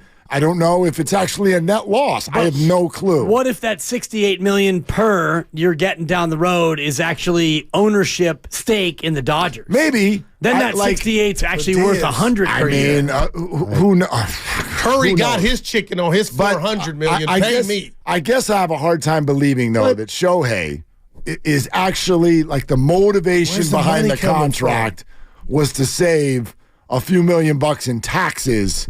So and instead you get the money 10 years from now. The motivation was to maybe get a piece of the Dodgers in 10 years. To get ownership stake and it's to win. The number one motivation was to win. And he knows if he takes $2 million now and it's a $46 million hit on the CBT or whatever it is. I think that's his main motivation. I think his main motivation is win games. But you got to have money to do this. And they do. Okay, Ohtani. Well, he's getting 50 a year off the field. Yeah. No, I'm saying before the deal was even inked, he already had major money. Oh, of course. Exactly. Of course. Well, that's I don't care about what Ohtani did. So you're telling me, in theory, what happened here was, let's say he's Giannis. Giannis becomes a free agent at the end of the year. And the Sixers say, hey, Giannis, we want you. Okay? We're going to give you the max, but it's not coming for 10. We're going to pay you $2 million a year, get around the salary cap that way. You've made $250 million in your career, so for the next 5 years, you're only going to make 10 total. But then after that, you're going to get back up to 300, 400 million. And in the meantime, we'll go sign Doncic too. Well, the NBA doesn't have that structure. You can't do that in the NBA. No, but I know, but that's the same. Yes, that's exactly. Something. Baseball has always had the most powerful players union of all of baseball. And it is a non-capped league. Well, then this is not the last we will see of this. Of course not. Okay, because I mean, to me, the CBA goes through 2026, and the players aren't giving this up because I mean, if you're the players Giants, win. Like Ohtani wins. This is a win for him. But if you're the Giants, oh my God, huge. If you're the Giants, why would you not react by going to Yamamoto and saying, "We'll pay you $1 billion, but we're not going to pay you for 20 years, but we'll pay you $1 billion." Why not? Like, if you don't have to pay it for another essentially 20 over a period of 20 to 30 to 40 years, and they're building Mission Rock, and you're 25 years old, who cares? No, I get that. We're playing with funny money. The people who own this team that are signing these deals may not even be the owners by the time this needs to be paid. Exactly. So who cares? No, but I don't know. It's all fake money. But like I don't know Yamamoto's guys, financial situation now. Like Yamamoto, he probably doesn't have Otani money. No, he definitely doesn't. I'm sure you he's have putting to food on find the somebody table. who's like, yeah. I could see LeBron James doing something. I get it. He can't do it in the NBA, but like, why wouldn't LeBron James? You know what? I'll play for $2 million next year. Pay me $25 the next year. But let's go get another superstar while you underpay me. But think about this: Shohei's making $50 million a year off the field, and how much of that is being made here in the U.S.? Have you ever seen him have an endorsement? Not one. We don't write. He doesn't speak the language. So that tells me there is incredible international dollars, especially in Japan, for people who are that big of a star over there. And Ohtani's number one, but Yamamoto's too. So I'm going to gather from that somebody who has won their Cy Young Award 3 years in a row probably has money. Are the Dodgers going to play for Yamamoto? Of course. I'll be Of course they are. Get them dibs. You listen to 95.7 The Game, KGMZ FM, and HD1 San Francisco. Always live on the free Odyssey app, Twitch, and YouTube, powered by First NorCal Credit Union. Here's the one thing I was thinking. Because now this has got me thinking of a million different avenues. And, of course, it starts with Ohtani's already filthy rich. But, it could be like Brock Purdy says to the 49ers. Hey, you got me on $800,000 for the next 2 years. I'll tell you what, let's renegotiate in 2 years. You can keep paying me $800,000, but I'll take the big money after I retire. Yep. Well, and the Niners do that already with their restructured contracts where, you sign a guy like Trent Williams to big money or Kittle, you sign him to a huge deal, you let him play a year or two, and then you restructure. And you add on voidable years in the back end. You convert a lot of it to a signing bonus up front. So you pay him now, and then you lessen the hit down the road. And that's what the Niners do better than any other team in the NFL. And that's why Mark always says cap schmap when I talk about the salary cap. Oh, the salary cap. And, Parag Marate in the business office, he finds a way to reconfigure all these deals. Guys still get their money, and they're able to spread it out over multiple years. This is the NFL version of what baseball does, but right. What you just watched them in a more dramatic way than we've ever seen in any sport. Right? It's not legal in other sports, right? And it does make you wonder how long it'll be legal here, because you're right. It's not the end of this. This is landmark. Agents are taking note, and some of them are really mad. Some of them are really mad. They got Ohtani with a coupon. Scott Boras is not really wouldn't mad. every team have done it? Because Boras is the guy. Would every team have done it? No. The A's wouldn't. Well, the Giants you wouldn't. said every. What about the four teams that were the hottest on him? Toronto, San Francisco, and the Padres. Probably. I don't know about the Padres. They just lost their RSN. You know what I mean? Yeah. That's just regional sports network. Yeah, that's purely a financial question, team by team. It's funny because the Dodgers don't have an RSN. Right. That's part of the deal. They got their own network. That's him. Even though half the people can't see it, but would the Pirates do this? I would gather no. Nothing would. And that's the problem with baseball. But it's an easy answer for the Dodgers, the Giants, the Yankees, the Red Sox, the Mets, the Cubs, the Blue Jays. Don't put the Giants in there. Why not? Because the Giants haven't done anything even close to this. No, the Giants wouldn't do that. Haves and have-nots, No. I'm talking Giants about. are not in there. I'm talking about the financial ability to do so. Right. The Giants. I don't think they have the financial willingness to do so. That's a different question. But Mr. Johnson has to me, that's the only question. Well, no, because ability and willingness. If you don't have both, then but you're going into debate. He's asking about the structural. Point of whether or not things could start going this way. I don't mean this summer or this winter or this particular player or this regime. Right. I'm talking about the brands that have the ability to do this financially. And those are them. And there are a few more. And but that might be it. Maybe. So who else has that kind of confidence in the future of the game? What's the upside? So I'm trying to figure this out again. So he makes $2 million a year until the end? All 10 years. Yep. Yeah, he makes $20 million. And then at that point, he gets $680 million over the next 10. He gets 68 But he's not a player. Correct. He might still be a player. Okay, but probably not. I mean, he'd be 40. I guess, what are you paying him for? For the previous 10 years. For playing in his 30s. So what it tells me is you're not even thinking about money down the road. That's right. Mm-hmm. Well, we talked about it yesterday. The Dodgers right now are worth $4.8 billion. Okay. So in 10 years, are the Dodgers going to be worth $7 billion? Sure. 8? Okay, let's call it $7 billion. Okay. Yesterday I said 8. If they're worth 7, so you owe him at that point $680. You've already made $2.2 billion. That's only 40% of what you've made over the course of 10 years. And also, you could probably give him the $68 million, at least part of it, in team ownership. Yeah, man. Which doesn't actually come out of your bottom line. I bet I could argue. I don't know the particulars of this, but the $4.8 billion number that Dibbs is referencing is the most recent Forbes valuation. Pre-Ohtani. That already went up. So it's possible that the $700 million they're giving him went right onto the franchise valuation the second they signed him. The 10th year is worth $680 million. Is that the 11th year is worth $68 million. The 11th, yeah, it's $68 million a year for another 10 after that till he's 50. They'll it's pay him 2 for 10, and so it's he'll be on. 68 He's for on 10. the payroll in 20 until he's 50. 45. 44. Yeah. Yep. Wow. Sounds like somebody's light years down in Southern Cal. Right. And meanwhile, here in San Francisco, what about it? We've got a guy going from Salvation Army to Goodwill, looking for a third shortstop or a fifth catcher or maybe a right-handed reliever who's tough on righties. That's what we have here. You know, Mark, I don't mind the criticism, but I think it's the sarcasm that comes with it that probably can get under our skin occasionally. I speak as for it the relates fans. to our Giants. Where are you only at with speaking for Farhan, myself. Mark, for real? Like, has this changed your view Giants. on it? What's this? Just Ohtani? not getting Ohtani. No, not or what's possibly not still Ohtani. out there or not yeah, out like there. that's. I mean, everything is TBD this offseason. So the game's still going. And well, it is for some of us. I'm with Steiny on that last statement, which is it's fascinating to me. And in fact, this sort of sparked in my mind by listening to your guys' Warriors conversation.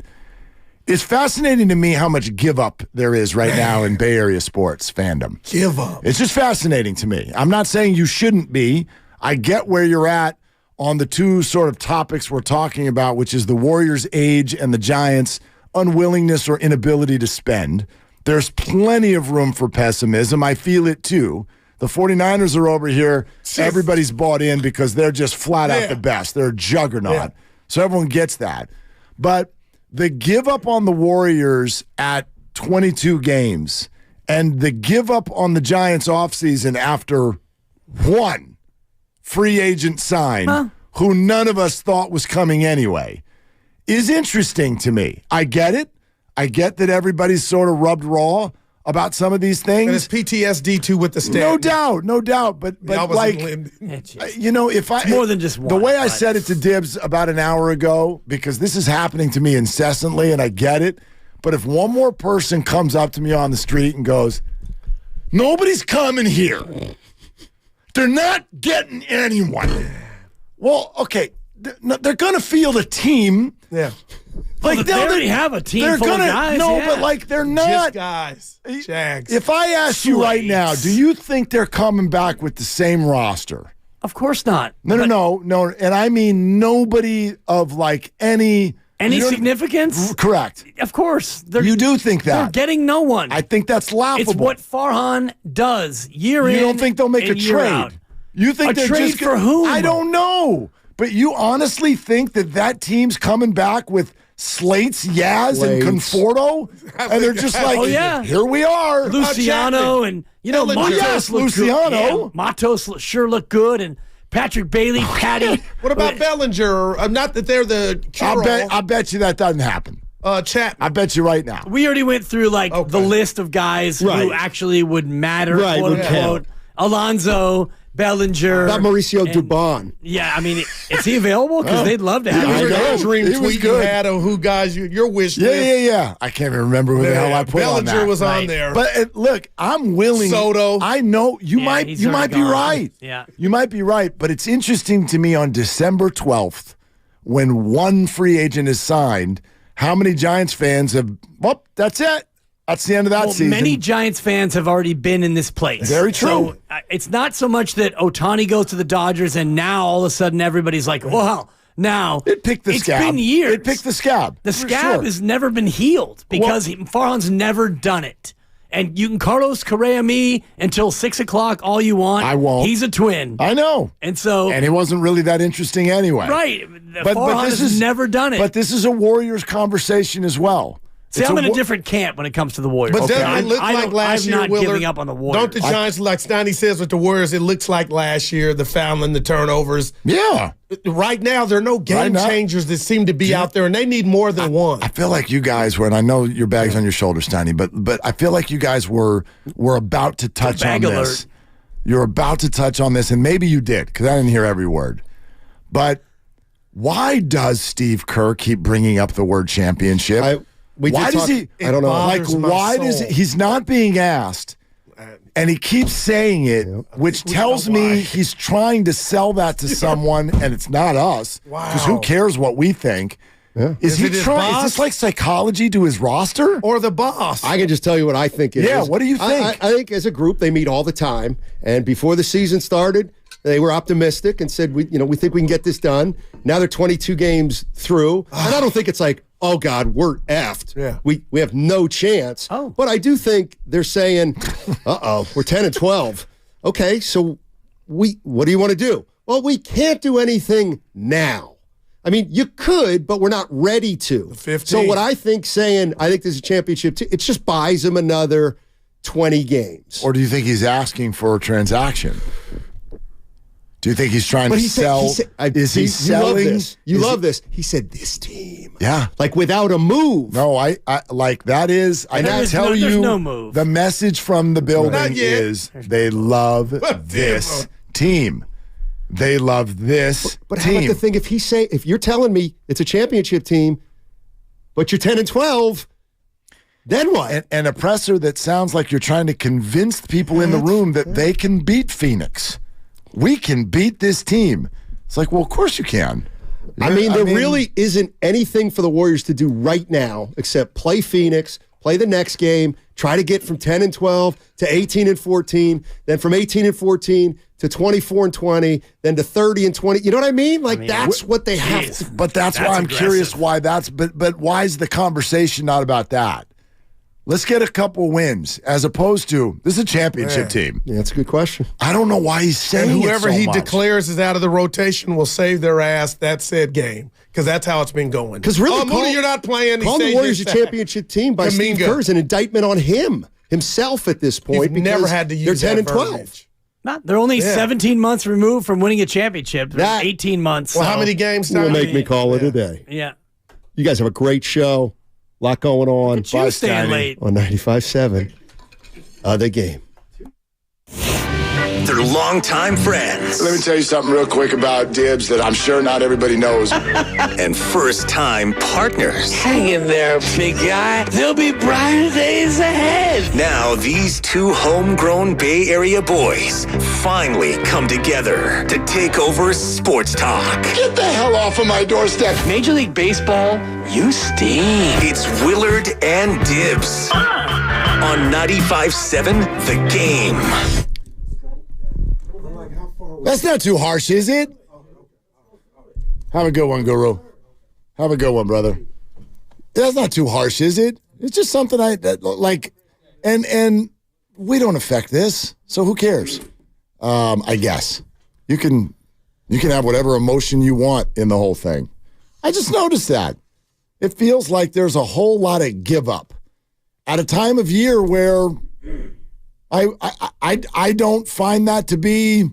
What's the word? I don't want to use the word appropriate. Sure. But an odd time of year. Right. For that kind of a vibe. Feels to me like two different conversations. So sure, I'll address them. I'll address them separately because for me, I've already given up on Farhan Zaidi. I don't believe that Farhan Zaidi is going to land anybody of significance. I don't believe he's going to trade and acquire anyone of significance. And no, they're not going to bring back the quote, same roster, but they're not going to land a big boy.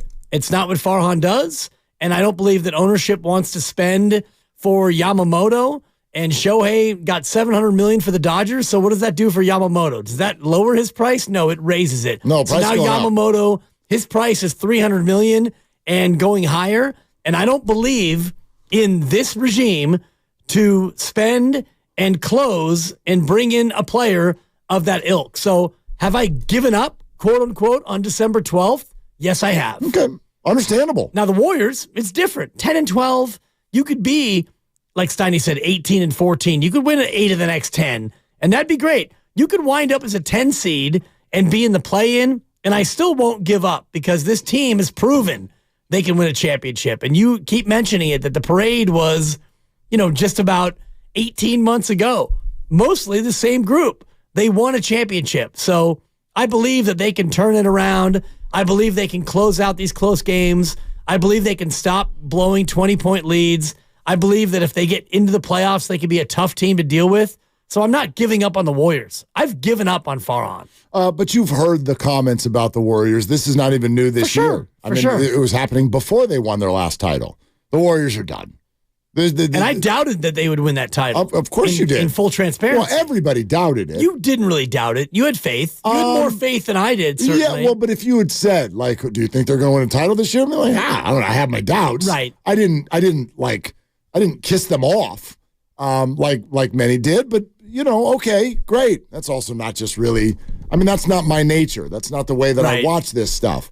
But I get it. If I'm more patient or whatever, fine. I understand it. You don't have to sit there and watch games and be like, well, let's see what happens tomorrow. You don't have to do that. But it's sort of hitting me because it's December 12th. It's December 12th.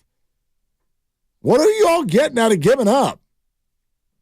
And quite frankly, what current evidence, what you just said to me, for instance, about the Giants, you've got a ton of evidence. You don't have any in the moment. You have a ton of evidence from the past. Right. And in the moment, it doesn't matter in the moment until they do something. Correct. But I guess if they were sitting, it was like plaintiff and defendant. If they were the defendant, and they're like, Your Honor, I'd like a word in my defense. They would say, well, obviously, we're doing something different this year. We fired our manager. We brought in a new manager.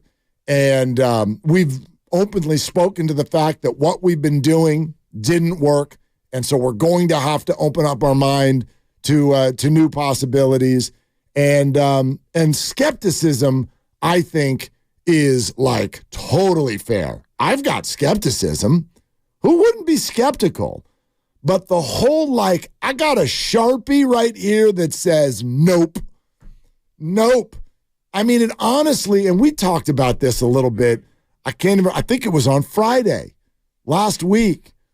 The average Giants fan out there sees the name of a free agent and literally thinks to themselves, well, there's no way in hell that person would choose us. Why would they do that?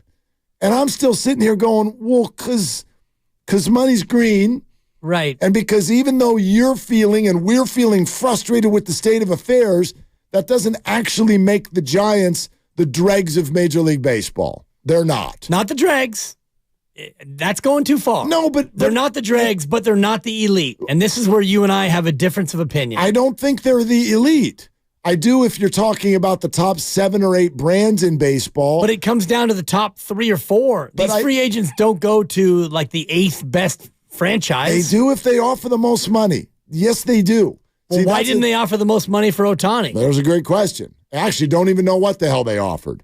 And that one, I think even you'd admit, may be a different animal. Yeah, we'll see. We'll see if Otani said, "Hey, I handpicked them, and I gave them my price, and they did what I wanted them to do." Shohei might have been the one pitching the teams as opposed to the other way around. Right. Hey, thanks for your $500 million offer. I got a better idea because I want whoever I join to be really good. And why should we stop at $500 million? So I got a better idea. The Dodgers are right up the road. They're really good. The ball flies in their ballpark. How about $700 million? But I know that's not really possible right now, so pay me in 10 years. I don't give a rip. That might have gone that way. That's actually my perception. Don't know if I'm right. But that one might be a different animal.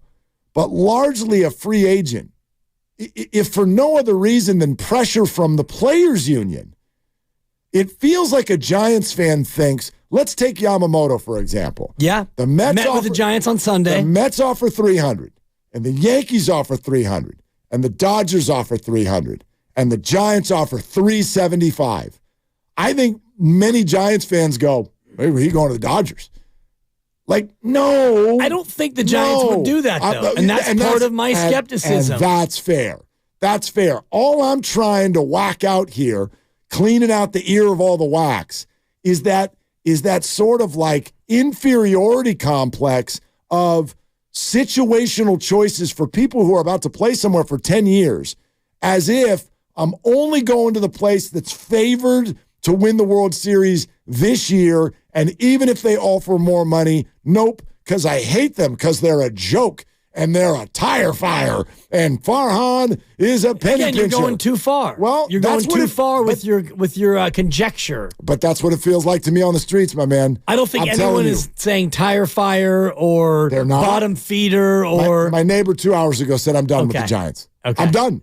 I'm done with the Giants. Are we using your neighbor as the and I salute you. His name is Marty. He's a wonderful guy. He feels to me a little bit more lunatic fringe than he does. Not at all. Not at all. He's a diehard Bay Area sports fan. Right. And he emotionally lives and dies with everything that's going on. And so he's on that emotional coaster. He's on that emotional coaster. Marty, I hope you're listening. He's listening. I guarantee it. What up, Marty? He's a great dude. And I bet he is emblematic of many.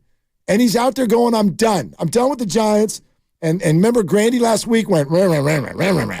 And that's kind I of missed that. No, there you go. He's just mad because he got ousted. December. Oh God, we got to tell that story later. For another. Yeah, but it's December 12th, right? And one free agent is signed, so you can do whatever you want. But like, really, is now the time to be like, Warriors aren't winning the title? Giants aren't getting a free agent. I'm out. On December 12th? Right.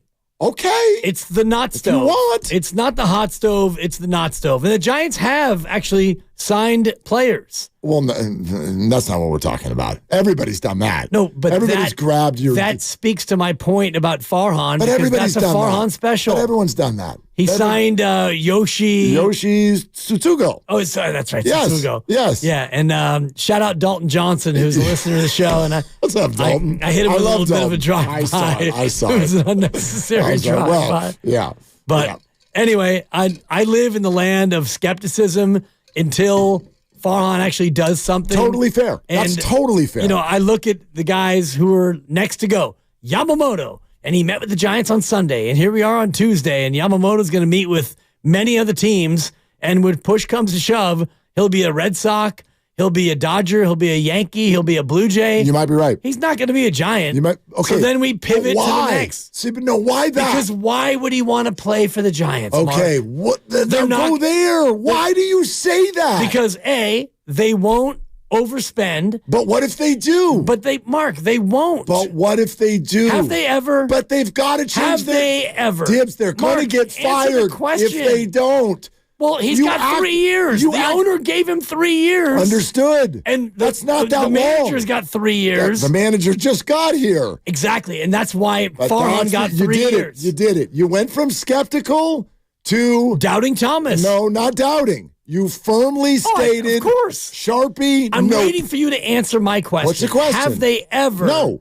Have they ever overspent and got a guy? Okay. So why would they now? 2 years ago. It's not what he does. Have you ever had a baby in your 50s? I hadn't, as far as I know. And then you did. So people do stuff that they haven't been doing. And now people can't doubt me as a procreation sensation. Ain't nobody doubting you, brother. Because I'm out there getting it done, and I'm looking to run it back if the wife will allow it. Seriously? Dude, let's go. Come on, as I've always told people, and this is for all you young kids out there, and you know this. Have you been here for the last year and a half? Having 2 kids, 2 is easier than 1. You got 3, and I mean you're 2, and then you got the 3rd down the road. I had 2 in 2 years. Can people hear the look on my face right now? What is the matter with you? Oh God! When you have 2 kids close in age, they entertain each other. Already, this baby's grinding me. Oh God! Dada, go play with your brother. Oh, that's right. You don't have one. Let Daddy get to work on that. No. Putting in work. By the way, I'm not here telling anybody what anybody's going to do. I have no idea what they're going to do. I'm not telling you I know what they're going to do or not do. Yes, you are. No, I'm telling you Yes, what I you are. believe. Yes, you are. I don't know, and you don't know. No, but you see where you flipped, and what I still don't put my name on it, Mark. I'm keeping it real. Oh, God, give me a break. You're welcome. Anyway. You won't. My point is, you're right, because I don't even know what the hell you put your name on. I'm putting my name on the fact that they won't get any big-time free agent because he doesn't do that. That's different. That's not what you said. That's exactly what I said. No, it isn't. You said he won't come here. None of them will. Yamamoto, not coming here. Why? Bellinger. Why? Because why would you want to come here? There you go. Let's explore that. If you're Bellinger, you want to come here and hit sack flies to right center? What happened to you all? What happened? We've watched it, Mark. What happened to your, if nothing else, for God's sake, civic pride? What happened to all of you? I've got pride. And you've arrived at this spot where you've decided that here is so toxic. It's not that here. Nobody it's them. would want to come here. I love it here. But why hasn't he been able to bring anyone here? That's different. I got no issue with that. It's because this team if you want to say not good enough. You want to call him cheap. You want to say ineffective. You want to say, I doubt that he'll actually do what he says he's going to do. I think that's all as fair as can be. But what switched and made so many of you go, nobody would choose here if you've got choices? Why would you choose here? Here is gross. Do you all feel, is that really how you feel? It's Anaheim North, 79 and 83. You want to sign on to be a 500 ball club? Come on out here. For 10 years and $1 gajillion? Right. Or you can get 10 years and $1 gajillion and go play for a winner. You got no idea what's going to happen over the next 10 years. Less than 10 years ago, they won. So 10 years is a long time. Yeah. And 10 years before that, it was. Dodgers might suck in the next 10 years. I don't know. Yeah. They might. They might. Not likely. Not likely. Not likely. All right. 888-957-9570. Warrior fans, Giants fans, not Niners fans. You guys, you're all good. But is that what's needed for any sort of belief or hope?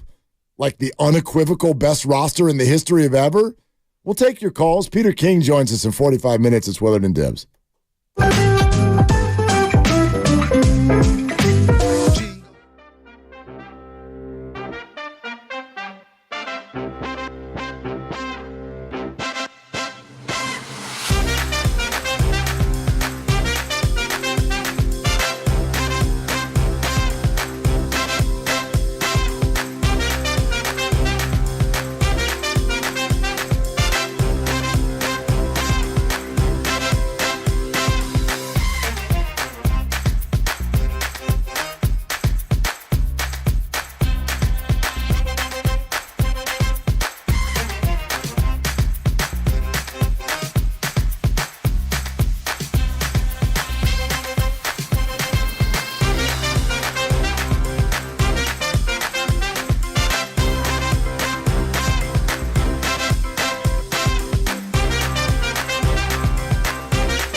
To Willard and Dibs on 95.7 The Game.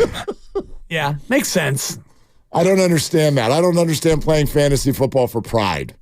Well, I just, some leagues have a consolation where you play for the consolation and you get like your money back, or get half your money back. So my high school buddies, we have the consolation bracket, and the winner of that gets to select their draft position next year. Yeah, it makes sense. Something. Yeah, just put something in there. Yeah. We have nothing. Our league has a consolation bracket, but there's absolutely nothing that you're playing for. Yeah, that's correct. Yeah. I would bench my lineup on purpose out of protest. Why? Yeah. Why? Well, we talked about this last week, and you and I are different that way. And for me, anytime you get a chance to compete, whether it's a meaningless fantasy football consolation bracket or a game of sorry against your kids at Christmas or a game of Yahtzee. But you're playing those. This is just putting people on a computer screen. You're not actually going to do anything on Sunday. No, but you have decisions to make. And when you make the right decisions, when you set your lineup correctly, doesn't it feel better than when you set your lineup incorrectly? Like if you have a guy on your bench who does better than the guy who you mean when you make the wrong choice? Exactly. Of course it feels better. Right. But I don't pat myself on the back like I do good. I'm just like, I got lucky. That worked out. No. Okay. Yeah, it's a lot of luck. I mean, of course it's a lot of luck. Hey, Grandy, it's a lot of luck, isn't it? I had Tyreek Hill get hurt last night. Yeah, all luck. No skill involved at all. Man, bad beat for the Grandy man. Holy crap. Hated to see it. The last 5 minutes of those games last night was some of the most gut-wrenching stuff I've ever watched. And I've never won, or in this case, I lost my game, but I won a playoff spot. And I actually felt Backed bad. into it. I actually, yeah. You did not feel bad. Yes, I did. You liar. Yes, I did. I lost by 0.2. He lost by 1.4. And our season total was down within 4 points of each other. The whole it was 3 nose hairs lined up, and they all had to go exactly a certain way, or Grandy gets in, but they all went that certain way. And so he's out. Give him your spot. Nah, I don't feel that bad. Exactly. I should have felt a little bit bad. I usually don't feel any bad. I felt a little bit bad. Right? Grandy, don't you feel bad for yourself? Well, the text last night was, I said, man, the euphoria I would feel if I got a win. I can only imagine. And you said, my euphoria is enough for both of us. Yes. I think you were feeling pretty good. Not bad at all. No. Not bad at all. I felt euphoria for me and a little bit bad for you. Not a lot. Didn't come across in the text. A little bit. Well, text not a perfect form of communication. And shout out Euphoria, the HBO show created by a former student of mine. Oh. In fact, one of my 5 least favorite students in the history of my time at Ross School. Those are the ones who usually become the most successful. Yeah. Yeah. Kid begged out of PE day in and day out. Okay. Good for him. Not a very pleasant individual, I'll just say that. But he had things to do. Yeah. He had stuff to get to. Another multimillionaire that I turned against. Yeah, exactly. Stop making me run laps. I got stuff to create. Totally. This is fun. Josh in the city says he's a financial expert. Silent J? On the Shohei deal. So silent that it's not a J at all. Okay. Hello, Josh. What are you doing? Hey, I'm just listening to you guys while working on my Sullivan said financial expertise. Wow.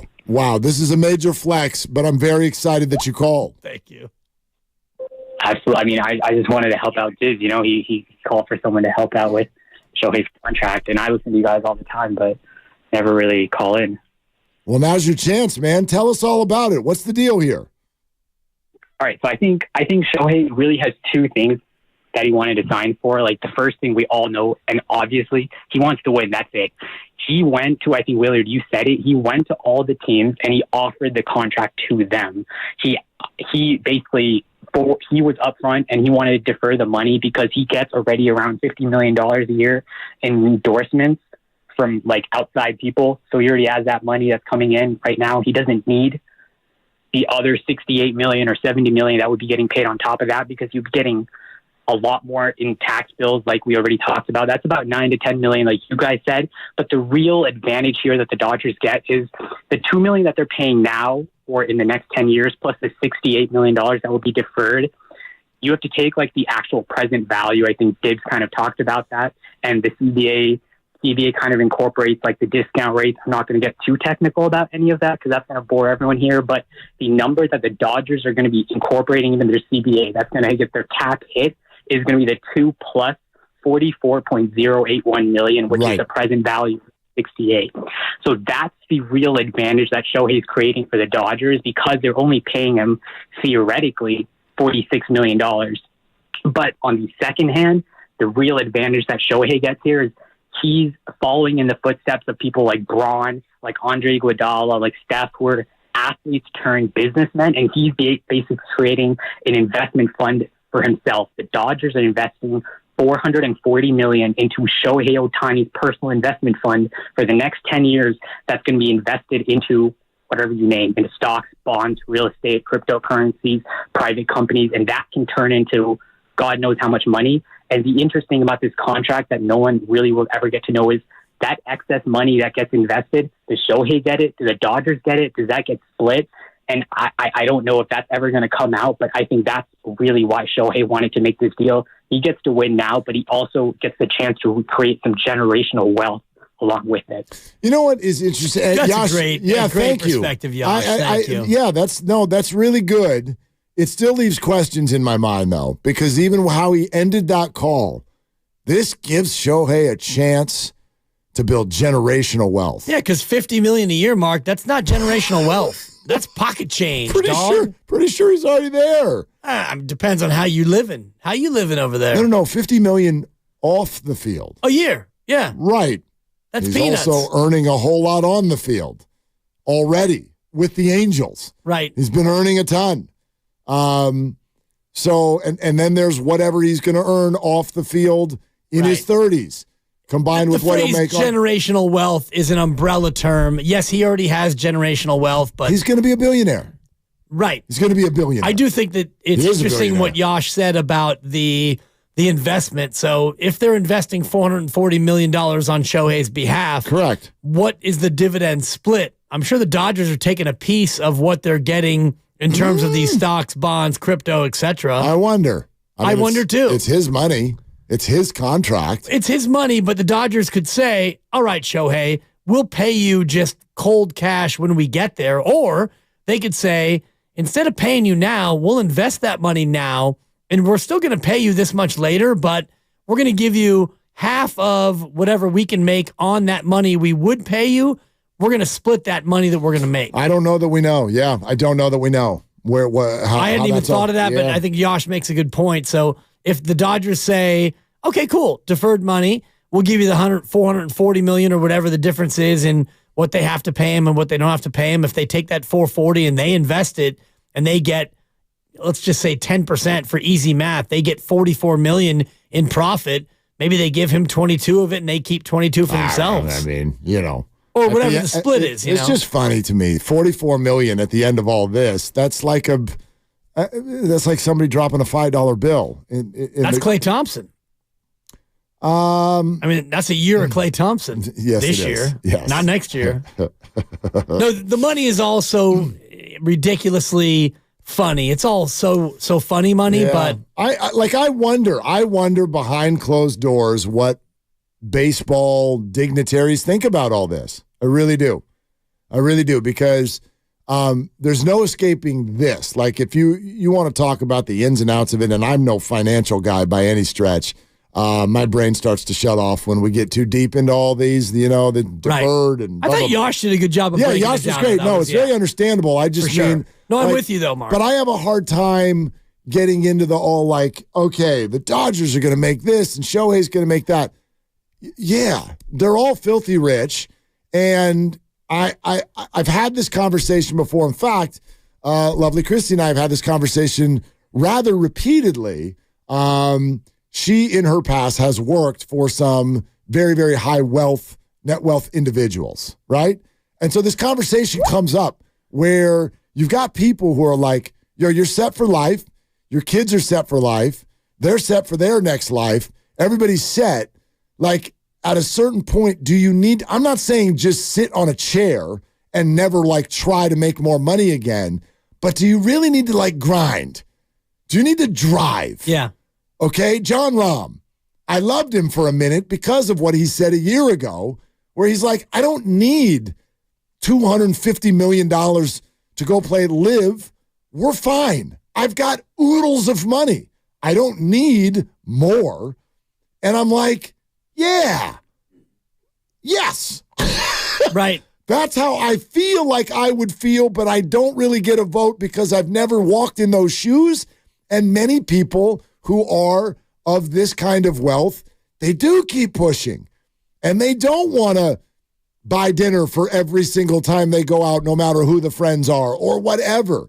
Like she always says to me, how do you think they got so rich? Because they don't, yes, they do still watch every dollar. Right. And I'm like, well, I'm just not cut out to be a billionaire then. Because I'd be like, you get a million and you get a million. Let's go to Target again and buy all of it. Totally. That's how I would be. And that's why I'm never probably going to be one. Exactly. And the John Rahm thing I think is a great example because he says what he said last year. And then you get to this point where they come back again and say, well, John, you've made about $28 million in your playing career. We're going to 10X that just by you writing your name on this piece of paper. And it becomes even more tempting and it's hard to say no to. And for Shohei Ohtani, he was going to get $500 million. He was going to get $600 million. Mm-hmm. He was going to get whatever he was going to get. And then at some point he realized, you know what? I can get another $100 million on top of that if I construct it in a certain way. And he's not thinking like, geez, that extra $100 million, what am I going to do with it? He's thinking, this is a win. And I'm getting $50 million a year now off the field. And in 10 years when I'm 40 and I'm done playing baseball, I'm going to get $68 million a year for chilling in Florida or Wherever he Texas wants to or be. Japan. Yeah. Wherever. Yeah. I mean, there's a piece of this deal that makes me love him, and there's a piece of this deal that makes me hate the whole thing even more. You know? There's a piece of me, and this is even the sports fan in me. The human being in me loves that someone like walked in to the richest situation in the history of sports and went, I don't need any money right now. I'm all set on that. I love that. Inject that into my veins. What I hate about it, though, is that if I'm a fan of any other team, and mainly we're talking about the teams the bottom half of the league, and I don't mean bottom half of the league standings-wise. I mean bottom half of the league in terms of the brands and the markets. Sure. And all of that. Yesterday I used the example of the Kansas City Royals. If I were a fan of the Kansas City Royals, I would look at this, and today might be the day that I throw my hands up and I go, I give up. What kind of an outfit are y'all running? What is this? What am I watching? Why am I watching a sporting event where you present these two teams as being on equal footing and they'll compete, and the truth is they're anything but? Baseball is on a fast track right now to being college football. And maybe I dislike college football sometimes because of where I grew up, right here in a pro sports town, but I think it's actually more about what we've seen happen this year more than any year in college football, even though all the years are like this. I don't want to watch Alabama play Louisiana Tech. I don't want to watch that. And then have Nick Saban with a big smile and a press conference and, well, our guys fought really well. Shut up. And mad that they won 49-7. Shut up. I mean, gag me. It's disgusting. It's not competition. It's not sports. It's absurd. And baseball right now is on a fast track to it and doesn't show any signs of stopping. And that's what I don't like. Yeah. It's what I love about the NFL. Said it yesterday. Jacksonville plays San Francisco, and we got action. The reason the Niners won, because they've done a really good job of compiling their team. Not because they overwhelmed Jacksonville because they're from San Francisco and they're a coastal elite. That's not why. And they're paying their roster $350 million, and Jacksonville's paying theirs $60. You know, right. It's a meritocracy, and you look at the Houston Texans this year, they got a new coach. They got a great quarterback who's going to be rookie of the year. They got better. And any team can get better if you have the right coach, the right structure, a pass rusher, a left tackle, a quarterback, and a couple of skill guys. You can get better. You can compete. You can be a playoff team. And then you know what? Who knows? You might be able to catch lightning in a bottle, or you might win a playoff game, or you might get better.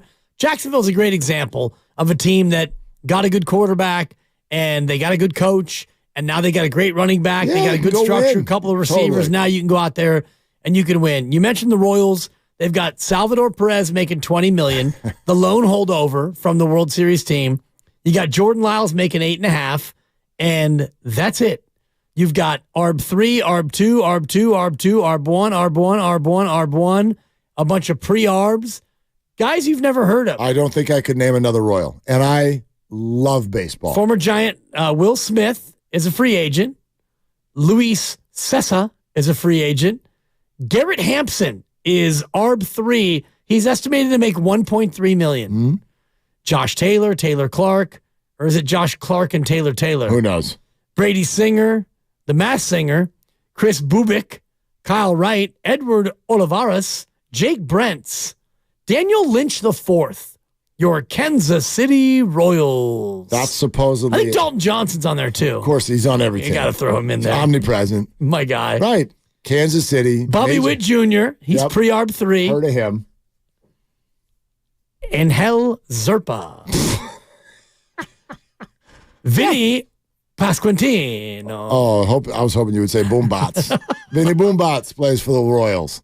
Mike Elkhart. Yeah, I don't know why. I mean, why would I look? You grow up in Kansas City, whatever. You want to grab your kids, you go to a game. You can still have a hot dog, have a beer, totally, and have a good time. So it's not like the end of the world. But don't present this to me as if everything's on this equal playing field.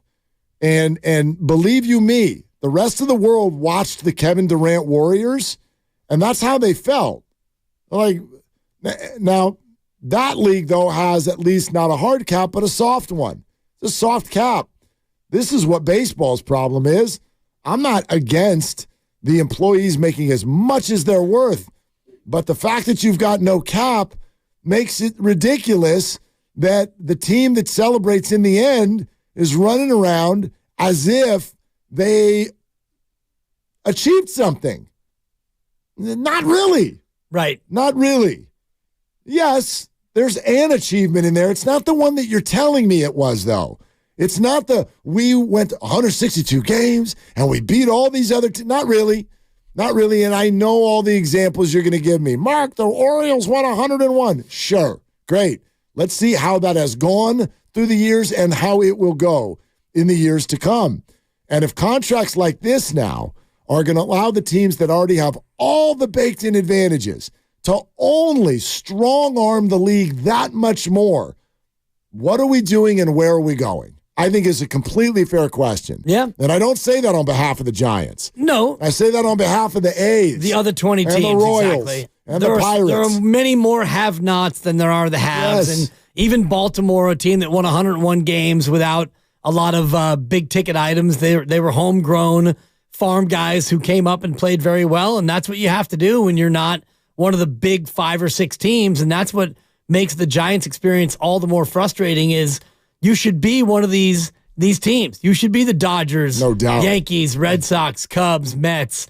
You should be one of the big boys, but you've got the Padres outspending you, and meanwhile you are, just backfilling your roster with Rule 5s and Hanigers and Confortos. Those two aren't even that cheap.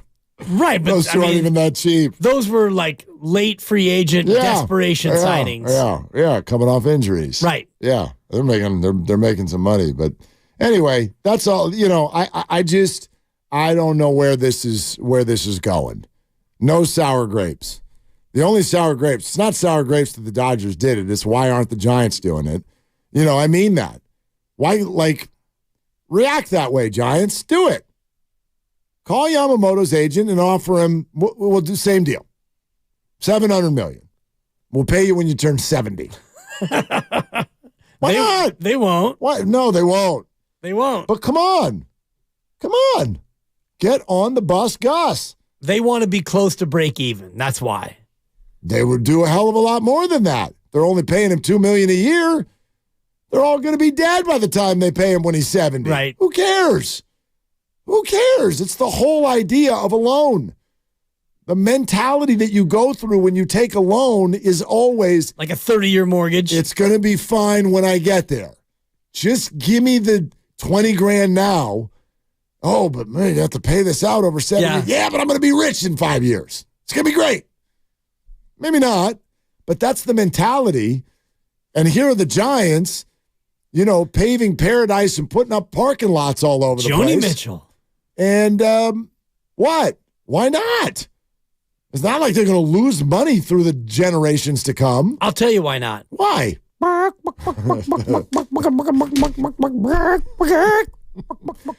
know that it doesn't work anymore, right? What? You just made me mad. Oh, no. Yeah. No. I'm actually not. No, it doesn't. I'm not trying to make you mad. Our show works better when neither one of us is mad. Oh, I'm just pointing out mad. my feelings about how I see this organization. Yeah, that's what I mean. But they're afraid to make the big move. But that's not even the big move. That's what I'm saying. If you're risk averse, then what the Shohei thing did was perfect. You get the big chip with no risk. There's no risk. And if it doesn't look like it's going to go well, Guggenheim's, you just sell it in 8 years. Exactly. Let somebody pick up that debt. For $6 billion. And that's part of, like when you sell your house and you owe $800,000 on your mortgage. I mean, you're just selling the house. Your profit goes down, but you're just selling it like the Dodgers would. Well, presented by Fremont Bank, full service banking, no compromises. Now, what about the Warriors side of this conversation? And why does Steve Kerr keep talking about a championship in early December with a losing record? We'll get to that next. Peter King in 20 minutes. It's Willard and Dibs. Boom, boom, boom, boom. Nissan has a car for every driver who wants.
Now, back to Willard and Dibs on 95.7 The Game.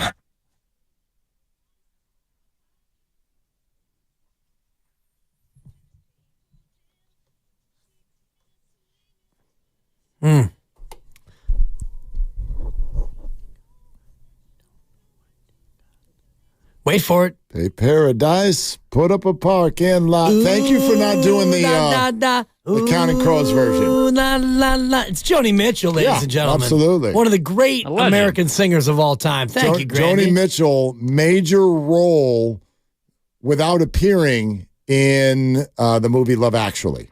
Oh, really? Yeah. Don't you know that? I never saw it. Oh, we've talked about this. Hugh Grant and what's her face? All of them. They're all in it. Julia Roberts is in that? No. Lyle Lovett? It's Hugh Grant and whatever. Hugh Grant, Julia Roberts is a different Hugh Grant. Who knows? It's Hugh Grant and fill in the blank. It's not Love Actually. It's that brunette girl. Exactly. What's her face? You do gosh, you and Christy talk about movies the same way. She'd be like, "Oh, I saw that movie." You know, it's not Rachel McAdams, but the other one. No, right. It's the one who looks like Rachel McAdams. Sure, whatever. It's that other skinny brunette who's that one. Yeah. The good actress one. The one with the brown eyes. There you go. Emma Thompson is in Love Actually. Okay. Colin Firth is in Love Actually. I'll take your word for it. Liam Neeson is in That's Love who Actually. I'm thinking of. Keira Knightley. I'm a big Keira Knightley guy. Alan Rickman. R.I.P., dude. Rest in peace. Shoot the glass. Thank you. You're welcome. Finster. That's the anyway. Yeah, Love Actually.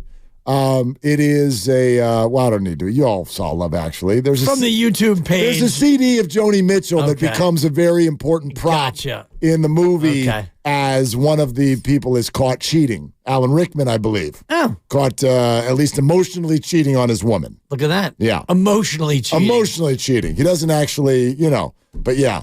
It's a flirtation sensation, dude. Wow, dude. I mean, that's a buck. And can I just ask, can I take 10 seconds to ask, is emotional cheating really cheating? Some people think it's worse. Okay. It's worse. So if you're texting somebody, like, I saw you at the candy machine today, and I like the physical, the shoes you had on. The emotional's the emotional. Like if you're forming an attachment with someone else, right? A lot of people think that's worse. Worse than the physical? Yeah. Worse than just straight up getting down. I mean, Grandy gets a little bit uncomfortable. Huh? I think it's time to talk about something else. I thought maybe back to Wiggins. I thought maybe you could have thrown in a Mike Breen. Bang! No. Bang! Talk to me, Daddy. Speaking of the Warriors. No, that's a perfect transition. Actually, no, it's not. But speaking of the Warriors, I wanted to run this by you. Listen to this, because you've noticed Steve Kerr at every turn. We're a championship team. This team can win a championship. We've got the championship. We did championship. And I'm like, we be championship? Why do you keep saying that? Who are you talking to? We don't need to hear that. Do your guys need to hear that? Does the GM need to hear it? Does ownership need to hear it? Even though you're 10-12? I don't know. And then there's another question to ask, which is, do we believe that Steve actually believes that? Because listen to this. Let's start with this commentary right here on 95.7 The Game from last year when he was asked if they could defend their title. This is in February. Can you defend your title? I do. I do feel strongly about that. And the only thing that we're worried about is getting ready for these last 24 games and trying to get guys healthy. And if we can put ourselves in a position where we are healthy, with Steph and Gary coming back, I like what I'm seeing. I like the way Klay's playing. I like the way Wiggs has played. The last few games, Dante's had an amazing second half of the season. So we got guys playing well. We just got to put it all together, and I really believe that we can do that. We haven't been able to use the word DiVincenzo, for a while. Restaurant quality. Little Dante reference there. But there's Steve in February. Sure, we can win a title.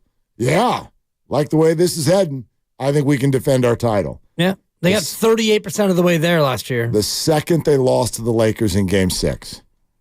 How many road games did we win? 11. You go 11-30 on the road during the regular season. That's not what championship teams do. So it felt like all season we were desperately trying to recapture, what we had last year. And we did a pretty damn good job of finding something here over the last month. I think we won our last 5 or 6 regular season games to come back from 2-0 against a hell of a Sacramento team, and to give this Laker team the fight that we did, be in this competition. We came close to recapturing what we had, but we didn't quite get there. So in my mind, we didn't feel like a championship team all year, but we had the guts and the fortitude to still believe, and we made pretty good push. We just couldn't get there. So what do you think? In February, yep, we can win a championship. As soon as they lose, didn't feel like we were a championship team all year long. Well, he's right in both things, because he said in the first cut you played, we got 24 games to put it together, and he felt like at that time that they were still the championship team, and then over the next 24, they didn't play well enough to where you got into the playoffs and you had to fight and scratch and claw to beat Sacramento, and then the Lakers were just better than you, and you didn't have an answer for their bigs and Anthony Davis, and that's just the way that went. Lonnie Walker IV took you out. But he said all year it didn't feel like a championship team. Right. After saying in February that we do think it can be a championship team. I don't know what we're expecting him to say. No, right. I'm not trying to pin him into and making a liar out of him. But it's relevant now because we're also getting a lot of this from after the game in OKC on Friday. Yeah, turnovers and fouls. I can just repeat it every game if you want. I mean, it's turnovers and fouls. That's what it comes down to. So, the fact is, we're playing one of the best teams in the league on their floor.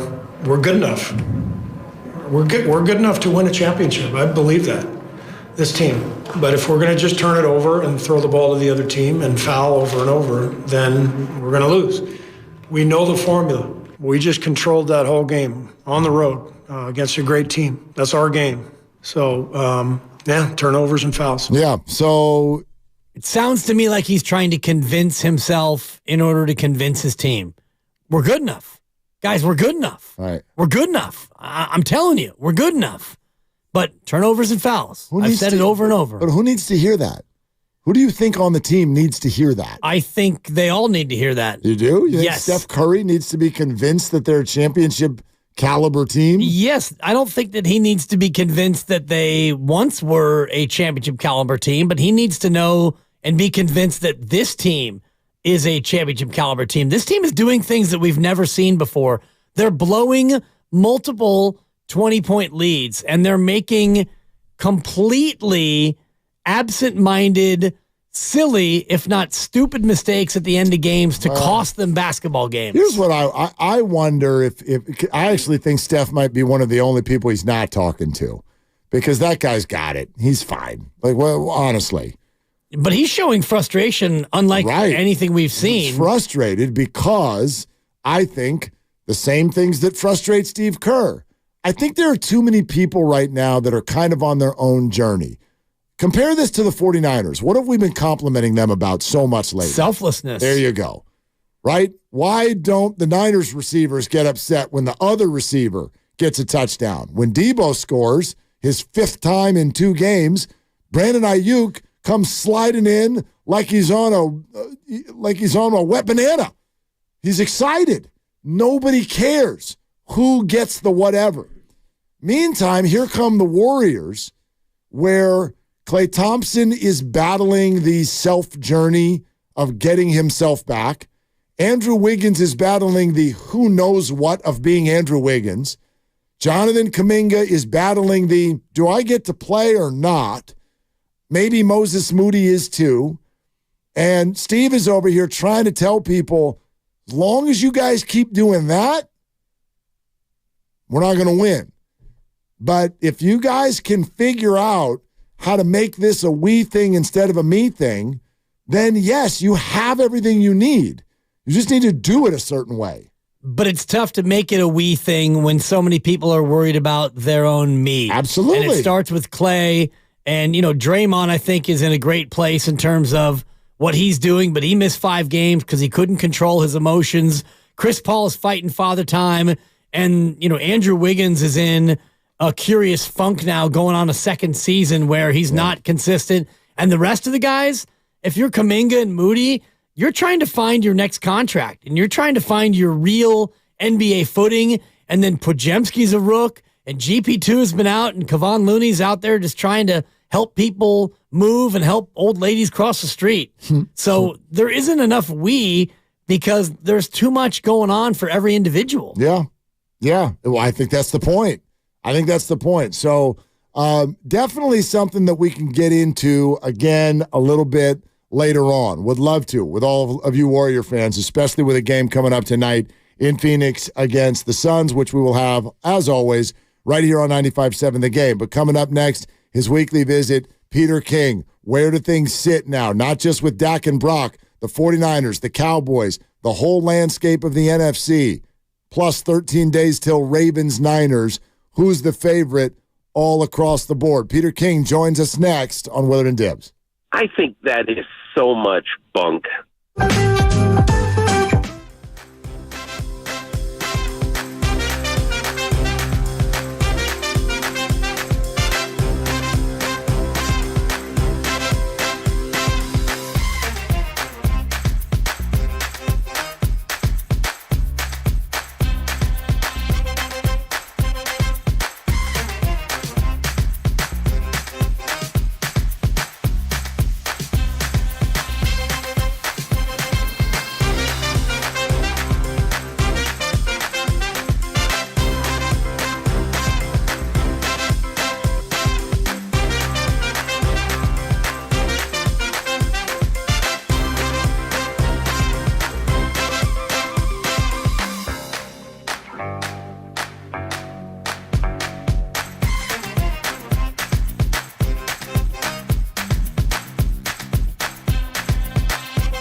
95.7 The Game breaking news.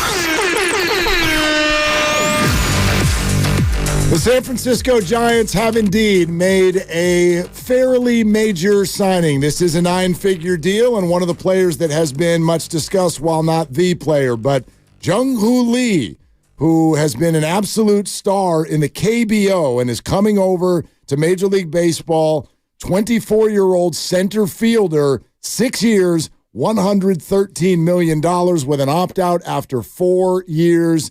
Jung-hoo Lee is a Giant. That's big. Good job, Farhan. I don't know if he's any good, but congratulations on signing a player to more than 3 years and inking a guy to 9 figures or more. Although the opt-out, it doesn't scare me, but I wonder, is it a player opt? Is it a, do we know who has the opt? I'm sure it's player. I'm sure it's player. We don't know that, but I'm sure that it's a player option. No, that's great, though. And I will tell you this. $19 million a year, roughly. Obviously, we don't know. We have not watched the person play. Right. But this is somebody who's young, and this was one of their top targets. You know, Shohei Ohtani, Yamamoto, Jung-hoo Lee. This does take the Giants out of the Cody Bellinger market, I would imagine. That's another aspect of this, which I got to tell you, I love the idea of Cody Bellinger, sort of, like in theory, in spirit, but it's also kind of a relief because Cody Bellinger has been so up and down the last 5 years as a player. He did great last year at Wrigley Field, but as a left-handed hitter, I just wonder, who's about to turn 30 pretty soon, whether or not that made actual sense for a long-term deal for the Giants, and it would have been probably twice as expensive as this one. So now you get youth. This is supposedly a star defensively. Right. This is a very, very fleet of foot defensive star who center fielder has shown the ability to hit the ball. The KBO dealt with a little bit of injury last year, but the year before that, 23 homers and an OPS of almost 1,000. Jung-hoo Lee is a Giant, and I don't know, again, is this front page news? I don't know if you want to call it that, but this is you gotta feel something about this in a positive way with regard to what the Giants are doing. I feel this way in terms of the positivity of the move. I feel good about the fact that Farhan was willing to go out there and spend more than $100 million, and you and I talked about this as where is the bar set? The bar was set for a 9-figure deal. This is, in theory, a 9-figure deal. It is in principle if he plays all 6 years at $19 million on average annual value, roughly, for Lee over 6 years. And I wanted to have him sign a guy for a long time. And that's what this is. So I don't know if he's any good. You don't know if he's any good. Of course not. But Farhan Zaidi obviously thinks that this player is going to be pretty good. I called him 24. He's just a few months ago had his 25th birthday. So he's coming up on his deal breaker. age 25 season. But again, it achieves a couple of things that the Giants love. This is grabbing someone for their 20s as opposed to grabbing somebody for their 30s. And then let me tell you this. By the way, those of you who are expecting Peter King, we've simply pushed him another 20 minutes. Yep. Peter King will join us at 3:45. Would love to hear from some of you Giants fans on this deal, 888-957-9570. And does this in any way sort of calm your fears, or does this not do it for you? 888-957-9570. But this is move one, and here's what I mean by that. I have long thought that this offseason was not simply going to be about free agency, it was also going to be about trades. And now think of what we're looking at, current framework of the Giants' outfield roster. This is all on the roster at once. Jung-hoo Lee, Mike Yastrzemski, Austin Slater, Conforto, Haniger, Matos. Hell, there are others you could put out there. That's Lamont a quick Wade. 6 right there. That's too many. Lamont at first base, right? In theory, but sure, for the most part. Or the DH. You have a DH spot, too, with Jock Peterson being gone. No doubt. But at minimum, you've got 6 true blood outfielders. Right. And that's too many. And yes. I have thought the whole time that trades were going to come from the Giants. I think they have a wealth of young minor league arms that interest people. And when you combine them with some of these outfielders, whether it's someone who's on the younger end, like a Matos or a Slater, right, or whether it's someone on the more established end, if they can ever be healthy in Conforto and Haniger, I do think there's going to be a deal that includes Giants outfielders to bring in someone else. You do have excess in terms of outfielders, and you do have a good number of pitching prospects that you could package along with those outfielders to bring in somebody like Pete Alonso, for example. You know, if it's 3 prospects and 2 major leaguers or 4 prospects and 1 major leaguer, whatever the haul is, you absolutely need to do more to improve this offense, because you don't know if Lee is going to come in and be able to be as productive as he was in the KBO. And I was asking you where the KBO falls in terms of like a comp as a league. Is it a AA league? Is it a AAA league? We know it's not as good as the bigs. Yeah. Like, what do those numbers mean when 2 years ago he has an OPS of 996? I don't know if I'm qualified to answer that. I just know that, you know, the way I look at it, the players who have come over from either Korea or Japan and made Major League Baseball executives think, I want to give that guy at least $100 million, largely have worked out. Largely have worked out. In terms of hitters, we're talking about. Anyone. Pitchers, too. To me, it's a completely different ballpark, because pitchers, I think, are more bankable than hitters when they come over. Probably, but again, I think age factors into this. But if you go through the years, say a Suzuki, and I know I shouldn't blend Korea and Japan. I'm just talking about the way that the international prospects who are out there and the way Major League Baseball execs look at these guys.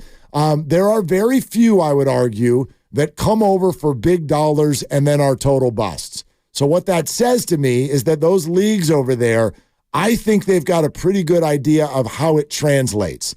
So is it 1 for 1? No, I'm not saying the guy's going to come in and automatically have a 1,000 OPS. I'm sure there'll be a learning curve to a degree, but I also think the chances of him coming over and just busting out and being a 220 hitter are very, very small. Plus, this guy also checks a lot of organizational boxes that they really value. In other words, this is someone who hits for power, who also walks more than he strikes out. That's wild. You don't get a lot of that in today's baseball. But his entire career, which started all the way back at age 18 in the KBO, this guy has struck out 304 times and walked 383. A power hitter, a guy that in 627 at-bats with 23 home runs 2 years ago only struck out 32 times. That's impressive. That's somebody who knows how to handle a bat. He can handle center field. Giants fans have asked for position players who will be in the field every single day. Check. There's one. Yeah, if he can hit and he can produce enough. And I'm looking at the current list of players from the KBO. Ji-Man Choi is a guy who's been over here for a long time. He came over in 2016, and he played in the KBO. So in terms of, comps, you're looking for players who've come from the Korean baseball organization and been able to come over here. And I'm thinking more in terms of hitters, because I think pitchers have had a greater level of success from Korea, from Japan, coming over. I think it's easier to look at a pitcher who dominates and, project him out as a Major League Baseball player and see him do well, as opposed to a hitter. I think it's tougher on hitters to make the jump, because the pitching over here is so much more difficult to face. Probably, but I think, again, that's why they like him in terms of somebody who knows how to handle a bat. I wonder also, and does this do anything for you, I wonder if this is their leadoff hitter. I wonder if this is now, not just your everyday center fielder, your everyday leadoff hitter. It's kind of a thing that's gone away for some teams. Right. That old traditional, Brett Butler style leadoff hitter. But this guy seems to have that profile. I have no idea, obviously, what the Giants want to do with him in the lineup, but I would guess that it might be that. And again, he's not a power hitter. He's someone who has power. I think, different type of a deal. I don't think he's going to come over here and hit 30 home runs. He never did that in the KBO.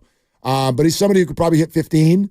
And I think the Giants would be thrilled if he did that and hit whatever, I don't know, he's a career 340 hitter in the KBO. With an on-base of 407. Yeah. He draws a lot of walks, and, the batting average is really good, and he does have some power, so the metrics do it for you. Yeah. Well, the metrics also, I think, to your point, line up toward him being a leadoff hitter because he does get on base, and he's good with the bat, and, if you bat 340 over there, I don't think you're going to come over here and bat 240. I don't think the drop-off would be that dramatic, so if you can come over here and have a good on base and provide a little bit of power while playing a very good, solid defense in center field, then yeah, you could see him playing 140 games and just having him be what we all have been begging for, Mark, is a mainstay. Yeah. Get me some players who I know are going to play 6 out of every 7 games. 888-957-9570. Look, from a name value standpoint, I know that a lot of people are looking for name value. Obviously, this is not Shohei Ohtani. It's not even Yamamoto, although that's all funny because they're nothing but names to us now that we've been told. I will say this, from sort of the baseball insider perspective, this is a major free agent. This is a major free agent. Jeff Passan, the way he just phrased this is outfielder Jung-hoo Lee's deal with the Giants, 6 years, $113 million, opt out after 4 is a monster deal. And finally lands the Giants a big-time free agent after missing out on Otani, Aaron Judge, and others. That's the way Jeff Passan wrote it on Twitter just about a minute ago. So, I don't know.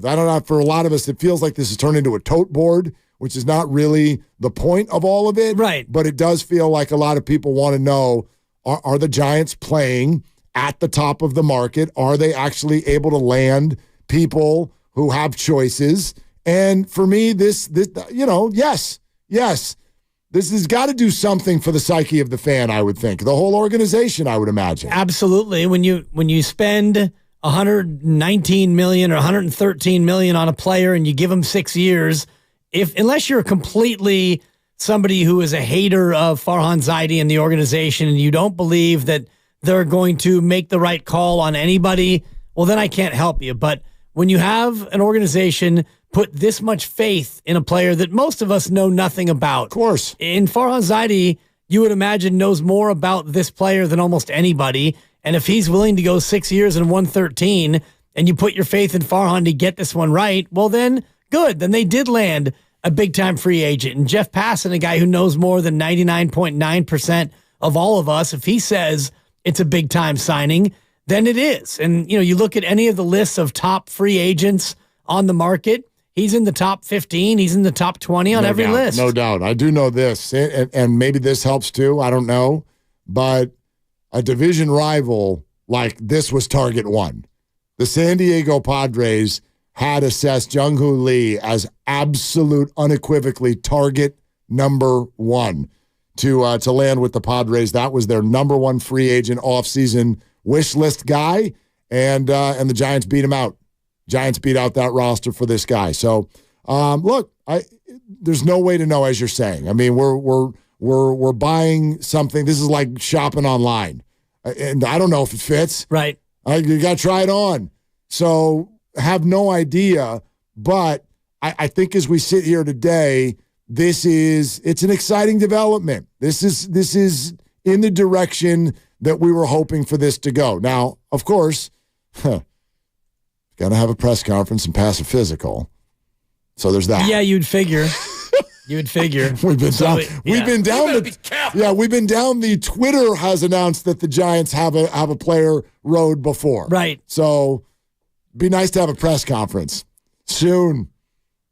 Yeah. Very soon. I mean, did we have somebody report that it's Jung-hoo, W-H-O, Lee? Oh, boy. Much like the arson judge? Do we have a misname on the tweet? We got to make sure that we have every I dotted and every T crossed when it comes to this potential signing and whether or not it actually becomes a done deal. I'm looking at MLB.com, Mark, from back in November, and they had him ranked as the number 13 free agent on the market this upcoming offseason. They had Ohtani 1, Yamamoto 2, then Blake Snell, Bellinger, Aaron Nola, all the way down the list. Much more known quantities, and I get that. Much more known quantities, although all older. You know what I mean? Like that's another thing. It's not even just the idea of having an everyday player, but this is somebody who can come hopefully into his prime and hold down center field for a long time and produce and be someone who knows who the Giants maybe even want to re-sign in a little while. But look, whether the Giants should be criticized for this or not, I don't know. But they are very, very hesitant when it comes to massive contracts for people who are in their 30s. And I get that. They're in a spot where it doesn't matter. You got to do it anyway. But, for example, let's take Shohei. And every single baseball fan out there would love to have him on their team. But you're also going 10 years to the 40th birthday of someone who's currently hurt, by the way. Right. And we don't know how that's going to go. I don't know how that's going to go. How would you feel if Shohei in those 10 years has 2 good pitching years? Or if he never pitches again. It's possible. No, if he's hitting 45 home runs every year, who cares? Right. Who cares? Exactly. So, which he probably will, at least for the first half of the deal. Yeah. I don't know. I like the fact that he's 25. Yep. That's coming awesome. off of ankle surgery, which ended his season in August, according to MLB.com. So you do have that. And you actually were kind of joking about he's got to pass a physical, but he's got to pass a physical, Mark. And if he's coming off. If you bagged Carlos Correa for his failed physical and maybe he still had a plate in his foot and you decided that wasn't good enough, so you got to make sure that this kid's okay. Fractured the left ankle in July. Right. And 6 months ago, he broke his ankle. Exactly. It says here on MLB.com his season ended in August.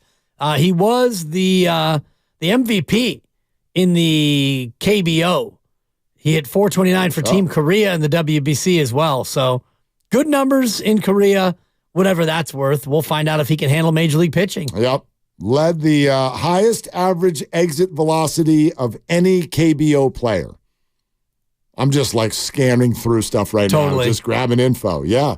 He also had a 6% walk rate. Yeah. No, the strikeout rate. Sorry. Strikeout rate. He does not 6%. strike out. He does not strike out a lot.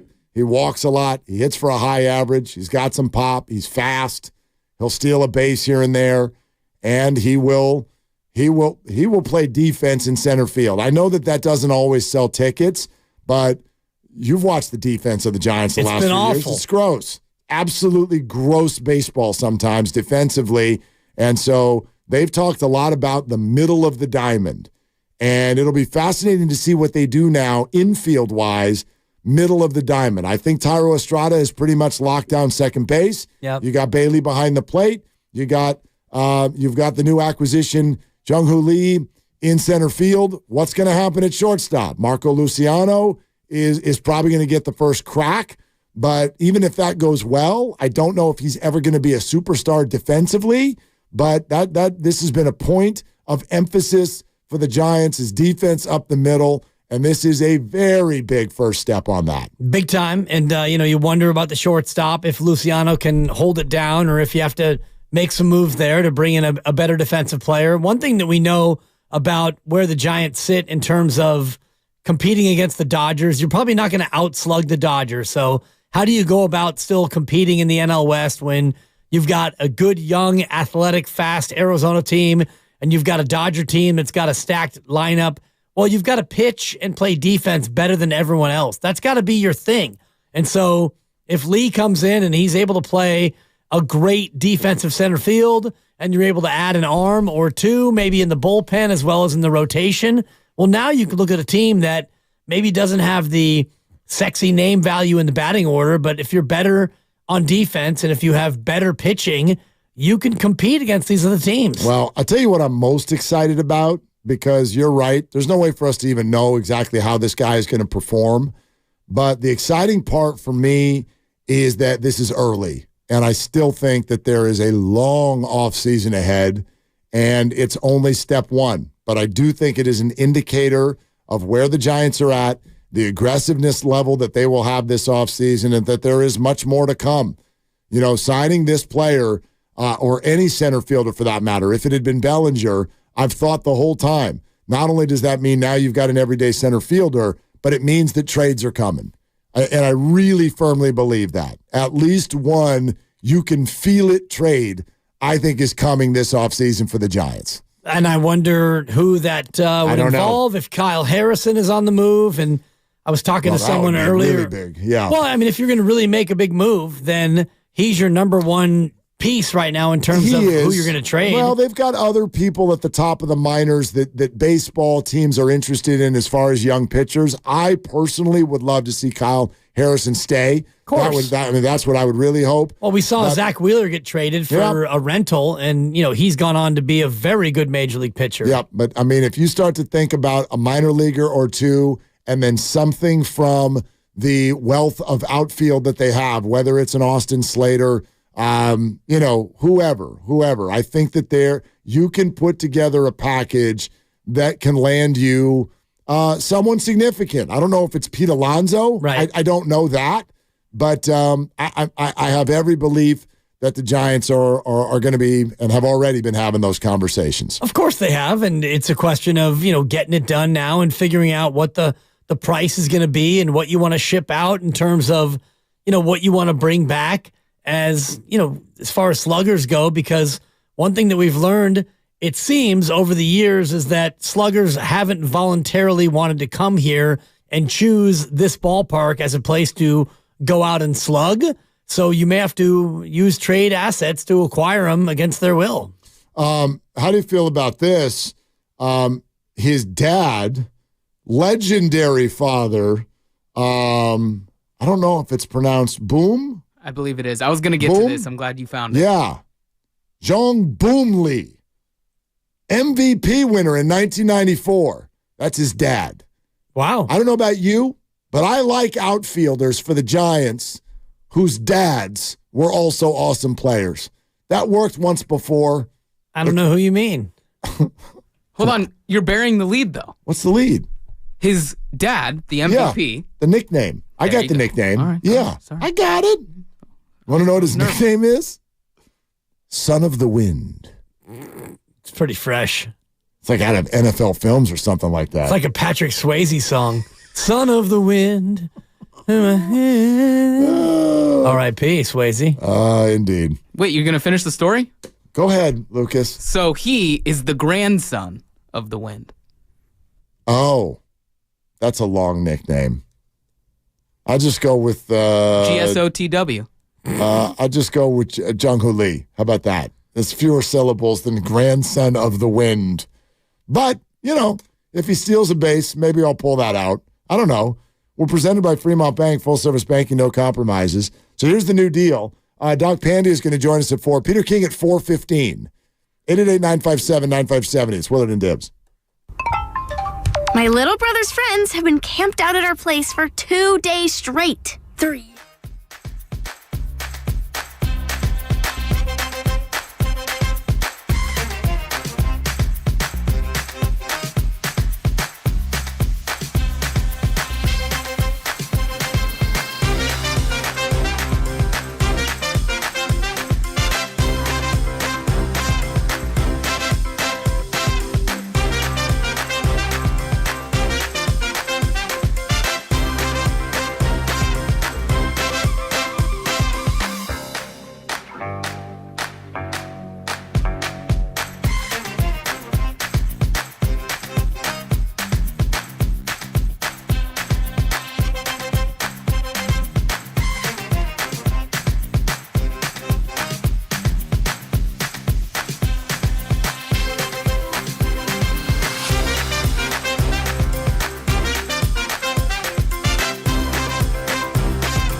Damn it, Farhan. Now, back to Willard and Dibs on 95.7 The Game. How are we feeling? We feel good. It was good, right? They're going to win the World Series, Mark. That's it. Wait, this just in. There's more to the story. Jung-hoo Lee's contract with the San Francisco Giants, if you're just joining us, 6 years, $113 million. Tell me about the deferrals. The Giants will pay Jung-hoo Lee $17 a year nice. For the next 6 years. The rest will be deferred until his 112th birthday. Makes sense. So there it is. There it is. The price of beer not going up. Not for this one. No, it's a good signing. It really is. And I understand anybody who wants to reserve excitement until you see him play. Again, I'm sure many of you, if you follow free agency, you've heard the name. But let's be honest, what do we know about him? Only what we've been told. Right. 25 years old, very good defensively. The Giants like that. He can roam center field. He's got some pop. Very high career batting average in the KBO, 340. Has had seasons where his OPS was about to touch 1,000. So he's been a very, very successful player over there. Very, very wanted by a lot of teams over here. I have no idea. I can't do a victory lap as if it's a great signing. We don't know much about this player yet. But here's what I will say. Look, whether this should be important to me or not, I don't know, but it just is. This, to me, goes a certain distance to dispel the statement that I told you about at the start of the show that I almost take personally. Yeah, you do. Nobody's coming here. Nobody with choices would ever choose here. Well, someone with choices just chose here. Are you victory lapping right now? No. Because this is feeling like a bit of a victory lap. I don't want a victory lap. I want to dispel a myth. Because the myth only gets dispelled when it gets proven to be not true. Is this that then? This is. Okay. And so you said you don't know if it's a great signing. And you know what I call it? Great. It's a signing. So it's not a great signing. It's great. I say it's great. It's a signing. It's a signing. And I like that. The reason why I say that is because it's actually a signing. It's a signing of some length, and it's a signing of some girth. It's 9 figures, and it's 6 years. So whether or not the player is actually good, you're right about the myth being dispelled. And I would argue that it wasn't a myth. It was a reality. And the reality is no longer a reality because it's now not the truth anymore. Now, Farhan Zaidi and company have actually done something against what his form would tell you. And so whether it was a myth or not, and whether or not it got dispelled, whether or not the player is actually any good, in this moment, it doesn't matter. Now, there still is the big hurdle of him actually signing and passing a physical, because this is a player who's coming off a fractured ankle, an ankle surgery about 4 or 5 months ago. So there is that piece of it that we all are going to hold our collective breath over. But I'm happy that this is now seemingly a thing of the past. I also want to read a couple more things to you because we're still gathering info. I think it's important to know. Gathering timber. Well, kind of quote unquote what people were saying, what people are saying. So this was written on ESPN just 8 days ago. And it's mainly about Jung-hoo Lee, the newest San Francisco Giant. What was written from the winter meetings, left-handed hitting outfielder Jung-hoo Lee of the Korean Baseball Organization, posted by Major League Baseball on Monday, will now have 30 days to reach an agreement with one of the teams. So Lee, whose bat-to-ball skills have drawn rave reviews, is expected to garner heavy interest in a free agent market light on impact offensive talent. He's only 25, has batted .340, .407, .491, his slash line in 7 KBO seasons, the last 5 of which came with the Kiwoom Heroes, a celebrated bad ball hitter with outstanding contact rates. Lee has drawn 383 walks, blah, blah, blah, blah, blah. He is represented by Scott Boras. I saw that, yeah. Represented by Scott Boras. Now, here's one thing that I wonder if it does anything for the Giants fans who go, Cheap, cheap, cheap, cheap, cheap, cheap, cheap, cheap, cheap. 8 days ago, ESPN's Kylie McDaniel, who does projections on free agent valuations. Okay. I'll take your word for it. Projected Lee to sign a 5-year deal worth $63 million. Kylie McDaniel. Kylie McDaniel. 5 and 63. That was the projection. 8 days ago. 8 days ago. Okay. He got 6 years and 113. Well, then the Giants got fleeced.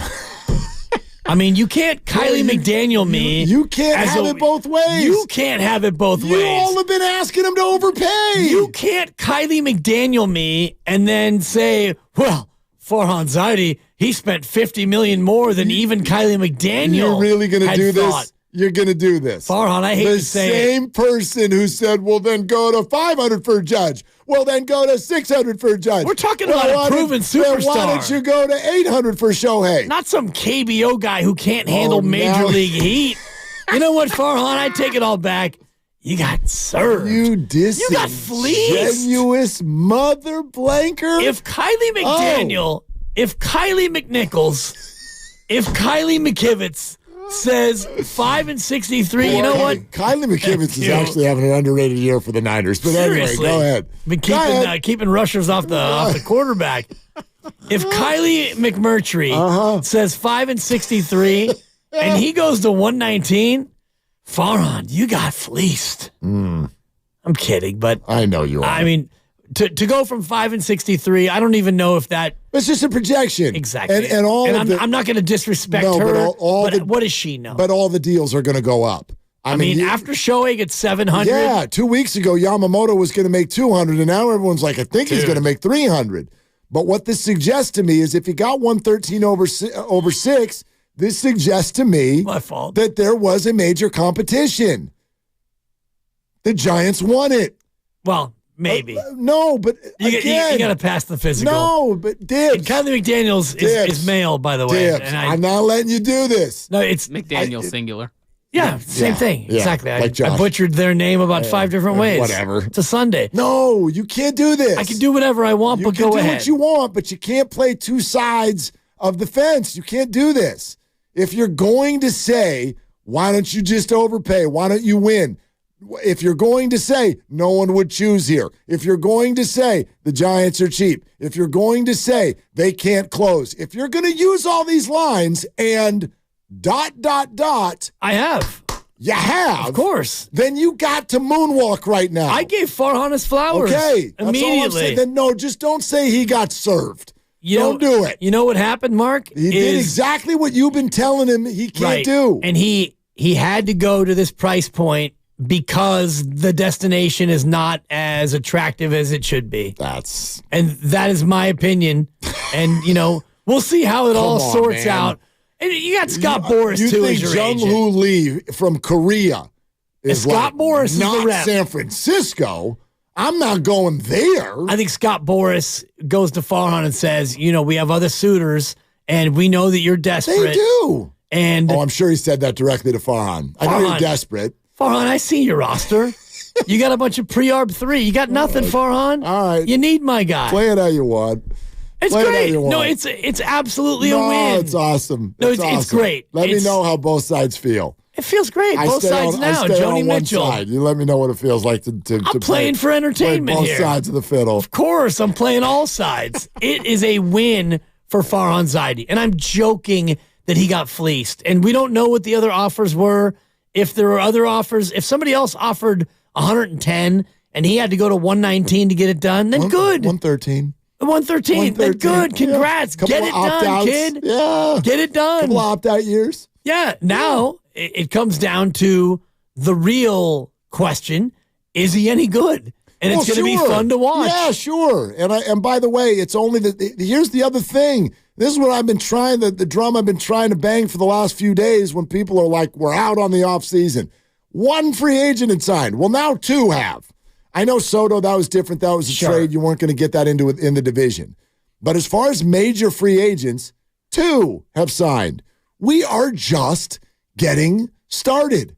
And when I say we, I mean Major League Baseball. Like the process is just getting underway. Right. And for the Giants to get one of the early big names is a big deal because, by the way, they should not be done. They cannot be done. I hope they're not done. It's just not good enough. But if they are done, then they're still the third, if not the fourth best team in their own division. Agreed. They absolutely need a top-of-the-rotation starter. I think this lessens the pressure of it being Yamamoto a little bit. You know, what if it's Snell? What if you get Blake Snell?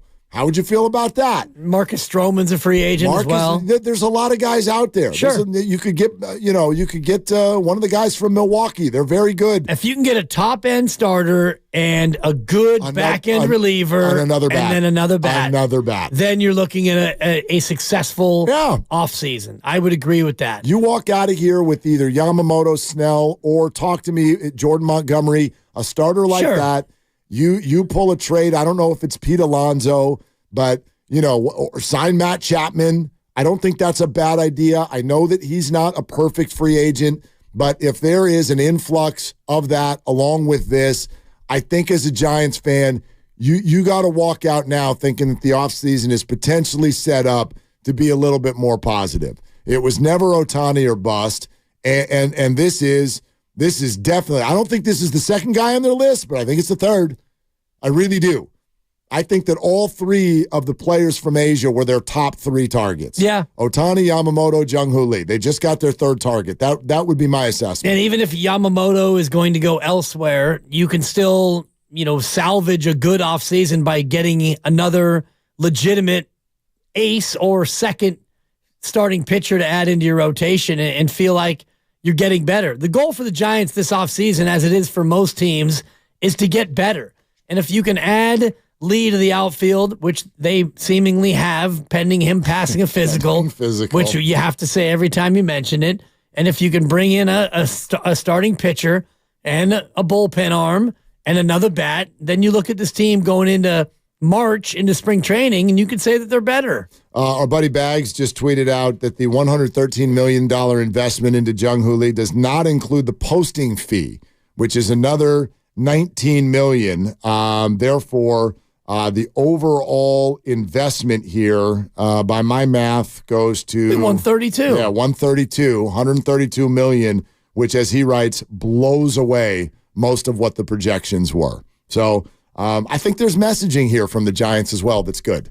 For sure. And the messaging is we are willing to overspend to get it done. We're not cheap. Right. Well, and what you said, too, about this offseason being gigantic for Farhan Zaidi in terms of not only the optics, but in terms of just the payroll. And you wanted them to be top 10 last year, and they weren't top 10. They were 11, close. 12, but whatever. Going into this year, if you get through February and March and you're a top 8 payroll or a top 6 payroll, which is where they should be in that 6, 7, or 8. There's some teams that are going to be grossly overspending, and that's fine. Yeah, you just need to be competitively in that top 10 to where you've got a legitimate core of guys who are star caliber, who are paid to stay. Many people have asked me where the optimism that something would get done came from, and the answer's always been the same: desperation. Exactly. They had no choice. They were not going to come back next spring with the same people. They just couldn't do it. You're listening to 95.7 The Game, KGMZ FM and HD1 San Francisco, always live on the free Odyssey app, Twitch, and YouTube. We'll get to the calls, and Peter King is coming up in 15 minutes, but let's get Doc Pandya in here. It's time for Clear to Play.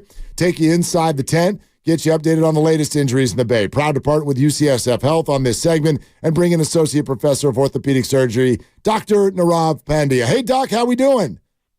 I'm doing good. Big signing by the Giants. Yeah. Great news. He broke his ankle in July. Any concerns? It sounds like I was doing a little searching when that, when the news came out. It sounded like he had some sort of surgery to some soft tissue around his ankle, kind of in the area where they keep the tendons in place based on the reports. So that doesn't seem to be anything concerning. It doesn't sound like they did anything to the bone. And the fact they said, I think it was like 3-month recovery. So given their history with Correa, I'm sure they're doing their due diligence with everything. But when you hear soft tissue, it seems a lot more lot more positive than you worry about something broken like they had with Correa. In general, is that better, Doc, if it's a soft tissue ligament repair as opposed to just a straight up like bone fracture repair? Yeah, I think particularly for the lower extremity for baseball players, especially, I think with soft tissues, particularly with baseball players, they're not stressing them as much as, say, you would if you have a broken bone. So you get worried, with an ACL and like a football player or a basketball player, but for a baseball player with a relatively straightforward, it sounds like soft tissue injury. I think that's good news, and it would have to be something drastically wrong if that was a surgery that he had done for him not to get past his physical based on what's being reported. Doc, would certainly love to get your assessment of the Shohei Ohtani deal, knowing that he's also coming off of a second Tommy John surgery. What would be your estimate in terms of how much pitching he's got left in him? Yeah, if you look at the studies based on people who've had a second UCL surgery, there's a high rate that they return, almost 75-80%. So I don't think there's going to be a concern whether he's pitching or not. But you do see kind of downgrades in terms of performance, particularly in terms of velocity, number of innings pitched, and number of games that individuals can play. So it is interesting that, we're getting this player who is, obviously getting played to play both positions, won't be playing, pitching next year. And then also you have this reconstructed elbow that is now also going to get some degree of stress when he's batting as well, too. So, it is kind of, taking a big leap to say, look, is he going to be the same pitcher and the same batter? I wouldn't be surprised if there is a decision down the road that he, potentially comes in more of a relief role, and there's more concentration on him batting, because the data in terms of second UCL, yes, you get back, but can you pitch at an elite level? I don't think that necessarily there's a good track record of that out there for many players. Warriors with a big game against Phoenix tonight. Kevin Durant won't play. Gary Payton II won't play either. What's your prognosis for GP2, who's quietly been out now for about 3 weeks? I think there was this video recently of him on a stationary bike, really loading the ankle, and some other videos of him walking around. I think the next, reevaluation he said is in a week. I think that's a positive sign. I think he's going to land a 4 to 5 week time frame. He seems to be progressing well. You see him exercising those videos. So I think all those steps are being checked off. I think the last thing, which is the unpredictable part of it, is how does it respond when he's back on the court? But given everything he's been through from an injury standpoint, I think he knows his body really well, and the Warriors are more cautious than a lot of other teams. So I would not be surprised if potentially in the next week or two we see him back on the court and hopefully playing some limited minutes and then slowly ramping up after that. Doc, switching to the 49ers and mainly Charvarius Ward, it seemed like Kyle Shanahan indicated like maybe later in the week coming off of the groin injury. What's your read on that situation? I think it's extremely positive, and I think you mentioned on the radio, and you captured it perfectly yesterday, is that like when a coach is, this early on is saying, hey, look, it's going to be okay, there's a chance he's going to play, particularly with the soft tissue injury, that usually indicates that there's a very good likelihood that he will play, unless they're just being cautious and don't want anything to get aggravated. Typically with a groin, you know pretty quickly if it's going to be bad, especially at that position. So the fact they're even saying there's a possibility for him to play this weekend usually indicates to me this is probably some soreness, not necessarily anything major. They felt something there, and they said, look, there's no reason to risk it and make this worse, and his soreness is abating as the week goes on, and we'll see him back on the field. I just think at this point in the season, they're super cautious with soft tissue injuries, and the fact they're even saying it's a possibility probably indicates it's pretty minor. Another soft tissue injury for the Niners is Javon Hargrave, who's got a little bit of a hamstring issue. What do you expect in terms of their reluctance to play him, or their tentativity as far as putting him out there this weekend against Arizona? Yeah, I think they did say, I think, that he potentially could play as well too. But I think with a hamstring, that's something that can go from a couple days to suddenly being 4 to 6 weeks. So of the two players, I wouldn't be surprised if Ward plays, and they're a little bit more cautious with Hargrave, particularly with the weather getting colder and more of a chance of them getting aggravated. You can tolerate a groin a little bit more in cold weather, but that hamstring can become very chronic and pull in the cold weather very quickly. So wouldn't be surprised if Hargrave sits and we see Ward out there on Sunday. Boy, new deal for you on Twitter today, huh? ... plays basketball tonight. What'd you mean by that, you crazy cat? Trying to get some info from the fans to see what they thought, but I'm going to go with Stephen Curry. We just need some Stephen Curry tonight. That's what we need. My man, yeah. Let's lean on what we know. Absolutely love it, Doc. We'll talk to you again next week. All right, you guys. All right, there he is, Doc Pandia. The proceeding was sponsored by UCSF Health. Willard and Dibbs with you. Peter King coming up in less than 10 minutes. The Giants have Jung-hoo Lee, 6 years, $113 million. Plus, Farhan Zaidi is already speaking publicly with the Giants' assembled media, likely on Zoom. And I want to pass this along because this is the first time Farhan Zaidi has addressed the Giants' pursuit of Shohei Ohtani. Here's what we know, and I think there's something that we can gather out of this. Zaidi confirms that Ohtani did visit San Francisco. He was offered what would have been the biggest contract in MLB history early in the process. We already knew that. That's the baseline, okay? And this is straight from Baggerly's Twitter. But then he writes, the Giants then took their feedback and boosted the offer to match what Ohtani wanted. Susan Slusser writes, Zaidi says that later in the process, Ohtani's camp came back to the Giants with something similar to what they wound up finalizing in L.A. Here comes the key sentence for me, Dibs. The Giants understood what it did for the player and the team, and they left it in Ohtani's hands. For me, this confirms what we kind of were talking about earlier. This negotiation was Shohei's. This was not the teams going, look at our ballpark and look at our workout facility and we'll offer you $500. And then another team's like, we're offering you $550. I think these teams went immediately to Shohei and went, what'd you want? Exactly. And where do you want to be? Susan also said that Zaidi said they offered him the biggest deal in history, and then they revised it upwards. As you mentioned, they felt good about their chances at times in the process, and then later in the process, you're right, Mark, Ohtani comes back and says, this is what I'm thinking, and the Giants basically said, okay. Yeah. You let me know what you want to do. So, I don't think this was a offer, beat offer, beat offer, beat offer. I think these teams, when you have someone that's that big of a deal, I think these teams just look at him and go, dude, what do you want? Right. We'll do it. We'll do it. And they all said, we'll do it. And then he went with the obvious place to then go do it, which was the Los Angeles Dodgers. Yeah, and I wonder, and Farhan won't say this, if they offered a $700 million deal with $680 million deferred. I don't know if that specific detail will come out. I don't know, but he said something similar, and the Giants left it in his hands. This is one of those situations where you just nod. If what are you're you one of the do? teams. Yeah, if you're one of 5 teams to say, if Shohei says, here's my deal, it's $700 million, and I'm willing to defer $680 million of it, what do you think? And 5 different teams all say, sounds good. Sounds good to us. Leave it in your hands, and then he picks the team that, one of the 5 that offered that, then what are you going to do? What are you going to do? What are you going to do? My perception has always been, especially when you get to these numbers, it's not like you can go back to him and be like, okay, Shohei, 715. I mean, what the hell is that? Exactly. What is that? So you're going to spread out $15 million over 10 years, 10 years from now? You're offering me $1.5 million a year in my 40s?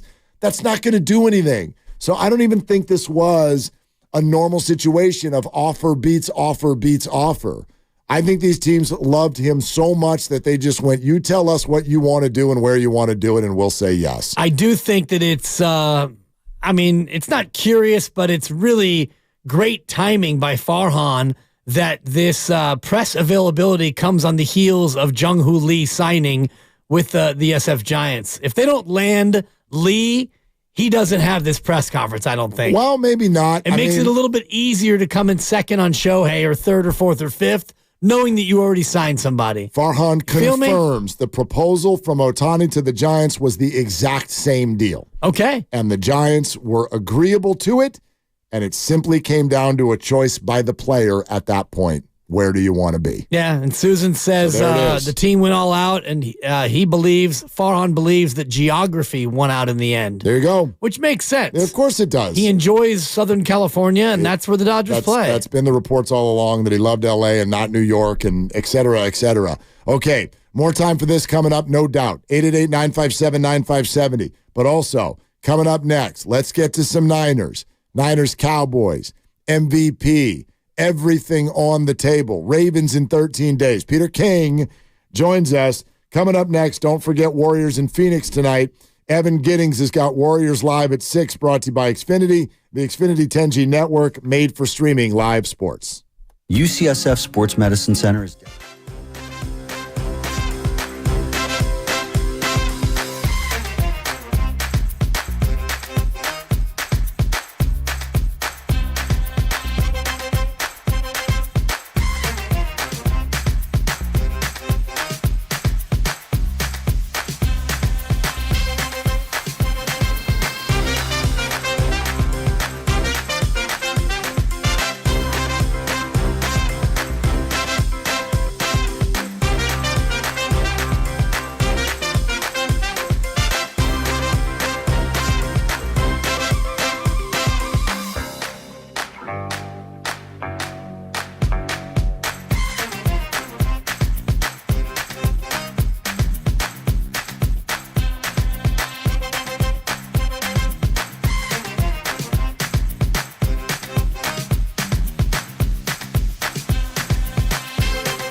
Now, back to Willard and Dibs on 95.7 The Game. All right. Jung-hoo Lee is a Giant, although Farhan Zaidi will not confirm. Right. He did take a little dig at John Heyman in the process. We'll tell you about that a little bit later. Get back to your calls. We're headed for Warrior basketball tonight as well, but always a good time to talk about the team we believe is the best team in football and everything else going on in the NFL. Our weekly visit with our good friend Peter King, Odyssey NFL Insider. Hello, Peter. Good afternoon. Willard and Dibs, it's the most wonderful time of the week because I'm on the phone with you guys. Oh, my gosh. We're going to save that, okay, that Peter? Was incredible. Please do it. You know what that should be? That should be, even though nobody even listens to voicemail anymore, that ought to be your voicemail greeting. If you were on Cameo, I would have paid $100 for that. That's all, Peter. See, and I think all people do is listen to voicemail now. I'll tell you what you can do. You can get George Santos. He's on Cameo. That's so great. Yes, he's a much bigger name than me. And he's got more free time than you too, yes, Peter. He does. Yeah, speaking of free time, where did you spend your weekend? Where were you this weekend, Peter? Well, I actually was in Pittsburgh. I'm doing a story for NBC for Football Night in America on holiday weekend, on Christmas weekend. We have two games on December 23rd, Bengals Steelers and Bills Chargers.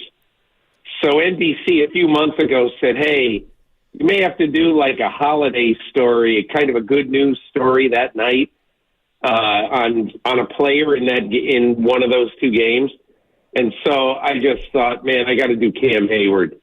Cam Hayward on the Steelers, he's Ironhead Hayward's son. For those of a certain age, you all know who Ironhead Hayward is, but he was a huge, big, 265-pound running back, fullback, and his boy, Cam Hayward, is now the elder statesman on the Pittsburgh Steelers, trying to save the world throughout Pittsburgh. So I hung around with him for a couple days last week. So that was my weekend. Then I went home and I watched all the games from here, and I got totally taken in by the Buffalo-Kansas City game, which was tremendously fun. And I must say I didn't get quite as upset as Mahomes or Reed. But anyway, it was sort of a normal week watching Red Zone and watching all the games last weekend. Yeah, and what a fantastic weekend it was. And we'll get to the Niners in your thoughts in just a moment. But can we talk just briefly about Kadarius Toney and lining up offsides? Are you surprised at the firestorm of emotion that came out of a guy blatantly lining up in the neutral zone? Well, 10 years ago, I ran this website at Sports Illustrated called the MMQB, and one of the big stories I did there was a 16,000-word, three-part story on a week in the life of an officiating crew. And one of the things I talked about with Gene Steratore and his crew, Steratore obviously now retired from officiating, and he works on CBS. But one of the things that Steratore and I discussed at great length was how officials talk to on the field and help teams, coaches, players, because as he said, we don't want to call fouls. We want to make sure they're not called. We want guys to do things the right way. And he said early in games, very often the side judge, down judge, back judge, whatever, the ref will communicate with players and coaches about, hey, don't do this. I see you're a little bit, in the neutral zone. Make sure you stay back, whatever.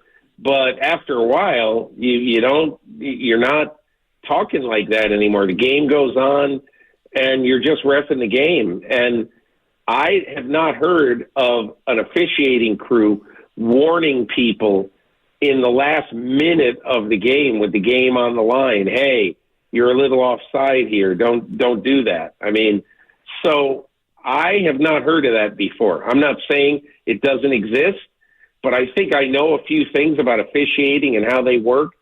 I was never aware that this was done.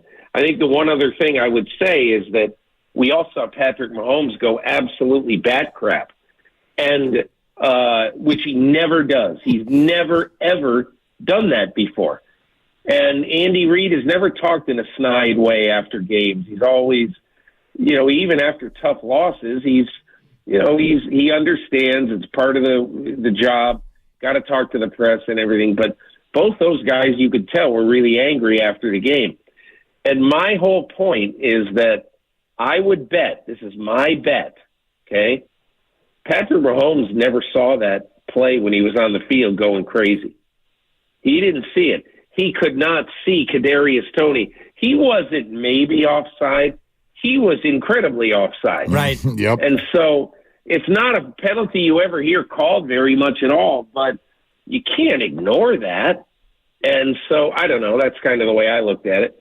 Yep, and I think everybody agreed to the point where Mahomes came out today and expressed some regret over the whole thing. Peter King is joining us here on 95.7 The Game. Straight from your column, Peter, in talking about the win that the Cowboys had over the Eagles, you're talking about Dak Prescott and said after the Cowboys lost to the 49ers, there were 3 lingering scars. 1, Dallas can't win the big one. 2, Prescott can't win the big one. 3, the Niners have Dallas's number. After beating the Eagles, is one of those 3 still potentially true? Until such time that the Dallas Cowboys beat the 49ers. And, until such time that the Cowboys play well in the clutch in those games. Those are the 2 big things.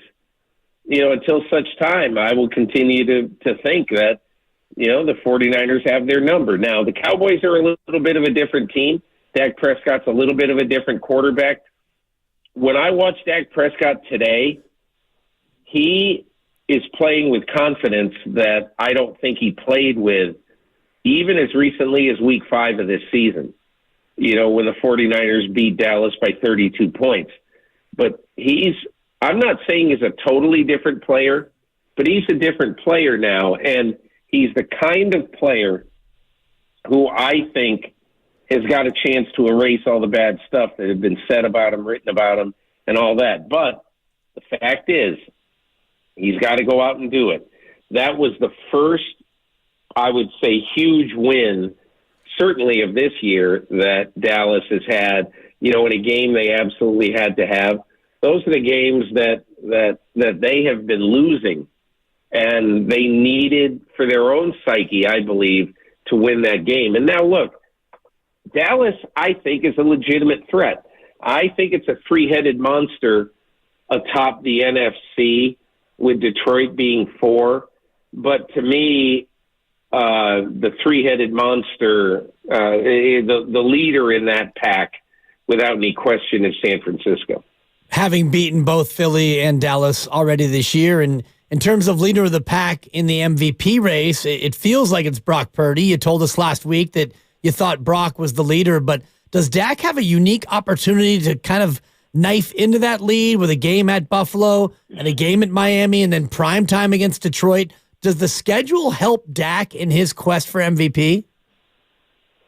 If Dak sweeps the next 3, my gut feeling is he probably will win MVP.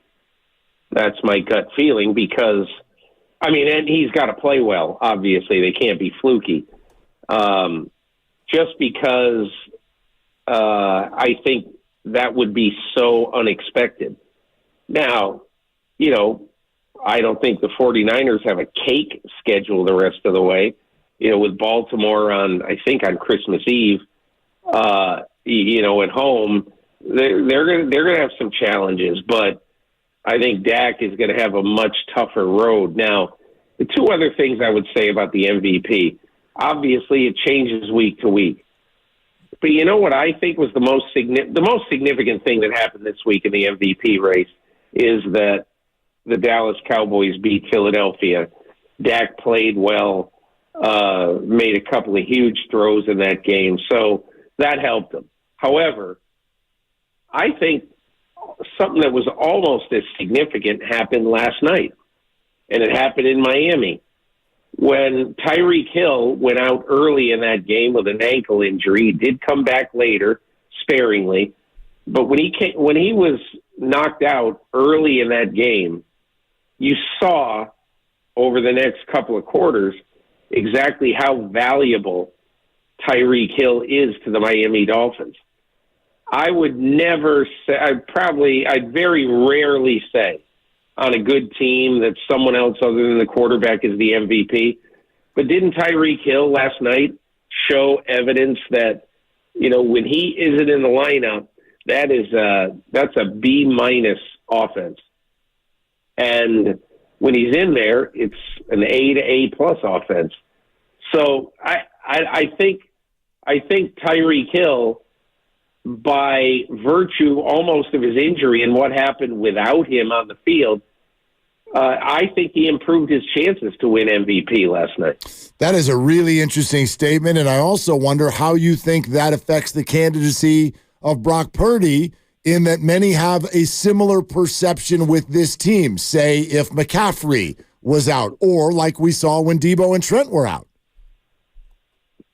I think all those things are arguable, and in no way would I ever say that they're meaningless. Everything is meaningful, okay? But I think the other point I would look at right now is that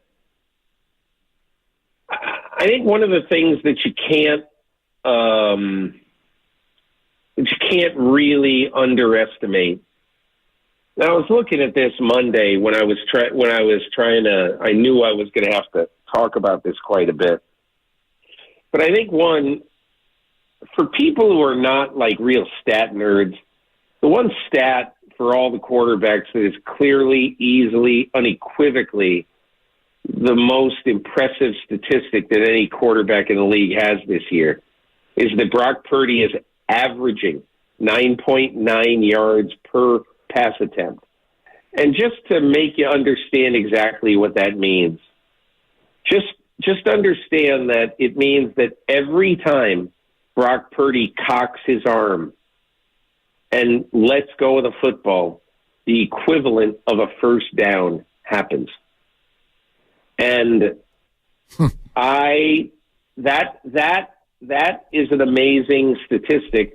And I don't care if you're throwing to Jerry Rice, Lance Allworth, Raymond Berry, Randy Moss, and Tyreek Hill. And Deebo Samuel. I don't care. Whoever you're throwing to, you've got to make the throws. You got to complete the passes. So that's one thing. And the second thing I would say is that, if you look at the way Brock Purdy is played, and, I think everybody wants to equivocate about Brock Purdy and wants to say, well, he did this, he did that, but what about this, what about that? There's a lot of whataboutism with Purdy. The fact is, since they have started really putting distance between themselves and the rest of the league, the way I look at it is this: in their 5-game winning streak, they have played on the road against 3 teams that at the time were all easily, clearly, well, maybe except for Seattle, but they all appeared to be playoff teams, okay? At Jacksonville, 3 touchdowns, no interceptions. At Seattle, 1-1. At Philadelphia, 4 touchdowns, no interceptions. I mean, this is a guy who has risen to the occasion when you need to rise to the occasion. In the 5-game winning streak, his completion percentage is 74, and he is at 11 yards per attempt, 11 something, I think. It's just, he's doing things. I don't care what you say about the talent around him. He's doing things that other quarterbacks this year and in recent years have not done. So I would continue to say, if I had a vote today at this moment, I'd vote for Purdy. But let's see what happens in the next 4 games. It's going to be fascinating, especially as you mentioned about Dak and the schedule he has coming up. Brock Purdy, 3rd in the league in yards, 22nd in pass attempts, which underscores what you were talking about in terms of yards per attempt. Lost in all the Brock Purdy MVP conversation is a defense that continues to play at an elite level. Is it that side of the ball, Peter, that gives them maybe a better chance of going deep into January and maybe even February? Unless, you remember, we were talking about this just right at the time of the Chase Young trade. And, I remember we obviously, when you look at a team and how a team plays, over a period of time, in that 3-game losing streak, and I'm going from memory here, but it's in that 3-game streak, they were allowing close to 395 yards a game, and they were playing teams that at the time, were not, with the exception of Cincinnati, were certainly not premier teams. But in the last 5 games, when you look at it, they are down. And again, I haven't figured this out, but I was looking at it on Monday, and they're like 150 yards a game less that they're surrendering over the last 5 games. And I think one other thing that really is impressive about what they're doing on defense is that everybody looks at what they're doing and how they're rushing the passer and everything, but as impressive to me, or maybe more so, is that teams can't run on them. And nobody has run on them in the last 5 weeks. So, everybody thinks of, okay, you getting sacks, you getting turnovers, you doing this. I mean, yeah, they're doing well in that category, but as impressive is that it's always 2nd and 8, 2nd and 9, 3rd and 7. And that is what makes a defense great. The fact that every time on almost every series against you, teams are in long yardage situations. Peter King with us here on Willard and Dibs. Peter, you referenced a couple of minutes ago the 49ers separating themselves from the rest of the league. In your words, how big is that separation? I think right now, if I were to rank the teams, I would say it's San Francisco number 1, and it's probably Dallas number 2, and it's probably 5 or 6 points difference right now. And then right after that, I would think would be Baltimore. Philadelphia's defense really worries me. I mean, it's amazing what's happened the last 3 games. They're giving up 36 points a game the last 3 games. And as if that's not bad enough, get this, their opponents in the last 3 games have had 30 possessions, and they've scored on 19 of them. Oof. That's like an expansion team.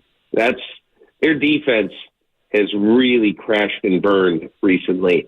And if they don't do something about that, they're not going to be in the playoffs for very long. But having said all that, they got time, and they have an advantageous schedule.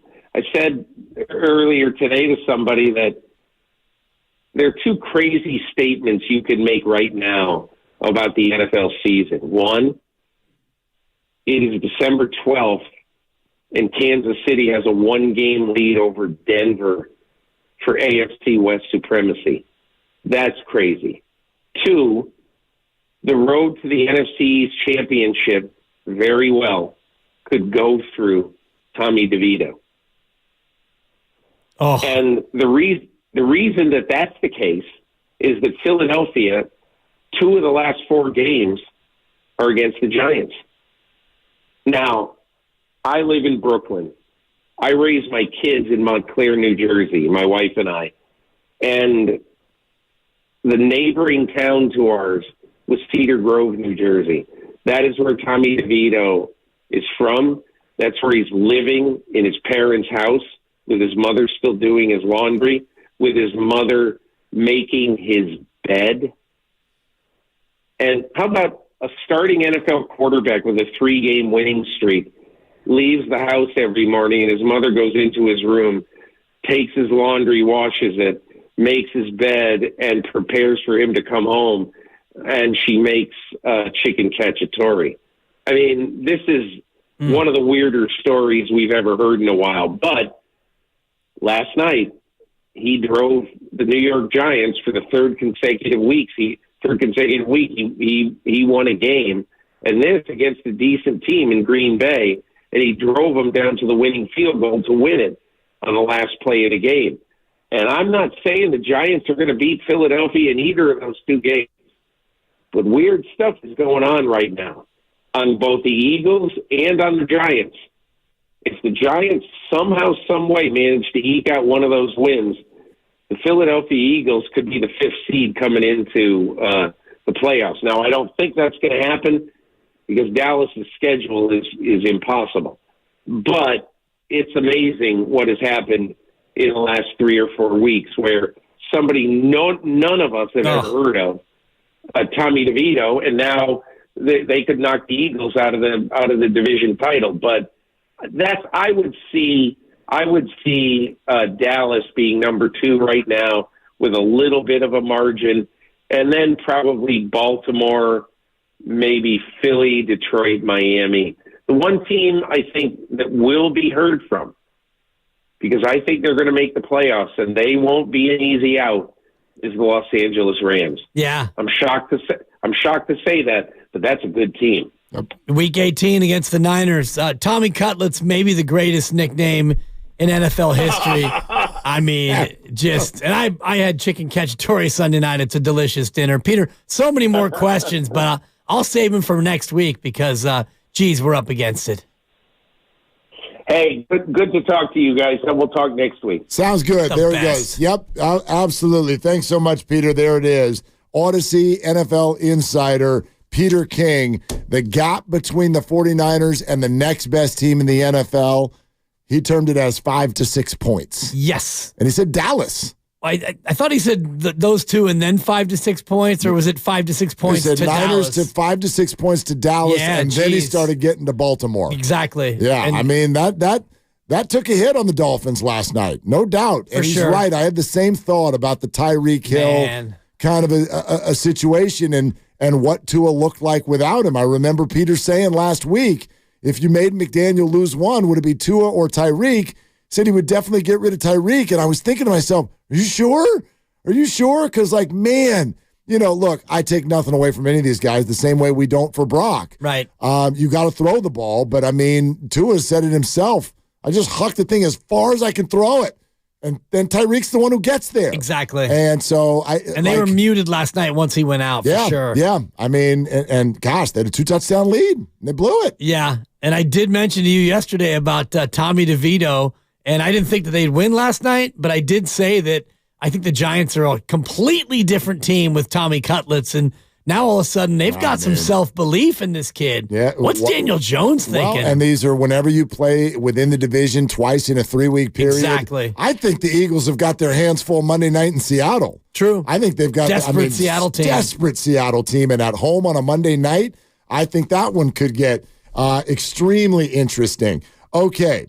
Keep it coming. Your phone calls. The Giants have got Jung-hoo Lee on a 6-year deal. Farhan Zaidi has spoken publicly about the Ohtani situation, and in fact, there's more to share with regard to that, and we'd love to hear from you. Does this quench your thirst a little bit, or not yet?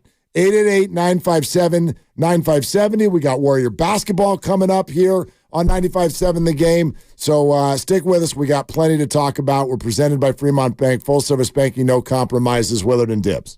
Absolutely bat crap.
Willard and Dibs. It's the most wonderful time of the week because I'm on the phone with you guys. Now, back to Willard and Dibs on 95.7 The Game. I was so excited that he was saying that, I almost jumped in and ruined the clip. I was like, oh my God, listen to this man. It was pretty cool. You better be careful. The most wonderful time of the week. And he's writing in his column all about Michael Bublé. So if we could get Michael Bublé to sing that, most wonderful time of the week. If we could get Michael, because we sound just like him. If we could get Michael Bublé, I shouldn't call him Michael Bublé. I think it's Bublé. If we could get that this holiday season, I think 2023 would be a wrap, man. I think that's all we need. That's all that's left on our wish list. It's awesome. I mean, that and Yamamoto. Sure. I mean, it'd be great, and I'd like to say... Where'd Ben go? For crying out loud. Who? Ben. Ben was all hot about the Giants signing. Oh, and he waited for 45 minutes, and then right before we're going to go to him, he's like, I'm out. It's a shame. Anyway, go ahead. You were saying. I was going to say that, I would ask Lucas to try to book him, but he won't. Actually, the one guy in the building who could probably pull a Bublé... Let's get a Bublé. ...would be Michael Martin, who is he's like the head of all music for Odyssey, and he runs Alice, and he's always here, and he's always busy, and he's serious business. And he probably could get us Michael Bublé. Let's go. Okay. Let's freaking go. I'll have my people talk to his people, because he's not really that attainable in terms of, hey, Michael, mind if I... Why not? I'll see if I can go down the hall here and see if we can get Bublé. Do you know that he's like a jerk or something like that? Who, Bublé? Yeah. No, but I'm sure he doesn't do a lot of sports talk. Tua Tagovailoa is in Peter King's column talking about how he's a Michael Bublé superfan. Yeah. If that doesn't get the guy ready to roll on sports talk radio, what will? Don't know. Yeah. And the guy's become synonymous with the holidays. It used to be Harry Connick, and I think Bublé has passed him in terms of the best Christmas crooner, if you will. Yeah. Don't you think? I love so. Harry Connick's Christmas album. It's good. They're fantastic. Yeah. But I think Bublé has moved ahead of him in terms of, like the face of Christmas music. Okay. 2023. I'm not sure who that would be. Well, it used to be Nat King Cole. May he rest in peace. Of course. Yeah. Others who are on the list, Johnny Mathis. I mean, all the greats. Mariah Carey. All the greats have taken their turn with Christmas albums because, when you put out 7 or 8 albums, it's like, you know what? Let me bang out 12 of the standards. It's kind of like the music version of Shohei. They're like, you know what? Let's defer some money. Totally. Let's do a Christmas album and you'll make money till you die. I don't feel like writing any new music, so let's just pick out 12 songs and I'll sing them. And then we'll send out an album, and we'll call it good. That's right. It's the most wonderful time. Totally. And that's all you got to do. Yeah, so anyway, Lucas, do it.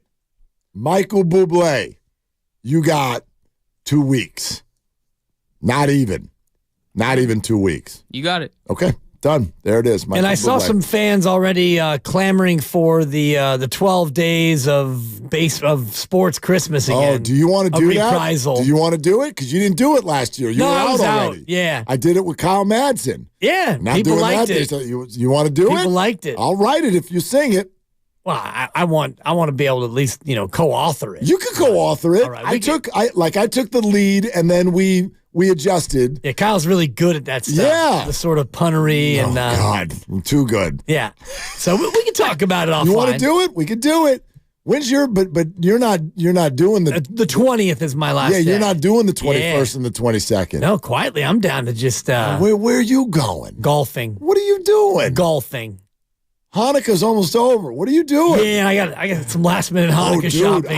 I ran out of candles. Have you been lighting the menorah? Every night. Good for you. Tonight is night 6. Do you have any leftover candles? I got 2 candles left. I can bring you some. Yeah, bring me some, although that doesn't do me anything for tonight. Yeah. Tonight I got 2 candles. Yeah, and you need 7. This is kind of how you need the 6, and then you need the main candle. It's kind of how the miracle came together, though. Like maybe I could turn those 2 candles into 6 candles. Break them into pieces. Yeah. Miracle of light. I like it. Hanukkah is the festival.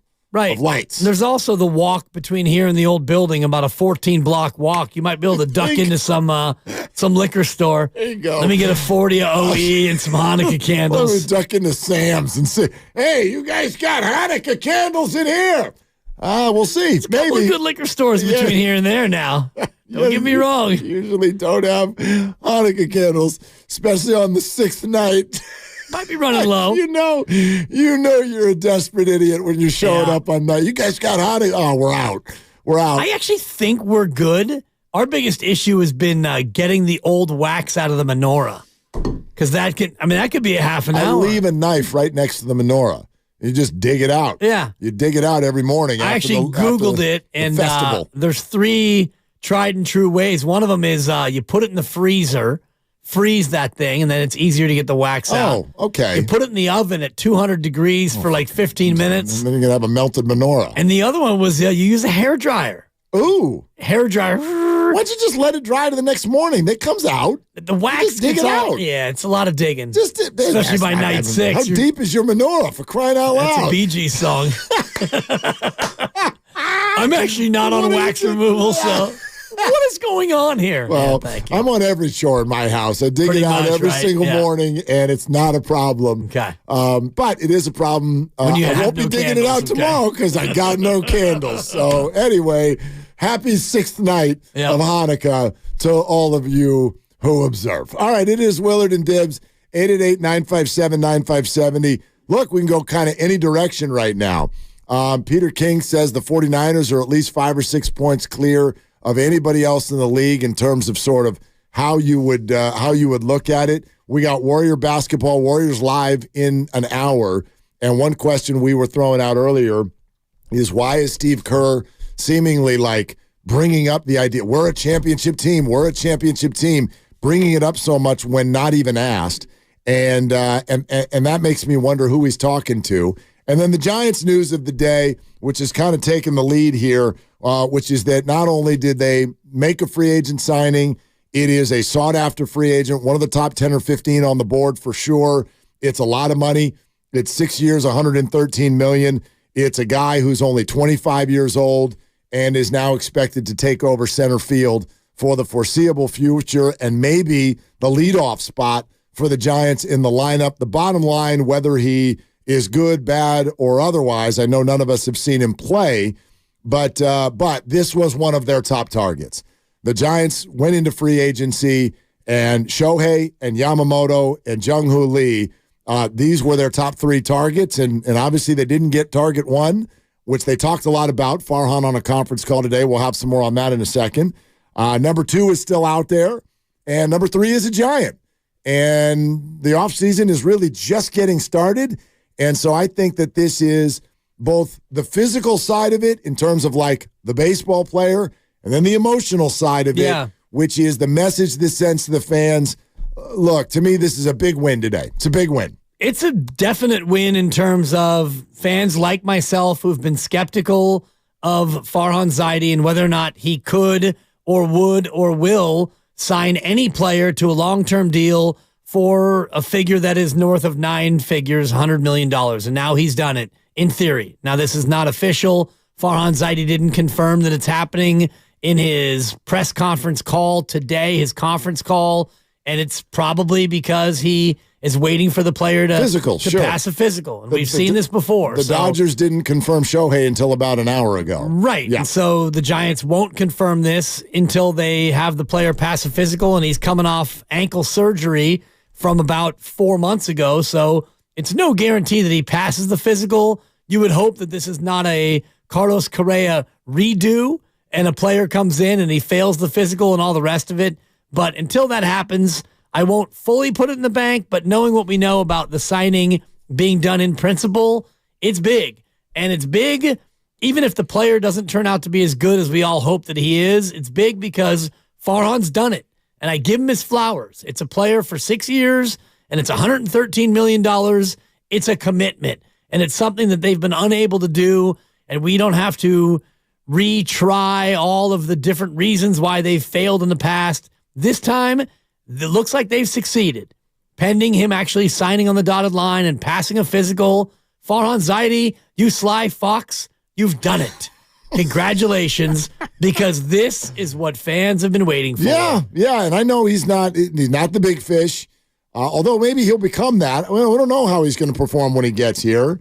But, again, the messaging standpoint, it's funny that this happened within our show today because I literally started off the show, and one of the things we were talking about, and I'll admit, look, this is me. This is on me to not be bothered by this, but I get bothered by this because for me, it's not even just about Giants baseball.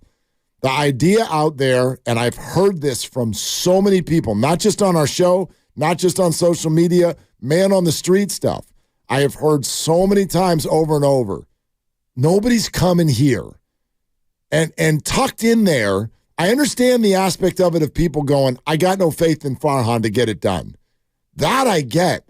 But tucked into there, at least it feels to me, is somebody saying the Bay Area's gone downhill. The Giants organization is a clown show. Like the standing within the United States map is in theory, in some of your minds, way lesser than. And I don't have that perception. Maybe I'm wrong. Maybe I'm the one who just can't get the flowers out of his eyes. I don't know. But when I look at all the baseball teams out there, if I grant you, sure, the Dodgers looks like a better situation right now. The Braves, Phillies, these are better baseball situations. But when you're going to go sign a 6, 7, 8, 9-year, 10-year deal somewhere, it goes way deeper than that. What's your roster today?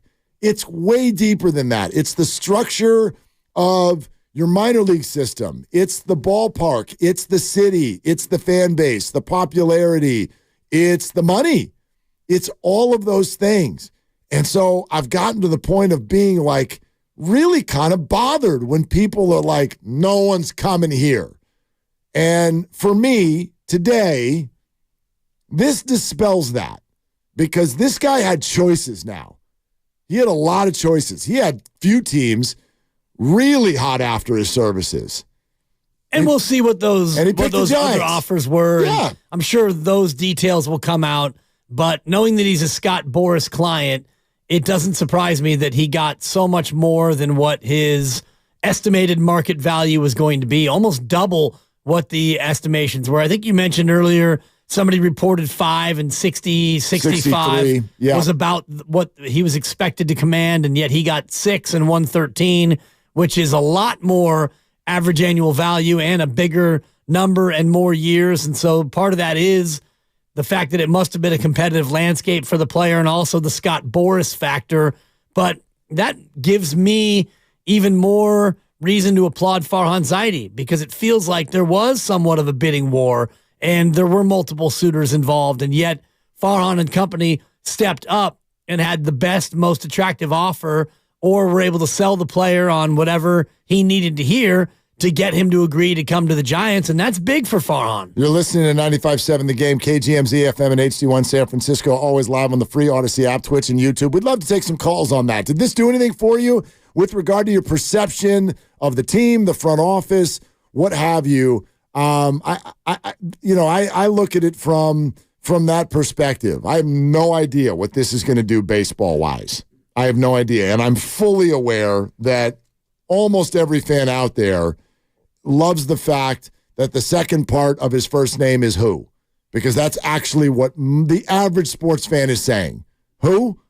We're supposed to be excited about this, right? He's not Cody Bellinger. He doesn't have MVP votes in the rearview mirror, an MVP award in the rearview mirror in Major League Baseball. He doesn't have any of those things.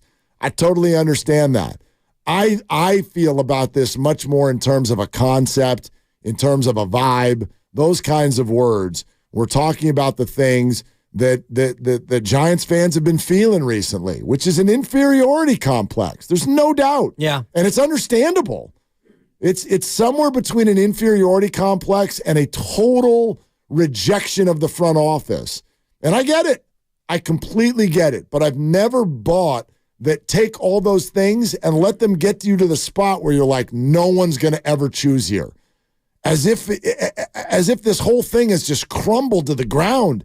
I've never thought it was that serious. I don't think it had ever gotten that bad in my eyes. It feels that way. The way a lot of people talk, even now, the YouTube feed right now, they got him, but they're not getting anybody else. It's like, oh, my God. Well, even part of that, too, is you don't know who this guy is. And, yes, sure. 6 years, $113 million. So even if you've never seen him play, and I've never seen him play, you showed me a highlight earlier of him hitting a home run and eyeing it and pimping it and staring at it. And then he absolutely spikes the baseball bat like George Kittle after a touchdown reception. It's like, all right, I like this guy. Yep. I like him more and more, but we haven't seen him. We don't know if he's any good, but the fact that they spent 6 years and $113 million on him tells me that they're serious about having this guy be a cornerstone for the future. But I understand what fans are saying and feeling in terms of nobody's going to come here because nobody had come here. And Carlos Correa was an oddity because he apparently chose to come here and then was rejected in the 11th hour when his family was here. And that to me was even more of an embarrassment on the organization. Whether they were right or they were wrong, the fact that the kid came out here with his family and he was about to be introduced and then wasn't, that whole thing to me was a bad look for the Giants. And that feeds into the feelings of no one's going to come here and this regime can't get it done. And woe is us. Attendance is down. Homelessness is up. This team is mediocre. This team is boring and all the rest of it. It all feeds into itself. And now today with this signing, you start to move away from that and you start to feel like this team is going in a direction that it should have been all along. By the way, another aspect of today's news I think that'd be interesting is to find out from fans if y'all accept the way that the Ohtani thing went down. And I'm not here to argue whether or not it was a loss. It was a loss. The organization went for him, and they didn't get him. But what Farhan Zaidi shared today, and instead of rolling through quotes, we'll just kind of sum it up for you, that this is essentially what was said, that Shohei presented to teams the framework of a deal simply to find out if they were agreeable to it. In other words, this is what we want to do. 10 years, $700 million. We'll defer $680 million, $2 million a year. Will you do that? And that was offered to the Giants. And the Giants said, you're damn right we will do that. Okay? So did the Dodgers, and presumably so did a few other teams, even though I cannot confirm that. I would imagine, did the Blue Jays do that? Probably. I don't know. But it doesn't matter for our purposes. The Giants said yes. So could they have, were they even given the option? I see a debate going on now. Well, go to 750. Go to 800. Were you even given that option? I don't know. But the $700 million idea was presented to the Giants. The Giants said yes. And in the end, they felt they only got beat out by geography. Now, it's probably a little deeper than that. Shohei has a better chance to win next year with the Dodgers rather than the Giants. He's got a better chance to hit more home runs at Dodger Stadium than he does at Oracle Park. And he doesn't have to move. And he does love the beach. Those are some of the things we know. We got beaches. Cold. Ocean Lord. Beach today. Good Lord. Woo! Yeah. So, I don't know. Do you accept it? Absolutely. Yeah. Do you accept for whatever it's worth, that the Giants came to the party and were ready to roll with $700 million? You have to accept it. If they were willing to go to $700 million and defer $680 of it and pay him $2 million a year and defer the rest of it till 2034, if they were willing to do that and other teams were willing to do that and he chose LA and all the offers were exactly the same, well, what are you supposed to do? And, if you offer him $750 million, maybe he still doesn't go to the Giants. Maybe he still goes to LA for $700, or maybe LA ponies up $750. I don't think that you got to the point where money was the issue. Ohtani presents an offer of, look, I want $700. I'm willing to take $20 now and $680 later. Who's in? And this is my offer. This is what I'm going to go with. Yes. Yeah. All of them. And if you have 5 teams say yes, then he chooses L.A., what are you going to do? It's just the way that one went. Yeah. And I mean, probably he was going to go to L.A. no matter what. I feel like saying something and then ducking. I'm not going to throw anything at you. I think the offseason's off to a great start. Okay. It is. You might want to duck. Do you agree with me? It's off to an okay start. I mean, we don't know. This might be a grotesque overpay. Well, this might be the Korean equivalent of Barry Zito. Of course. 7 and 126. But we don't know. That could be true for Ohtani as well. And nobody in LA is like, well, I don't know if it's a great start. No. It's $2 million a year. It's a great start. Well, I mean, seriously. But it's not. Giants are paying Yaz more than they're paying Ohtani. Understood for now, but there is another way to look at it. The other way to look at it is that your Ohtani deal is now going to potentially affect the financial outlook for that team for 20 years, not 10. I mean, that's a thing. Yeah. It's not a thing. Believe me, that will come up down the road. I know that we have this perception about these teams out here that it's just like they're cash registers and they'll do absolutely whatever and they'll just keep spending. And it's not really accurate. Like, one of the reasons the Dodgers were prepared for this is because they've been preparing for this for the last 3 years. They knew that they wanted Shohei Ohtani, and they have lowered their books. They've absolutely lowered their books. Look at their starting rotation. Look at the way they've handled all things not named Mookie Betts and Freddie Freeman. Right. Like, they did. They cut payroll, and it was to prepare for this moment. So will the Dodgers be in a situation, it's not till 10 years from now, so who cares? But that's going to be a part of their financial structure, and it's going to be at a time where they're not getting any baseball in return for $70 million a year. That's a thing. Yeah. It won't be on their payroll, but that's a thing. And I wonder if it is actually payment that they're going to have to make, or if it's just something that they can work out in terms of, you get 3% of the team now, instead of us giving you $68 million over the course of the next 10 years, we'll give you a $680 million lump sum in terms of ownership. I don't know if they're allowed to do that, because that feels to me like a baseball restructure, which you're not allowed to do. Right, but they could they could do a handshake agreement where they write him a check for $680 and he turns around and writes them a check back for $680 to buy into the team. Yeah. He gets 10% of the Dodgers or something, whatever that number would be. So it's not going to be necessarily that they have to shell out $68 million a year for 10 years. I mean, they might, and I don't know what the tax ramifications will be for Shohei therein. But one thing we do know is it seems like a brilliant move on both sides. The Dodgers can still add Yamamoto or other free agents because of the relatively low hit that this salary is going to be on their tax. Or I could argue so can the Giants. I mean, we sit here and talk about this being a major deal just because it's sort of like through the eyes of what we've experienced with the Farhan Zaidi era. But $19 million a year? Guy's barely making more than Conforto. I was going to say, it's Conforto and Haniger, right? It's no big deal. He's making less than Logan Webb, isn't he? This does not get in the way of anything. Yeah. With regard to what the Giants can do financially going forward. Absolutely. So, I want to make sure that that's clear as well. That's why I called it an excellent start. It is only that. It is just a start. If anybody thinks that, you should be excited if the Giants come back now in spring and they're like, look, we've got Jung-hoo Lee. No. This better just be the beginning. But I think it's a very good beginning. I accept their answer on Shohei.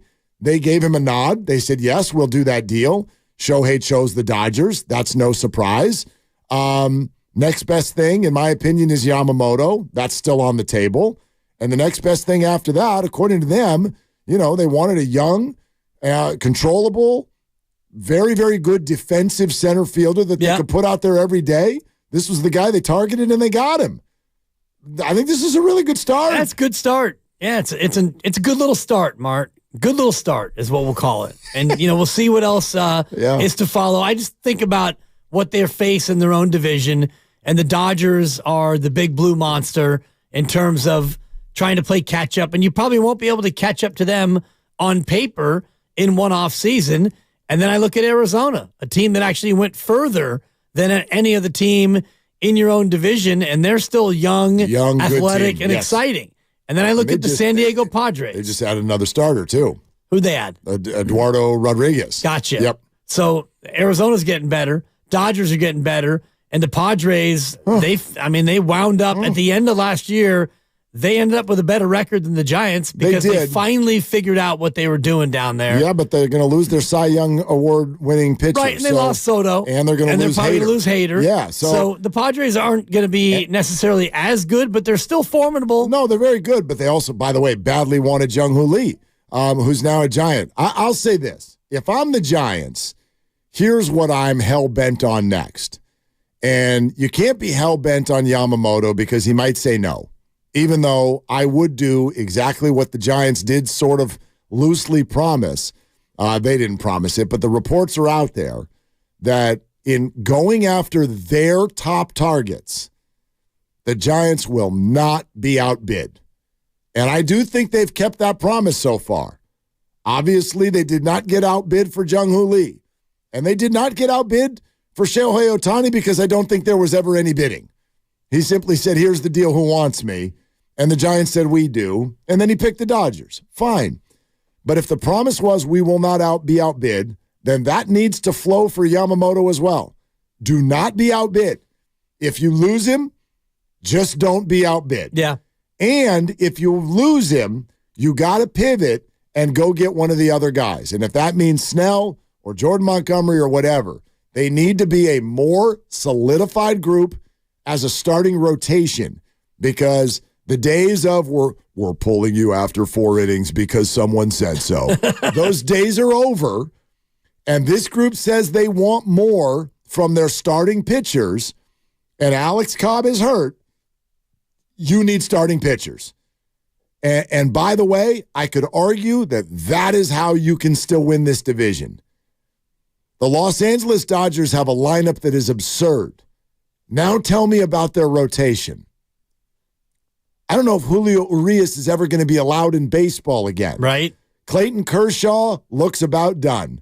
Walker Buehler coming off a TJ, we'll see. What's their rotation?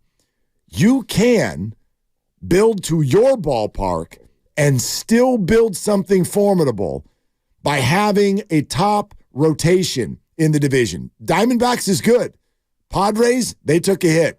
Dodgers, they're getting a double hit. Rockies, are you kidding me? Right. They play in Denver. Well, and that's what the Giants have to do, in my opinion. You've got to do it. You've got to go get a top-line starter. You've got to build your ballpark or your team to fit your ballpark. And it's like when we talk about football and Kyle Shanahan and his scheme, your offense has to fit your personnel. Your personnel has to fit your scheme. And that's where Kyle Shanahan has been so good with his use of the fullback and his use of tight ends, and you have 2 very good receivers that you rely on. You don't use 3 a lot and all the rest of it. And so when you have the Giants ballpark and it's a pitcher-friendly park, then go out and get pitchers. And we talk about the World Series runs.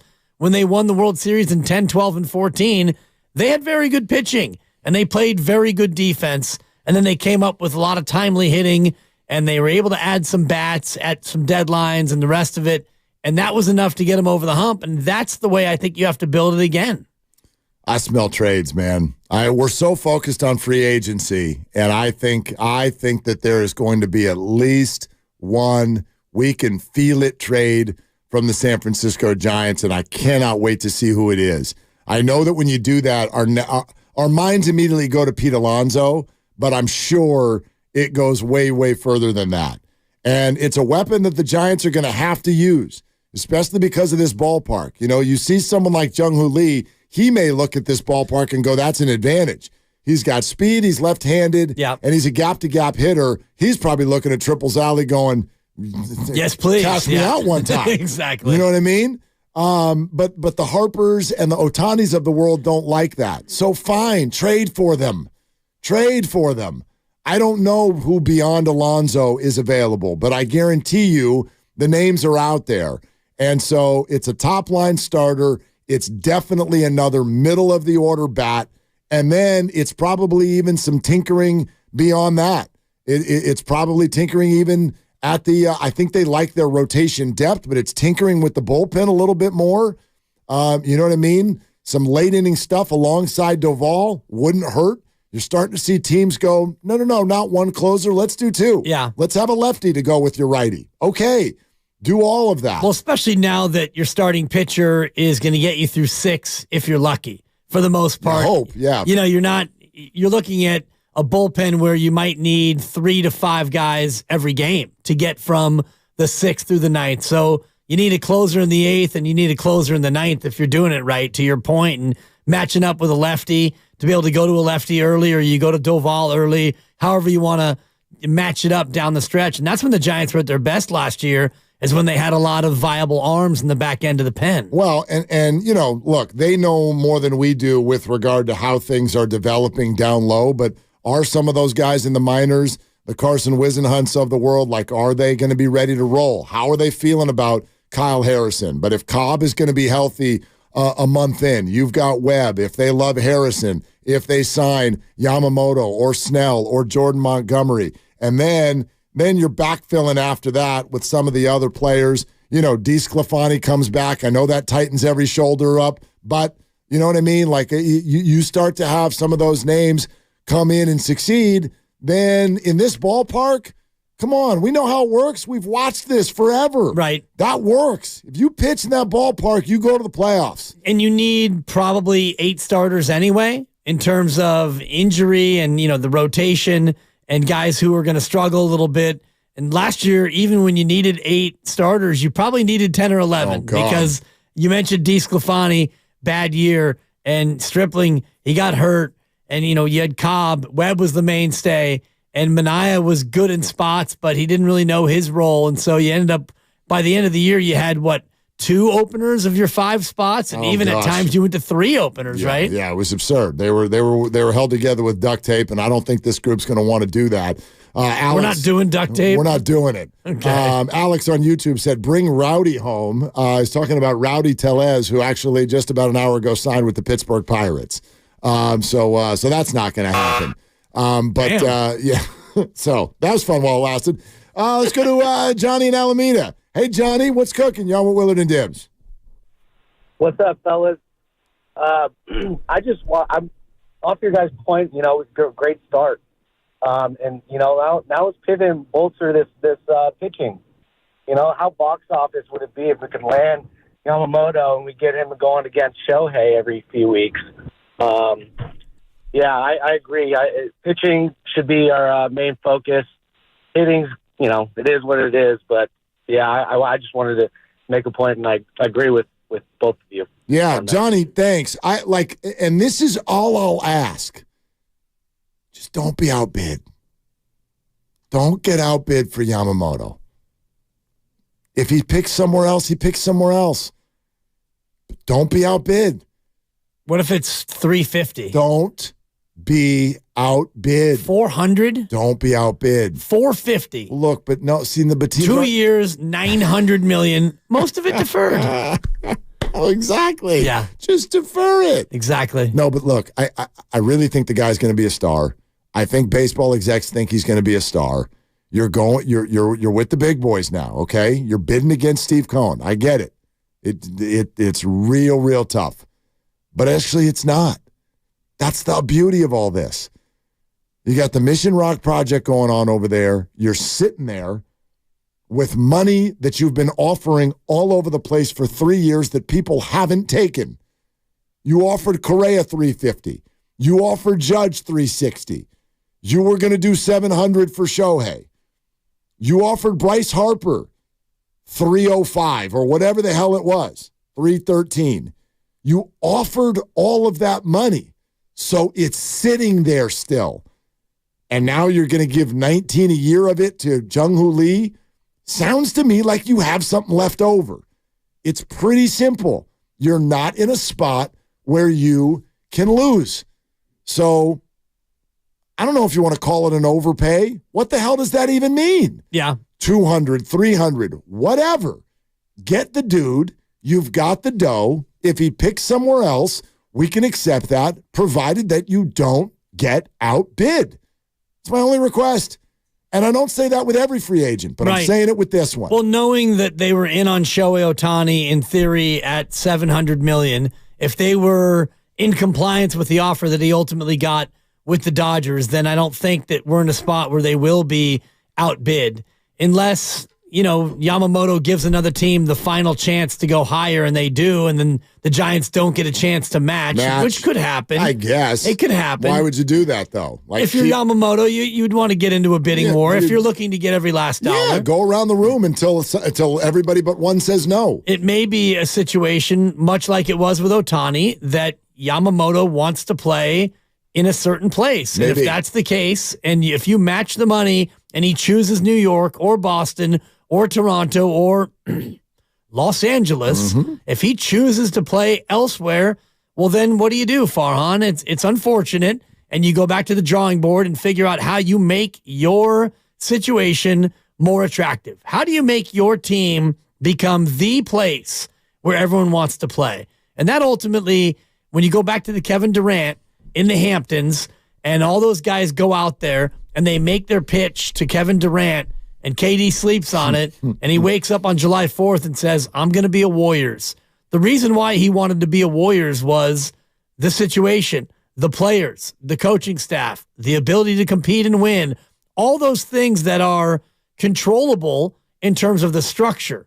That's why Kevin Durant, I don't think Kevin Durant had always dreamed about the city by the bay, or I don't think Kevin Durant was put off by the bad parts of San Francisco or anything about it. He looked at the situation in basketball and thought, that's the team that has the best chance to win, and I want to win. So that's what Farhan has to do ultimately. Of course. And you can't do it overnight. By the way, you got to turn this team into the it place. No doubt. There's also another point on the Yamamoto thing that I think some people are missing because, again, we're so stuck on they won't pay anyone. They always finish in second. We're just a bunch of losers. All of this stuff that people are feeling about the Giants organization.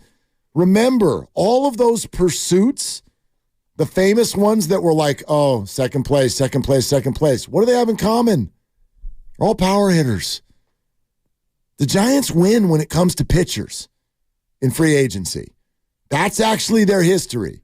Their history going, and I know this is pre-Farhan. Yeah. But, Samardzija and Cueto and Zito going out on the free agent market and pitching Oracle to pitchers, going to Japan and pitching a free agent player on the city of San Francisco.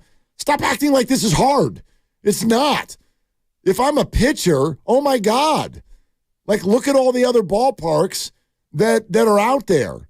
You want to go pitch at Yankee Stadium or Dodger Stadium? If you are, we're all like, oh, Ohtani doesn't want to come here to ruin his stats. Well, hey, Yamamoto, you want to go pitch with a short porch in right field? Or do you want to pitch in heavy, misty air with seagulls blocking balls that try to go over fences? Right. Let's go. The Giants have everything they need to go get any free agent pitcher. They have exactly what pitchers want. Right. Cold, wet air, and a ballpark that tends to keep the ball inside the park for the majority of night games, certainly, to be sure. And, you look at a rotation that got a lot of pitchers in there, but a lot of pitchers who are largely replaceable. And you look at your starters right now, you got DeSclafani making 12, Cobb's making 10, Stripling's making 15. I mean, these are just guys. Yeah, but you got a lot of 4s and 5s. Those also, I know those aren't tiny salaries, but they're also not preventative in any sort of a way. Logan Webb is on a respective deal, quite frankly. He's only making 8 this year. Considering who he's become, I know it's his first contract, and it'll escalate very quickly. But that's all good. You look at Webb. I don't know what kind of production they're going to get from the rest of that group. Cobb is hurt and getting older. DeSclafani has largely been a disappointment, even though he has pitched well at times. The Stripling thing, I don't even know what to think about that. And then the rest of the guys are young, although some of them pretty exciting. Kyle Harrison, Keaton Wynn, if Wisenhunt comes up, whatever. Tristan Beck. Like, there are guys out there who've performed. But, yeah, there's work to be done there. I just don't think the Giants have a very hard pitch. If they want a top-of-the-rotation starter, they're getting one. I don't know if it's Yamamoto, But if you tell me that the Giants are going to put all their chips in the middle of the table on Yamamoto, Snell, and Montgomery, then they'll get one. No question. Yeah. No question they'll get one if that's what they want to do. Yeah, and Yamamoto is going to be 300 plus, and Snell is probably going to be in 250, and Montgomery maybe 175 to 200. But you're right in terms of what they're spending right now. I think they're at 110 million in contracts guaranteed, and then another 19 now with Lee. So they're at 130, and they have all these guys who are ARB: Slater, J.D. Davis, Yaz, Lamont, Tyler Rogers, and Tyro. Well, and a couple of those have already signed. Slater and Yaz have agreed to their deals. Right. Yaz is like 6 or 7 million, right? So it's nothing. Pretty small in terms of if you add another guy making 25 and all these ARB guys do get signed, you're looking at about 180 million in terms of inked players. You could be up around 200. Piece of cake. And you should be up around 200. Yep. Piece of cake. Piece of cake. And I got the parking problems to prove it. Okay? We're all getting exercise walking to these games because of all the Mission Rock stuff that's going on. Lots are gone, right? Lot A is no more. Yeah, pieces of it exist, but it doesn't matter. The point is larger. You're printing money, and your fan base is going the wrong way. They're rebelling. So there's an easy fix to this. And today is a great start. Go win some battles, for crying out loud. Right? That's all anybody's asking. Nobody's asking to get everybody.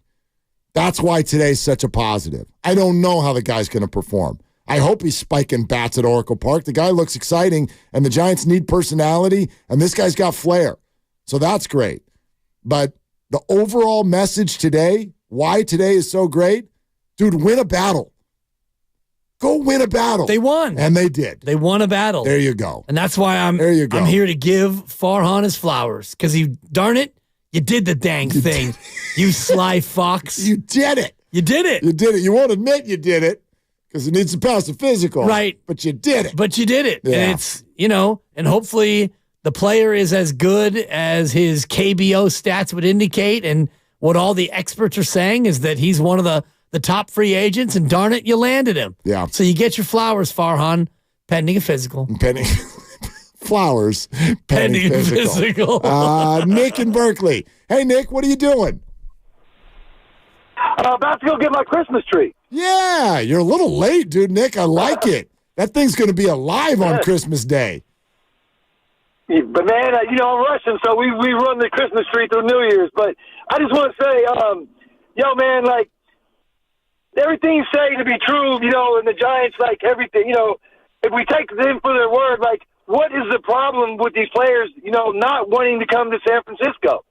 I mean, is it the city? Is it the air? Plenty of guys hit a lot of bombs in that ballpark. That ballpark isn't exactly, perfectly hitter friendly like some of these little bandboxes that they play in, but it's not no stadium where it's not old Candlestick.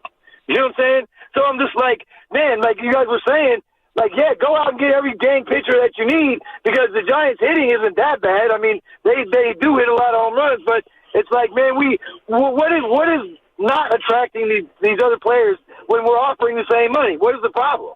Well, I mean, we could go guy by guy if you want, Nick. I actually, and thanks, Nick.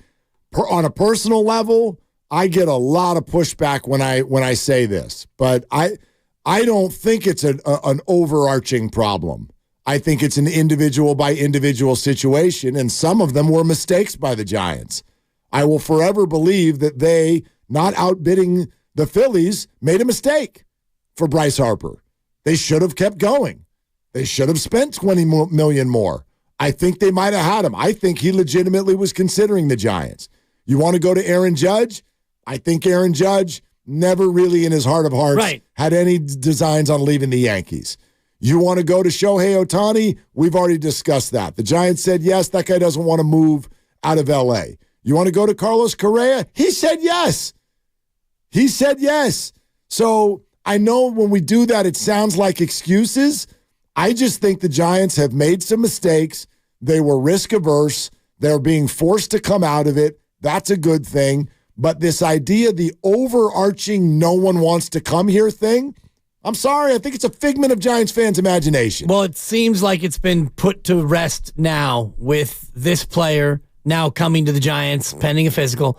And, Carlos Correa agreed to come, and then they were unable to close it because of the physical. But the fact that he agreed to come here, and now another player of major caliber is agreeing to come here, it does put that notion to rest in many ways. And so hopefully they can get this thing across the line and actually sign him and then go out and sign other players and have a team that fans can look at in March and say, you know what, I'm excited now. I'm excited because we've turned the page, and Brandon Crawford, I don't know if he's signed anywhere yet or if he's still out there, but you can now, I think now you can officially turn the page from the World Series team, right? The last 2014 holdover will be gone. So this team will be, with Brandon Crawford was the last one, the last Giant to have World Series championship pedigree.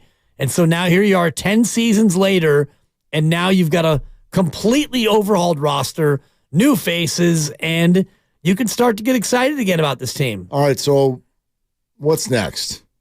What's the wish list look like? I'm just starting, okay, because there's some sort of, it's a validation sensation, Debs. That's $1. Right? Yep. I'm going to give you 10 cents now and defer the 90 cents for 10 years. No, you know what I mean? Like now, I do think if you're a Giants fan, you go, okay, all right, you guys came to play. You came to play this offseason. All right, so what's next?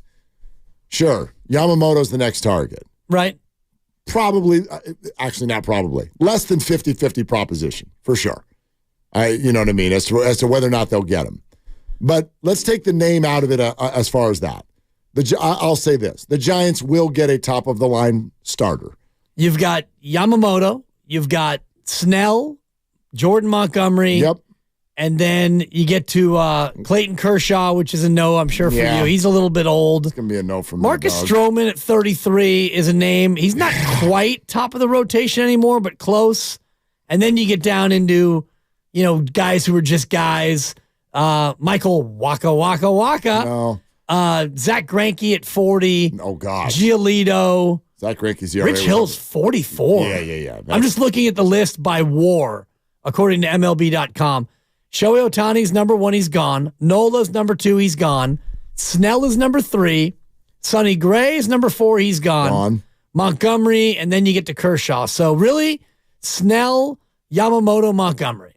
One of those 3. Stroman. Okay, you put Stroman in that. Sure. Okay. All right. I'll predict that the Giants get one of those 4. Okay. All right. So we're talking wish list. Okay. Then you get to me, it's a reliever. And Josh Hader is Hector Neris. I mean relievers, right? Jacob Junis. Yeah. I mean, he's already on the team. I know he's a free agent. Yes. He's 4th in WAR among relievers. That's exciting. Well, no, a lot of these guys are already gone. Like Chris Stratton's out there. Address the bullpen. Get one of those 4 starters. I think trade for a bat. I think Chapman at third base is a good idea. Okay. And a trade. There's my offseason. I think if they can do all that. There's my offseason, and I don't know who that acquisition is. I mean, if it was Alonso, look, you're going to have to trade away a lot of players. What are you doing with J.D. Davis? What are you doing with Lamont Wade? What are you doing with Yaz and Slater and Conforto and Haniger now that Lee is in center field? I think there is a trade afoot. And I could see, now I know that's aggressive, but I could see the offseason ending up like that. You got a starter, add something to the bullpen, Chapman over at third, and a trade that brings in another bat with a resume. I think you're shooting too high. Okay. I don't think you're getting Chapman and a top line starter. But if you get Chapman, you are making a trade. Like they've got to make a trade. They got too many people. Right. If you have major Chapman, league players that like won't make the roster. I mean, J.D. Davis could be your DH, right? Yeah. Your right-hand hitting DH. Yeah, but then you got Conforto. Exactly. You do have too many bats right now if you sign Chapman. Too many C+ bats. Well, I think Chapman would be a B to B+ bat. Right, but you got too many C+ B- bats right now, and you've got to clear some of them out. Yeah, no doubt. And some of them are attractive. These are big leaguers now. I mean, no, look, Austin attractive Slater is beauty's in the eye of the beholder. No, but major league teams want an Austin Slater against left-handed pitching. Yeah, but they want that. He's the one guy I wouldn't trade. Well, Austin Slater. Okay, maybe. Because he is legit against lefties. Okay, maybe. You want to trade Haniger and or Conforto, in my opinion. You might. These guys are, Haniger's making 20. Look, I know the injury history. He's got a player option for next year at 15 and a hook. They're good players. They just get hurt a lot. Right. So then you're not a good player if you get hurt. But the number one ability is actual ability. The number two ability is availability. We do this every year. Somebody gets hurt, then we act like there's no chance they're ever going to be healthy again. Kyle Shanahan hurts players. Well, unless he doesn't. Jimmy Ward, don't sign him. Oh, my God, unless he's awesome. When you have a player who gets hurt 2 straight years and he's 33, it's fair to say that he's an injury risk. Who's 2 straight years? Well, I mean, Haniger. Guy got freaking fastball on the wrist. I mean, what are you going to do? Get out of the way, Mitch. Dude, that thing hurts. Ow. That really hit me. We'll get to your calls on this. It's not that hard. It's only 98. Sim and Charles, stay right where you are. Plus, we start getting you ready for the Dubs in Phoenix tonight. We're sponsored by Consumer Cellular. Freedom Calls. It's Willard and Dibs. Consumer Cellular offers the exact same nationwide 5G coverage as the major carriers, even in bumper-to-bumper traffic. Their 100% U.S.-based support is just a click or call away. Plus, activation is always free. Visit Consumer.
Grilling holiday go-to. Visit Kingsford.com.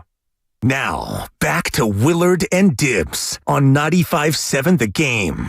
In this building, you can't hear anything because it's like a club. It's like a South Beach club. It's just this thumping techno club music. Thumping techno club music. Thumping techno club music.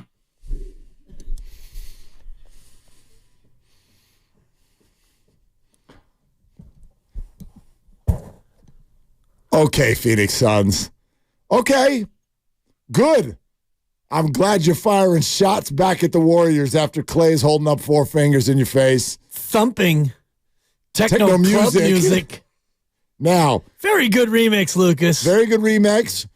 Only coming in second place to Steve himself, who arrived at the arena today for his pre-game media session with headsets on. That's so great. Listening to music as he walked in. Techno canceling headsets, for sure. Well played, Steve.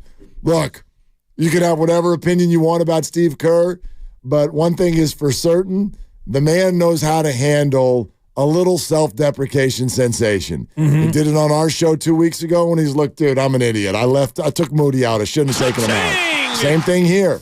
Same thing here. He can point the finger at himself, and I dig a person who can do that. And he was talking before the game, I think it was yesterday after practice, and he said, I get it. It's an entertainment business. This is entertaining. And, yeah, he heard the DJ, the thumping techno music remix, and, many people contacted him and let him know because he's not on the social media networks, and he understands it. It's good entertainment, and I thought that it was fantastic the way he treated it. No doubt about it. And then there's also this, for everybody listening, no matter what age you are, okay? When you start to get the years, the rings on your tree, music doesn't hit the same way like that.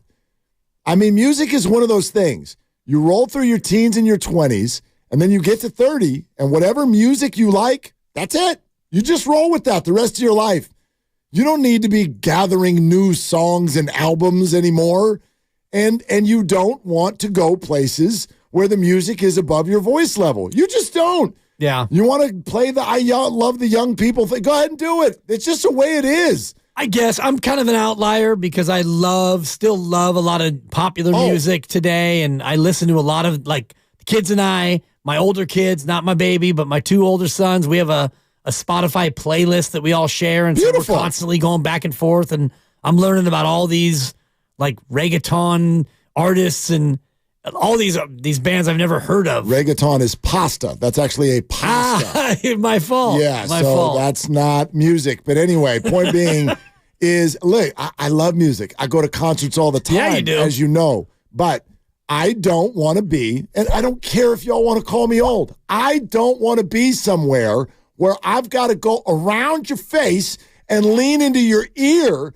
so that I can talk to you and then recoil and come out so that you can go around the side of my head talking to I don't want to have a conversation like that. Unless it's Eddie on the mic and Jeff on the kid. I'm not talking to you. I'm not talking to anybody if Eddie's singing. So it doesn't matter. Yeah. No, that's a good example, though. I don't want like, to do that. When you were like 30, yeah, you were even younger when the Pearl Jam heyday in the 90s. You were probably in your 20s. That was just coming out of high school. Right. Yeah. And it was like, boom, this is my stuff, and this is my stuff forever. Yeah, absolutely. And it still is. Yeah, it's awesome. And that's most people are like that. Yeah. Seinfeld has a whole bit about men and clothing.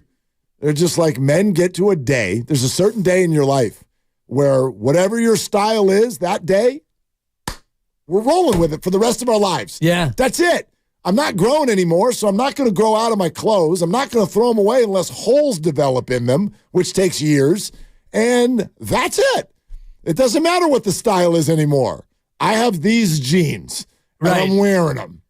You're saying to a guy who wears shorts and a hoodie, it's December, and I'm in shorts and a hoodie again That's today. right. And life is cyclical. You wear the same crap to work that my son wears to 4th grade.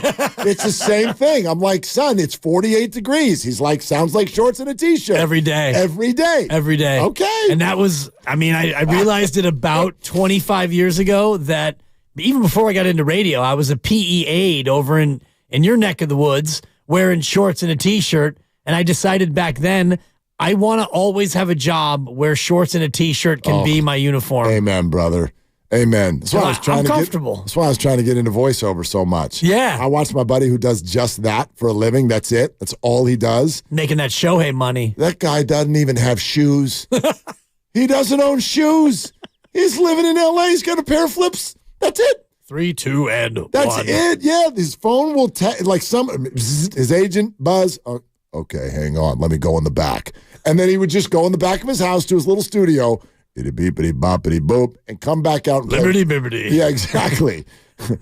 Want more Sex in the City? That was him. Okay, that's it. Done. Go back outside and play with the kids. It was unreal. I'm like, that's the life.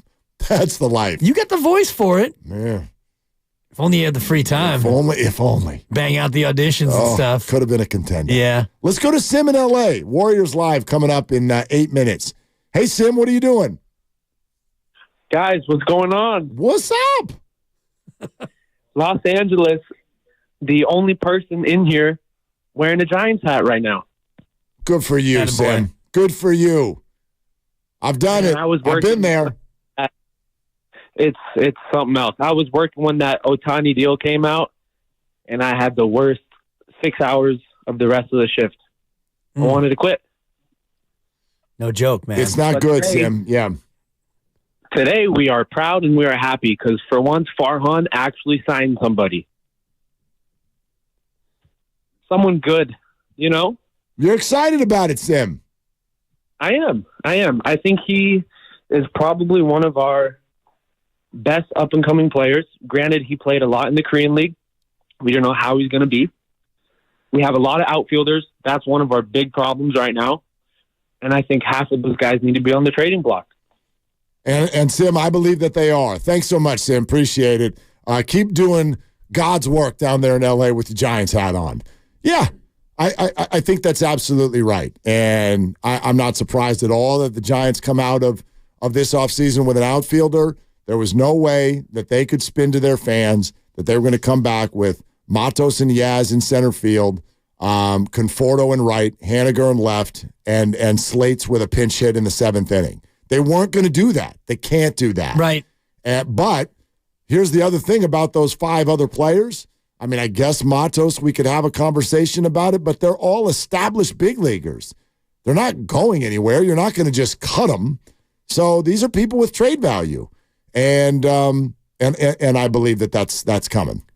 It's going to have to be, Yep. and I wonder how they can package multiple players and prospects to either land a big fish or just a pick and a prospect to land a medium fish. But you're right, their outfield needs to be upgraded. You could go forward with J.D. Davis at third, but you probably need another middle infielder as Luciano insurance. First base, you could use another piece of a platoon. That way you can use Lamont Wade as a DH at times because you don't really have a left-handed DH at this point. You could use Yaz in that spot, but you need to get a little bit more thump. Yep. Somewhere, somehow. Gosh, it would be so helpful if Casey Schmidt could just hit 250. If Casey Schmidt could just hit 250 because he could flank everything throughout the whole infield. Short and third, You know what I mean? Second. Yeah, Luciano's over there at short. If that's not working out, he can help out. Tyro gets injured, whatever. What's happening at third base between J.D. Davis, Wilmer Flores, and a free agent signing or whatever? Casey could just help so much if he could just hit 250, brother. Yeah. That's it, man. Just hit 250. I mean, you were hoping for 200 last year for long stretches. Gosh, he was yeah. so overmatched. Started to get a little bit better at the end of the year. Yep. Hopefully he just was going through the rookie thing. Charles, South City. Hey, Charles, what's going on? You're on with Willard and Dibbs. I'm doing good. How you guys doing this evening? Great, man. Hey, we signed somebody. We got the champagne, dude. Yeah. No. Hey, but all jokes aside, though, I got 2 points, so I'm going to rat-tat-tat real quick because I know you guys got to go. But I want to compare this guy to Ha-Seong Kim from when he came out the KBO in 2021 for the Padres. He was a big star coming out the KBO for the Padres. He panned out well for him. All we could do was hope and... You know, I've seen the highlights on this guy. He's pretty electric. He looks pretty good. He's slamming the bat like it's Reese Hoskins in the NLCS against the Padres last year. So this guy's definitely got some swagger. He's got some spice to him. And I like him. It's a good signing. It's a good start. And if we're going to talk trades, Willard, if I'm you, I'm sorry, but I might want to say my goodbyes to Slates. Have a good one, guys. That might be a 5. Wow. That was lightweight legit. Yeah, and he went from number 5. Yeah. Callers get an extra point, so it felt like a 4, but we're going to upgrade that to a 5. An extra point, by the way, is called a Moody. I don't know if you know that. I didn't know that. It's called a Moody, yeah, because that's all he does. I was thinking Moses Moody. No. You had me getting ready for Warriors Live. Jake, brother, Jake. Yeah. Just call him the extra point. Perfect on PATs. Yeah, he doesn't do anything else. 17 to 20 on Fugaz. Brock Purdy and the Niners have become the Chris Carter of 2023. All they do is score touchdowns. Right, and all they do is win to the point where we didn't even really mention him today. It was all KBO, and now it's NBA. Yep, here we go. Warriors in Phoenix, no KD, and Steve Kerr says they're going to win a championship tonight, and he does it with headsets on. So there it is. Can't wait to talk that one out tomorrow.